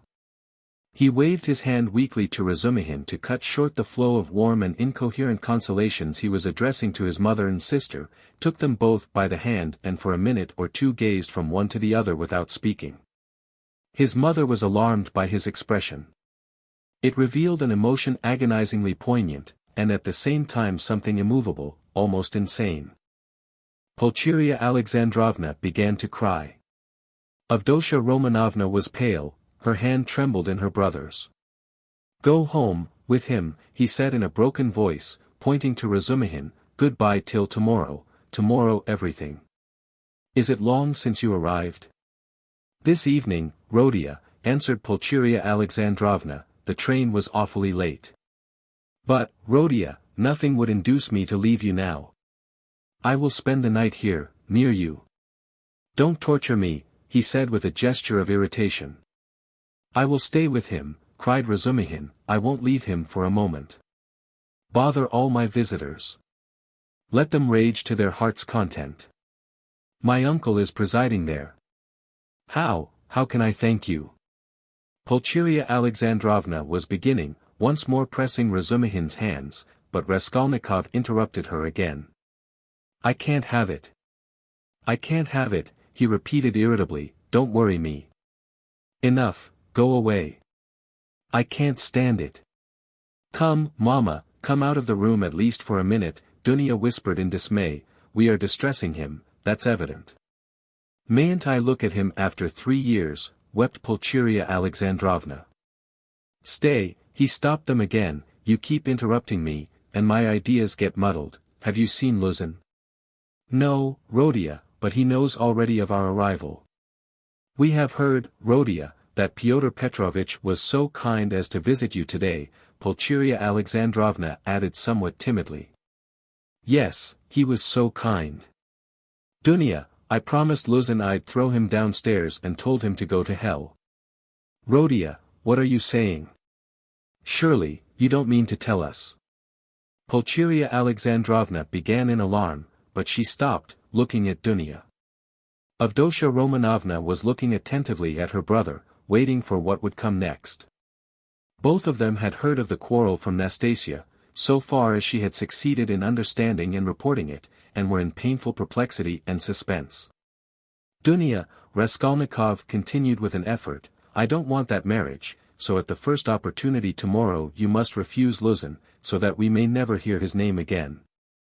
Good heavens, cried Pulcheria Alexandrovna.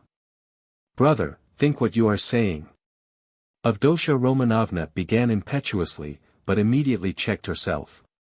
You are not fit to talk now, perhaps, you are tired, she added gently. You think I am delirious? No.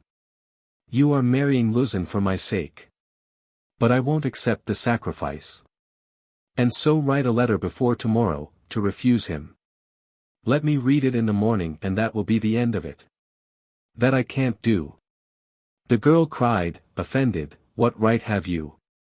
Dunya, you are hasty, too, be quiet, tomorrow. Don't you see? The mother interposed in dismay. Better come away. He is raving, Razumihin cried tipsily, or how would he dare? Tomorrow all this nonsense will be over, today he certainly did drive him away. That was so. And Luzin got angry, too. He made speeches here, wanted to show off his learning and he went out crest-fallen. Then it's true. Cried Pulcheria Alexandrovna. Goodbye till tomorrow, brother, said Dunya compassionately, let us go, mother. Goodbye, Rodion. Do you hear, sister, he repeated after them, making a last effort, I am not delirious. This marriage is, an infamy. Let me act like a scoundrel, but you mustn't, one is enough, and though I am a scoundrel, I wouldn't own such a sister. It's me or Luzin. Go now. But you're out of your mind. Despot, roared Razumihin. But Raskolnikov did not and perhaps could not answer. He lay down on the sofa, and turned to the wall, utterly exhausted. Avdotya Romanovna looked with interest at Razumihin, her black eyes flashed, Razumihin positively started at her glance. Pulcheria Alexandrovna stood overwhelmed. Nothing would induce me to go, she whispered in despair to Razumihin. I will stay somewhere here, escort Dunya home. You'll spoil everything, Razumihin answered in the same whisper, losing patience, come out onto the stairs, anyway. Nastasia, show a light. I assure you, he went on in a half-whisper on the stairs, that he was almost beating the doctor and me this afternoon. Do you understand? The doctor himself. Even he gave way and left him, so as not to irritate him. I remained downstairs on guard, but he dressed at once and slipped off. And he will slip off again if you irritate him, at this time of night, and will do himself some mischief. What are you saying? And Avdotya Romanovna can't possibly be left in those lodgings without you. Just think where you are staying. That blackguard Pyotr Petrovitch couldn't find you better lodgings. But you know I've had a little to drink, and that's what makes me, swear, don't mind it. But I'll go to the landlady here, Pulcheria Alexandrovna insisted, he'll beseech her to find some corner for Dunya and me for the night.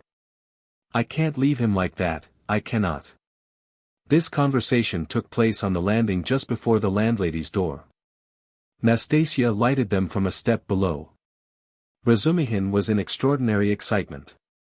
Half an hour earlier, while he was bringing Raskolnikov home, he had indeed talked too freely, but he was aware of it himself, and his head was clear in spite of the vast quantities he had imbibed. Now he was in a state bordering on ecstasy, and all that he had drunk seemed to fly to his head with redoubled effect. He stood with the two ladies, seizing both by their hands, persuading them, and giving them reasons with astonishing plainness of speech, and at almost every word he uttered, probably to emphasize his arguments. He squeezed their hands painfully as in a vice. He stared at Avdotya Romanovna without the least regard for good manners. They sometimes pulled their hands out of his huge bony paws, but far from noticing what was the matter, he drew them all the closer to him. If they'd told him to jump head foremost from the staircase, he would have done it without thought or hesitation in their service.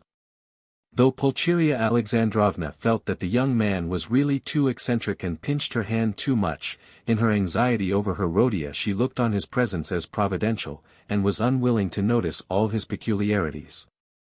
But though Avdotya Romanovna shared her anxiety, and was not of timorous disposition, she could not see the glowing light in his eyes without wonder and almost alarm. It was only the unbounded confidence inspired by Nastasia's account of her brother's queer friend, which prevented her from trying to run away from him, and to persuade her mother to do the same. She realized, too, that even running away was perhaps impossible now. 10 minutes later, however, she was considerably reassured. It was characteristic of Razumihin that he showed his true nature at once, whatever mood he might be in, so that people quickly saw the sort of man they had to deal with. "You can't go to the landlady, that's perfect nonsense," he cried. "If you stay, though you are his mother, you'll drive him to a frenzy, and then goodness knows what will happen. Listen, I'll tell you what I'll do, Nastasia will stay with him now, and I'll conduct you both home, you can't be in the streets alone. Petersburg is an awful place in that way. But no matter. Then I'll run straight back here in a quarter of an hour later, on my word of honor, I'll bring you news how he is, whether he is asleep, and all that. Then, listen. Then I'll run home in a twinkling, I've a lot of friends there, all drunk, I'll fetch Zosimov, that's the doctor who is looking after him, he is there, too, but he is not drunk, he is not drunk, he is never drunk. I'll drag him to Rhodia, and then to you, so that you'll get 2 reports in the hour, from the doctor, you understand, from the doctor himself, that's a very different thing from my account of him. If there's anything wrong, I swear I'll bring you here myself, but, if it's all right, you go to bed. And I'll spend the night here, in the passage, he won't hear me, and I'll tell Zosimov to sleep at the landlady's, to be at hand. Which is better for him, you or the doctor? So come home then. But the landlady is out of the question. It's all right for me, but it's out of the question for you, she wouldn't take you, for she's a fool. She'd be jealous on my account of Avdotya Romanovna and of you, too, if you want to know, of Avdotya Romanovna certainly. She is an absolutely unaccountable character. But I am a fool, too. No matter. Come along. Do you trust me? Come, do you trust me or not? Let us go, mother, said Avdotya Romanovna, he will certainly do what he has promised. He has saved Rhodia already, and if the doctor really will consent to spend the night here, what could be better? You see, you understand me, because you are an angel. Razumihin cried in ecstasy, let us go. Nastasia. Fly upstairs and sit with him with a light, I'll come in a quarter of an hour. Though Pulcheria Alexandrovna was not perfectly convinced, she made no further resistance. Razumihin gave an arm to each and drew them down the stairs. He still made her uneasy, as though he was competent and good-natured, was he capable of carrying out his promise? He seemed in such a condition. Ah, I see you think I am in such a condition. Razumihin broke in upon her thoughts, guessing them, as he strolled along the pavement with huge steps, so that the 2 ladies could hardly keep up with him, a fact he did not observe, however. Nonsense. That is. I am drunk like a fool, but that's not it, I am not drunk from wine. It's seeing you has turned my head. But don't mind me. Don't take any notice, I am talking nonsense, I am not worthy of you. I am utterly unworthy of you. The minute I've taken you home, I'll pour a couple of pailfuls of water over my head in the gutter here, and then I shall be all right. If only you knew how I love you both. Don't laugh, and don't be angry. You may be angry with anyone, but not with me. I am his friend, and therefore I am your friend, too, I want to be. I had a presentiment. Last year there was a moment, though it wasn't a presentiment really, for you seem to have fallen from heaven. And I expect I shan't sleep all night. Zosimov was afraid a little time ago that he would go mad, that's why he mustn't be irritated. What do you say? Cried the mother. Did the doctor really say that? Asked Avdotya Romanovna, alarmed. Yes, but it's not so, not a bit of it. He gave him some medicine, a powder, I saw it, and then you're coming here. Ah! It would have been better if you had come tomorrow. It's a good thing we went away. And in an hour Zosimov himself will report to you about everything. He is not drunk. And I shan't be drunk. And what made me get so tight? Because they got me into an argument, damn them. I've sworn never to argue. They talk such trash. I almost came to blows. I've left my uncle to preside. Would you believe, they insist on complete absence of individualism, and that's just what they relish. Not to be themselves, to be as unlike themselves as they can. That's what they regard as the highest point of progress. If only their nonsense were their own, but as it is. Listen. Pulcheria Alexandrovna interrupted timidly, but it only added fuel to the flames. What do you think? Shouted Razumihin, louder than ever, you think I am attacking them for talking nonsense? Not a bit. I like them to talk nonsense. That's man's one privilege over all creation. Through error you come to the truth. I am a man because I err. You never reach any truth without making 14 mistakes, and very likely 114. And a fine thing, too, in its way, but we can't even make mistakes on our own account. Talk nonsense, but talk your own nonsense, and I'll kiss you for it. To go wrong in one's own way is better than to go right in someone else's. In the first case you are a man, in the second you're no better than a bird. Truth won't escape you, but life can be cramped. There have been examples. And what are we doing now? In science, development, thought, invention, ideals, aims, liberalism, judgment, experience and everything, we are still in the preparatory class at school. We prefer to live on other people's ideas, it's what we are used to. Am I right, cried Razumihin, pressing and shaking the two ladies' hands. Oh, mercy, I do not know, cried poor Pulcheria Alexandrovna. Yes, though I don't agree with you in everything, added Avdotya Romanovna earnestly, and at once uttered a cry, for he squeezed her hands so painfully. Yes, you say yes, well after that you. He cried in a transport, you are a fount of goodness, purity, sense, and perfection. Give me your hand, you give me yours, too. I want to kiss your hands here at once, on my knees. And he fell on his knees on the pavement, fortunately at that time deserted. Leave off, I entreat you, what are you doing? Pulcheria Alexandrovna cried, greatly distressed. Get up, said Dunya laughing, though she, too, was upset. Not for anything till you let me kiss your hands. That's it. Enough. I get up and will go on. I am a luckless fool, I am unworthy of you and drunk, and I am ashamed. I am not worthy to love you, but to do homage to you is the duty of every man who is not a perfect beast. And I've done homage. Here are your lodgings, and for that alone Rodion was right in driving your Pyotr Petrovitch away. How dare he? How dare he put you in such lodgings? It's a scandal. Do you know the sort of people they take in here? And you his betrothed.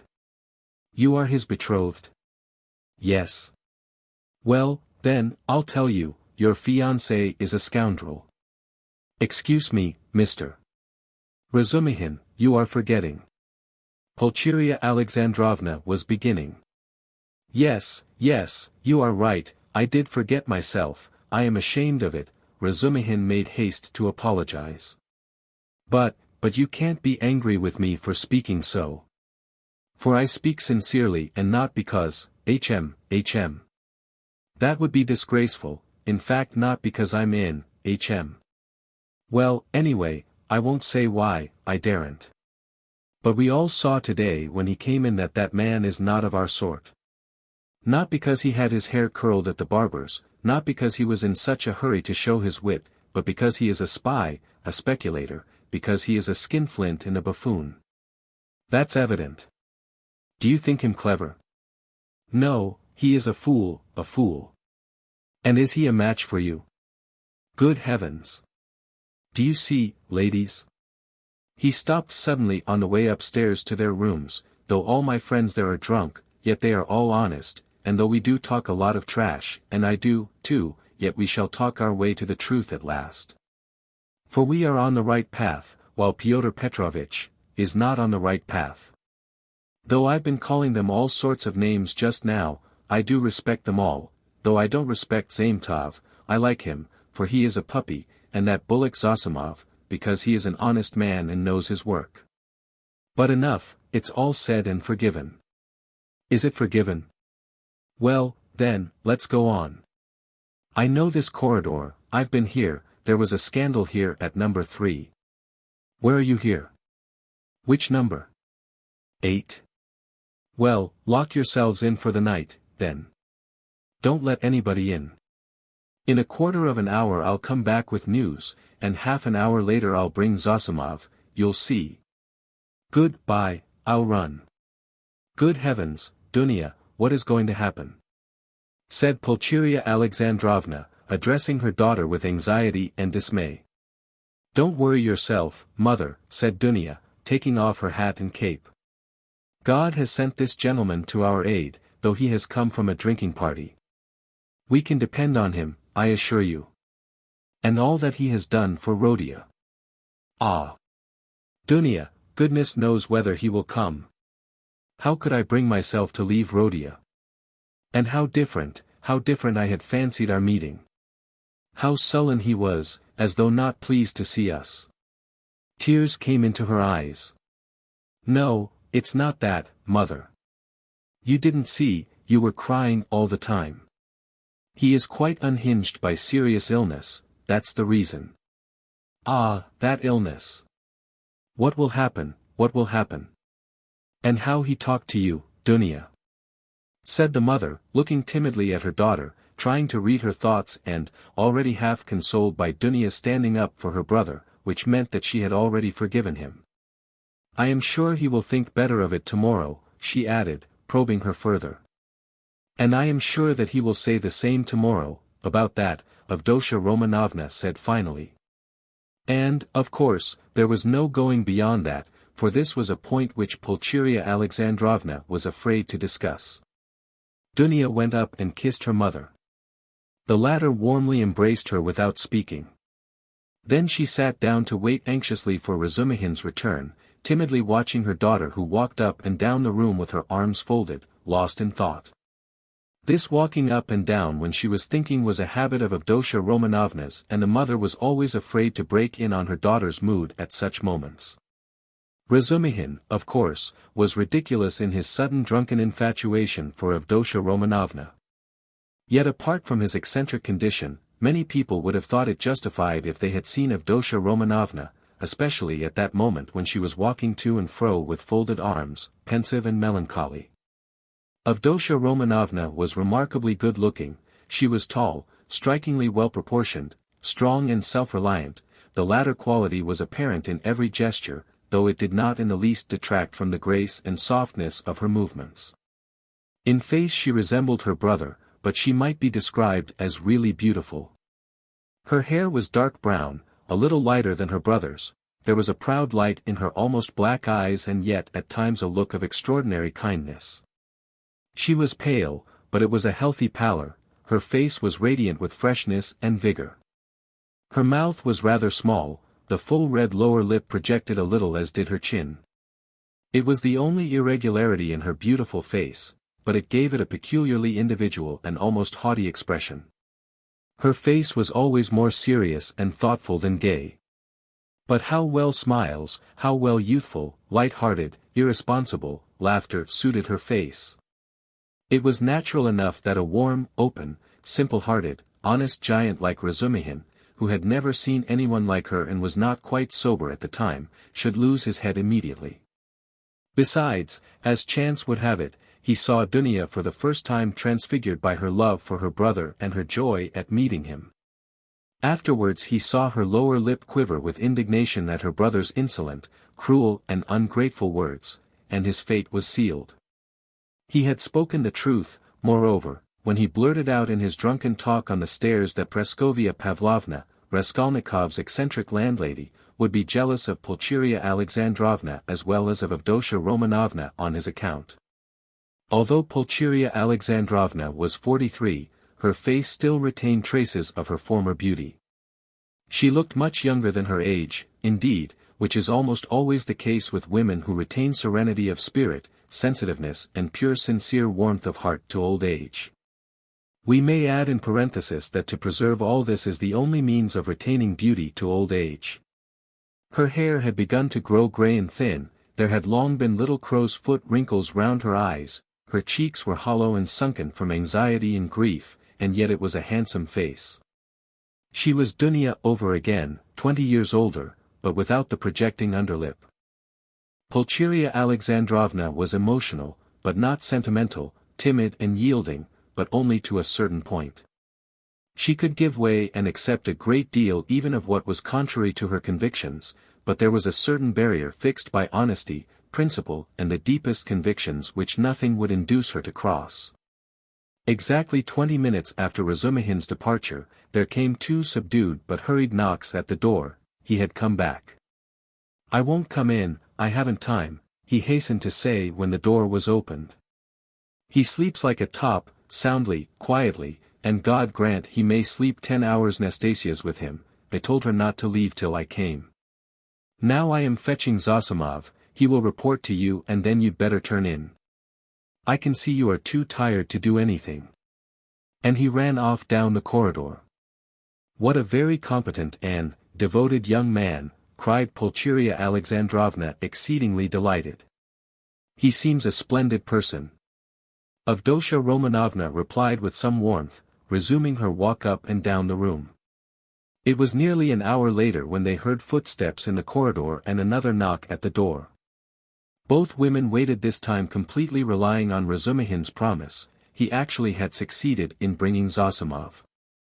Zosimov had agreed at once to desert the drinking party to go to Raskolnikov's, but he came reluctantly and with the greatest suspicion to see the ladies, mistrusting Razumihin in his exhilarated condition. But his vanity was at once reassured and flattered. He saw that they were really expecting him as an oracle. He stayed just 10 minutes and succeeded in completely convincing and comforting Pulcheria Alexandrovna. He spoke with marked sympathy, but with the reserve and extreme seriousness of a young doctor at an important consultation. He did not utter a word on any other subject and did not display the slightest desire to enter into more personal relations with the 2 ladies. Remarking at his first entrance the dazzling beauty of Avdotya Romanovna, he endeavored not to notice her at all during his visit and addressed himself solely to Pulcheria Alexandrovna. All this gave him extraordinary inward satisfaction. He declared that he thought the invalid at this moment going on very satisfactorily.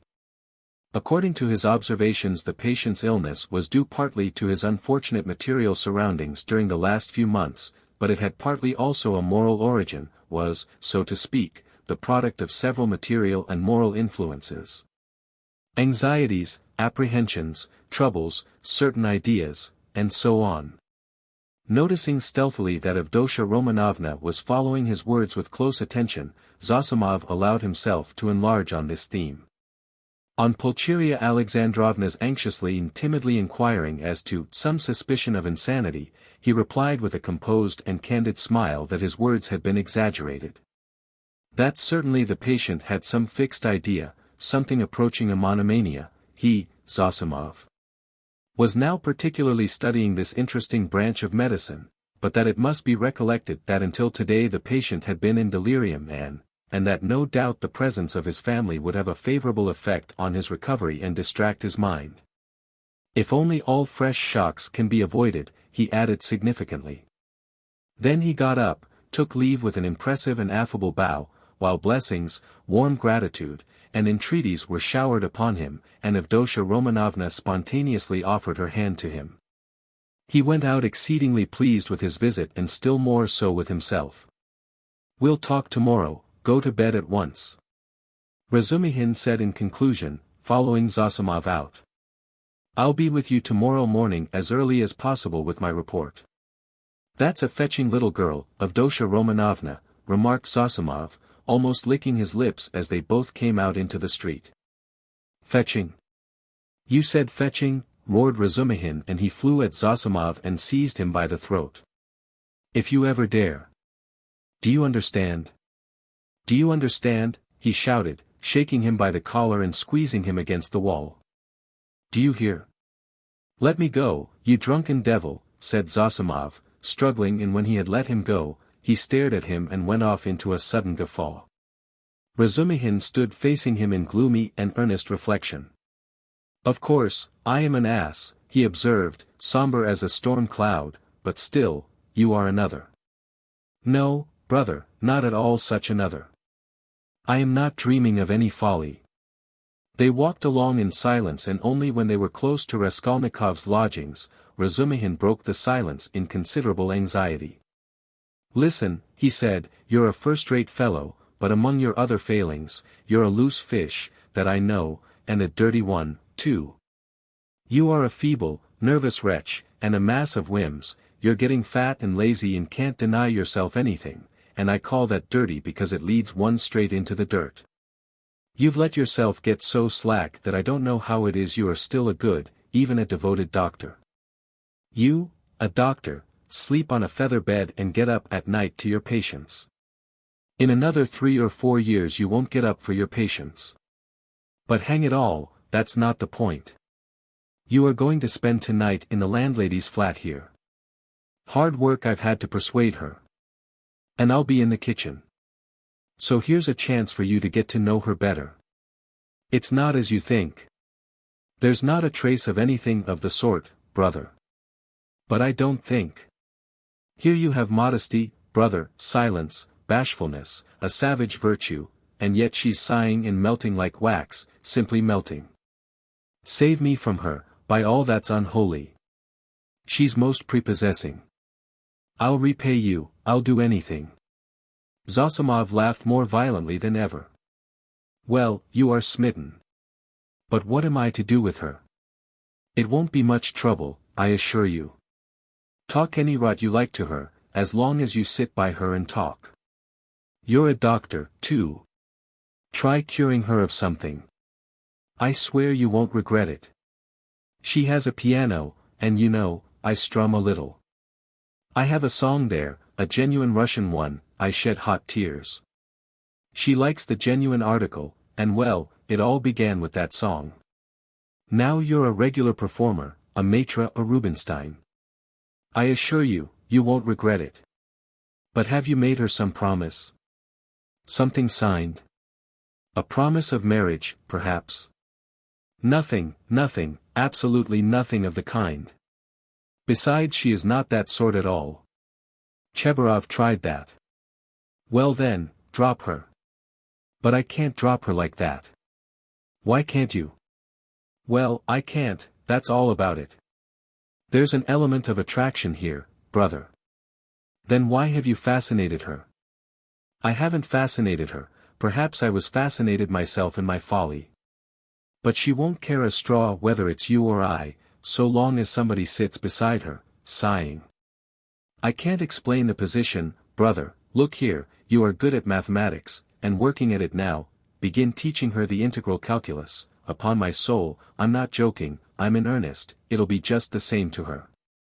She will gaze at you and sigh for a whole year together.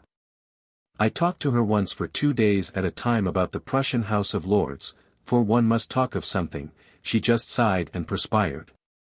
And you mustn't talk of love, she's bashful to hysterics, but just let her see you can't tear yourself away, that's enough. It's fearfully comfortable, you're quite at home, you can read, sit, lie about, write. You may even venture on a kiss, if you're careful. But what do I want with her? I can't make you understand. You see, you are made for each other. I have often been reminded of you. You'll come to it in the end. So does it matter whether it's sooner or later? There's the feather bed element here, brother, And not only that. There's an attraction here, here you have the end of the world, an anchorage, a quiet haven, the navel of the earth, the three fishes that are the foundation of the world, the essence of pancakes, of savory fish pies, of the evening samovar, of soft sighs and warm shawls, and hot stoves to sleep on, as snug as though you were dead, and yet you're alive, the advantages of both at once. Well, hang it, brother, what stuff I'm talking, it's bedtime. Listen. I sometimes wake up at night, so I'll go in and look at him. But there's no need, it's all right. Don't you worry yourself, yet if you like, you might just look in once, too. But if you notice anything, delirium or fever, wake me at once. But there can't be. Chapter 2. Razumihin waked up next morning at 8 o'clock, troubled and serious. He found himself confronted with many new and unlooked-for perplexities. He had never expected that he would ever wake up feeling like that. He remembered every detail of the previous day and he knew that a perfectly novel experience had befallen him, that he had received an impression unlike anything he had known before. At the same time he recognized clearly that the dream which had fired his imagination was hopelessly unattainable, so unattainable that he felt positively ashamed of it. And he hastened to pass to the other more practical cares and difficulties bequeathed him by that thrice accursed yesterday. The most awful recollection of the previous day was the way he had shown himself base and mean, not only because he had been drunk, but because he had taken advantage of the young girl's position to abuse her fiancé in his stupid jealousy. Knowing nothing of their mutual relations and obligations and next to nothing of the man himself. And what right had he to criticize him in that hasty and unguarded manner? Who had asked for his opinion? Was it thinkable that such a creature as Avdotya Romanovna would be marrying an unworthy man for money? So there must be something in him. The lodgings? But after all, how could he know the character of the lodgings? He was furnishing a flat. Phoo! How despicable it all was! And what justification was it that he was drunk? Such a stupid excuse was even more degrading. In wine is truth, and the truth had all come out, that is, all the uncleanness of his coarse and envious heart. And would such a dream ever be permissible to him, Razumihin? What was he beside such a girl, he, the drunken noisy braggart of last night? Was it possible to imagine so absurd and cynical a juxtaposition? Razumihin blushed desperately at the very idea, and suddenly the recollection forced itself vividly upon him of how he had said last night on the stairs that the landlady would be jealous of Avdotya Romanovna. That was simply intolerable. He brought his fist down heavily on the kitchen stove, hurt his hand and sent one of the bricks flying. Of course, he muttered to himself a minute later with a feeling of self-abasement, of course, all these infamies can never be wiped out or smoothed over, and so it's useless even to think of it. And I must go to them in silence and do my duty, in silence, too, and not ask forgiveness, and say nothing, for all is lost now. And yet as he dressed he examined his attire more carefully than usual. He hadn't another suit. If he had had, perhaps he wouldn't have put it on. I would have made a point of not putting it on.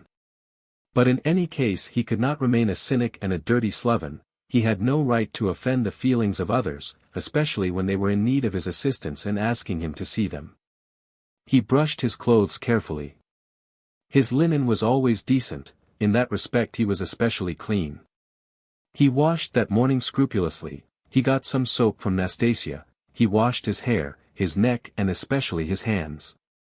When it came to the question whether to shave his stubbly chin or not, Praskovia Pavlovna had capital razors that had been left by her late husband. The question was angrily answered in the negative.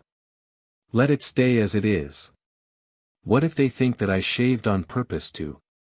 They certainly would think so. Not on any account.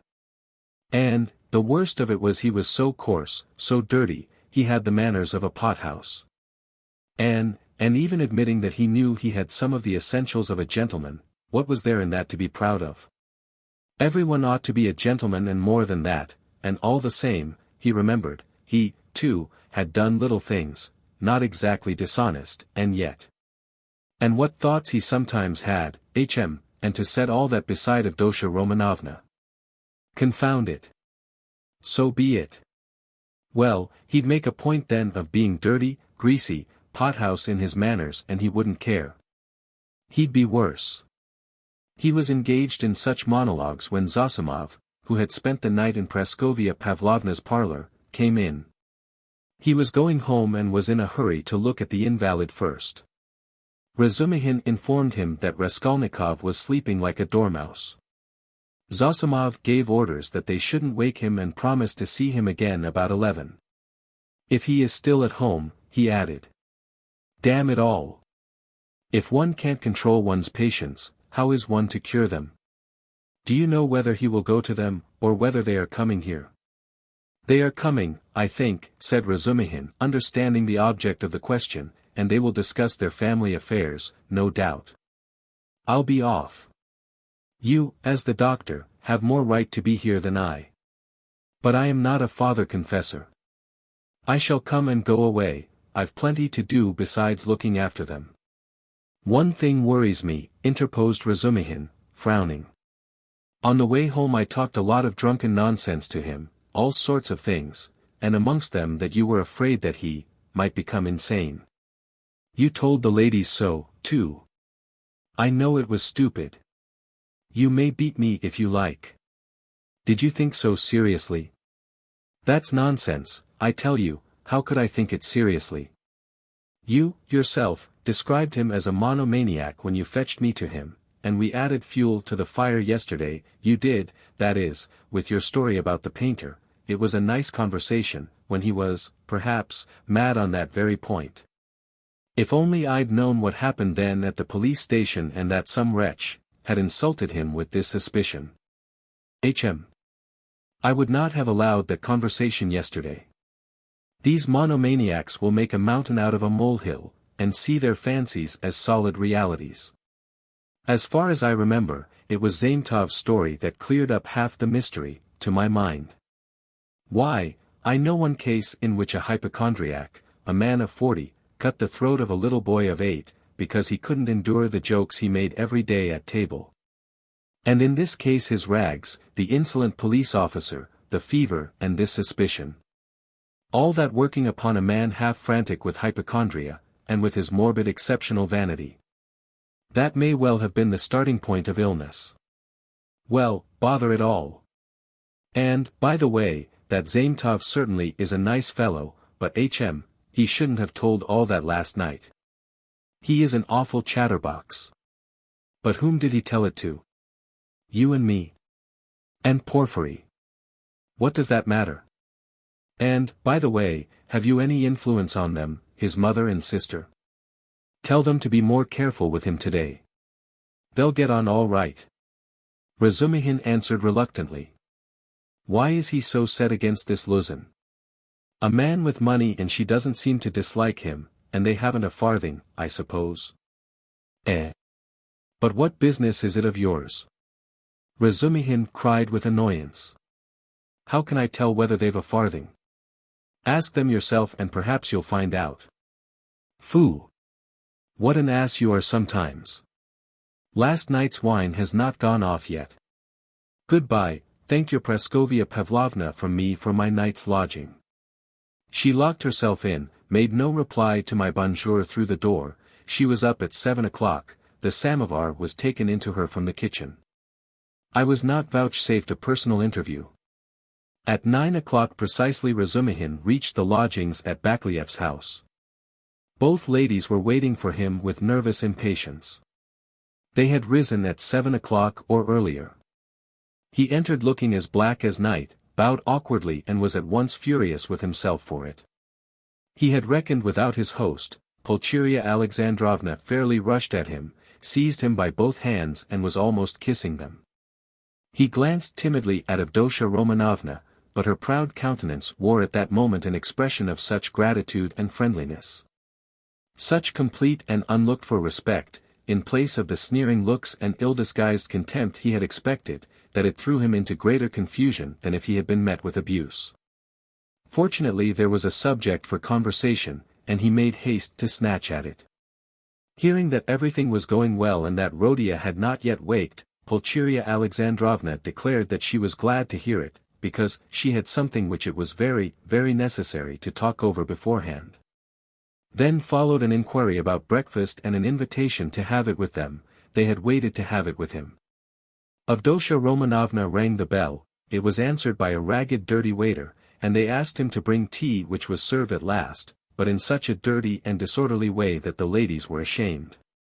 Razumihin vigorously attacked the lodgings, but, remembering Luzin, stopped in embarrassment and was greatly relieved by Pulcheria Alexandrovna's questions, which showered in a continual stream upon him. He talked for 3/4 of an hour, being constantly interrupted by their questions, and succeeded in describing to them all the most important facts he knew of the last year of Raskolnikov's life, concluding with a circumstantial account of his illness. He omitted, however, many things, which were better omitted, including the scene at the police station with all its consequences. They listened eagerly to his story, and, when he thought he had finished and satisfied his listeners, he found that they considered he had hardly begun. Tell me. What do you think? Excuse me, I still don't know your name. Pulcheria Alexandrovna put in hastily. Dmitri Prokofitch. I should like very, very much to know, Dmitri Prokofitch, how he looks, on things in general now, that is, how can I explain, what are his likes and dislikes? Is he always so irritable? Tell me, if you can, what are his hopes and, so to say, his dreams? Under what influences is he now? In a word, I should like. Ah, mother, how can he answer all that at once, observed Dunya. Good heavens, I had not expected to find him in the least like this, Dmitri Prokofitch. Naturally, answered Razumihin. I have no mother, but my uncle comes every year and almost every time he can scarcely recognize me, even in appearance, though he is a clever man, and your 3 years' separation means a great deal. What am I to tell you? I have known Rodion for a year and a half. He is morose, gloomy, proud and haughty, and of late, and perhaps for a long time before, he has been suspicious and fanciful. He has a noble nature and a kind heart. He does not like showing his feelings and would rather do a cruel thing than open his heart freely. Sometimes, though, he is not at all morbid, but simply cold and inhumanly callous, it's as though he were alternating between two characters. Sometimes he is fearfully reserved. He says he is so busy that everything is a hindrance, and yet he lies in bed doing nothing. He doesn't jeer at things, not because he hasn't the wit, but as though he hadn't time to waste on such trifles. He never listens to what is said to him. He is never interested in what interests other people at any given moment. He thinks very highly of himself, and perhaps he is right. Well, what more? I think your arrival will have a most beneficial influence upon him. God grant it may, cried Pulcheria Alexandrovna, distressed by Razumihin's account of her Rodia. And Razumihin ventured to look more boldly at Avdotya Romanovna at last. He glanced at her often while he was talking, but only for a moment, and looked away again at once. Avdotya Romanovna sat at the table, listening attentively, then got up again and began walking to and fro with her arms folded and her lips compressed, occasionally putting in a question, without stopping her walk. She had the same habit of not listening to what was said. She was wearing a dress of thin dark stuff, and she had a white transparent scarf round her neck. Razumihin soon detected signs of extreme poverty in their belongings. Had Avdotya Romanovna been dressed like a queen, he felt that he would not be afraid of her, but perhaps just because she was poorly dressed and that he noticed all the misery of her surroundings. His heart was filled with dread, and he began to be afraid of every word he uttered, every gesture he made, which was very trying for a man who already felt diffident. You've told us a great deal that is interesting about my brother's character, and have told it impartially. I am glad. I thought that you were too uncritically devoted to him, observed Avdotya Romanovna with a smile. I think you are right that he needs a woman's care, she added thoughtfully. I didn't say so, but I dare say you are right, only. What? He loves no one, and perhaps he never will, Razumihin declared decisively. You mean he is not capable of love? Do you know, Avdotya Romanovna, you are awfully like your brother, in everything, indeed. He blurted out suddenly to his own surprise, but remembering at once what he had just before said of her brother, he turned as red as a crab and was overcome with confusion. Avdotya Romanovna couldn't help laughing when she looked at him. You may both be mistaken about Rodion, Pulcheria Alexandrovna remarked, slightly piqued. I am not talking of our present difficulty, Dunya. What Pyotr Petrovitch writes in this letter and what you and I have supposed may be mistaken, but you can't imagine, Dmitri Prokofitch, how moody and, so to say, capricious he is. I never could depend on what he would do when he was only 15. And I am sure that he might do something now that nobody else would think of doing. Well, for instance, do you know how a year and a half ago he astounded me and gave me a shock that nearly killed me? When he had the idea of marrying that girl, what was her name, his landlady's daughter. Did you hear about that affair? Asked Avdotya Romanovna. Do you suppose, Pulcheria Alexandrovna continued warmly. Do you suppose that my tears, my entreaties, my illness, my possible death from grief, our poverty would have made him pause? No, he would calmly have disregarded all obstacles. And yet it isn't that he doesn't love us. He has never spoken a word of that affair to me, Razumihin answered cautiously. But I did hear something from Praskovia Pavlovna herself, though she is by no means a gossip. And what I heard certainly was rather strange. And what did you hear? Both the ladies asked at once. Well, nothing very special. I only learned that the marriage, which only failed to take place through the girl's death, was not at all to Praskovia Pavlovna's liking. They say, too, the girl was not at all pretty, in fact I am told positively ugly, and such an invalid, and queer. But she seems to have had some good qualities. She must have had some good qualities or it's quite inexplicable. She had no money either and he wouldn't have considered her money. But it's always difficult to judge in such matters. I am sure she was a good girl, Avdotya Romanovna observed briefly. God forgive me, I simply rejoiced at her death. Though I don't know which of them would have caused most misery to the other, he to her or she to him, Pulcheria Alexandrovna concluded.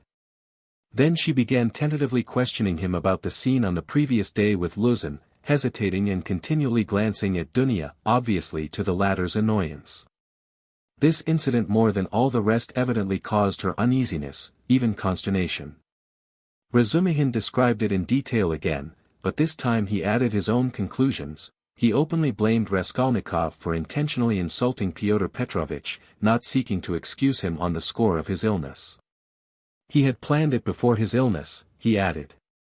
I think so, too, Pulcheria Alexandrovna agreed with a dejected air.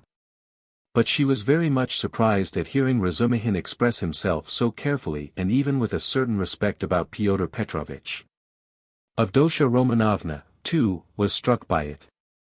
So this is your opinion of Pyotr Petrovitch? Pulcheria Alexandrovna could not resist asking. I can have no other opinion of your daughter's future husband, Razumihin answered firmly and with warmth, and I don't say it simply from vulgar politeness. But simply because Avdotya Romanovna has of her own free will deigned to accept this man. If I spoke so rudely of him last night, it was because I was disgustingly drunk and, mad besides, yes, mad, crazy, I lost my head completely, and this morning I am ashamed of it. He crimsoned and ceased speaking. Avdotya Romanovna flushed, but did not break the silence. She had not uttered a word from the moment they began to speak of Luzin. Without her support Pulcheria Alexandrovna obviously did not know what to do. At last, faltering and continually glancing at her daughter, she confessed that she was exceedingly worried by one circumstance. You see, Dmitri Prokofitch, she began. I'll be perfectly open with Dmitri Prokofitch, Dunya. Of course, mother, said Avdotya Romanovna emphatically. This is what it is, she began in haste, as though the permission to speak of her trouble lifted a weight off her mind. Very early this morning we got a note from Pyotr Petrovitch in reply to our letter announcing our arrival. He promised to meet us at the station, you know. Instead of that he sent a servant to bring us the address of these lodgings and to show us the way, and he sent a message that he would be here himself this morning. But this morning this note came from him. You'd better read it yourself. There is one point in it which worries me very much. You will soon see what that is, and, tell me your candid opinion, Dmitri Prokofitch. You know Rodia's character better than anyone and no one can advise us better than you can. Dunya, I must tell you, made her decision at once, but I still don't feel sure how to act and I've been waiting for your opinion. Razumihin opened the note which was dated the previous evening and read as follows. Dear Madam, Pulcheria Alexandrovna, I have the honor to inform you that owing to unforeseen obstacles I was rendered unable to meet you at the railway station. I sent a very competent person with the same object in view. I likewise shall be deprived of the honor of an interview with you tomorrow morning by business in the Senate that does not admit of delay, and also that I may not intrude on your family circle while you are meeting your son. And Avdotya Romanovna her brother. I shall have the honor of visiting you and paying you my respects at your lodgings not later than tomorrow evening at 8 o'clock precisely, and herewith I venture to present my earnest and, I may add, imperative request that Rodion Romanovich may not be present at our interview, as he offered me a gross and unprecedented affront on the occasion of my visit to him in his illness yesterday, and, moreover, since I desire from you personally an indispensable and circumstantial explanation upon a certain point, in regard to which I wish to learn your own interpretation, I have the honor to inform you, in anticipation, that if, in spite of my request, I meet Rodion Romanovich, I shall be compelled to withdraw immediately and then you have only yourself to blame. I write on the assumption that Rodion Romanovich who appeared so ill at my visit, suddenly recovered 2 hours later and so, being able to leave the house, may visit you also. I was confirmed in that belief by the testimony of my own eyes in the lodging of a drunken man who was run over and has since died, to whose daughter, a young woman of notorious behavior, he gave 25 rubles on the pretext of the funeral. Which gravely surprised me knowing what pains you were at to raise that sum. Herewith expressing my special respect to your estimable daughter, Avdotya Romanovna, I beg you to accept the respectful homage of your humble servant, P. Luzin. What am I to do now, Dmitri Prokofitch? Began Pulcheria Alexandrovna, almost weeping. How can I ask Rodia not to come? Yesterday he insisted so earnestly on our refusing Pyotr Petrovitch and now we are ordered not to receive Rodia. He will come on purpose if he knows, and, what will happen then? Act on Avdotya Romanovna's decision, Razumihin answered calmly at once. Oh, dear me. She says, goodness knows what she says, she doesn't explain her object. She says that it would be best, at least, not that it would be best, but that it's absolutely necessary that Rodia should make a point of being here at 8 o'clock and that they must meet. I didn't want even to show him the letter, but to prevent him from coming by some stratagem with your help, because he is so irritable.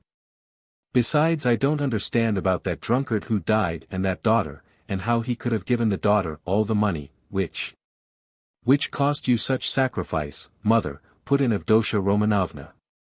He was not himself yesterday, Razumihin said thoughtfully, if you only knew what he was up to in a restaurant yesterday, though there was sense in it too. He did say something, as we were going home yesterday evening, about a dead man and a girl, but I didn't understand a word. But last night, I myself. The best thing, mother, will be for us to go to him ourselves and there I assure you we shall see at once what's to be done. Besides, it's getting late, good heavens, it's past 10, she cried looking at a splendid gold enameled watch which hung round her neck on a thin Venetian chain, and looked entirely out of keeping with the rest of her dress. A present from her fiancé, thought Razumihin. We must start, Dunya, we must start, her mother cried in a flutter. He will be thinking we are still angry after yesterday, from our coming so late. Merciful heavens! While she said this she was hurriedly putting on her hat and mantle. Dunya, too, put on her things. Her gloves, as Razumihin noticed, were not merely shabby but had holes in them, and yet this evident poverty gave the two ladies an air of special dignity, which is always found in people who know how to wear poor clothes. Razumihin looked reverently at Dunya and felt proud of escorting her.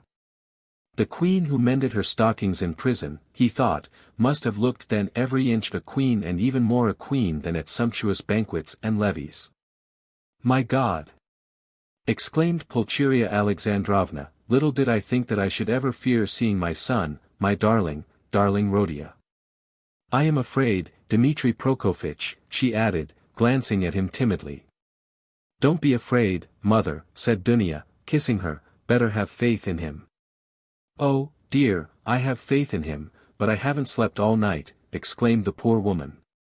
They came out into the street. "Do you know, Dunya, when I dozed a little this morning I dreamed of Marfa Petrovna. She was all in white, she came up to me, took my hand, and shook her head at me, but so sternly as though she were blaming me. Is that a good omen?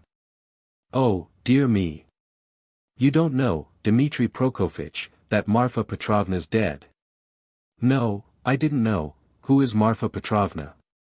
"She died suddenly, and only fancy." "Afterwards, Mama," put in Dunya. "He doesn't know who Marfa Petrovna is." "Ah, you don't know. And I was thinking that you knew all about us."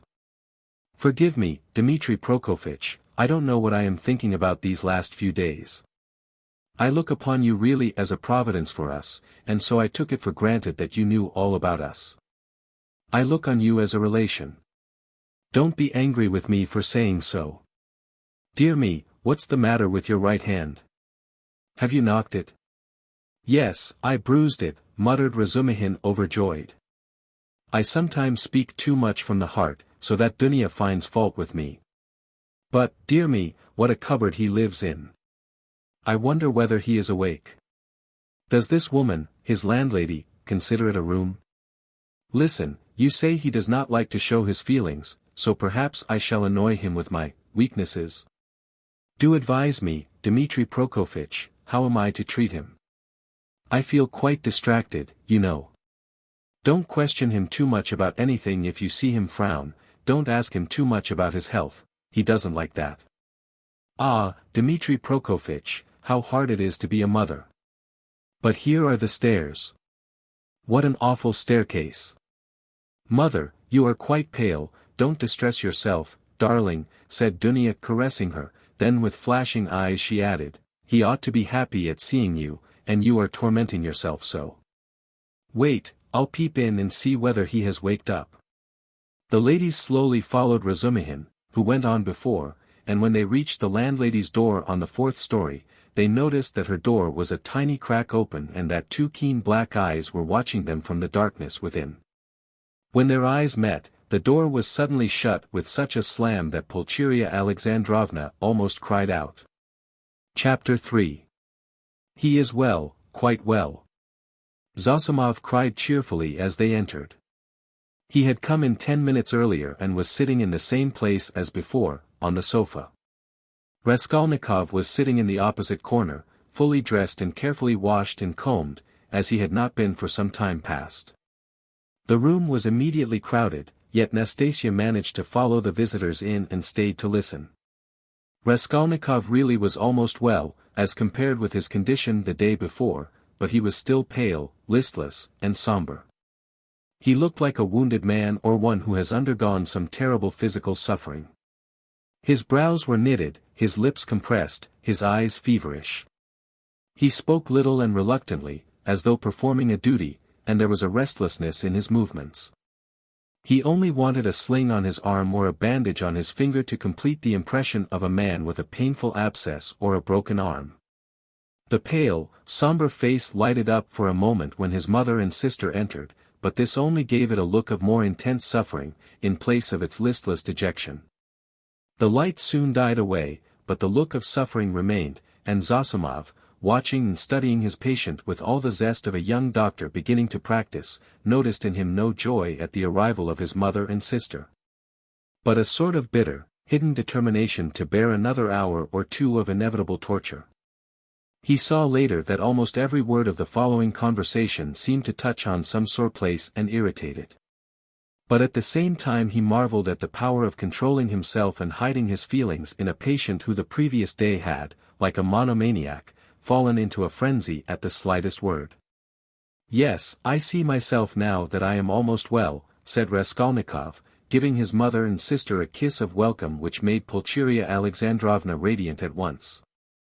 "And I don't say this as I did yesterday," he said, addressing Razumihin, with a friendly pressure of his hand. "Yes, indeed, I am quite surprised at him today," began Zosimov, much delighted at the lady's entrance, for he had not succeeded in keeping up a conversation with his patient for 10 minutes. "In another 3 or 4 days, if he goes on like this, he will be just as before, that is, as he was a month ago, or 2, or perhaps even 3. This has been coming on for a long while. Confess, now, that it has been perhaps your own fault," he added, with a tentative smile, as though still afraid of irritating him. "It is very possible," answered Raskolnikov coldly. "I should say, too," continued Zosimov with zest, "that your complete recovery depends solely on yourself. Now that one can talk to you, I should like to impress upon you that it is essential to avoid the elementary, so to speak, fundamental causes tending to produce your morbid condition. In that case you will be cured, if not, it will go from bad to worse. These fundamental causes I don't know, but they must be known to you. You are an intelligent man, and must have observed yourself, of course. I fancy the first stage of your derangement coincides with your leaving the university. You must not be left without occupation, and so, work and a definite aim set before you might, I fancy, be very beneficial. Yes, yes, you are perfectly right. I will make haste and return to the university, and then everything will go smoothly." Zosimov, who had begun his sage advice partly to make an effect before the ladies, was certainly somewhat mystified, when, glancing at his patient, he observed unmistakable mockery on his face. This lasted an instant, however. Pulcheria Alexandrovna began at once thanking Zosimov, especially for his visit to their lodging the previous night. "What? He saw you last night?" Raskolnikov asked, as though startled. "Then you have not slept either after your journey." Rodia, that was only till 2 o'clock. Dunya and I never go to bed before 2 at home. I don't know how to thank him either," Raskolnikov went on, suddenly frowning and looking down. Setting aside the question of payment, forgive me for referring to it, he turned to Zosimov, "I really don't know what I have done to deserve such special attention from you. I simply don't understand it, and, it weighs upon me, indeed, because I don't understand it. I tell you so candidly. Don't be irritated." Zosimov forced himself to laugh. "Assume that you are my first patient. Well, we fellows just beginning to practice love our first patients as if they were our children, and some almost fall in love with them. And, of course, I am not rich in patience. I say nothing about him," added Raskolnikov, pointing to Razumihin, "though he has had nothing from me either but insult and trouble. What nonsense he is talking." "Why, you are in a sentimental mood today, are you?" shouted Razumihin. If he had had more penetration he would have seen that there was no trace of sentimentality in him, but something indeed quite the opposite. But Avdotya Romanovna noticed it. She was intently and uneasily watching her brother. "As for you, mother, I don't dare to speak," he went on, as though repeating a lesson learned by heart. "It is only today that I have been able to realize a little how distressed you must have been here yesterday, waiting for me to come back." When he had said this, he suddenly held out his hand to his sister, smiling without a word. But in this smile there was a flash of real unfeigned feeling. Dunya caught it at once, and warmly pressed his hand, overjoyed and thankful. It was the first time he had addressed her since their dispute the previous day. The mother's face lighted up with ecstatic happiness at the sight of this conclusive unspoken reconciliation. "Yes, that is what I love him for," Razumihin, exaggerating it all, muttered to himself, with a vigorous turn in his chair. "He has these movements. And how well he does it all," the mother was thinking to herself. "What generous impulses he has, and how simply, how delicately he put an end to all the misunderstanding with his sister, simply by holding out his hand at the right minute and looking at her like that. And what fine eyes he has, and how fine his whole face is. He is even better looking than Dunya. But, good heavens, what a suit, how terribly he's dressed. Vasya, the messenger boy in Afanasy Ivanich's shop, is better dressed. I could rush at him and hug him, weep over him, but I am afraid. Oh, dear, he's so strange. He's talking kindly, but I'm afraid. Why, what am I afraid of? Oh, Rhodia, you wouldn't believe, she began suddenly, in haste to answer his words to her, how unhappy Dunya and I were yesterday. Now that it's all over and done with and we are quite happy again, I can tell you. Fancy, we ran here almost straight from the train to embrace you and that woman. Ah, here she is. Good morning, Nastasia. She told us at once that you were lying in a high fever and had just run away from the doctor in delirium, and they were looking for you in the streets. You can't imagine how we felt. I couldn't help thinking of the tragic end of Lieutenant Patanchikov, a friend of your father's. You can't remember him. Rhodia, who ran out in the same way in a high fever and fell into the well in the courtyard and they couldn't pull him out till next day. Of course, we exaggerated things. We were on the point of rushing to find Pyotr Petrovitch to ask him to help. Because we were alone, utterly alone, she said plaintively and stopped short, suddenly, recollecting it was still somewhat dangerous to speak of Pyotr Petrovitch, although, we are quite happy again. Yes, yes. Of course it's very annoying. Raskolnikov muttered in reply, but with such a preoccupied and inattentive air that Dunya gazed at him in perplexity. What else was it I wanted to say? He went on trying to recollect. Oh, yes. Mother, and you too, Dunya, please don't think that I didn't mean to come and see you today and was waiting for you to come first. What are you saying, Rhodia? Cried Pulcheria Alexandrovna. She, too, was surprised. Is he answering us as a duty? Dunya wondered. Is he being reconciled and asking forgiveness as though he were performing a rite or repeating a lesson? I've only just waked up, and wanted to go to you, but was delayed owing to my clothes. I forgot yesterday to ask her. Nastasia, to wash out the blood. I've only just dressed. Blood? What blood? Pulcheria Alexandrovna asked in alarm. Oh, nothing, don't be uneasy. It was when I was wandering about yesterday, rather delirious, I chanced upon a man who had been run over, a clerk. Delirious? But you remember everything. Razumihin interrupted. That's true, Raskolnikov answered with special carefulness. I remember everything even to the slightest detail, and yet, why I did that and went there and said that, I can't clearly explain now. A familiar phenomenon, interposed Zosimov. Actions are sometimes performed in a masterly and most cunning way, while the direction of the actions is deranged and dependent on various morbid impressions. It's like a dream. Perhaps it's a good thing really that he should think me almost a madman, thought Raskolnikov. Why, people in perfect health act in the same way too, observed Dunya, looking uneasily at Zosimov. There is some truth in your observation, the latter replied. In that sense we are certainly all not infrequently like madmen, but with the slight difference that the deranged are somewhat madder, for we must draw a line. A normal man, it is true, hardly exists. Among dozens, perhaps hundreds of thousands, hardly one is to be met with. At the word madman, carelessly dropped by Zosimov in his chatter on his favorite subject, everyone frowned. Raskolnikov sat seeming not to pay attention, plunged in thought with a strange smile on his pale lips. He was still meditating on something. Well, what about the man who was run over? I interrupted you. Razumihin cried hastily. What? Raskolnikov seemed to wake up. Oh. I got spattered with blood helping to carry him to his lodging. By the way, Mama, I did an unpardonable thing yesterday. I was literally out of my mind. I gave away all the money you sent me, to his wife for the funeral. She's a widow now, in consumption, a poor creature, 3 little children, starving, nothing in the house, there's a daughter, too, perhaps you'd have given it yourself if you'd seen them.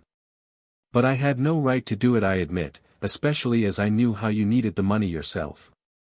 To help others one must have the right to do it, or else creves, chiens, si vous n'êtes pas contents. He laughed. That's right, isn't it, Dunya?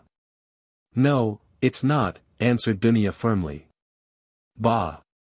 You, too, have ideals, he muttered, looking at her almost with hatred, and smiling sarcastically.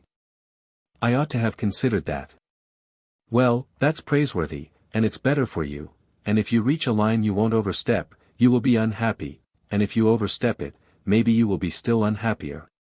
But all that's nonsense, he added irritably, vexed at being carried away. I only meant to say that I beg your forgiveness, mother, he concluded, shortly and abruptly. That's enough, Rhodia, I am sure that everything you do is very good, said his mother, delighted. Don't be too sure, he answered, twisting his mouth into a smile. A silence followed. There was a certain constraint in all this conversation, and in the silence, and in the reconciliation, and in the forgiveness, and all were feeling it. It is as though they were afraid of me, Raskolnikov was thinking to himself, looking askance at his mother and sister. Pulcheria Alexandrovna was indeed growing more timid the longer she kept silent. Yet in their absence I seemed to love them so much, flashed through his mind. Do you know, Rhodia, Marfa Petrovna is dead, Pulcheria Alexandrovna suddenly blurted out. What Marfa Petrovna? Oh, mercy on us, Marfa Petrovna Svidrigailov. I wrote you so much about her. Yes, I remember. So she's dead.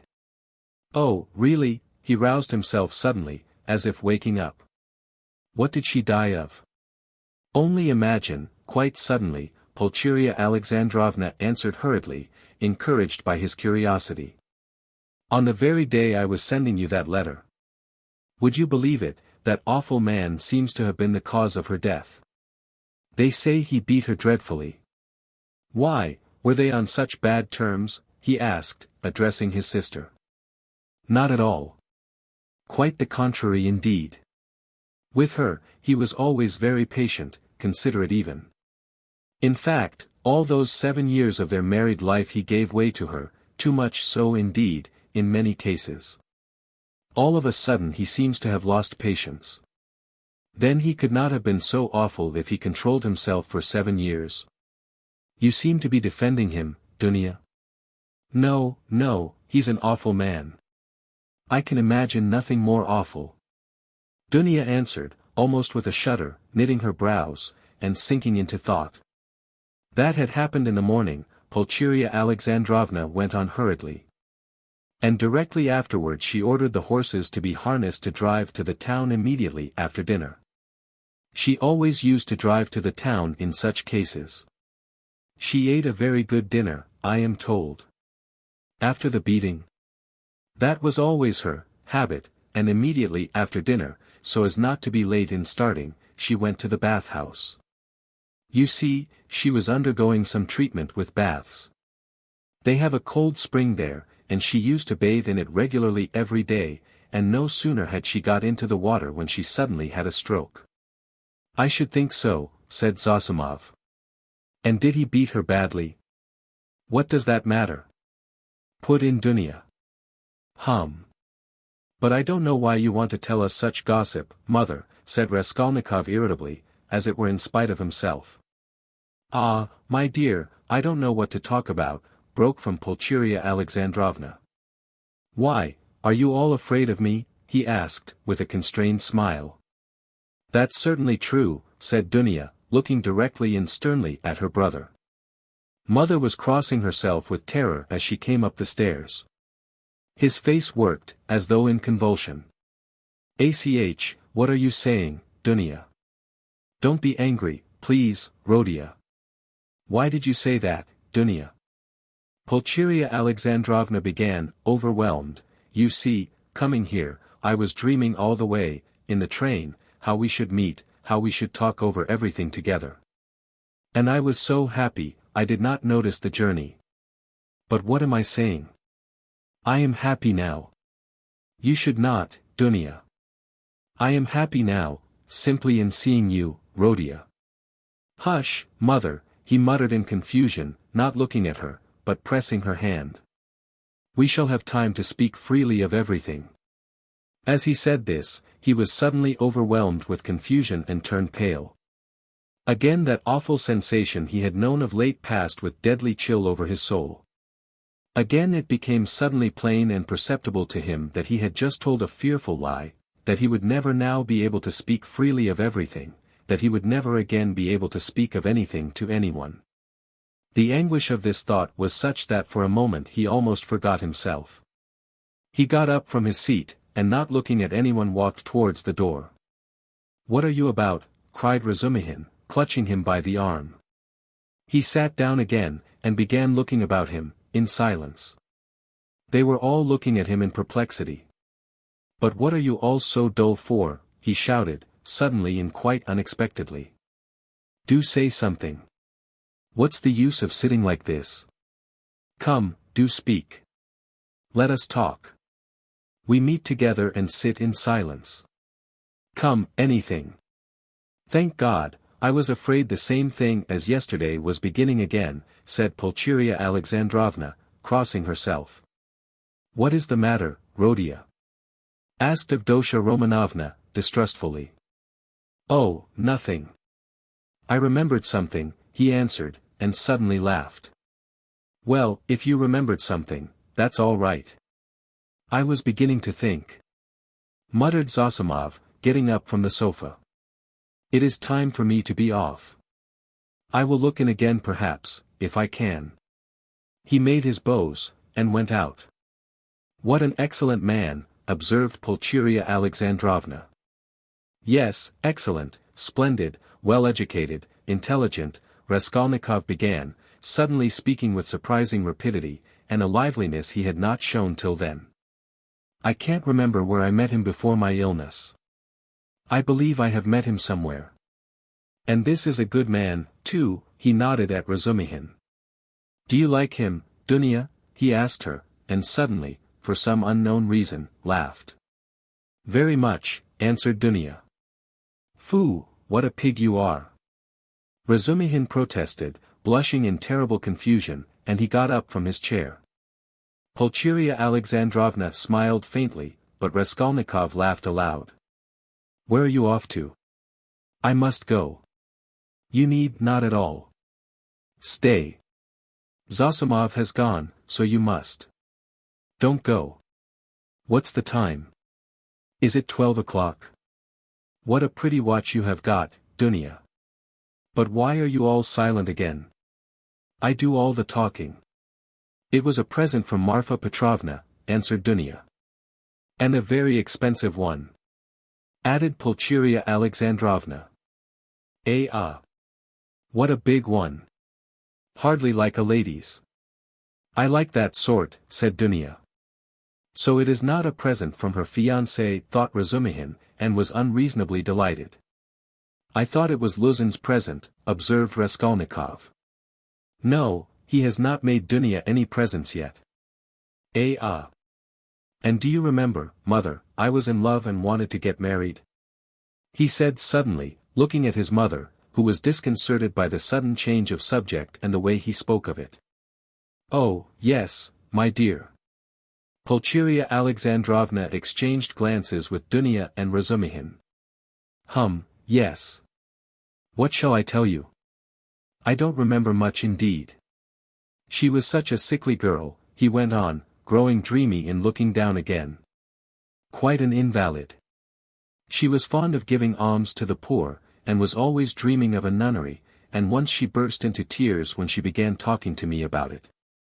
Yes, I remember. I remember very well. She was an ugly little thing. I really don't know what drew me to her then. I think it was because she was always ill. If she had been lame or hunchback, I believe I should have liked her better still," he smiled dreamily. "Yes, it was a sort of spring delirium. No, it was not only spring delirium, said Dunya, with warm feeling. He fixed a strained intent look on his sister, but did not hear or did not understand her words. Then, completely lost in thought, he got up, went up to his mother, kissed her, went back to his place and sat down. You love her even now, said Pulcheria Alexandrovna, touched. Her. Now. Oh, yes. You ask about her. No, that's all now, as it were, in another world, and so long ago. And indeed everything happening here seems somehow far away. He looked attentively at them. You, now. I seem to be looking at you from 1,000 miles away, but, goodness knows why we are talking of that. And what's the use of asking about it, he added with annoyance, and biting his nails, fell into dreamy silence again. What a wretched lodging you have, Rhodia. It's like a tomb, said Pulcheria Alexandrovna, suddenly breaking the oppressive silence. I am sure it's quite half through your lodging you have become so melancholy. My lodging, he answered, listlessly. Yes, the lodging had a great deal to do with it. I thought that, too. If only you knew, though, what a strange thing you said just now, mother, he said, laughing strangely. A little more, and their companionship, this mother and this sister, with him after 3 years' absence, this intimate tone of conversation, in face of the utter impossibility of really speaking about anything, would have been beyond his power of endurance. But there was one urgent matter which must be settled one way or the other that day, so he had decided when he woke. Now he was glad to remember it, as a means of escape. Listen, Dunya, he began, gravely and drily, of course I beg your pardon for yesterday, but I consider it my duty to tell you again that I do not withdraw from my chief point. It is me or Luzin. If I am a scoundrel, you must not be. One is enough. If you marry Luzin, I cease at once to look on you as a sister. Rhodia, Rhodia. It is the same as yesterday again, Pulcheria Alexandrovna cried, mournfully. And why do you call yourself a scoundrel? I can't bear it. You said the same yesterday. Brother, Dunya answered firmly and with the same dryness. In all this there is a mistake on your part. I thought it over at night, and found out the mistake. It is all because you seem to fancy I am sacrificing myself to someone and for someone. That is not the case at all. I am simply marrying for my own sake, because things are hard for me. Though, of course, I shall be glad if I succeed in being useful to my family. But that is not the chief motive for my decision. She is lying, he thought to himself, biting his nails vindicatively. Proud creature. She won't admit she wants to do it out of charity. Too haughty. Oh, base characters. They even love as though they hate. Oh, how I hate them all. In fact, continued Dunya, I am marrying Pyotr Petrovitch because of two evils I choose the less. I intend to do honestly all he expects of me, so I am not deceiving him. Why did you smile just now? She, too, flushed, and there was a gleam of anger in her eyes. All? He asked, with a malignant grin. Within certain limits. Both the manner and form of Pyotr Petrovitch's courtship showed me at once what he wanted. He may, of course, think too well of himself, but I hope he esteems me, too. Why are you laughing again? And why are you blushing again? You are lying, sister. You are intentionally lying, simply from feminine obstinacy, simply to hold your own against me. You cannot respect Luzin. I have seen him and talked with him. So you are selling yourself for money, and so in any case you are acting basely, and I am glad at least that you can blush for it. It is not true. I am not lying, cried Dunya, losing her composure. I would not marry him if I were not convinced that he esteems me and thinks highly of me. I would not marry him if I were not firmly convinced that I can respect him. Fortunately, I can have convincing proof of it this very day, and such a marriage is not a vileness, as you say. And even if you were right, if I really had determined on a vile action, is it not merciless on your part to speak to me like that? Why do you demand of me a heroism that perhaps you have not either? It is despotism, it is tyranny. If I ruin anyone, it is only myself. I am not committing a murder. Why do you look at me like that? Why are you so pale? Rhodia, darling, what's the matter? Good heavens! You have made him faint, cried Pulcheria Alexandrovna. No, no, nonsense. It's nothing. A little giddiness, not fainting. You have fainting on the brain. Yes, what was I saying? Oh, yes. In what way will you get convincing proof today that you can respect him, and that he esteems you, as you said? I think you said today. Mother, show Rhodia Pyotr Petrovitch's letter, said Dunya. With trembling hands, Pulcheria Alexandrovna gave him the letter. He took it with great interest, but, before opening it, he suddenly looked with a sort of wonder at Dunya. It is strange, he said, slowly, as though struck by a new idea. What am I making such a fuss for? What is it all about? Marry whom you like. He said this as though to himself, but said it aloud, and looked for some time at his sister, as though puzzled. He opened the letter at last, still with the same look of strange wonder on his face. Then, slowly and attentively, he began reading, and read it through twice. Pulcheria Alexandrovna showed marked anxiety, and all indeed expected something particular. What surprises me, he began, after a short pause, handing the letter to his mother, but not addressing anyone in particular, is that he is a businessman, a lawyer, and his conversation is pretentious indeed. And yet he writes such an uneducated letter. They all started. They had expected something quite different. But they all write like that, you know, Razumihin observed, abruptly. Have you read it? Yes. We showed him, Rhodia. We consulted him just now, Pulcheria Alexandrovna began, embarrassed. That's just the jargon of the courts, Razumihin put in. Legal documents are written like that to this day. Legal? Yes, it's just legal, business language, not so very uneducated, and not quite educated, business language. Pyotr Petrovitch makes no secret of the fact that he had a cheap education. He is proud indeed of having made his own way, Avdotia Romanovna observed, somewhat offended by her brother's tone. Well, if he's proud of it, he has reason, I don't deny it. You seem to be offended, sister, at my making only such a frivolous criticism on the letter, and to think that I speak of such trifling matters on purpose to annoy you.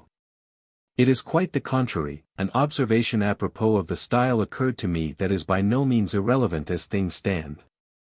There is one expression, blame yourselves, put in very significantly and plainly, and there is besides a threat that he will go away at once if I am present. That threat to go away is equivalent to a threat to abandon you both if you are disobedient, and to abandon you now after summoning you to Petersburg. Well, what do you think? Can one resent such an expression from Luzin, as we should if he pointed to Razumihin, had written it, or Zosimov, or one of us? And no, answered Dunya, with more animation. I saw clearly that it was too naively expressed, and that perhaps he simply has no skill in writing. That is a true criticism, brother. I did not expect, indeed. It is expressed in legal style, and sounds coarser than perhaps he intended. But I must disillusion you a little. There is one expression in the letter, one slander about me, and rather a contemptible one. I gave the money last night to the widow, a woman in consumption, crushed with trouble, and not on the pretext of the funeral, but simply to pay for the funeral, and not to the daughter, a young woman, as he writes, of notorious behavior, whom I saw last night for the first time in my life, but to the widow. In all this I see a too hasty desire to slander me and to raise dissension between us. It is expressed again in legal jargon, that is to say, with a too obvious display of the aim, and with a very naive eagerness. He is a man of intelligence, but to act sensibly, intelligence is not enough. It all shows the man, and I don't think he has a great esteem for you. I tell you this simply to warn you, because I sincerely wish for your good. Dunya did not reply. Her resolution had been taken. She was only awaiting the evening. Then what is your decision, Rodion? Asked Pulcheria Alexandrovna, who was more uneasy than ever at the sudden, new business-like tone of his talk. What decision? You see, Pyotr Petrovitch writes that you are not to be with us this evening, and that he will go away if you come. So will you come? That, of course, is not for me to decide, but for you first, if you are not offended by such a request. And secondly, by Dunya, if she, too, is not offended. I will do what you think best, he added, drily. Dunya has already decided, and I fully agree with her, Pulcheria Alexandrovna hastened to declare. I decided to ask you, Rodion, to urge you not to fail to be with us at this interview, said Dunya. Will you come?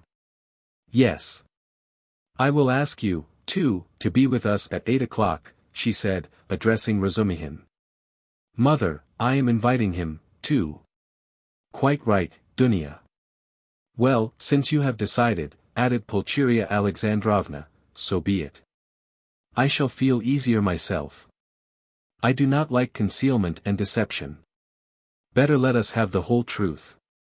Pyotr Petrovitch may be angry or not, now. Chapter 4. At that moment the door was softly opened, and a young girl walked into the room, looking timidly about her. Everyone turned towards her with surprise and curiosity. At first sight, Raskolnikov did not recognize her.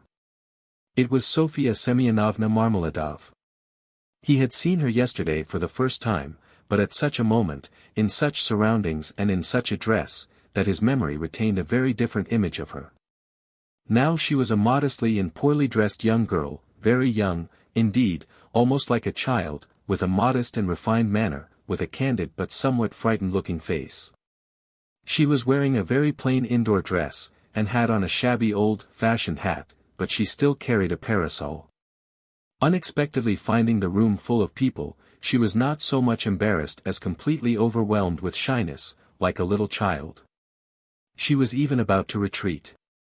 "Oh, it's you," said Raskolnikov, extremely astonished, and he, too, was confused. He at once recollected that his mother and sister knew through Luzin's letter of some young woman of notorious behavior. He had only just been protesting against Luzin's calumny and declaring that he had seen the girl last night for the first time, and suddenly she had walked in. He remembered, too, that he had not protested against the expression, of notorious behavior. All this passed vaguely and fleetingly through his brain, but looking at her more intently, he saw that the humiliated creature was so humiliated that he felt suddenly sorry for her. When she made a movement to retreat in terror, it sent a pang to his heart. "I did not expect you," he said, hurriedly, with a look that made her stop. "Please sit down. You come, no doubt, from Katerina Ivanovna. Allow me, not there. Sit here." At Sonia's entrance, Razumihin, who had been sitting on one of Raskolnikov's 3 chairs, close to the door, got up to allow her to enter. Raskolnikov had at first shown her the place on the sofa where Zosimov had been sitting, but feeling that the sofa which served him as a bed, was too familiar a place, he hurriedly motioned her to Razumihin's chair. "You sit here," he said to Razumihin, putting him on the sofa. Sonia sat down, almost shaking with terror, and looked timidly at the 2 ladies. It was evidently almost inconceivable to herself that she could sit down beside them. At the thought of it, she was so frightened that she hurriedly got up again, and in utter confusion addressed Raskolnikov. I have come for 1 minute. Forgive me for disturbing you," she began falteringly. "I come from Katerina Ivanovna, and she had no one to send. Katerina Ivanovna told me to beg you, to be at the service, in the morning, at Mitrofanivsky, and then, to her, to do her the honor, she told me to beg you." Sonia stammered and ceased speaking. "I will try, certainly, most certainly," answered Raskolnikov. He, too, stood up, and he, too, faltered and could not finish his sentence. Please sit down, he said, suddenly. I want to talk to you. You are perhaps in a hurry, but please, be so kind, spare me 2 minutes, and he drew up a chair for her. Sonia sat down again, and again timidly she took a hurried, frightened look at the two ladies, and dropped her eyes. Raskolnikov's pale face flushed, a shudder passed over him, his eyes glowed. Mother, he said, firmly and insistently, this is Sofya Semyonovna Marmeladov, the daughter of that unfortunate Mr. Marmeladov, who was run over yesterday before my eyes, and of whom I was just telling you. Pulcheria Alexandrovna glanced at Sonia, and slightly screwed up her eyes. In spite of her embarrassment before Rodia's urgent and challenging look, she could not deny herself that satisfaction. Dunya gazed gravely and intently into the poor girl's face, and scrutinized her with perplexity. Sonia, hearing herself introduced, tried to raise her eyes again, but was more embarrassed than ever.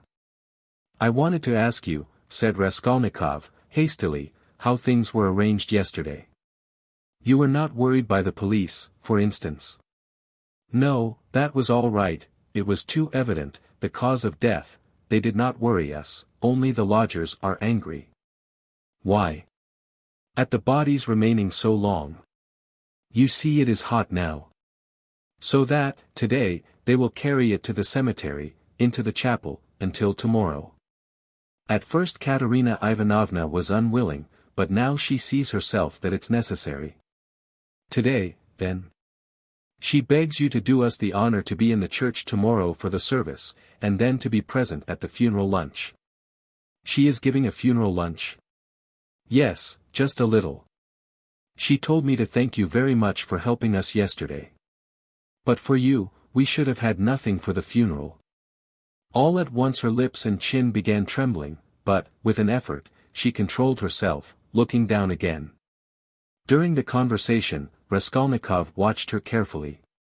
She had a thin, very thin, pale little face, rather irregular and angular, with a sharp little nose and chin. She could not have been called pretty, but her blue eyes were so clear, and when they lighted up, there was such a kindliness and simplicity in her expression that one could not help being attracted. Her face, and her whole figure indeed, had another peculiar characteristic. In spite of her 18 years, she looked almost a little girl, almost a child. And in some of her gestures, this childishness seemed almost absurd. But has Katerina Ivanovna been able to manage with such small means? Does she even mean to have a funeral lunch? Raskolnikov asked, persistently keeping up the conversation. The coffin will be plain, of course, and everything will be plain, so it won't cost much. Katerina Ivanovna and I have reckoned it all out, so that there will be enough left, and Katerina Ivanovna was very anxious it should be so. You know one can't, it's a comfort to her, she is like that, you know. I understand, of course, why do you look at my room like that? My mother has just said it is like a tomb. You gave us everything yesterday, Sonia said suddenly, in reply, in a loud rapid whisper, and again she looked down in confusion. Her lips and chin were trembling once more. She had been struck at once by Raskolnikov's poor surroundings, and now these words broke out spontaneously. A silence followed. There was a light in Dunya's eyes, and even Pulcheria Alexandrovna looked kindly at Sonia. Rodia, she said, getting up, we shall have dinner together, of course. Come, Dunya. And you, Rodia, had better go for a little walk, and then rest and lie down before you come to see us. I am afraid we have exhausted you. Yes, I'll come, he answered, getting up fussily. But I have something to see to. But surely you will have dinner together, cried Razumihin, looking in surprise at Raskolnikov. What do you mean? Yes, I am coming, of course. And you stay a minute. You do not want him just now, do you, mother? Or perhaps I am taking him from you? Oh, no. And will you, Dmitri Prokofitch, do us the favor of dining with us? Please do, added Dunya. Razumihin bowed, positively radiant. For one moment, they were all strangely embarrassed. "Goodbye, Rhodia, that is till we meet." "I do not like saying goodbye." "Goodbye, Nastasia." "Ah, I have said goodbye again." Pulcheria Alexandrovna meant to greet Sonia, too, but it somehow failed to come off, and she went in a flutter out of the room. But Avdotya Romanovna seemed to await her turn, and following her mother out, gave Sonia an attentive, courteous bow. Sonia, in confusion, gave a hurried, frightened curtsy. There was a look of poignant discomfort in her face, as though Avdotya Romanovna's courtesy and attention were oppressive and painful to her. "Dunya, goodbye," called Raskolnikov, in the passage. "Give me your hand." "Why, I did give it to you." "Have you forgotten?" said Dunya, turning warmly and awkwardly to him. "Never mind, give it to me again." And he squeezed her fingers warmly. Dunya smiled, flushed, pulled her hand away, and went off quite happy. "Come, that's capital," he said to Sonia, going back and looking brightly at her. "God give peace to the dead, the living have still to live." "That is right, isn't it?" Sonia looked surprised at the sudden brightness of his face. He looked at her for some moments in silence. The whole history of the dead father floated before his memory in those moments. "Heavens, Dunya," Pulcheria Alexandrovna began, as soon as they were in the street, "I really feel relieved myself at coming away, more at ease. How little did I think yesterday in the train that I could ever be glad of that. I tell you again, mother, he is still very ill. Don't you see it? Perhaps worrying about us upset him. We must be patient, and much can be forgiven." "Well, you were not very patient." Pulcheria Alexandrovna caught her up, hotly and jealously. "Do you know, Dunya, I was looking at you too.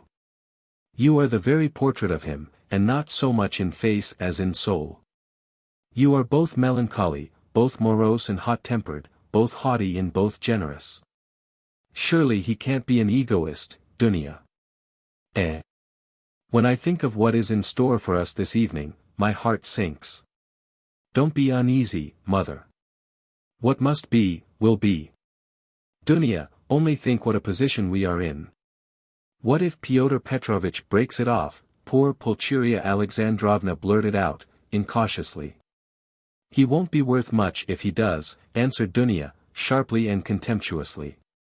"We did well to come away," Pulcheria Alexandrovna hurriedly broke in. "He was in a hurry about some business or other. If he gets out and has a breath of air, it is fearfully close in his room. But where is one to get a breath of air here? The very streets here feel like shut-up rooms. Good heavens! What a town! Stay, this side, they will crush you, carrying something. Why, it is a piano they have got, I declare, how they push. I am very much afraid of that young woman, too." "What young woman, mother?" "Why, that's Sofya Semyonovna, who was there just now." "Why?" "I have a presentiment, Dunya." "Well, you may believe it or not, but as soon as she came in, that very minute, I felt that she was the chief cause of the trouble." "Nothing of the sort," cried Dunya, in vexation. "What nonsense, with your presentiments, mother. He only made her acquaintance the evening before, and he did not know her when she came in." "Well, you will see. She worries me, but you will see, you will see. I was so frightened. She was gazing at me with those eyes. I could scarcely sit still in my chair when he began introducing her, do you remember? It seems so strange, but Pyotr Petrovitch writes like that about her, and he introduces her to us, to you. So he must think a great deal of her. People will write anything. We were talked about and written about, too. Have you forgotten? I am sure that she is a good girl, and that it is all nonsense. God grant it may be. And Pyotr Petrovitch is a contemptible slanderer," Dunya snapped out, suddenly. Pulcheria Alexandrovna was crushed, the conversation was not resumed. "I will tell you what I want with you," said Raskolnikov, drawing Razumihin to the window. Then I will tell Katerina Ivanovna that you are coming, Sonia said hurriedly, preparing to depart. 1 minute, Sofia Semyonovna. We have no secrets. You are not in our way. I want to have another word or two with you. Listen. He turned suddenly to Razumihin again. You know that, what's his name? Porfiry Petrovitch. I should think so. He is a relation. Why, added the latter, with interest. Is not he managing that case, you know, about that murder? You were speaking about it yesterday. Yes, well. Razumihin's eyes opened wide. He was inquiring for people who had pawned things, and I have some pledges there, too, trifles, a ring my sister gave me as a keepsake when I left home. And my father's silver watch, they are only worth 5 or 6 rubles altogether, but I value them. So what am I to do now? I do not want to lose the things, especially the watch. I was quaking just now, for fear mother would ask to look at it, when we spoke of Dunia's watch. It is the only thing of father's left us. She would be ill if it were lost. You know what women are. So tell me what to do. I know I ought to have given notice at the police station, but would it not be better to go straight to Porfiry? What do you think? The matter might be settled more quickly. You see, mother may ask for it before dinner. Certainly not to the police station. Certainly to Porfiry, Razumihin shouted in extraordinary excitement. Well, how glad I am. Let us go at once. It is a couple of steps. We shall be sure to find him. Very well, let us go. And he will be very, very glad to make your acquaintance. I have often talked to him of you at different times. I was speaking of you yesterday. Let us go. So you knew the old woman? So that's it. It is all turning out splendidly. Oh, yes, Sofia Ivanovna.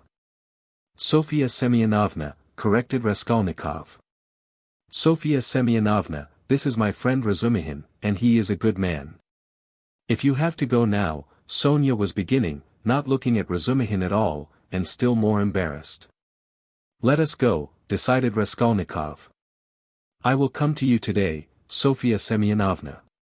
Only tell me where you live. He was not exactly ill at ease, but seemed hurried, and avoided her eyes. Sonia gave her address, and flushed as she did so. They all went out together. Don't you lock up? Asked Razumihin, following him on to the stairs. Never, answered Raskolnikov. I have been meaning to buy a lock for these 2 years. People are happy who have no need of locks, he said, laughing, to Sonia. They stood still in the gateway. Do you go to the right, Sofia Semyonovna? How did you find me, by the way, he added, as though he wanted to say something quite different. He wanted to look at her soft clear eyes, but this was not easy. Why, you gave your address to Polenka yesterday. Polenka? Oh, yes. Polenka, that is the little girl. She is your sister. Did I give her the address? Why, had you forgotten? No, I remember. I had heard my father speak of you, only I did not know your name, and he did not know it. And now I came, and as I had learnt your name, I asked today, where does Mr. Raskolnikov live? I did not know you had only a room too. Goodbye, I will tell Katerina Ivanovna. She was extremely glad to escape at last.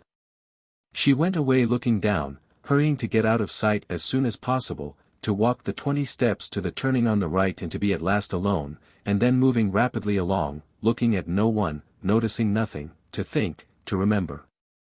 To meditate on every word, every detail. Never, never had she felt anything like this. Dimly and unconsciously a whole new world was opening before her. She remembered suddenly that Raskolnikov meant to come to her that day, perhaps at once. Only not today, please, not today. She kept muttering with a sinking heart, as though entreating someone, like a frightened child. Mercy! To me, to that room, he will see, oh, dear. She was not capable at that instant of noticing an unknown gentleman who was watching her and following at her heels. He had accompanied her from the gateway. At the moment when Raskolnikov, and she stood still at parting on the pavement, this gentleman, who was just passing, started on hearing Sonia's words, and I asked where Mr. Raskolnikov lived. He turned a rapid but attentive look upon all three, especially upon Raskolnikov, to whom Sonia was speaking, then looked back and noted the house. All this was done in an instant as he passed, and trying not to betray his interest, he walked on more slowly as though waiting for something. He was waiting for Sonia. He saw that they were parting, and that Sonia was going home. Home? Where? I've seen that face somewhere, he thought. I must find out. At the turning he crossed over, looked round, and saw Sonia coming the same way, noticing nothing. She turned the corner. He followed her on the other side. After about 50 paces he crossed over again, overtook her and kept 2 or 3 yards behind her. He was a man about 50, rather tall and thickly set, with broad high shoulders which made him look as though he stooped a little. He wore good and fashionable clothes, and looked like a gentleman of position. He carried a handsome cane, which he tapped on the pavement at each step. His gloves were spotless. He had a broad, rather pleasant face with high cheekbones and a fresh color, not often seen in Petersburg. His flaxen hair was still abundant, and only touched here and there with grey, and his thick square beard was even lighter than his hair. His eyes were blue and had a cold and thoughtful look, his lips were crimson. He was a remarkably well-preserved man and looked much younger than his years. When Sonia came out on the canal bank, they were the only 2 persons on the pavement. He observed her dreaminess and preoccupation. On reaching the house where she lodged, Sonia turned in at the gate. He followed her, seeming rather surprised. In the courtyard she turned to the right corner. "Bah!" muttered the unknown gentleman, and mounted the stairs behind her. Only then Sonia noticed him. She reached the 3rd story, turned down the passage, and rang at number 9. On the door was inscribed in chalk, "Kapernaumov, tailor." "Bah!" the stranger repeated again, wondering at the strange coincidence, and he rang next door, at number 8. The doors were 2 or 3 yards apart. "You lodge at Kapernaumov's," he said, looking at Sonia and laughing. "He altered a waistcoat for me yesterday. I am staying close here at Madame Reslich's." "How odd." Sonia looked at him attentively. "We are neighbors," he went on gaily. "I only came to town the day before yesterday. Goodbye for the present." Sonia made no reply. The door opened and she slipped in. She felt for some reason ashamed and uneasy. On the way to Porfiry's, Razumihin was obviously excited. "That's capital, brother," he repeated several times, "and I am glad." "I am glad." "What are you glad about?" Raskolnikov thought to himself. "I didn't know that you pledged things at the old woman's, too. And, was it long ago? I mean, was it long since you were there? What a simple-hearted fool he is. When was it?" Raskolnikov stopped still to recollect. 2 or 3 days before her death it must have been. "But I am not going to redeem the things now," he put in with a sort of hurried and conspicuous solicitude about the things. "I've not more than a silver rouble left, after last night's accursed delirium." He laid special emphasis on the delirium. "Yes, yes," Razumihin hastened to agree, with what was not clear. "Then that's why you were stuck, partly, you know in your delirium you were continually mentioning some rings or chains." "Yes, yes, that's clear, it's all clear now. Hullo! How that idea must have got about among them. Here this man will go to the stake for me, and I find him delighted at having it cleared up why I spoke of rings in my delirium. What a hold the idea must have on all of them.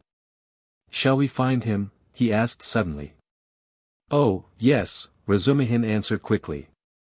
"He is a nice fellow, you will see, brother. Rather clumsy, that is to say, he is a man of polished manners, but I mean clumsy in a different sense. He is an intelligent fellow, very much so indeed, but he has his own range of ideas. He is incredulous, skeptical, cynical, he likes to impose on people, or rather to make fun of them. His is the old, circumstantial method. But he understands his work, thoroughly. Last year he cleared up a case of murder in which the police had hardly a clue. He is very, very anxious to make your acquaintance. On what grounds is he so anxious? Oh, it's not exactly, you see, since you've been ill I happen to have mentioned you several times. So, when he heard about you, about your being a law student and not able to finish your studies, he said, what a pity. And so I concluded, from everything together, not only that, yesterday's Aimtov, you know, Rodia, I talked some nonsense on the way home to you yesterday, when I was drunk. I am afraid, brother, of your exaggerating it, you see. What? That they think I am a madman. Maybe they are right, he said with a constrained smile. Yes, yes. That is, pooh, no. But all that I said, and there was something else too, it was all nonsense, drunken nonsense. But why are you apologizing? I am so sick of it all. Raskolnikov cried with exaggerated irritability. It was partly assumed, however. I know, I understand. Believe me, I understand. One's ashamed to speak of it. If you are ashamed, then don't speak of it. Both were silent. Razumihin was more than ecstatic and Raskolnikov perceived it with repulsion. He was alarmed, too, by what Razumihin had just said about Porfiry. I shall have to pull a long face with him too, he thought, with a beating heart, and he turned white, and do it naturally, too. But the most natural thing would be to do nothing at all. Carefully do nothing at all. No, carefully would not be natural again. Oh, well, we shall see how it turns out. We shall see, directly. Is it a good thing to go or not? The butterfly flies to the light. My heart is beating, that's what's bad. In this grey house, said Razumihin. The most important thing, does Porfiry know that I was at the old hag's flat yesterday, and asked about the blood? I must find that out instantly, as soon as I go in, find out from his face. Otherwise. I'll find out, if it's my ruin. I say, brother, he said suddenly, addressing Razumihin, with a sly smile, I have been noticing all day that you seem to be curiously excited. Isn't it so? Excited? Not a bit of it, said Razumihin, stung to the quick. Yes, brother, I assure you it's noticeable. Why, you sat on your chair in a way you never do sit, on the edge somehow, and you seemed to be writhing all the time. You kept jumping up for nothing. One moment you were angry, and the next your face looked like a sweetmeat. You even blushed, especially when you were invited to dinner, you blushed awfully. Nothing of the sort, nonsense. What do you mean? But why are you wriggling out of it, like a schoolboy? By Jove, there he's blushing again. What a pig you are. But why are you so shamefaced about it? Romeo. Stay, I'll tell of you today. Ha ha ha. I'll make mother laugh, and someone else, too. Listen, listen, listen, this is serious. What next, you fiend? Razumihin was utterly overwhelmed, turning cold with horror. What will you tell them? Come, brother, foo. What a pig you are. You are like a summer rose. And if only you knew how it suits you, a Romeo over 6 foot high. And how you've washed today, you cleaned your nails, I declare. That's something unheard of. Why, I do believe you've got pomatum on your hair. Bend down. Pig. Raskolnikov laughed as though he could not restrain himself. So laughing, they entered Porfiry Petrovitch's flat. This is what Raskolnikov wanted, from within they could be heard laughing as they came in, still guffawing in the passage. Not a word here or I'll brain you. Razumihin whispered furiously, seizing Raskolnikov by the shoulder. Chapter 5. Raskolnikov was already entering the room. He came in looking as though he had the utmost difficulty not to burst out laughing again. Behind him Razumihin strode in gawky and awkward, shamefaced and red as a peony, with an utterly crestfallen and ferocious expression. His face and whole figure really were ridiculous at that moment and amply justified Raskolnikov's laughter. Raskolnikov, not waiting for an introduction, bowed to Porfiry Petrovitch, who stood in the middle of the room looking inquiringly at them. He held out his hand and shook hands, still apparently making desperate efforts to subdue his mirth and utter a few words to introduce himself. But he had no sooner succeeded in assuming a serious air and muttering something when he suddenly glanced again as though accidentally at Razumihin. And could no longer control himself, his stifled laughter broke out the more irresistibly the more he tried to restrain it. The extraordinary ferocity with which Razumihin received this spontaneous mirth gave the whole scene the appearance of most genuine fun and naturalness. Razumihin strengthened this impression as though on purpose. "Fool! You fiend!" he roared, waving his arm which at once struck a little round table with an empty tea-glass on it. Everything was sent flying and crashing. "But why break chairs, gentlemen? You know it's a loss to the crown," Porfiry Petrovitch quoted gaily. Raskolnikov was still laughing, with his hand in Porfiry Petrovitch's, but anxious not to overdo it, awaited the right moment to put a natural end to it. Razumihin, completely put to confusion by upsetting the table and smashing the glass, gazed gloomily at the fragments. Cursed and turned sharply to the window where he stood looking out with his back to the company with a fiercely scowling countenance, seeing nothing. Porfiry Petrovitch laughed and was ready to go on laughing, but obviously looked for explanations. Zametov had been sitting in the corner, but he rose at the visitor's entrance and was standing in expectation with a smile on his lips. Though he looked with surprise and even it seemed incredulity at the whole scene and at Raskolnikov with a certain embarrassment. Zametov's unexpected presence struck Raskolnikov unpleasantly. "I've got to think of that," he thought. "Excuse me, please," he began, affecting extreme embarrassment. "Raskolnikov. Not at all, very pleasant to see you, and how pleasantly you've come in. Why, won't he even say good morning?" Porfiry Petrovitch nodded at Razumihin. "Upon my honor I don't know why he is in such a rage with me. I only told him as we came along that he was like Romeo, and proved it. And that was all, I think." "Pig!" ejaculated Razumihin, without turning round. "There must have been very grave grounds for it, if he is so furious at the word," Porfiry laughed. "Oh, you sharp lawyer! Damn you all!" snapped Razumihin, and suddenly bursting out laughing himself, he went up to Porfiry with a more cheerful face as though nothing had happened. "That'll do. We are all fools. To come to business. This is my friend Rodion Romanovich Raskolnikov. In the first place he has heard of you and wants to make your acquaintance, and secondly, he has a little matter of business with you." "Bah! Zametov, what brought you here? Have you met before? Have you known each other long? What does this mean?" thought Raskolnikov uneasily.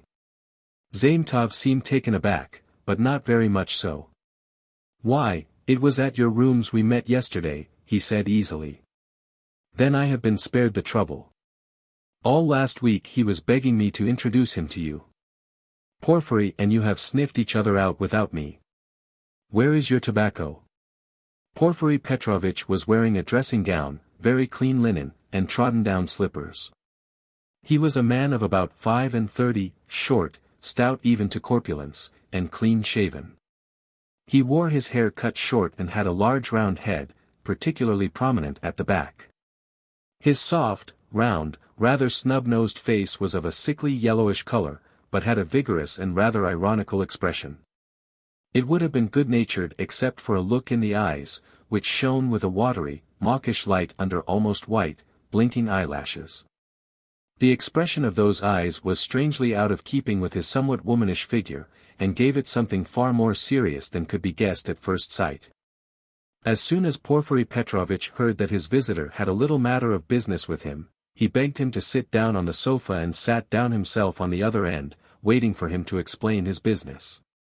With that careful and over-serious attention which is at once oppressive and embarrassing, especially to a stranger, and especially if what you are discussing is in your opinion of far too little importance for such exceptional solemnity. But in brief and coherent phrases Raskolnikov explained his business clearly and exactly, and was so well satisfied with himself that he even succeeded in taking a good look at Porfiry. Porfiry Petrovitch did not once take his eyes off him. Razumihin, sitting opposite at the same table, listened warmly and impatiently, looking from one to the other every moment with rather excessive interest. "Fool," Raskolnikov swore to himself. "You have to give information to the police," Porfiry replied, with a most businesslike air, that having learned of this incident, that is of the murder, you beg to inform the lawyer in charge of the case that such and such things belong to you. And that you desire to redeem them, but they will write to you. That's just the point, that at the present moment, Raskolnikov tried his utmost to feign embarrassment. "I am not quite in funds, and even this trifling sum is beyond me. I only wanted, you see, for the present to declare that the things are mine, and that when I have money—" "That's no matter," answered Porfiry Petrovitch, receiving his explanation of his pecuniary position coldly, "but you can, if you prefer, write straight to me, to say, that having been informed of the matter, and claiming such and such as your property, you beg on an ordinary sheet of paper." Raskolnikov interrupted eagerly, again interested in the financial side of the question. "Oh, the most ordinary," and suddenly Porfiry Petrovitch looked with obvious irony at him, screwing up his eyes and, as it were, winking at him. But perhaps it was Raskolnikov's fancy, for it all lasted but a moment. There was certainly something of the sort. Raskolnikov could have sworn he winked at him, goodness knows why. "He knows," flashed through his mind like lightning. "Forgive my troubling you about such trifles," he went on, a little disconcerted, "the things are only worth 5 rubles, but I prize them particularly for the sake of those from whom they came to me. And I must confess that I was alarmed when I heard. That's why you were so much struck when I mentioned to Zossimov that Porfiry was inquiring for everyone who had pledges." Razumihin put in with obvious intention. This was really unbearable. Raskolnikov could not help glancing at him with a flash of vindictive anger in his black eyes, but immediately recollected himself. "You seem to be jeering at me, brother," he said to him, with a well-feigned irritability. "I dare say I do seem to you absurdly anxious about such trash, but you mustn't think me selfish or grasping for that, and these two things may be anything but trash in my eyes. I told you just now that the silver watch, though it's not worth a cent, is the only thing left us of my father's. You may laugh at me, but my mother is here." He turned suddenly to Porfiry, and if she knew, he turned again hurriedly to Razumihin, carefully making his voice tremble, that the watch was lost, she would be in despair. "You know what women are." "Not a bit of it. I didn't mean that at all." "Quite the contrary," shouted Razumihin distressed. "Was it right? Was it natural? Did I overdo it?" Raskolnikov asked himself in a tremor. "Why did I say that about women?" "Oh, your mother is with you?" Porfiry Petrovitch inquired. "Yes." "When did she come?" "Last night." Porfiry paused as though reflecting. "Your things would not in any case be lost," he went on calmly and coldly. "I have been expecting you here for some time." And as though that was a matter of no importance, he carefully offered the ashtray to Razumihin, who was ruthlessly scattering cigarette ash over the carpet. Raskolnikov shuddered, but Porfiry did not seem to be looking at him, and was still concerned with Razumihin's cigarette. "What? Expecting him? Why, did you know that he had pledges there?" cried Razumihin. Porfiry Petrovitch addressed himself to Raskolnikov. "Your things, the ring and the watch, were wrapped up together, and on the paper your name was legibly written in pencil, together with the date on which you left them with her. How observant you are!" Raskolnikov smiled awkwardly, doing his very utmost to look him straight in the face, but he failed, and suddenly added. I say that because I suppose there were a great many pledges, that it must be difficult to remember them all. But you remember them all so clearly, Anne. Stupid. Feeble, he thought. Why did I add that? But we know all who had pledges, and you are the only one who hasn't come forward, Porfiry answered with hardly perceptible irony. I haven't been quite well. I heard that too. I heard, indeed, that you were in great distress about something. You look pale still. I am not pale at all. No, I am quite well, Raskolnikov snapped out rudely and angrily, completely changing his tone. His anger was mounting, he could not repress it. And in my anger I shall betray myself, flashed through his mind again. Why are they torturing me? Not quite well. Razumihin caught him up. What next? He was unconscious and delirious all yesterday.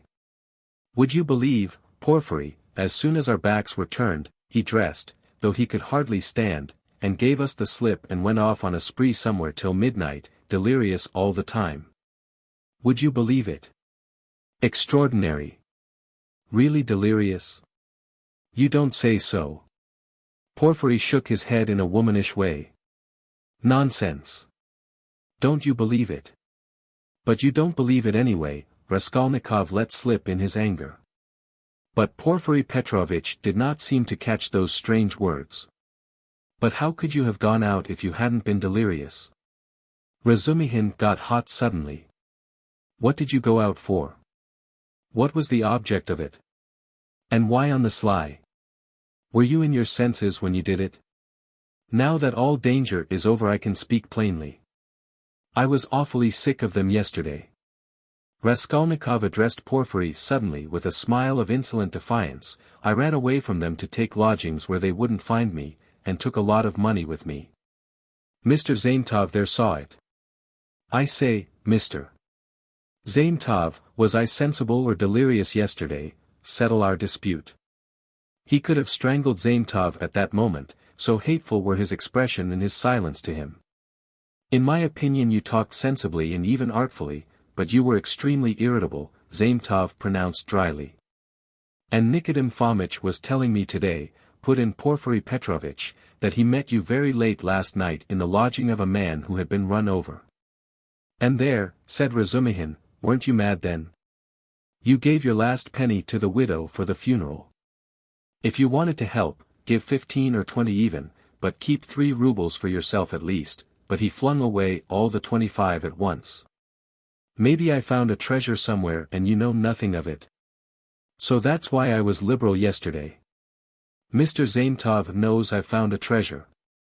Excuse us, please, for disturbing you for half an hour with such trivialities, he said, turning to Porfiry Petrovitch, with trembling lips. We are boring you, aren't we? Oh no, quite the contrary, quite the contrary. If only you knew how you interest me. It's interesting to look on and listen, and I am really glad you have come forward at last. But you might give us some tea. My throat's dry, cried Razumihin.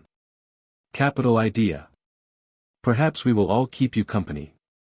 Wouldn't you like something more essential before tea? Get along with you. Porfiry Petrovitch went out to order tea. Raskolnikov's thoughts were in a whirl. He was in terrible exasperation. The worst of it is they don't disguise it, they don't care to stand on ceremony.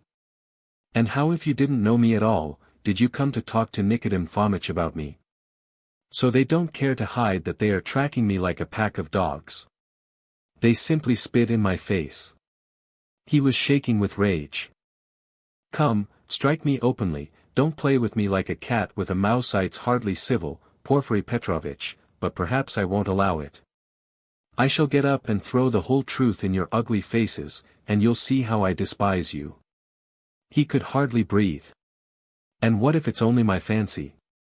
What if I am mistaken, and through inexperience I get angry and don't keep up my nasty part? Perhaps it's all unintentional.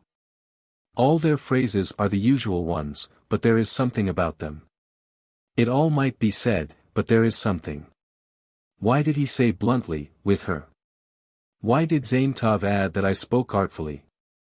Why do they speak in that tone? Yes, the tone. Razumihin is sitting here, why does he see nothing? That innocent blockhead never does see anything. Feverish again. Did Porfiry wink at me just now? Of course it's nonsense. What could he wink for? Are they trying to upset my nerves or are they teasing me?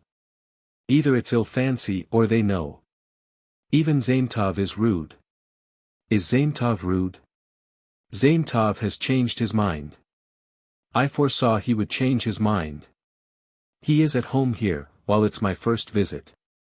Porfiry does not consider him a visitor, sits with his back to him. They're as thick as thieves, no doubt, over me. Not a doubt they were talking about me before we came. Do they know about the flat? If only they'd make haste. When I said that I ran away to take a flat he let it pass. I put that in cleverly about a flat, it may be of use afterwards. Delirious, indeed, ha ha ha. He knows all about last night. He didn't know of my mother's arrival. The hag had written the date on in pencil. You are wrong, you won't catch me. There are no facts, it's all supposition. You produce facts. The flat even isn't a fact but delirium. I know what to say to them. Do they know about the flat? I won't go without finding out. What did I come for? But my being angry now, maybe is a fact. Fool, how irritable I am. Perhaps that's right, to play the invalid. He is feeling me. He will try to catch me. Why did I come? All this flashed like lightning through his mind. Porfiry Petrovitch returned quickly. He became suddenly more jovial. Your party yesterday, brother, has left my head rather. And I am out of sorts altogether, he began in quite a different tone, laughing to Razumihin. Was it interesting? I left you yesterday at the most interesting point. Who got the best of it? Oh, no one, of course. They got on to everlasting questions, floated off into space. Only fancy, Rhodia, what we got on to yesterday. Whether there is such a thing as crime. I told you that we talked our heads off. What is there strange? It's an everyday social question, Raskolnikov answered casually. The question wasn't put quite like that, observed Porfiry. Not quite, that's true, Razumihin agreed at once, getting warm and hurried as usual. Listen, Rodion, and tell us your opinion, I want to hear it. I was fighting tooth and nail with them and wanted you to help me. I told them you were coming. It began with the socialist doctrine. You know their doctrine. Crime is a protest against the abnormality of the social organization and nothing more, no other cause is admitted. You are wrong there, cried Porfiry Petrovitch. He was noticeably animated and kept laughing as he looked at Razumihin, which made him more excited than ever. Nothing is admitted, Razumihin interrupted with heat. I am not wrong. I'll show you their pamphlets. Everything with them is the influence of environment, and nothing else. Their favorite phrase. From which it follows that, if society is normally organized, all crime will cease at once, since there will be nothing to protest against and all men will become righteous in one instant. Human nature is not taken into account, it is excluded, it's not supposed to exist. They don't recognize that humanity, developing by a historical living process, will become at last a normal society.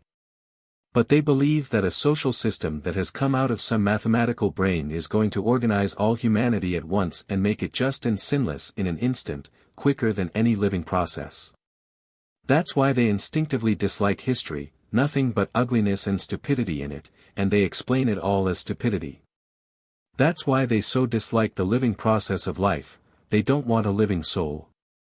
The living soul demands life, the soul won't obey the rules of mechanics, the soul is an object of suspicion, the soul is retrograde. But what they want, though it smells of death and can be made of India rubber, at least is not alive, has no will, is servile and won't revolt. And it comes in the end to their reducing everything to the building of walls and the planning of rooms and passages in a phalanstery. The phalanstery is ready, indeed, but your human nature is not ready for the phalanstery. It wants life, it hasn't completed its vital process, it's too soon for the graveyard. You can't skip over nature by logic. Logic presupposes 3 possibilities, but there are millions.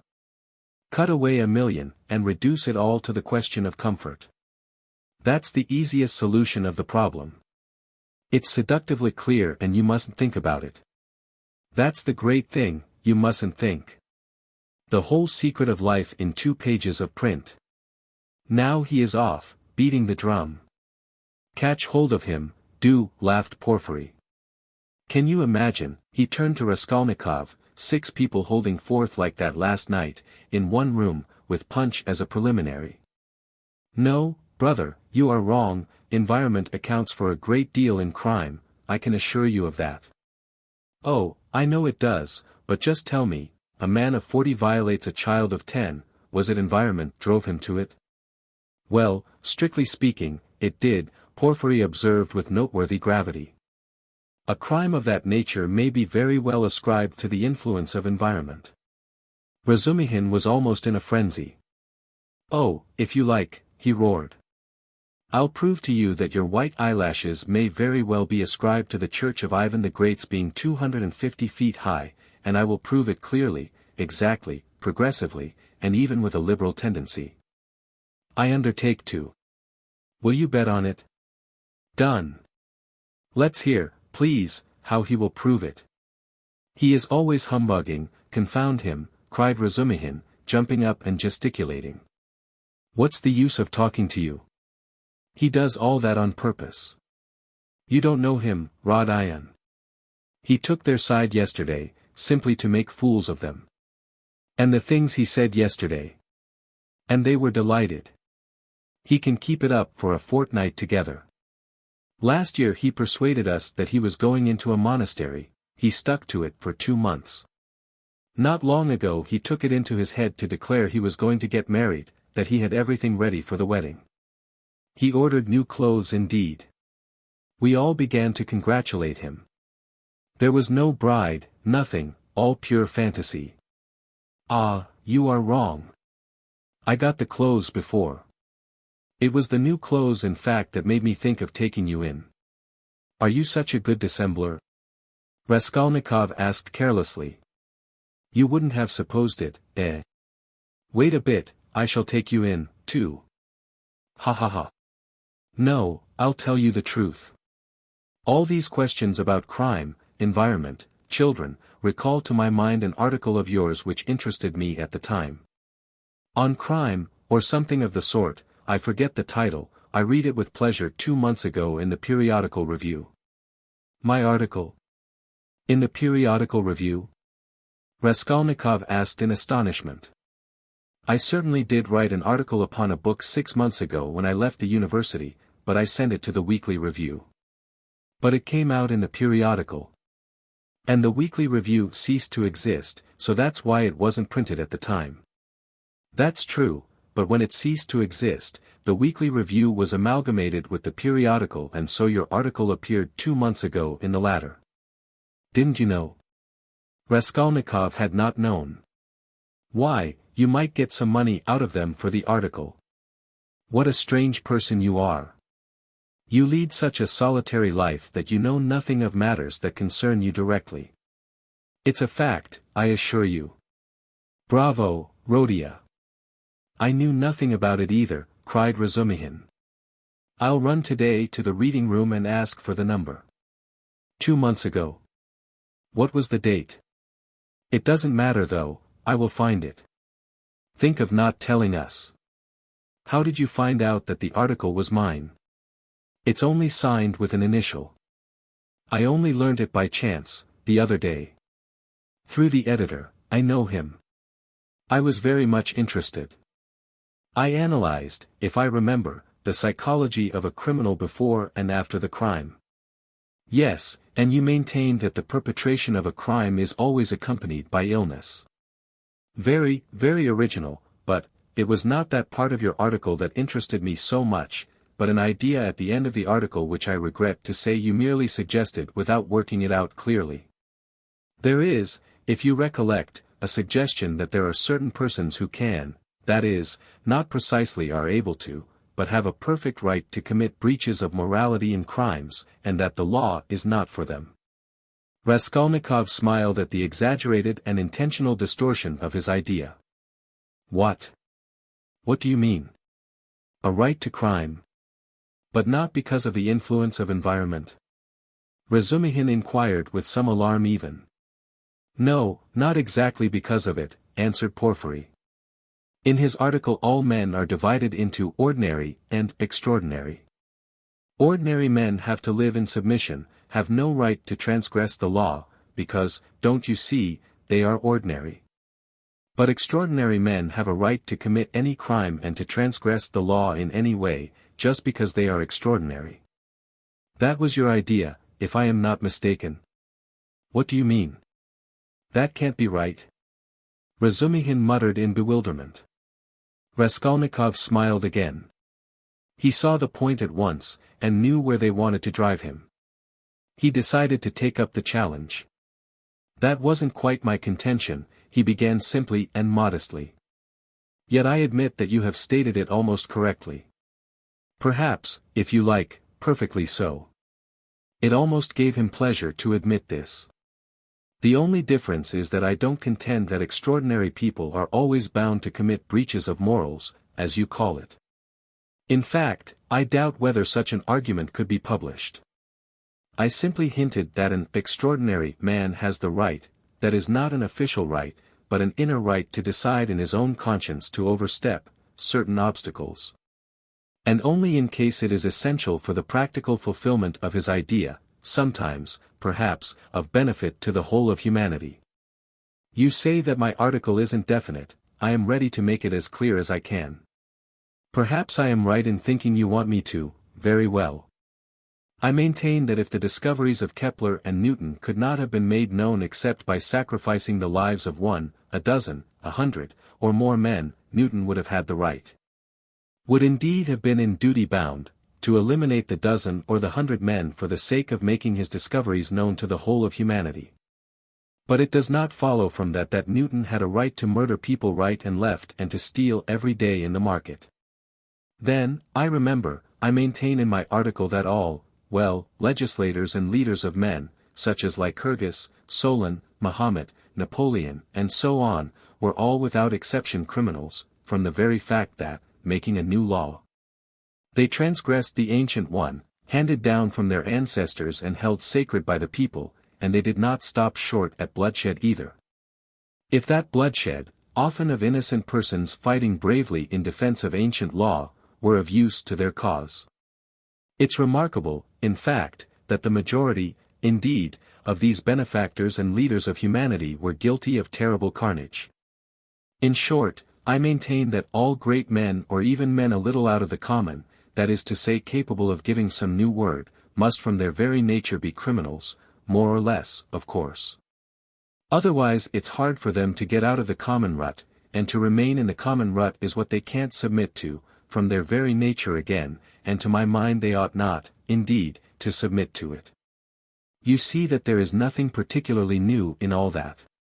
The same thing has been printed and read 1,000 times before. As for my division of people into ordinary and extraordinary, I acknowledge that it's somewhat arbitrary, but I don't insist upon exact numbers. I only believe in my leading idea that men are in general divided by a law of nature into two categories, inferior, ordinary, that is, so to say, material that serves only to reproduce its kind. And men who have the gift or the talent to utter a new word. There are, of course, innumerable sub-divisions, but the distinguishing features of both categories are fairly well marked. The first category, generally speaking, are men conservative in temperament and law-abiding. They live under control and love to be controlled. To my thinking it is their duty to be controlled, because that's their vocation, and there is nothing humiliating in it for them. The second category all transgress the law. They are destroyers or disposed to destruction according to their capacities. The crimes of these men are of course relative and varied. For the most part they seek in very varied ways the destruction of the present for the sake of the better. But if such a one is forced for the sake of his idea to step over a corpse or wade through blood, he can, I maintain, find within himself, in his conscience, a sanction for wading through blood, that depends on the idea and its dimensions. Note that. It's only in that sense I speak of their right to crime in my article. You remember it began with the legal question. There's no need for such anxiety, however. The masses will scarcely ever admit this right, they punish them or hang them, more or less, and in doing so fulfill quite justly their conservative vocation. But the same masses set these criminals on a pedestal in the next generation and worship them, more or less. The first category is always the man of the present, the second the man of the future. The first preserve the world and people it, the second move the world and lead it to its goal. Each class has an equal right to exist. In fact, all have equal rights with me, and vive la guerre éternelle, till the New Jerusalem, of course. Then you believe in the New Jerusalem, do you? I do, Raskolnikov answered firmly, as he said these words, and during the whole preceding tirade he kept his eyes on one spot on the carpet. And do you believe in God? Excuse my curiosity. I do, repeated Raskolnikov, raising his eyes to Porfiry. And, do you believe in Lazarus rising from the dead? I do. Why do you ask all this? You believe it literally? Literally. You don't say so. I asked from curiosity. Excuse me. But let us go back to the question, they are not always executed. Some, on the contrary, triumph in their lifetime. Oh, yes, some attain their ends in this life, and then they begin executing other people. If it's necessary. Indeed, for the most part they do. Your remark is very witty. Thank you. But tell me this, how do you distinguish those extraordinary people from the ordinary ones? Are there signs at their birth? I feel there ought to be more exactitude, more external definition.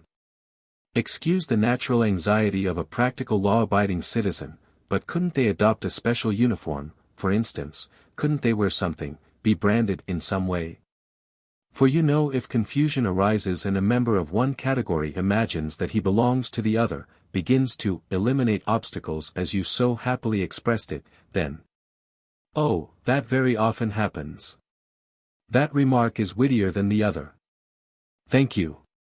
No reason to, but take note that the mistake can only arise in the first category, that is among the ordinary people, as I perhaps unfortunately called them.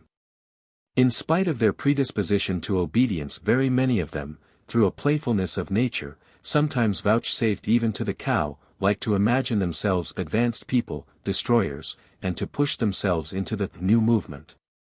And this quite sincerely. Meanwhile the really new people are very often unobserved by them, or even despised as reactionaries of groveling tendencies. But I don't think there is any considerable danger here, and you really need not be uneasy, for they never go very far. Of course, they might have a thrashing sometimes for letting their fancy run away with them and to teach them their place, but no more. In fact, even this isn't necessary, as they castigate themselves, for they are very conscientious. Some perform this service for one another and others chastise themselves with their own hands. They will impose various public acts of penitence upon themselves with a beautiful and edifying effect. In fact, you've nothing to be uneasy about. It's a law of nature. Well, you have certainly set my mind more at rest on that score. But there's another thing worries me. Tell me, please, are there many people who have the right to kill others, these extraordinary people? I am ready to bow down to them, of course, but you must admit it's alarming if there are a great many of them, eh? Oh, you needn't worry about that either, Raskolnikov went on in the same tone. People with new ideas, people with the faintest capacity for saying something new, are extremely few in number, extraordinarily so in fact. One thing only is clear, that the appearance of all these grades and subdivisions of men must follow with unfailing regularity some law of nature. That law, of course, is unknown at present, but I am convinced that it exists, and one day may become known. The vast mass of mankind is mere material, and only exists in order by some great effort, by some mysterious process, by means of some crossing of races and stocks. To bring into the world at last perhaps one man out of 1,000 with a spark of independence. 1 in 10,000 perhaps, I speak roughly, approximately, is born with some independence, and with still greater independence 1 in 100,000. The man of genius is one of millions, and the great geniuses, the crown of humanity, appear on earth perhaps 1 in many thousand millions. In fact, I have not peeped into the retort in which all this takes place. But there certainly is and must be a definite law, it cannot be a matter of chance. Why, are you both joking?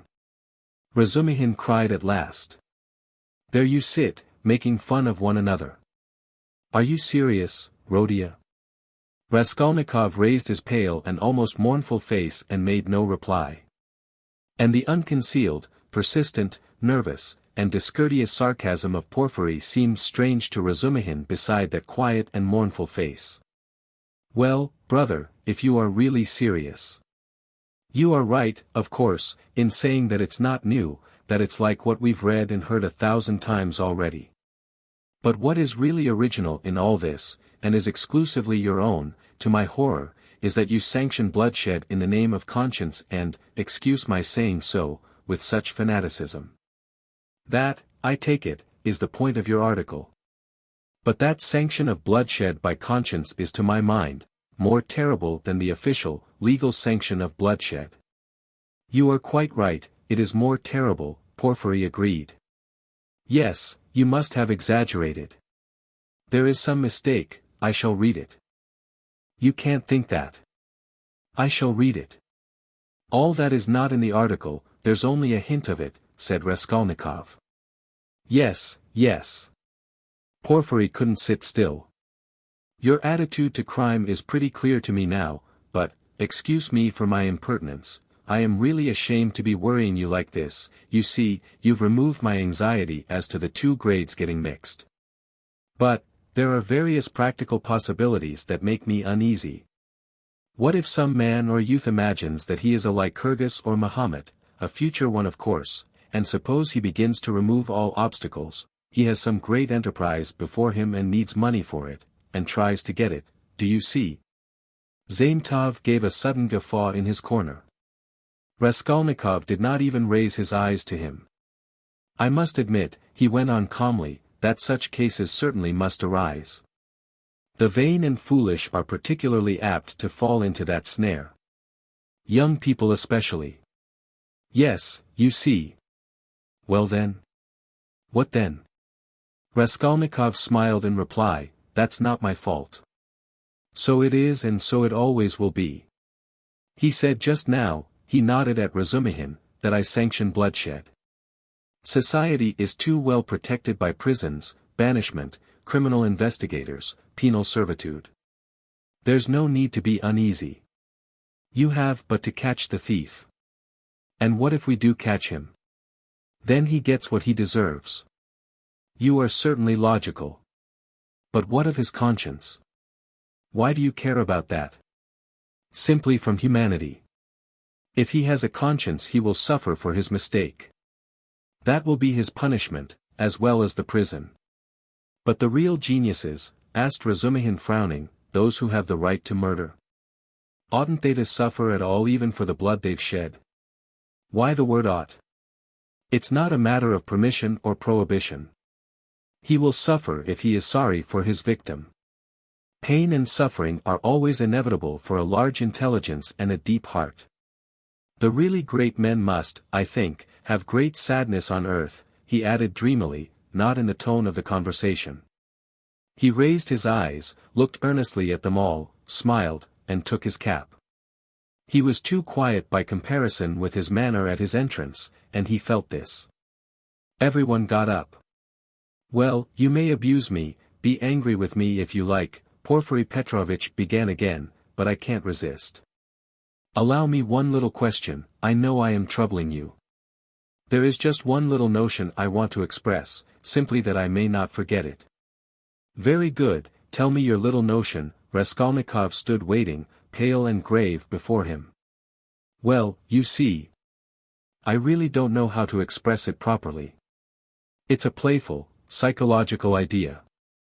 When you were writing your article, surely you couldn't have helped, fancying yourself, just a little, an extraordinary man, uttering a new word in your sense. That's so, isn't it?" "Quite possibly," Raskolnikov answered contemptuously. Razumihin made a movement. "And, if so, could you bring yourself in case of worldly difficulties and hardship or for some service to humanity, to overstep obstacles? For instance, to rob and murder?" And again he winked with his left eye, and laughed noiselessly just as before. "If I did I certainly should not tell you," Raskolnikov answered with defiant and haughty contempt. "No, I was only interested on account of your article, from a literary point of view." "Phoo! How obvious and insolent that is!" Raskolnikov thought with repulsion. "Allow me to observe," he answered dryly, "that I don't consider myself a Mahomet or a Napoleon, nor any personage of that kind, and not being one of them I cannot tell you how I should act." "Oh, come, don't we all think ourselves Napoleons now in Russia?" Porfiry Petrovitch said with alarming familiarity. Something peculiar betrayed itself in the very intonation of his voice. Perhaps it was one of these future Napoleons who did for Alyona Ivanovna last week. Zaintov blurted out from the corner. Raskolnikov did not speak, but looked firmly and intently at Porfiry. Razumihin was scowling gloomily. He seemed before this to be noticing something. He looked angrily around. There was a minute of gloomy silence. Raskolnikov turned to go. "Are you going already?" Porfiry said amiably, holding out his hand with excessive politeness. "Very, very glad of your acquaintance. As for your request, have no uneasiness, write just as I told you, or, better still, come to me there yourself in a day or two, tomorrow, indeed. I shall be there at 11 o'clock for certain. We'll arrange it all, we'll have a talk. As one of the last to be there you might perhaps be able to tell us something," he added with a most good-natured expression. "You want to cross-examine me officially in due form?" Raskolnikov asked sharply. "Oh, why? That's not necessary for the present. You misunderstand me. I lose no opportunity, you see, Anne. I've talked with all who had pledges. I obtained evidence from some of them, and you are the last. Yes, by the way," he cried, seemingly suddenly delighted, "I just remember, what was I thinking of?" He turned to Razumihin. "You were talking my ears off about that Nikolai, of course, I know very well," he turned to Raskolnikov, "that the fellow is innocent, but what is one to do? We had to trouble Dmitri too. This is the point, this is all. When you went up the stairs it was past 7, wasn't it?" "Yes," answered Raskolnikov, with an unpleasant sensation at the very moment he spoke that he need not have said it. "Then when you went upstairs between 7 and 8, didn't you see in a flat that stood open on a second story, do you remember? 2 workmen or at least one of them? They were painting there, didn't you notice them? It's very, very important for them." "Painters?" "No, I didn't see them," Raskolnikov answered slowly, as though ransacking his memory, while at the same instant he was racking every nerve. Almost swooning with anxiety to conjecture as quickly as possible where the trap lay and not to overlook anything. "No, I didn't see them, and I don't think I noticed a flat like that open. But on the 4th story, he had mastered the trap now and was triumphant. I remember now that someone was moving out of the flat opposite Alyona Ivanovna's. I remember it clearly. Some porters were carrying out a sofa and they squeezed me against the wall. But painters, no, I don't remember that there were any painters, and I don't think that there was a flat open anywhere, no, there wasn't." "What do you mean?" Razumihin shouted suddenly, as though he had reflected and realized. "Why, it was on the day of the murder the painters were at work, and he was there 3 days before." "What are you asking?" "Phoo! I have muddled it." Porfiry slapped himself on the forehead. Deuce take it. This business is turning my brain. He addressed Raskolnikov somewhat apologetically. It would be such a great thing for us to find out whether anyone had seen them between 7 and 8 at the flat, so I fancied you could perhaps have told us something. I quite muddled it. Then you should be more careful, Razumihin observed grimly. The last words were uttered in the passage. Porfiry Petrovitch saw them to the door with excessive politeness. They went out into the street gloomy and sullen, and for some steps they did not say a word. Raskolnikov drew a deep breath. Chapter 6. I don't believe it, I can't believe it, repeated Razumihin, trying in perplexity to refute Raskolnikov's arguments. They were by now approaching Bakliev's lodgings, where Pulcheria Alexandrovna and Dunya had been expecting them a long while. Razumihin kept stopping on the way in the heat of discussion, confused and excited by the very fact that they were for the first time speaking openly about it. Don't believe it, then, answered Raskolnikov, with a cold, careless smile. You were noticing nothing as usual, but I was weighing every word. You are suspicious. That is why you weighed their words. Certainly, I agree. Porfiry's tone was rather strange, and still more that wretch Zametov. You are right, there was something about him, but why? Why? He has changed his mind since last night. Quite the contrary. If they had that brainless idea, they would do their utmost to hide it, and conceal their cards, so as to catch you afterwards. But it was all impudent and careless. If they had had facts, I mean, real facts, or at least grounds for suspicion, then they would certainly have tried to hide their game, in the hope of getting more. They would have made a search long ago besides. But they have no facts, not one. It is all mirage, all ambiguous. Simply a floating idea. So they try to throw me out by impudence. And perhaps, he was irritated at having no facts, and blurted it out in his vexation, or perhaps he has some plan. He seems an intelligent man. Perhaps he wanted to frighten me by pretending to know. They have a psychology of their own, brother. But it is loathsome explaining it all. Stop. And it's insulting, insulting. I understand you. But, since we have spoken openly now, and it is an excellent thing that we have at last, I am glad. I will own now frankly that I noticed it in them long ago, this idea. Of course the merest hint only, an insinuation, but why an insinuation even? How dare they? What foundation have they? If only you knew how furious I have been. Think only.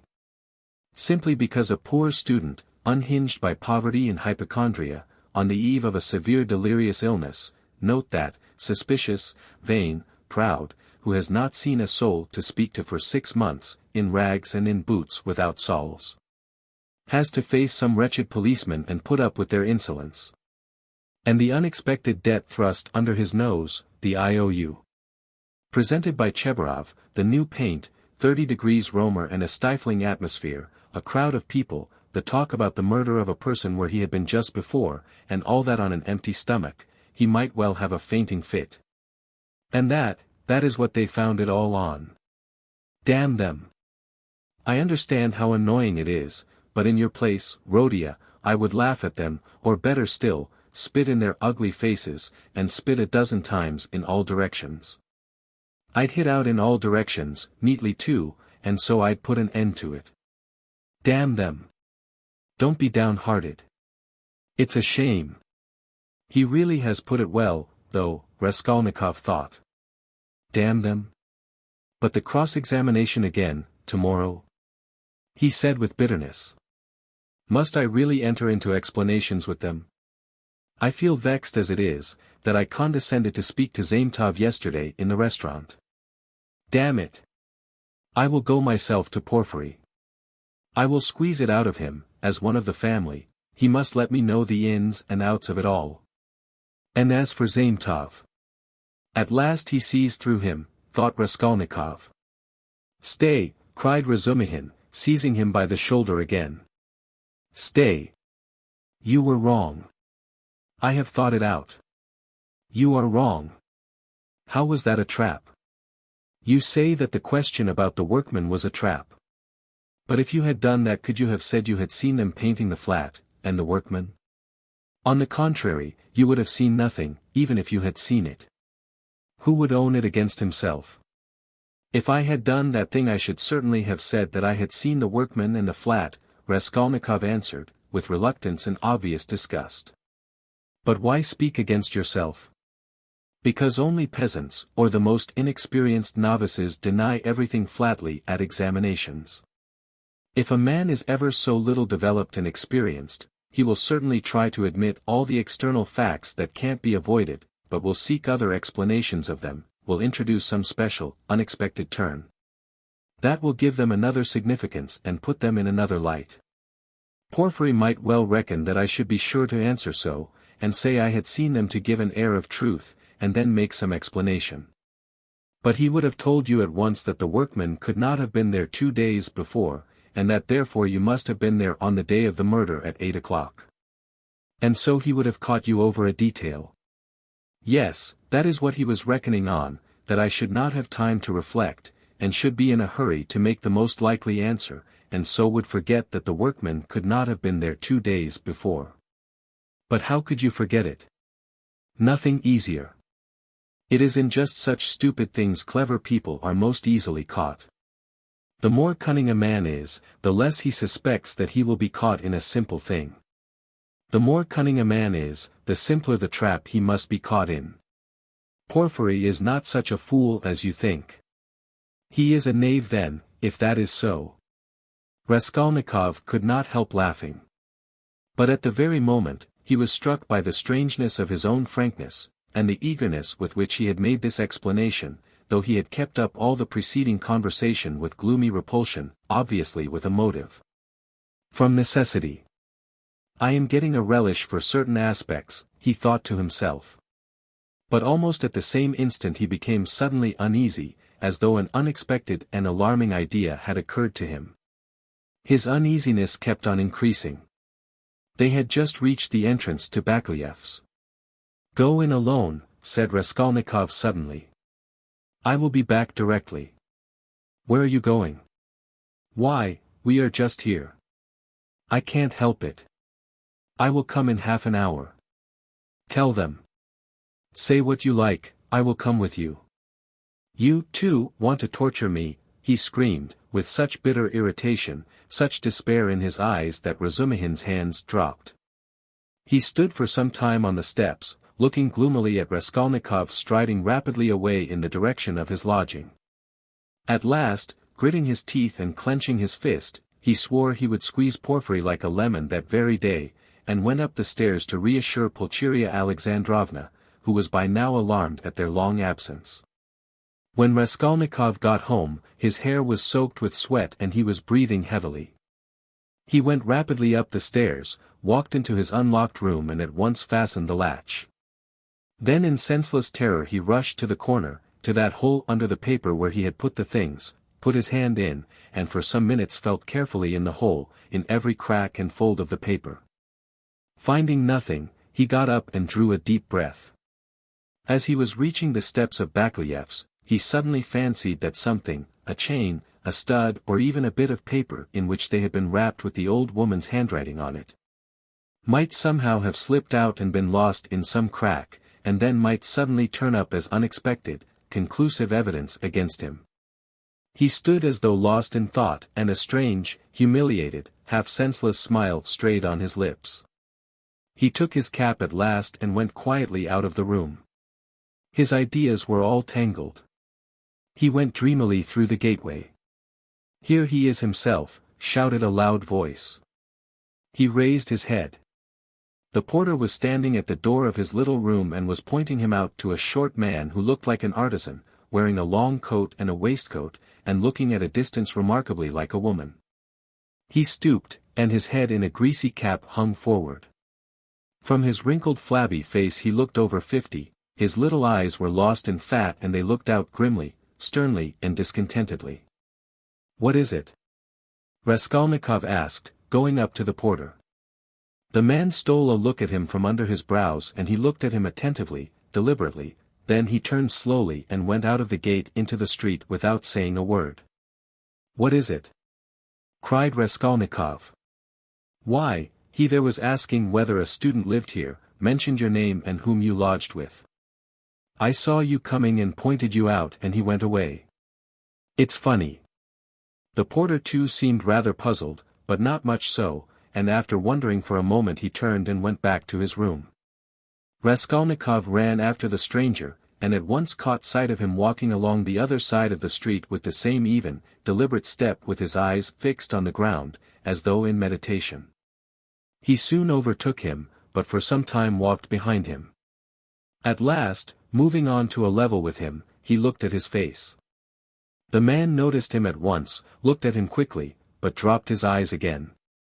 And so they walked for a minute side by side without uttering a word. "You were inquiring for me, of the porter?" Raskolnikov said at last, but in a curiously quiet voice. The man made no answer, he didn't even look at him. Again they were both silent. "Why do you come and ask for me, and say nothing? What's the meaning of it?" Raskolnikov's voice broke and he seemed unable to articulate the words clearly. The man raised his eyes this time and turned a gloomy sinister look at Raskolnikov. "Murderer," he said suddenly in a quiet but clear and distinct voice. Raskolnikov went on walking beside him. His legs felt suddenly weak, a cold shiver ran down his spine, and his heart seemed to stand still for a moment, then suddenly began throbbing as though it were set free. So they walked for about 100 paces, side by side in silence. The man did not look at him. "What do you mean, what is? Who is a murderer?" muttered Raskolnikov hardly audibly. "You are a murderer," the man answered still more articulately and emphatically, with a smile of triumphant hatred, and again he looked straight into Raskolnikov's pale face and stricken eyes. They had just reached the crossroads. The man turned to the left without looking behind him. Raskolnikov remained standing, gazing after him. He saw him turn round 50 paces away and look back at him still standing there. Raskolnikov could not see clearly, but he fancied that he was again smiling the same smile of cold hatred and triumph. With slow faltering steps, with shaking knees, Raskolnikov made his way back to his little garret, feeling chilled all over. He took off his cap and put it on the table, and for 10 minutes he stood without moving. Then he sank exhausted on the sofa and with a weak moan of pain he stretched himself on it. So he lay for half an hour. He thought of nothing. Some thoughts or fragments of thoughts, some images without order or coherence floated before his mind, faces of people he had seen in his childhood or met somewhere once, whom he would never have recalled, the belfry of the church at V. The billiard table in a restaurant and some officers playing billiards, the smell of cigars in some underground tobacco shop, a tavern room, a back staircase quite dark, all sloppy with dirty water and strewn with eggshells. And the Sunday bells floating in from somewhere. The images followed one another, whirling like a hurricane. Some of them he liked and tried to clutch at, but they faded and all the while there was an oppression within him, but it was not overwhelming. Sometimes it was even pleasant. The slight shivering still persisted, but that too was an almost pleasant sensation. He heard the hurried footsteps of Razumihin, he closed his eyes and pretended to be asleep. Razumihin opened the door and stood for some time in the doorway as though hesitating, then he stepped softly into the room and went cautiously to the sofa. Raskolnikov heard Nastasia's whisper. "Don't disturb him. Let him sleep. He can have his dinner later." "Quite so," answered Razumihin. Both withdrew carefully and closed the door. Another half-hour passed. Raskolnikov opened his eyes, turned on his back again, clasping his hands behind his head. Who is he? Who is that man who sprang out of the earth? Where was he, what did he see? He has seen it all, that's clear. Where was he then? And from where did he see? Why has he only now sprung out of the earth? And how could he see? Is it possible? Hm. Continued Raskolnikov, turning cold and shivering, and the jewel case Nikolai found behind the door, was that possible? a clue?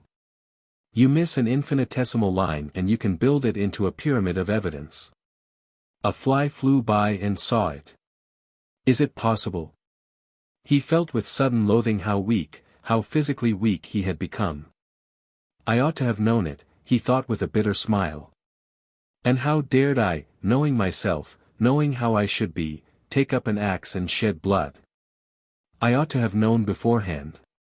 Ah, but I did know, he whispered in despair. At times he came to a standstill at some thought. No, those men are not made so.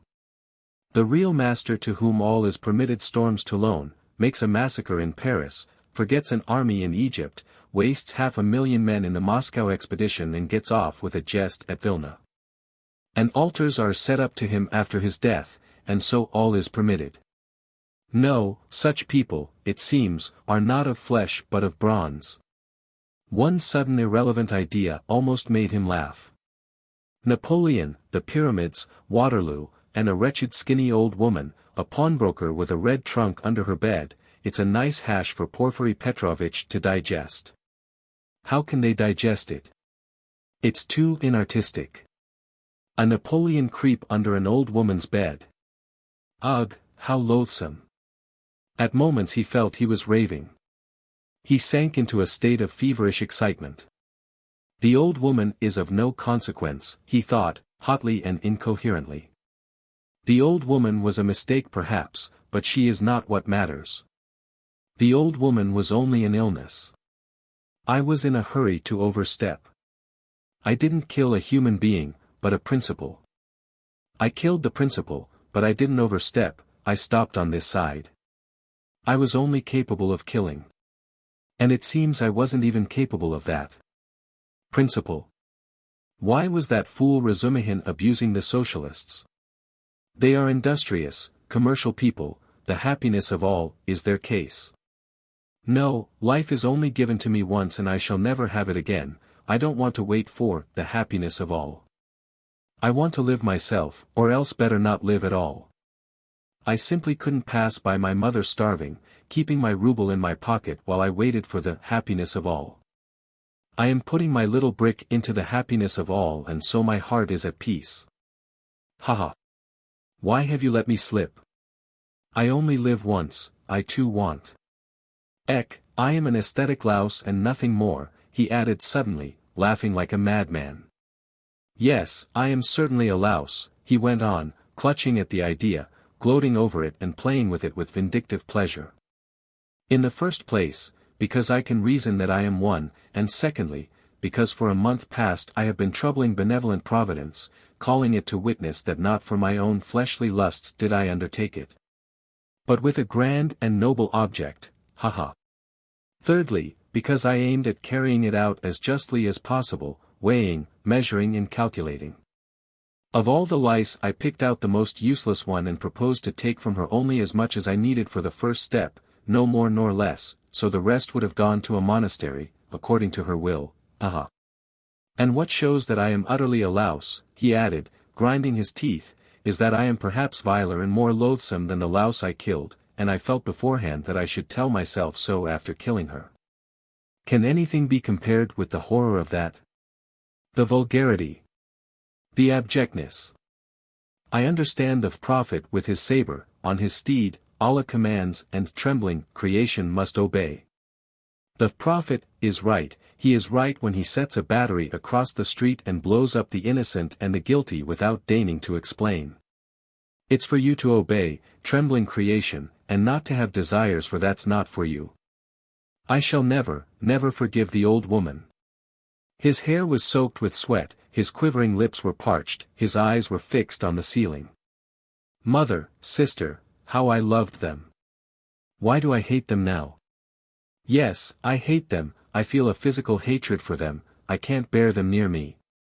I went up to my mother and kissed her, I remember. To embrace her and think if she only knew, shall I tell her then? That's just what I might do. She must be the same as I am, he added, straining himself to think, as it were struggling with delirium. Ah, how I hate the old woman now. I feel I should kill her again if she came to life. Poor Lizaveta. Why did she come in? It's strange though, why is it I scarcely ever think of her, as though I hadn't killed her?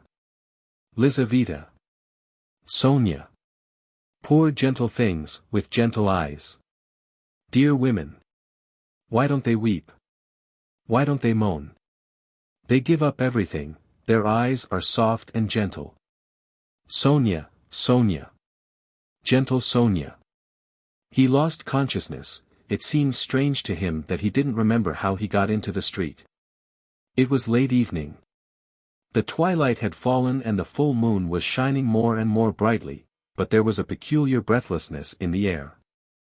There were crowds of people in the street, workmen and business people were making their way home. Other people had come out for a walk, there was a smell of mortar, dust and stagnant water. Raskolnikov walked along, mournful and anxious. He was distinctly aware of having come out with a purpose, of having to do something in a hurry, but what it was he had forgotten. Suddenly he stood still and saw a man standing on the other side of the street, beckoning to him.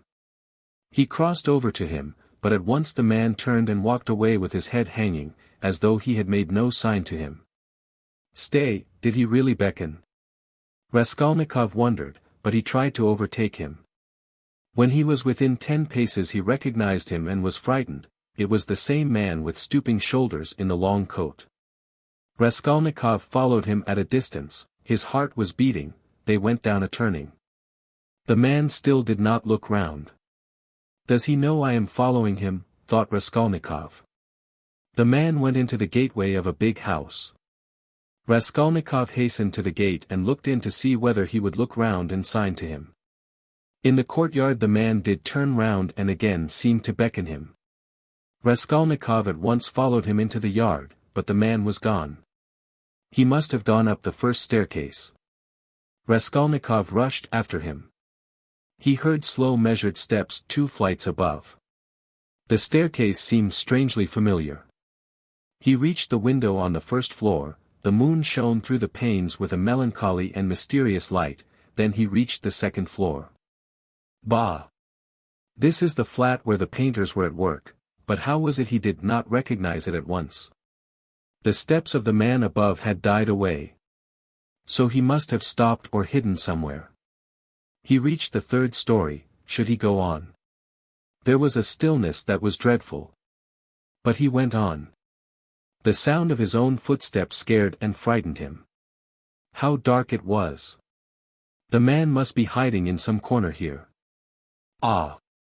The flat was standing wide open, he hesitated and went in. It was very dark and empty in the passage, as though everything had been removed. He crept on tiptoe into the parlor which was flooded with moonlight. Everything there was as before, the chairs, the looking-glass, the yellow sofa and the pictures in the frames. A huge, round, copper-red moon looked in at the windows. It's the moon that makes it so still, weaving some mystery, thought Raskolnikov. He stood and waited a long while, and the more silent the moonlight, the more violently his heart beat, till it was painful. And still the same hush. Suddenly he heard a momentary sharp crack like the snapping of a splinter and all was still again. A fly flew up suddenly and struck the window pane with a plaintive buzz. At that moment he noticed in the corner between the window and the little cupboard something like a cloak hanging on the wall. Why is that cloak here, he thought, it wasn't there before. He went up to it quietly and felt that there was someone hiding behind it. He cautiously moved the cloak and saw, sitting on a chair in the corner, the old woman bent double so that he couldn't see her face, but it was she. He stood over her. She is afraid, he thought. He stealthily took the axe from the noose and struck her one blow, then another on the skull. But strange to say she did not stir, as though she were made of wood. He was frightened, bent down nearer and tried to look at her, but she, too, bent her head lower. He bent right down to the ground and peeped up into her face from below. He peeped and turned cold with horror. The old woman was sitting and laughing, shaking with noiseless laughter, doing her utmost that he should not hear it. Suddenly he fancied that the door from the bedroom was opened a little and that there was laughter and whispering within. He was overcome with frenzy and he began hitting the old woman on the head with all his force, but at every blow of the axe the laughter and whispering from the bedroom grew louder and the old woman was simply shaking with mirth. He was rushing away, but the passage was full of people, the doors of the flats stood open and on the landing, on the stairs and everywhere below there were people, rows of heads, all looking, but huddled together in silence and expectation. Something gripped his heart, his legs were rooted to the spot, they would not move. He tried to scream and woke up. He drew a deep breath, but his dream seemed strangely to persist. His door was flung open and a man whom he had never seen stood in the doorway watching him intently. Raskolnikov had hardly opened his eyes and he instantly closed them again. He lay on his back without stirring. Is it still a dream? He wondered and again raised his eyelids hardly perceptibly. The stranger was standing in the same place, still watching him. He stepped cautiously into the room, carefully closing the door after him, went up to the table, paused a moment, still keeping his eyes on Raskolnikov, and noiselessly seated himself on the chair by the sofa. He put his hat on the floor beside him and leaned his hands on his cane and his chin on his hands. It was evident that he was prepared to wait indefinitely. As far as Raskolnikov could make out from his stolen glances, he was a man no longer young, stout, with a full, fair, almost whitish beard. 10 minutes passed. It was still light, but beginning to get dusk. There was complete stillness in the room. Not a sound came from the stairs. Only a big fly buzzed and fluttered against the window pane. It was unbearable at last. Raskolnikov suddenly got up and sat on the sofa. "Come, tell me what you want." "I knew you were not asleep, but only pretending," the stranger answered oddly, laughing calmly. "Arkady Ivanovich Svidrigailov, allow me to introduce myself." Part 4. Chapter 1. Can this be still a dream? Raskolnikov thought once more. He looked carefully and suspiciously at the unexpected visitor. Svidrigailov. What nonsense! It can't be, he said at last aloud in bewilderment. His visitor did not seem at all surprised at this exclamation. "I've come to you for 2 reasons. In the first place, I wanted to make your personal acquaintance, as I have already heard a great deal about you that is interesting and flattering. Secondly, I cherish the hope that you may not refuse to assist me in a matter directly concerning the welfare of your sister, Alyona Romanovna. For without your support she might not let me come near her now, for she is prejudiced against me, but with your assistance I reckon on." "You reckon wrongly," interrupted Raskolnikov. "They only arrived yesterday, may I ask you?" Raskolnikov made no reply. "It was yesterday, I know. I only arrived myself the day before." "Well, let me tell you this, Rodion Romanovich, I don't consider it necessary to justify myself, but kindly tell me what was there particularly criminal on my part in all this business, speaking without prejudice, with common sense." Raskolnikov continued to look at him in silence. "That in my own house I persecuted a defenseless girl and insulted her with my infamous proposals, is that it? I am anticipating you. But you've only to assume that I, too, am a man eating nihil humanum, in a word, that I am capable of being attracted and falling in love, which does not depend on our will, then everything can be explained in the most natural manner. The question is, am I a monster, or am I myself a victim? And what if I am a victim? In proposing to the object of my passion to elope with me to America or Switzerland, I may have cherished the deepest respect for her and may have thought that I was promoting our mutual happiness. Reason is the slave of passion, you know. Why, probably, I was doing more harm to myself than anyone. But that's not the point, Raskolnikov interrupted with disgust. It's simply that whether you are right or wrong, we dislike you. We don't want to have anything to do with you. We show you the door. Go out." Svidrigailov broke into a sudden laugh. But there's no getting round you," he said, laughing in the frankest way. "I hoped to get round you, but you took up the right line at once. But you are trying to get round me still. What of it?" "What of it?" cried Svidrigailov, laughing openly. But this is what the French call bonne guerre and the most innocent form of deception. But still you have interrupted me. One way or another, I repeat again, there would never have been any unpleasantness except for what happened in the garden. Marfa Petrovna. You have got rid of Marfa Petrovna, too, so they say. Raskolnikov interrupted rudely. Oh, you've heard that, too, then. You'd be sure to, though. But as for your question, I really don't know what to say, though my own conscience is quite at rest on that score. Don't suppose that I am in any apprehension about it. All was regular and in order. The medical inquiry diagnosed apoplexy due to bathing immediately after a heavy dinner and a bottle of wine, and indeed it could have proved nothing else.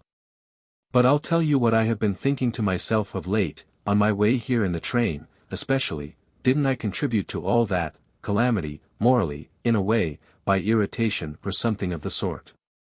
But I came to the conclusion that that, too, was quite out of the question. Raskolnikov laughed. I wonder you trouble yourself about it. But what are you laughing at? Only consider, I struck her just twice with a switch, there were no marks even. Don't regard me as a cynic, please, I am perfectly aware how atrocious it was of me and all that. But I know for certain, too, that Marfa Petrovna was very likely pleased at my, so to say, warmth.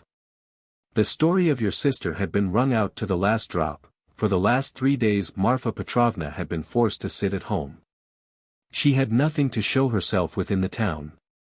Besides, she had bored them so with that letter, you heard about her reading the letter. And all of a sudden those 2 switches fell from heaven. Her first act was to order the carriage to be got out. Not to speak of the fact that there are cases when women are very, very glad to be insulted in spite of all their show of indignation. There are instances of it with everyone. Human beings in general, indeed, greatly love to be insulted, have you noticed that? But it's particularly so with women. One might even say it's their only amusement. At one time Raskolnikov thought of getting up and walking out and so finishing the interview. But some curiosity and even a sort of prudence made him linger for a moment. You are fond of fighting? He asked carelessly. No, not very, Svidrigailov answered, calmly. And Marfa Petrovna and I scarcely ever fought. We lived very harmoniously, and she was always pleased with me. I only used the whip twice in all our 7 years, not counting a third occasion of a very ambiguous character. The first time, 2 months after our marriage, immediately after we arrived in the country, and the last time was that of which we are speaking. Did you suppose I was such a monster, such a reactionary, such a slave driver? Ha, ha. By the way, do you remember, Rodion Romanovich, how a few years ago, in those days of beneficent publicity, a nobleman, I've forgotten his name, was put to shame everywhere, in all the papers, for having thrashed a German woman in the railway train? You remember? It was in those days, that very year I believe, that disgraceful action of the age took place, you know, the Egyptian Nights, that public reading, you remember? The dark eyes, you know. Ah, the golden days of our youth, where are they? Well, as for the gentleman who thrashed the German, I feel no sympathy with him, because after all what need is there for sympathy? But I must say that there are sometimes such provoking Germans, that I don't believe there is a progressive who could quite answer for himself. No one looked at the subject from that point of view then, but that's the truly humane point of view, I assure you. After saying this, Svidrigailov broke into a sudden laugh again. Raskolnikov saw clearly that this was a man with a firm purpose in his mind and able to keep it to himself. I expect you've not talked to anyone for some days, he asked. Scarcely anyone. I suppose you are wondering at my being such an adaptable man? No, I am only wondering at your being too adaptable a man. Because I am not offended at the rudeness of your questions. Is that it? But why take offense? As you asked, so I answered, he replied, with a surprising expression of simplicity. You know, there's hardly anything I take interest in, he went on, as it were dreamily, especially now, I've nothing to do. You are quite at liberty to imagine though that I am making up to you with a motive, particularly as I told you I want to see your sister about something. But I'll confess frankly, I am very much bored. The last 3 days especially, so I am delighted to see you. Don't be angry, Rodion Romanovich, but you seem to be somehow awfully strange yourself. Say what you like, there's something wrong with you, and now, too, not this very minute, I mean, but now, generally. Well, I won't, don't scowl. I am not such a bear, you know, as you think. Raskolnikov looked gloomily at him. You are not a bear, perhaps, at all, he said. I fancy indeed that you are a man of very good breeding, or at least know how on occasion to behave like one. I am not particularly interested in anyone's opinion, Svidrigailov answered, dryly and even with a shade of haughtiness. And therefore why not be vulgar at times when vulgarity is such a convenient cloak for our climate, and especially if one has a natural propensity that way, he added, laughing again. But I've heard you have many friends here. You are, as they say, not without connections. What can you want with me, then, unless you've some special object? That's true that I have friends here, Svidrigailov admitted, not replying to the chief point. I've met some already. I've been lounging about for the last 3 days, and I've seen them, or they've seen me. That's a matter of course. I am well dressed and reckoned not a poor man, the emancipation of the serfs hasn't affected me, my property consists chiefly of forests and water meadows. The revenue has not fallen off. But I am not going to see them, I was sick of them long ago. I've been here 3 days and have called on no one. What a town it is! How has it come into existence among us, tell me that. A town of officials and students of all sorts. Yes, there's a great deal I didn't notice when I was here 8 years ago, kicking up my heels.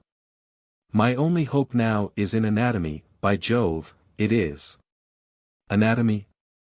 But as for these clubs, despots, parades, or progress, indeed, maybe, well, all that can go on without me, he went on, again without noticing the question. Besides, who wants to be a card sharper? Why, have you been a card sharper then? How could I help being? There was a regular set of us, men of the best society, 8 years ago, we had a fine time. And all men of breeding, you know, poets, men of property. And indeed as a rule in our Russian society the best manners are found among those who've been thrashed, have you noticed that? I've deteriorated in the country. But I did get into prison for debt, through a low Greek who came from Nezin. Then Marfa Petrovna turned up, she bargained with him and bought me off for 30,000 silver pieces, I owed 70,000. We were united in lawful wedlock and she bore me off into the country like a treasure. You know she was 5 years older than I. She was very fond of me. For 7 years I never left the country. And, take note, that all my life she held a document over me, the IOU for 30,000 rubles, so if I were to elect to be restive about anything I should be trapped at once. And she would have done it. Women find nothing incompatible in that. If it hadn't been for that, would you have given her the slip?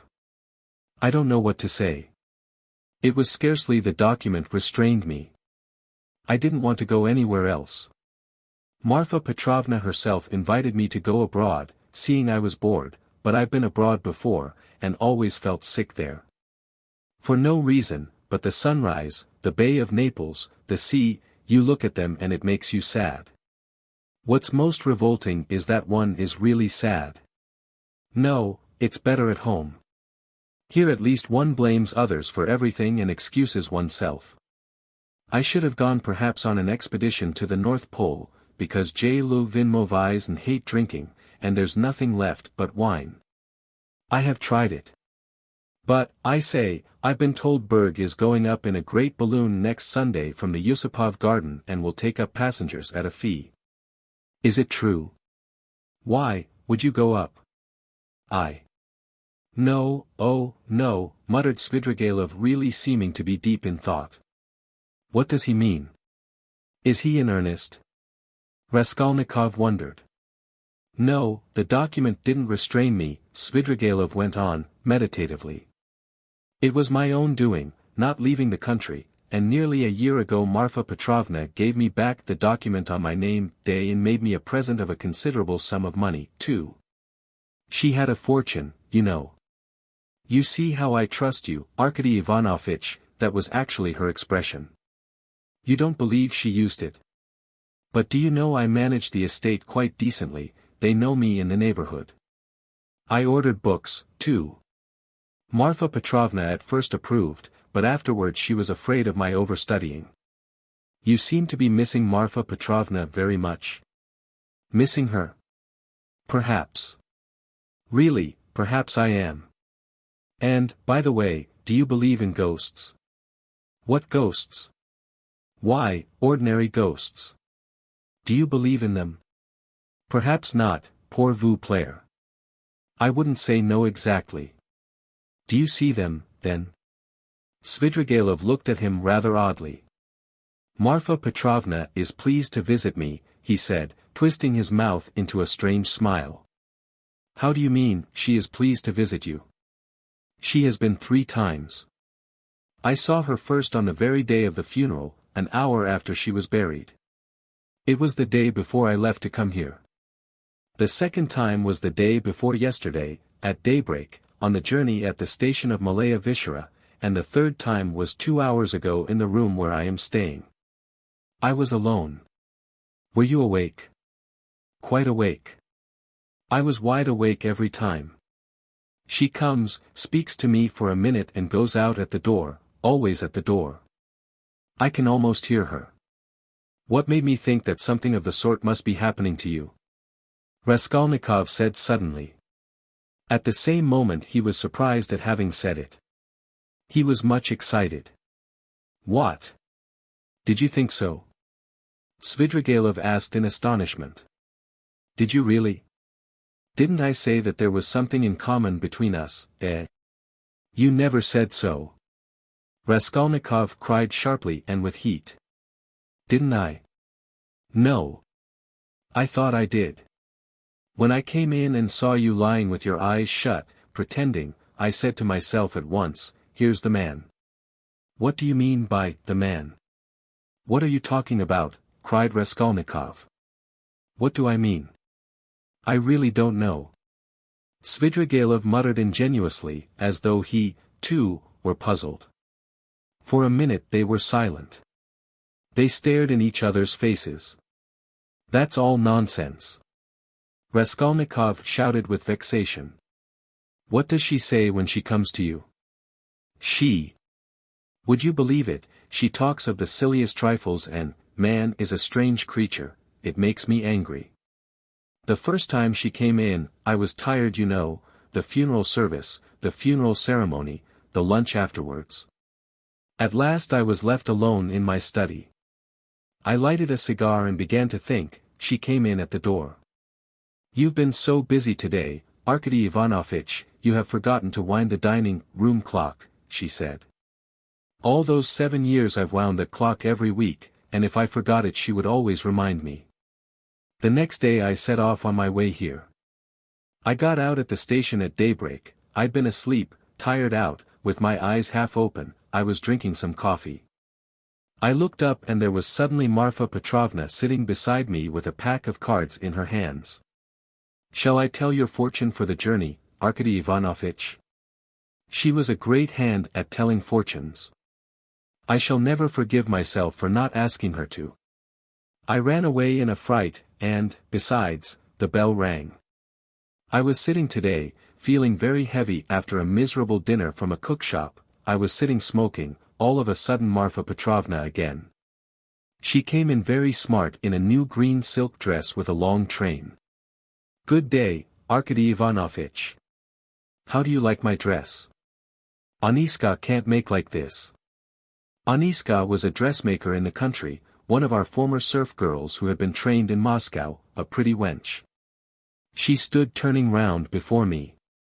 I looked at the dress, and then I looked carefully, very carefully, at her face. I wonder you trouble to come to me about such trifles, Marfa Petrovna. Good gracious, you won't let one disturb you about anything. To tease her I said, I want to get married, Marfa Petrovna. That's just like you, Arkady Ivanovich. It does you very little credit to come looking for a bride when you've hardly buried your wife. And if you could make a good choice, at least, but I know it won't be for your happiness or hers, you will only be a laughingstock to all good people. Then she went out and her train seemed to rustle. Isn't it nonsense, eh? But perhaps you are telling lies? Raskolnikov put in. I rarely lie, answered Svidrigailov thoughtfully, apparently not noticing the rudeness of the question. And in the past, have you ever seen ghosts before? Why yes, I have seen them, but only once in my life, 6 years ago. I had a serf, Filka, just after his burial I called out forgetting, Filka, my pipe. He came in and went to the cupboard where my pipes were.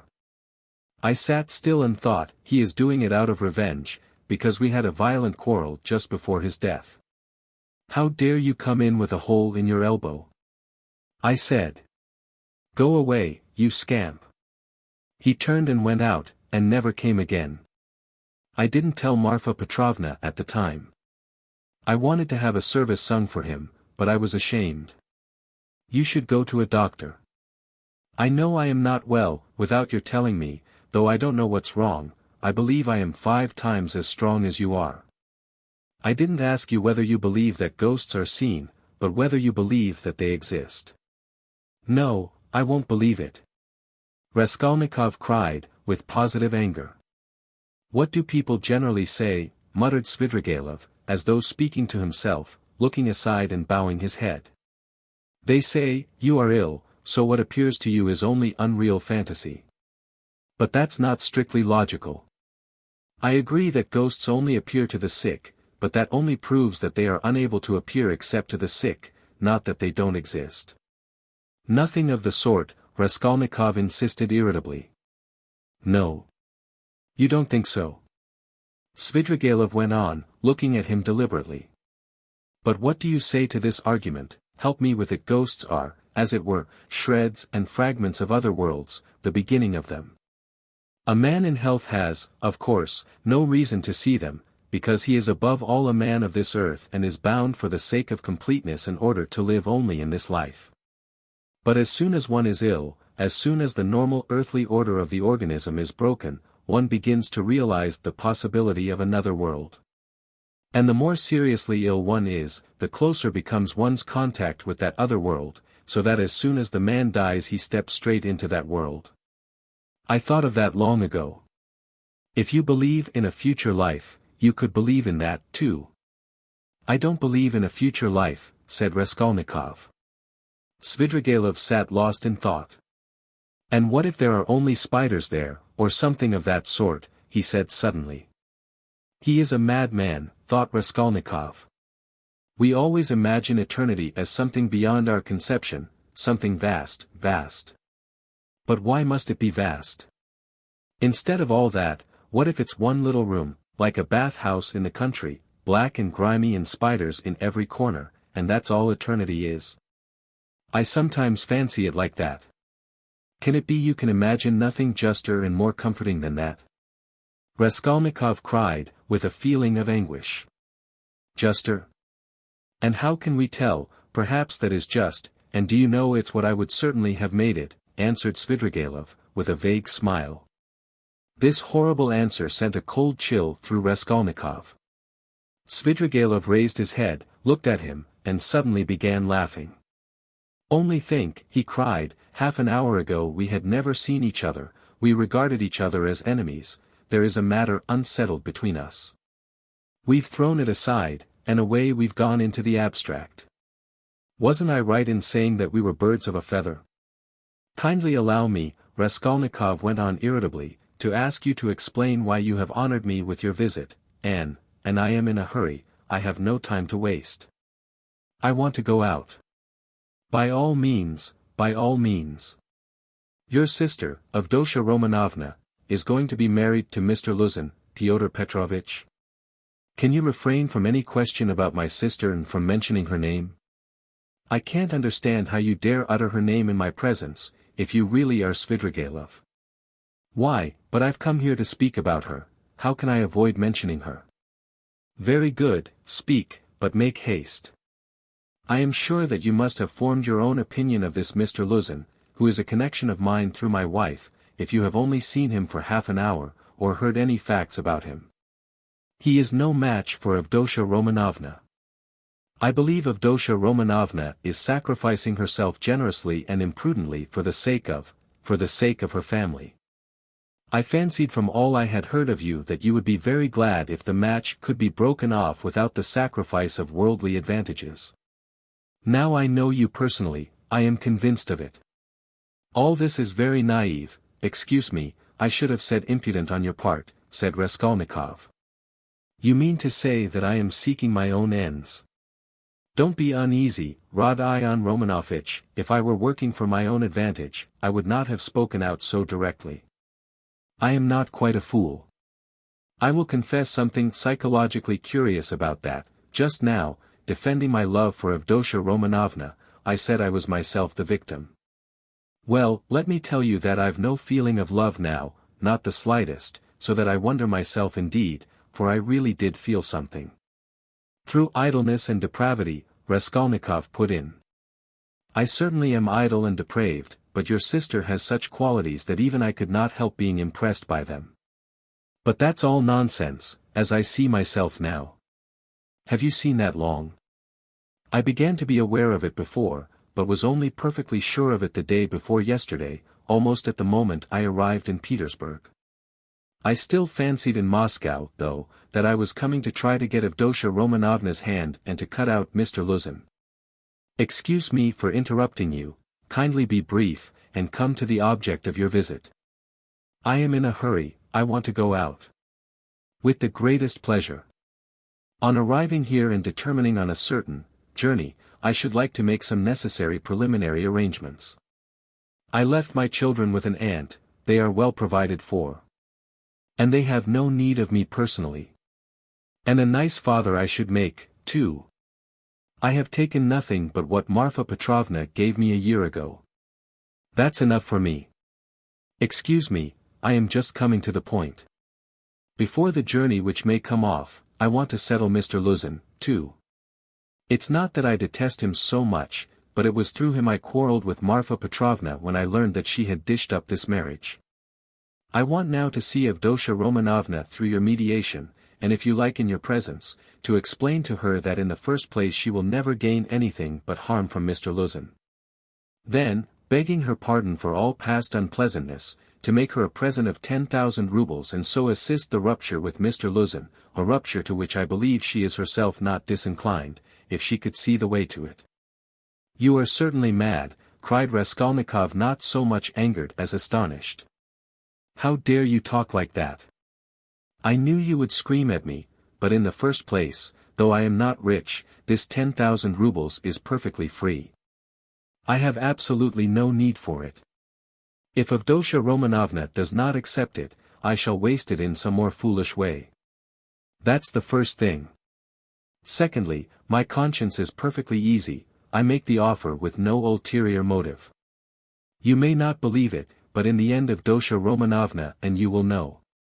The point is, that I did actually cause your sister, whom I greatly respect, some trouble and unpleasantness, and so, sincerely regretting it, I want, not to compensate, not to repay her for the unpleasantness, but simply to do something to her advantage, to show that I am not, after all, privileged to do nothing but harm. If there were a millionth fraction of self-interest in my offer, should not have made it so openly. And I should not have offered her 10,000 only, when 5 weeks ago I offered her more. Besides, I may, perhaps, very soon marry a young lady, and that alone ought to prevent suspicion of any design on Avdotya Romanovna.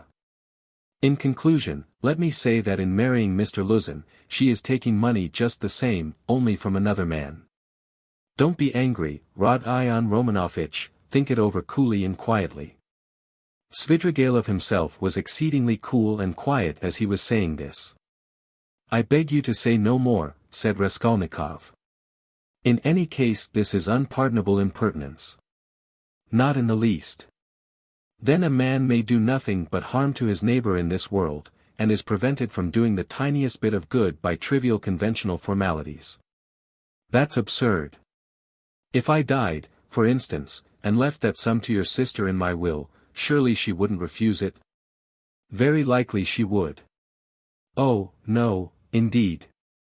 However, if you refuse it, so be it, though 10,000 rubles is a capital thing to have on occasion. In any case, I beg you to repeat what I have said to Avdotya Romanovna. No, I won't.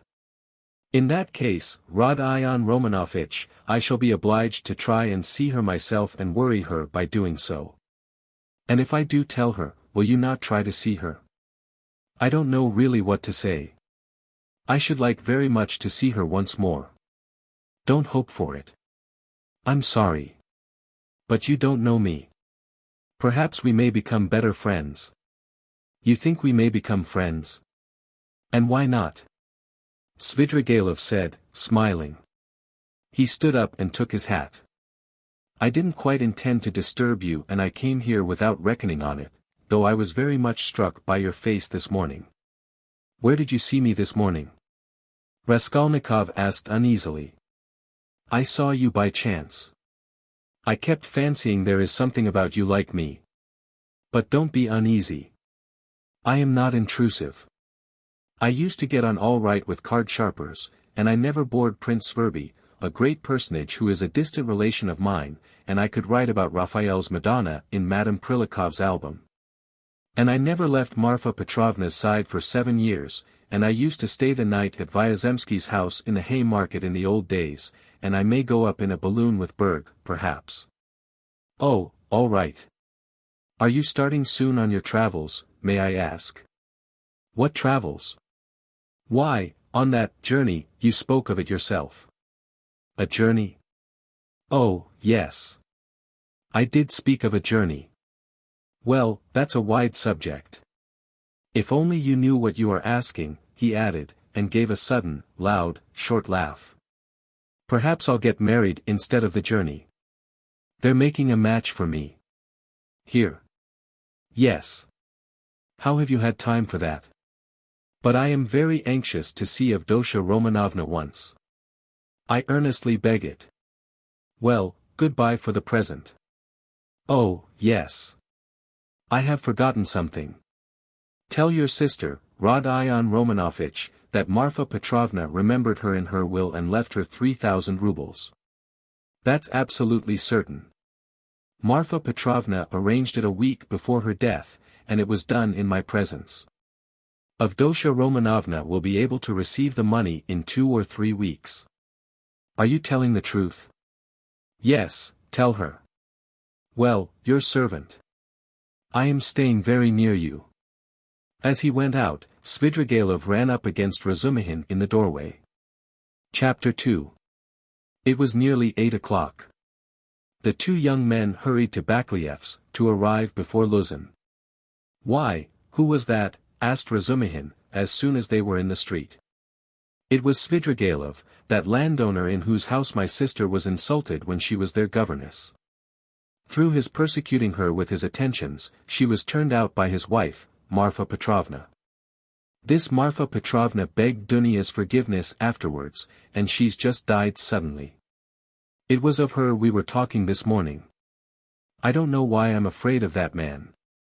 He came here at once after his wife's funeral. He is very strange, and is determined on doing something. We must guard Dunia from him, that's what I wanted to tell you, do you hear? Guard her. What can he do to harm Avdotya Romanovna? Thank you, Rodia, for speaking to me like that. We will guard her. Where does he live? I don't know. Why didn't you ask? What a pity. I'll find out, though. Did you see him? Asked Raskolnikov after a pause. Yes, I noticed him well. You did really see him? You saw him clearly? Raskolnikov insisted. Yes, I remember him perfectly, I should know him in 1,000, I have a good memory for faces. They were silent again. That's all right, muttered Raskolnikov. Do you know, I fancied. I keep thinking that it may have been an hallucination. What do you mean? I don't understand you. Well, you all say, Raskolnikov went on, twisting his mouth into a smile, that I am mad. I thought just now that perhaps I really am mad, and have only seen a phantom. What do you mean? Why, who can tell? Perhaps I am really mad, and perhaps everything that happened all these days may be only imagination. Rhodia, you have been upset again. But what did he say, what did he come for? Raskolnikov did not answer. Razumihin thought a minute. Now let me tell you my story, he began. I came to you, you were asleep. Then we had dinner and then I went to Porfiry's. Zaintov was still with him. I tried to begin, but it was no use. I couldn't speak in the right way. They don't seem to understand and can't understand, but are not a bit ashamed. I drew Porfiry to the window, and began talking to him, but it was still no use. He looked away and I looked away. At last I shook my fist in his ugly face, and told him as a cousin I'd brain him. He merely looked at me, I cursed and came away. That was all. It was very stupid. To Zaintov I didn't say a word. But, you see, I thought I'd made a mess of it, but as I went downstairs a brilliant idea struck me. Why should we trouble? Of course if you were in any danger or anything, but why need you care? You needn't care a hang for them. We shall have a laugh at them afterwards, and if I were in your place I'd mystify them more than ever. How ashamed they'll be afterwards. Hang them. We can thrash them afterwards, but let's laugh at them now. To be sure, answered Raskolnikov. But what will you say tomorrow, he thought to himself. Strange to say, till that moment it had never occurred to him to wonder what Razumihin would think when he knew. As he thought it, Raskolnikov looked at him. Razumihin's account of his visit to Porfiry had very little interest for him, so much had come and gone since then. In the corridor they came upon Luzin. He had arrived punctually at 8, and was looking for the number, so that all three went in together without greeting or looking at one another. The young men walked in first, while Pyotr Petrovitch, for good manners, lingered a little in the passage, taking off his coat. Pulcheria Alexandrovna came forward at once to greet him in the doorway. Dunya was welcoming her brother. Pyotr Petrovitch walked in and quite amiably, though with redoubled dignity, bowed to the ladies. He looked, however, as though he were a little put out and could not yet recover himself. Pulcheria Alexandrovna, who seemed also a little embarrassed, hastened to make them all sit down at the round table where a samovar was boiling. Dunya and Luzin were facing one another on opposite sides of the table.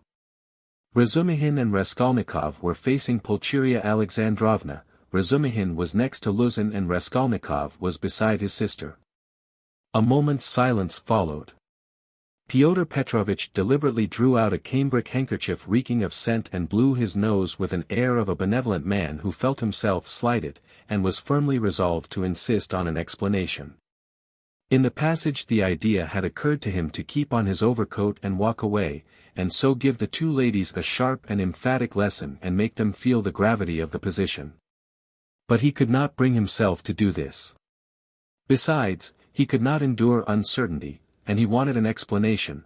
If his request had been so openly disobeyed, there was something behind it, and in that case it was better to find it out beforehand. It rested with him to punish them and there would always be time for that. I trust you had a favorable journey, he inquired officially of Pulcheria Alexandrovna.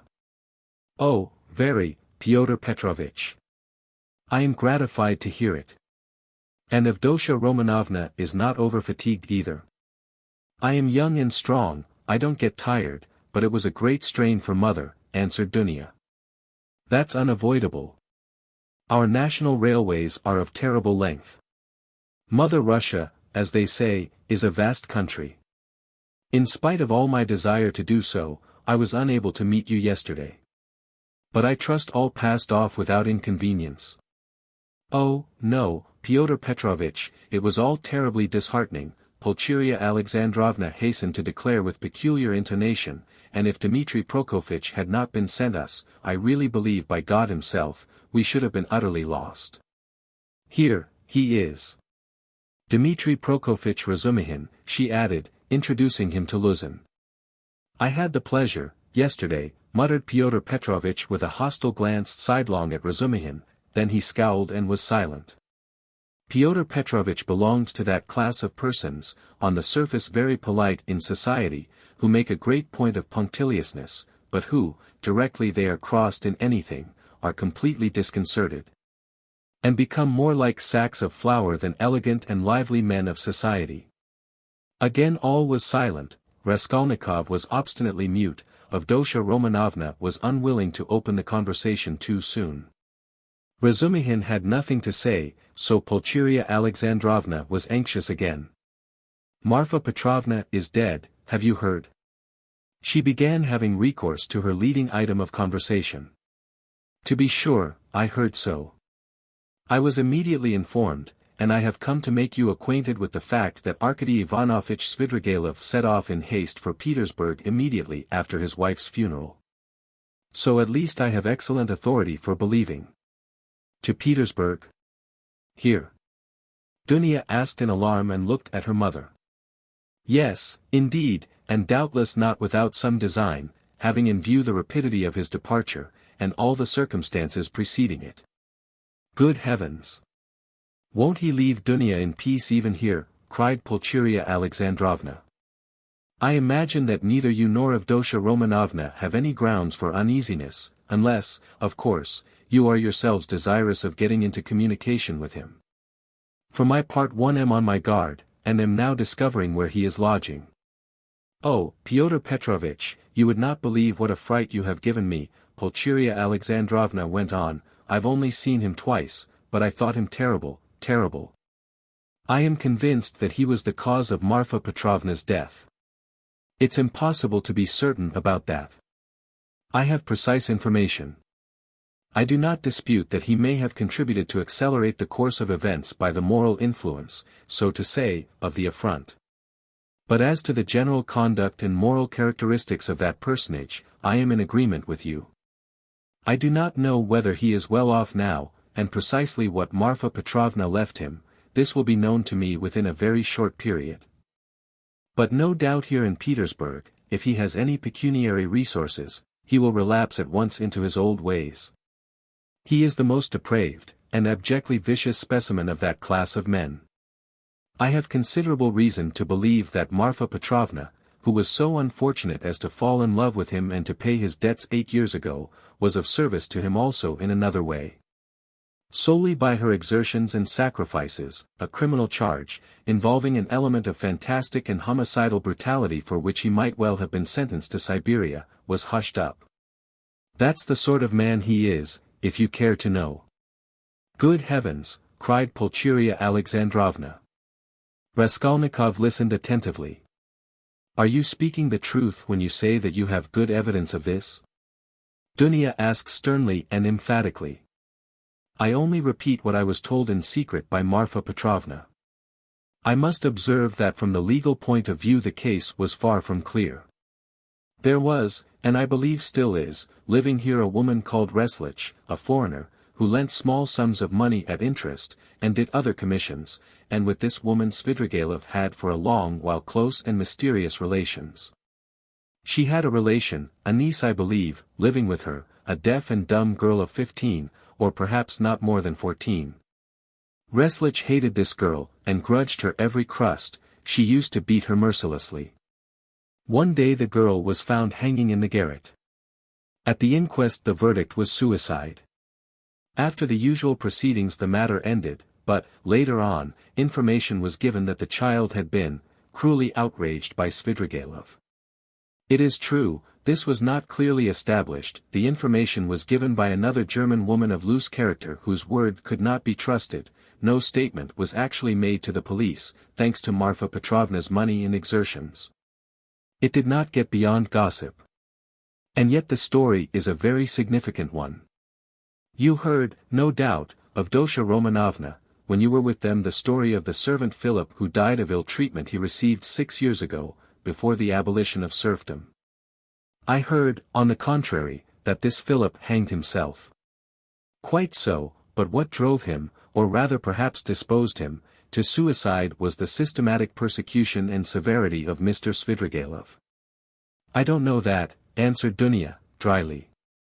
I only heard a queer story that Philip was a sort of hypochondriac, a sort of domestic philosopher, the servants used to say, he read himself silly, and that he hanged himself partly on account of Mr. Svidrigailov's mockery of him and not his blows. When I was there he behaved well to the servants, and they were actually fond of him, though they certainly did blame him for Philip's death. I perceive, Avdotya Romanovna, that you seem disposed to undertake his defense all of a sudden, Luzin observed, twisting his lips into an ambiguous smile. There's no doubt that he is an astute man, and insinuating where ladies are concerned. Of which Marfa Petrovna, who has died so strangely, is a terrible instance. My only desire has been to be of service to you and your mother with my advice, in view of the renewed efforts which may certainly be anticipated from him. For my part it's my firm conviction, that he will end in a debtor's prison again.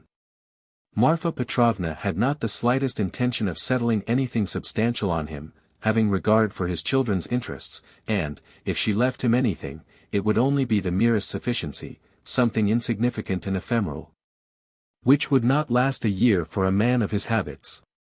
Pyotr Petrovitch, I beg you, said Dunya, say no more of Mr. Svidrigailov. It makes me miserable. He has just been to see me, said Raskolnikov, breaking his silence for the first time. There were exclamations from all, and they all turned to him. Even Pyotr Petrovitch was roused. An hour and a half ago, he came in when I was asleep, waked me, and introduced himself, Raskolnikov continued. He was fairly cheerful and at ease, and quite hopes that we shall become friends. He is particularly anxious, by the way, Dunya, for an interview with you, at which he asked me to assist.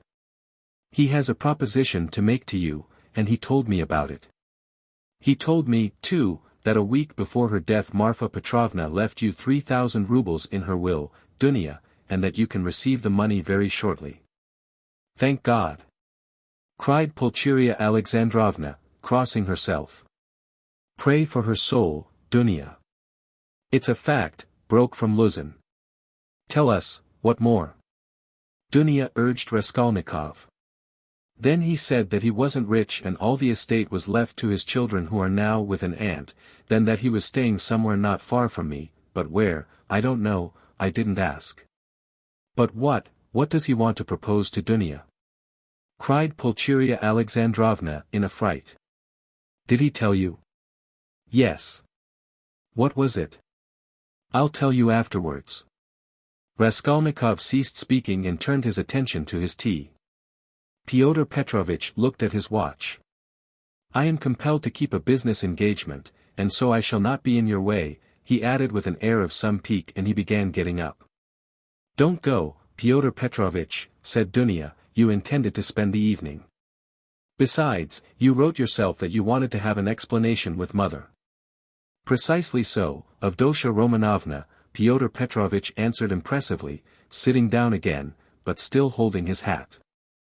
I certainly desired an explanation with you and your honored mother upon a very important point indeed. But as your brother cannot speak openly in my presence of some proposals of Mr. Svidrigailov, I, too, do not desire and am not able to speak openly, in the presence of others, of certain matters of the greatest gravity. Moreover, my most weighty and urgent request has been disregarded. Assuming an aggrieved air, Luzin relapsed into dignified silence. Your request that my brother should not be present at our meeting was disregarded solely at my instance, said Dunya. You wrote that you had been insulted by my brother.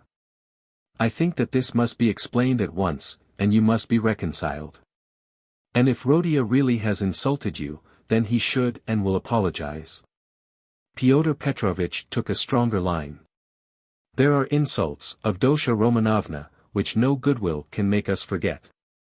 There is a line in everything which it is dangerous to overstep, and when it has been overstepped, there is no return. That wasn't what I was speaking of exactly, Pyotr Petrovitch, Dunya interrupted with some impatience. Please understand that our whole future depends now on whether all this is explained and set right as soon as possible. I tell you frankly at the start that I cannot look at it in any other light, and if you have the least regard for me, all this business must be ended today, however hard that may be. I repeat that if my brother is to blame he will ask your forgiveness. I am surprised at your putting the question like that, said Luzin, getting more and more irritated. Esteeming, and so to say, adoring you, I may at the same time, very well indeed, be able to dislike some member of your family. Though I lay claim to the happiness of your hand, I cannot accept duties incompatible with. Ah, don't be so ready to take offense, Pyotr Petrovitch, Dunya interrupted with feeling, and be the sensible and generous man I have always considered. And wish to consider, you to be. I've given you a great promise, I am your betrothed. Trust me in this matter and, believe me, I shall be capable of judging impartially. My assuming the part of judge is as much a surprise for my brother as for you. When I insisted on his coming to our interview today after your letter, I told him nothing of what I meant to do. Understand that, if you are not reconciled, I must choose between you, it must be either you or he. That is how the question rests on your side and on his. I don't want to be mistaken in my choice, and I must not be. For your sake I must break off with my brother, for my brother's sake I must break off with you. I can find out for certain now whether he is a brother to me, and I want to know it, and of you, whether I am dear to you, whether you esteem me, whether you are the husband for me. Avdotia Romanovna, Luzin declared huffily, your words are of too much consequence to me, I will say more, they are offensive in view of the position I have the honor to occupy in relation to you. To say nothing of your strange and offensive setting me on a level with an impertinent boy, you admit the possibility of breaking your promise to me. You say, you or he, showing thereby of how little consequence I am in your eyes. I cannot let this pass considering the relationship and, the obligations existing between us. What, cried Dunya, flushing. I set your interest beside all that has hitherto been most precious in my life, what has made up the whole of my life, and here you are offended at my making too little account of you. Raskolnikov smiled sarcastically, Razumihin fidgeted, but Pyotr Petrovitch did not accept the reproof, on the contrary, at every word he became more persistent and irritable, as though he relished it. Love for the future partner of your life, for your husband, ought to outweigh your love for your brother, he pronounced sententiously, and in any case I cannot be put on the same level. Although I said so emphatically that I would not speak openly in your brother's presence, nevertheless, I intend now to ask your honored mother for a necessary explanation on a point of great importance closely affecting my dignity. Your son, he turned to Pulcheria Alexandrovna, yesterday in the presence of Mr. Razudkin, or. I think that's it. Excuse me, I have forgotten your surname. He bowed politely to Razumihin, insulted me by misrepresenting the idea I expressed to you in a private conversation, drinking coffee, that is.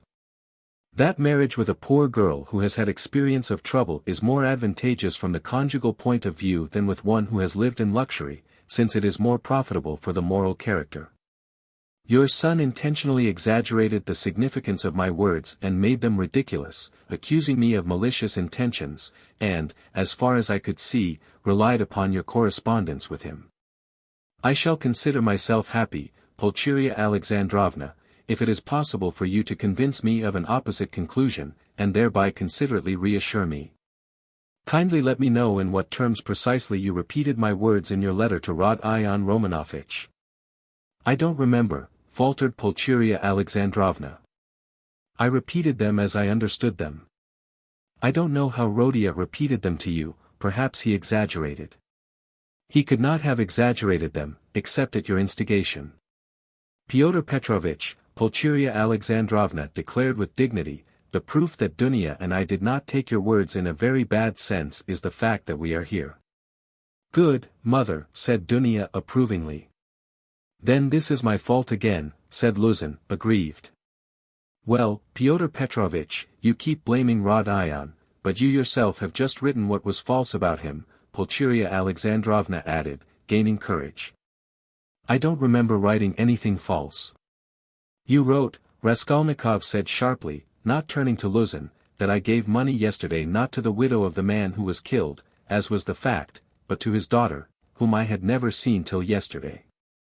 You wrote this to make dissension between me and my family, and for that object added coarse expressions about the conduct of a girl whom you don't know. All that is mean slander. Excuse me, sir, said Luzin, quivering with fury. I enlarged upon your qualities and conduct in my letter solely in response to your sister's and mother's inquiries, how I found you, and what impression you made on me. As for what you've alluded to in my letter, be so good as to point out one word of falsehood, show, that is, that you didn't throw away your money, and that there are not worthless persons in that family, however unfortunate. To my thinking, you, with all your virtues, are not worth the little finger of that unfortunate girl at whom you throw stones. Would you go so far then as to let her associate with your mother and sister? I have done so already, if you care to know. I made her sit down today with mother and Dunya. Rodia, cried Pulcheria Alexandrovna. Dunya crimsoned, Razumihin knitted his brows. Luzin smiled with lofty sarcasm. You may see for yourself, Avdotya Romanovna, he said, whether it is possible for us to agree. I hope now that this question is at an end, once and for all.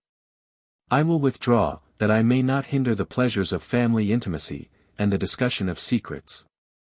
He got up from his chair and took his hat.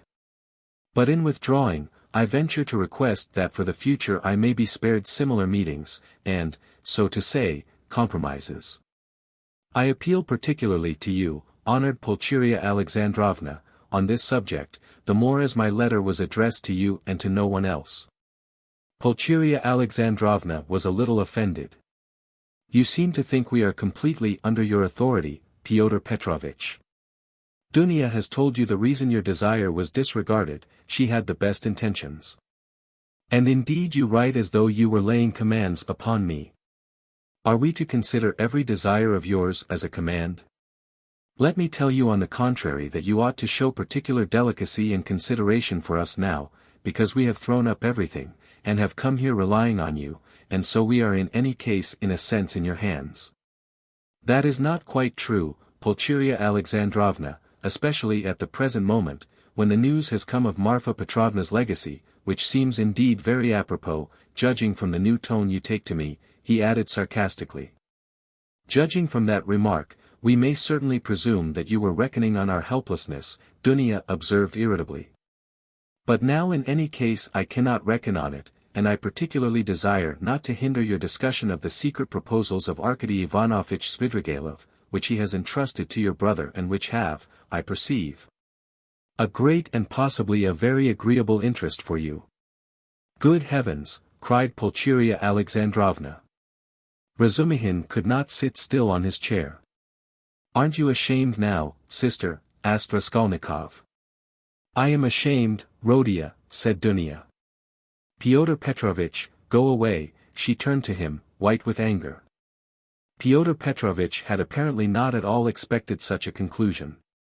He had too much confidence in himself, in his power and in the helplessness of his victims. He could not believe it even now. He turned pale, and his lips quivered. Avdotya Romanovna, if I go out of this door now, after such a dismissal, then, you may reckon on it, I will never come back. Consider what you are doing. My word is not to be shaken. What insolence, cried Dunya, springing up from her seat. I don't want you to come back again. What? So that's how it stands, cried Luzin, utterly unable to the last moment to believe in the rupture and so completely thrown out of his reckoning now. So that's how it stands. But do you know, Avdotya Romanovna, that I might protest? What right have you to speak to her like that? Pulcheria Alexandrovna intervened hotly. And what can you protest about? What rights have you? Am I to give my Dunya to a man like you? Go away, leave us altogether. We are to blame for having agreed to a wrong action, and I above all. But you have bound me, Pulcheria Alexandrovna, Luzin stormed in a frenzy, by your promise, and now you deny it and, besides. I have been led on account of that into expenses. This last complaint was so characteristic of Pyotr Petrovitch, that Raskolnikov, pale with anger and with the effort of restraining it, could not help breaking into laughter. But Pulcheria Alexandrovna was furious. Expenses? What expenses? Are you speaking of our trunk? But the conductor brought it for nothing for you. Mercy on us, we have bound you. What are you thinking about, Pyotr Petrovitch? It was you bound us, hand and foot, not we.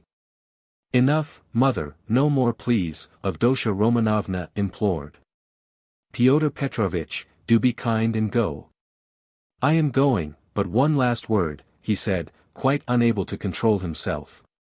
Your mamma seems to have entirely forgotten that I made up my mind to take you, so to speak, after the gossip of the town had spread all over the district in regard to your reputation.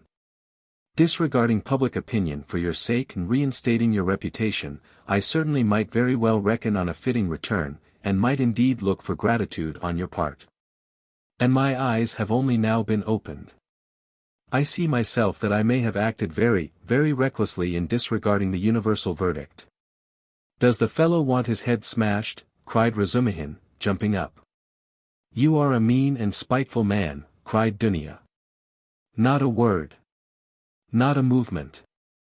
Cried Raskolnikov, holding Razumihin back, then going close up to Luzin, kindly leave the room. He said quietly and distinctly, and not a word more or. Pyotr Petrovitch gazed at him for some seconds with a pale face that worked with anger, then he turned, went out. And rarely has any man carried away in his heart such vindictive hatred as he felt against Raskolnikov. Him, and him alone, he blamed for everything. It is noteworthy that as he went downstairs he still imagined that his case was perhaps not utterly lost, and that, so far as the ladies were concerned, all might, very well indeed, be set right again. Chapter 3.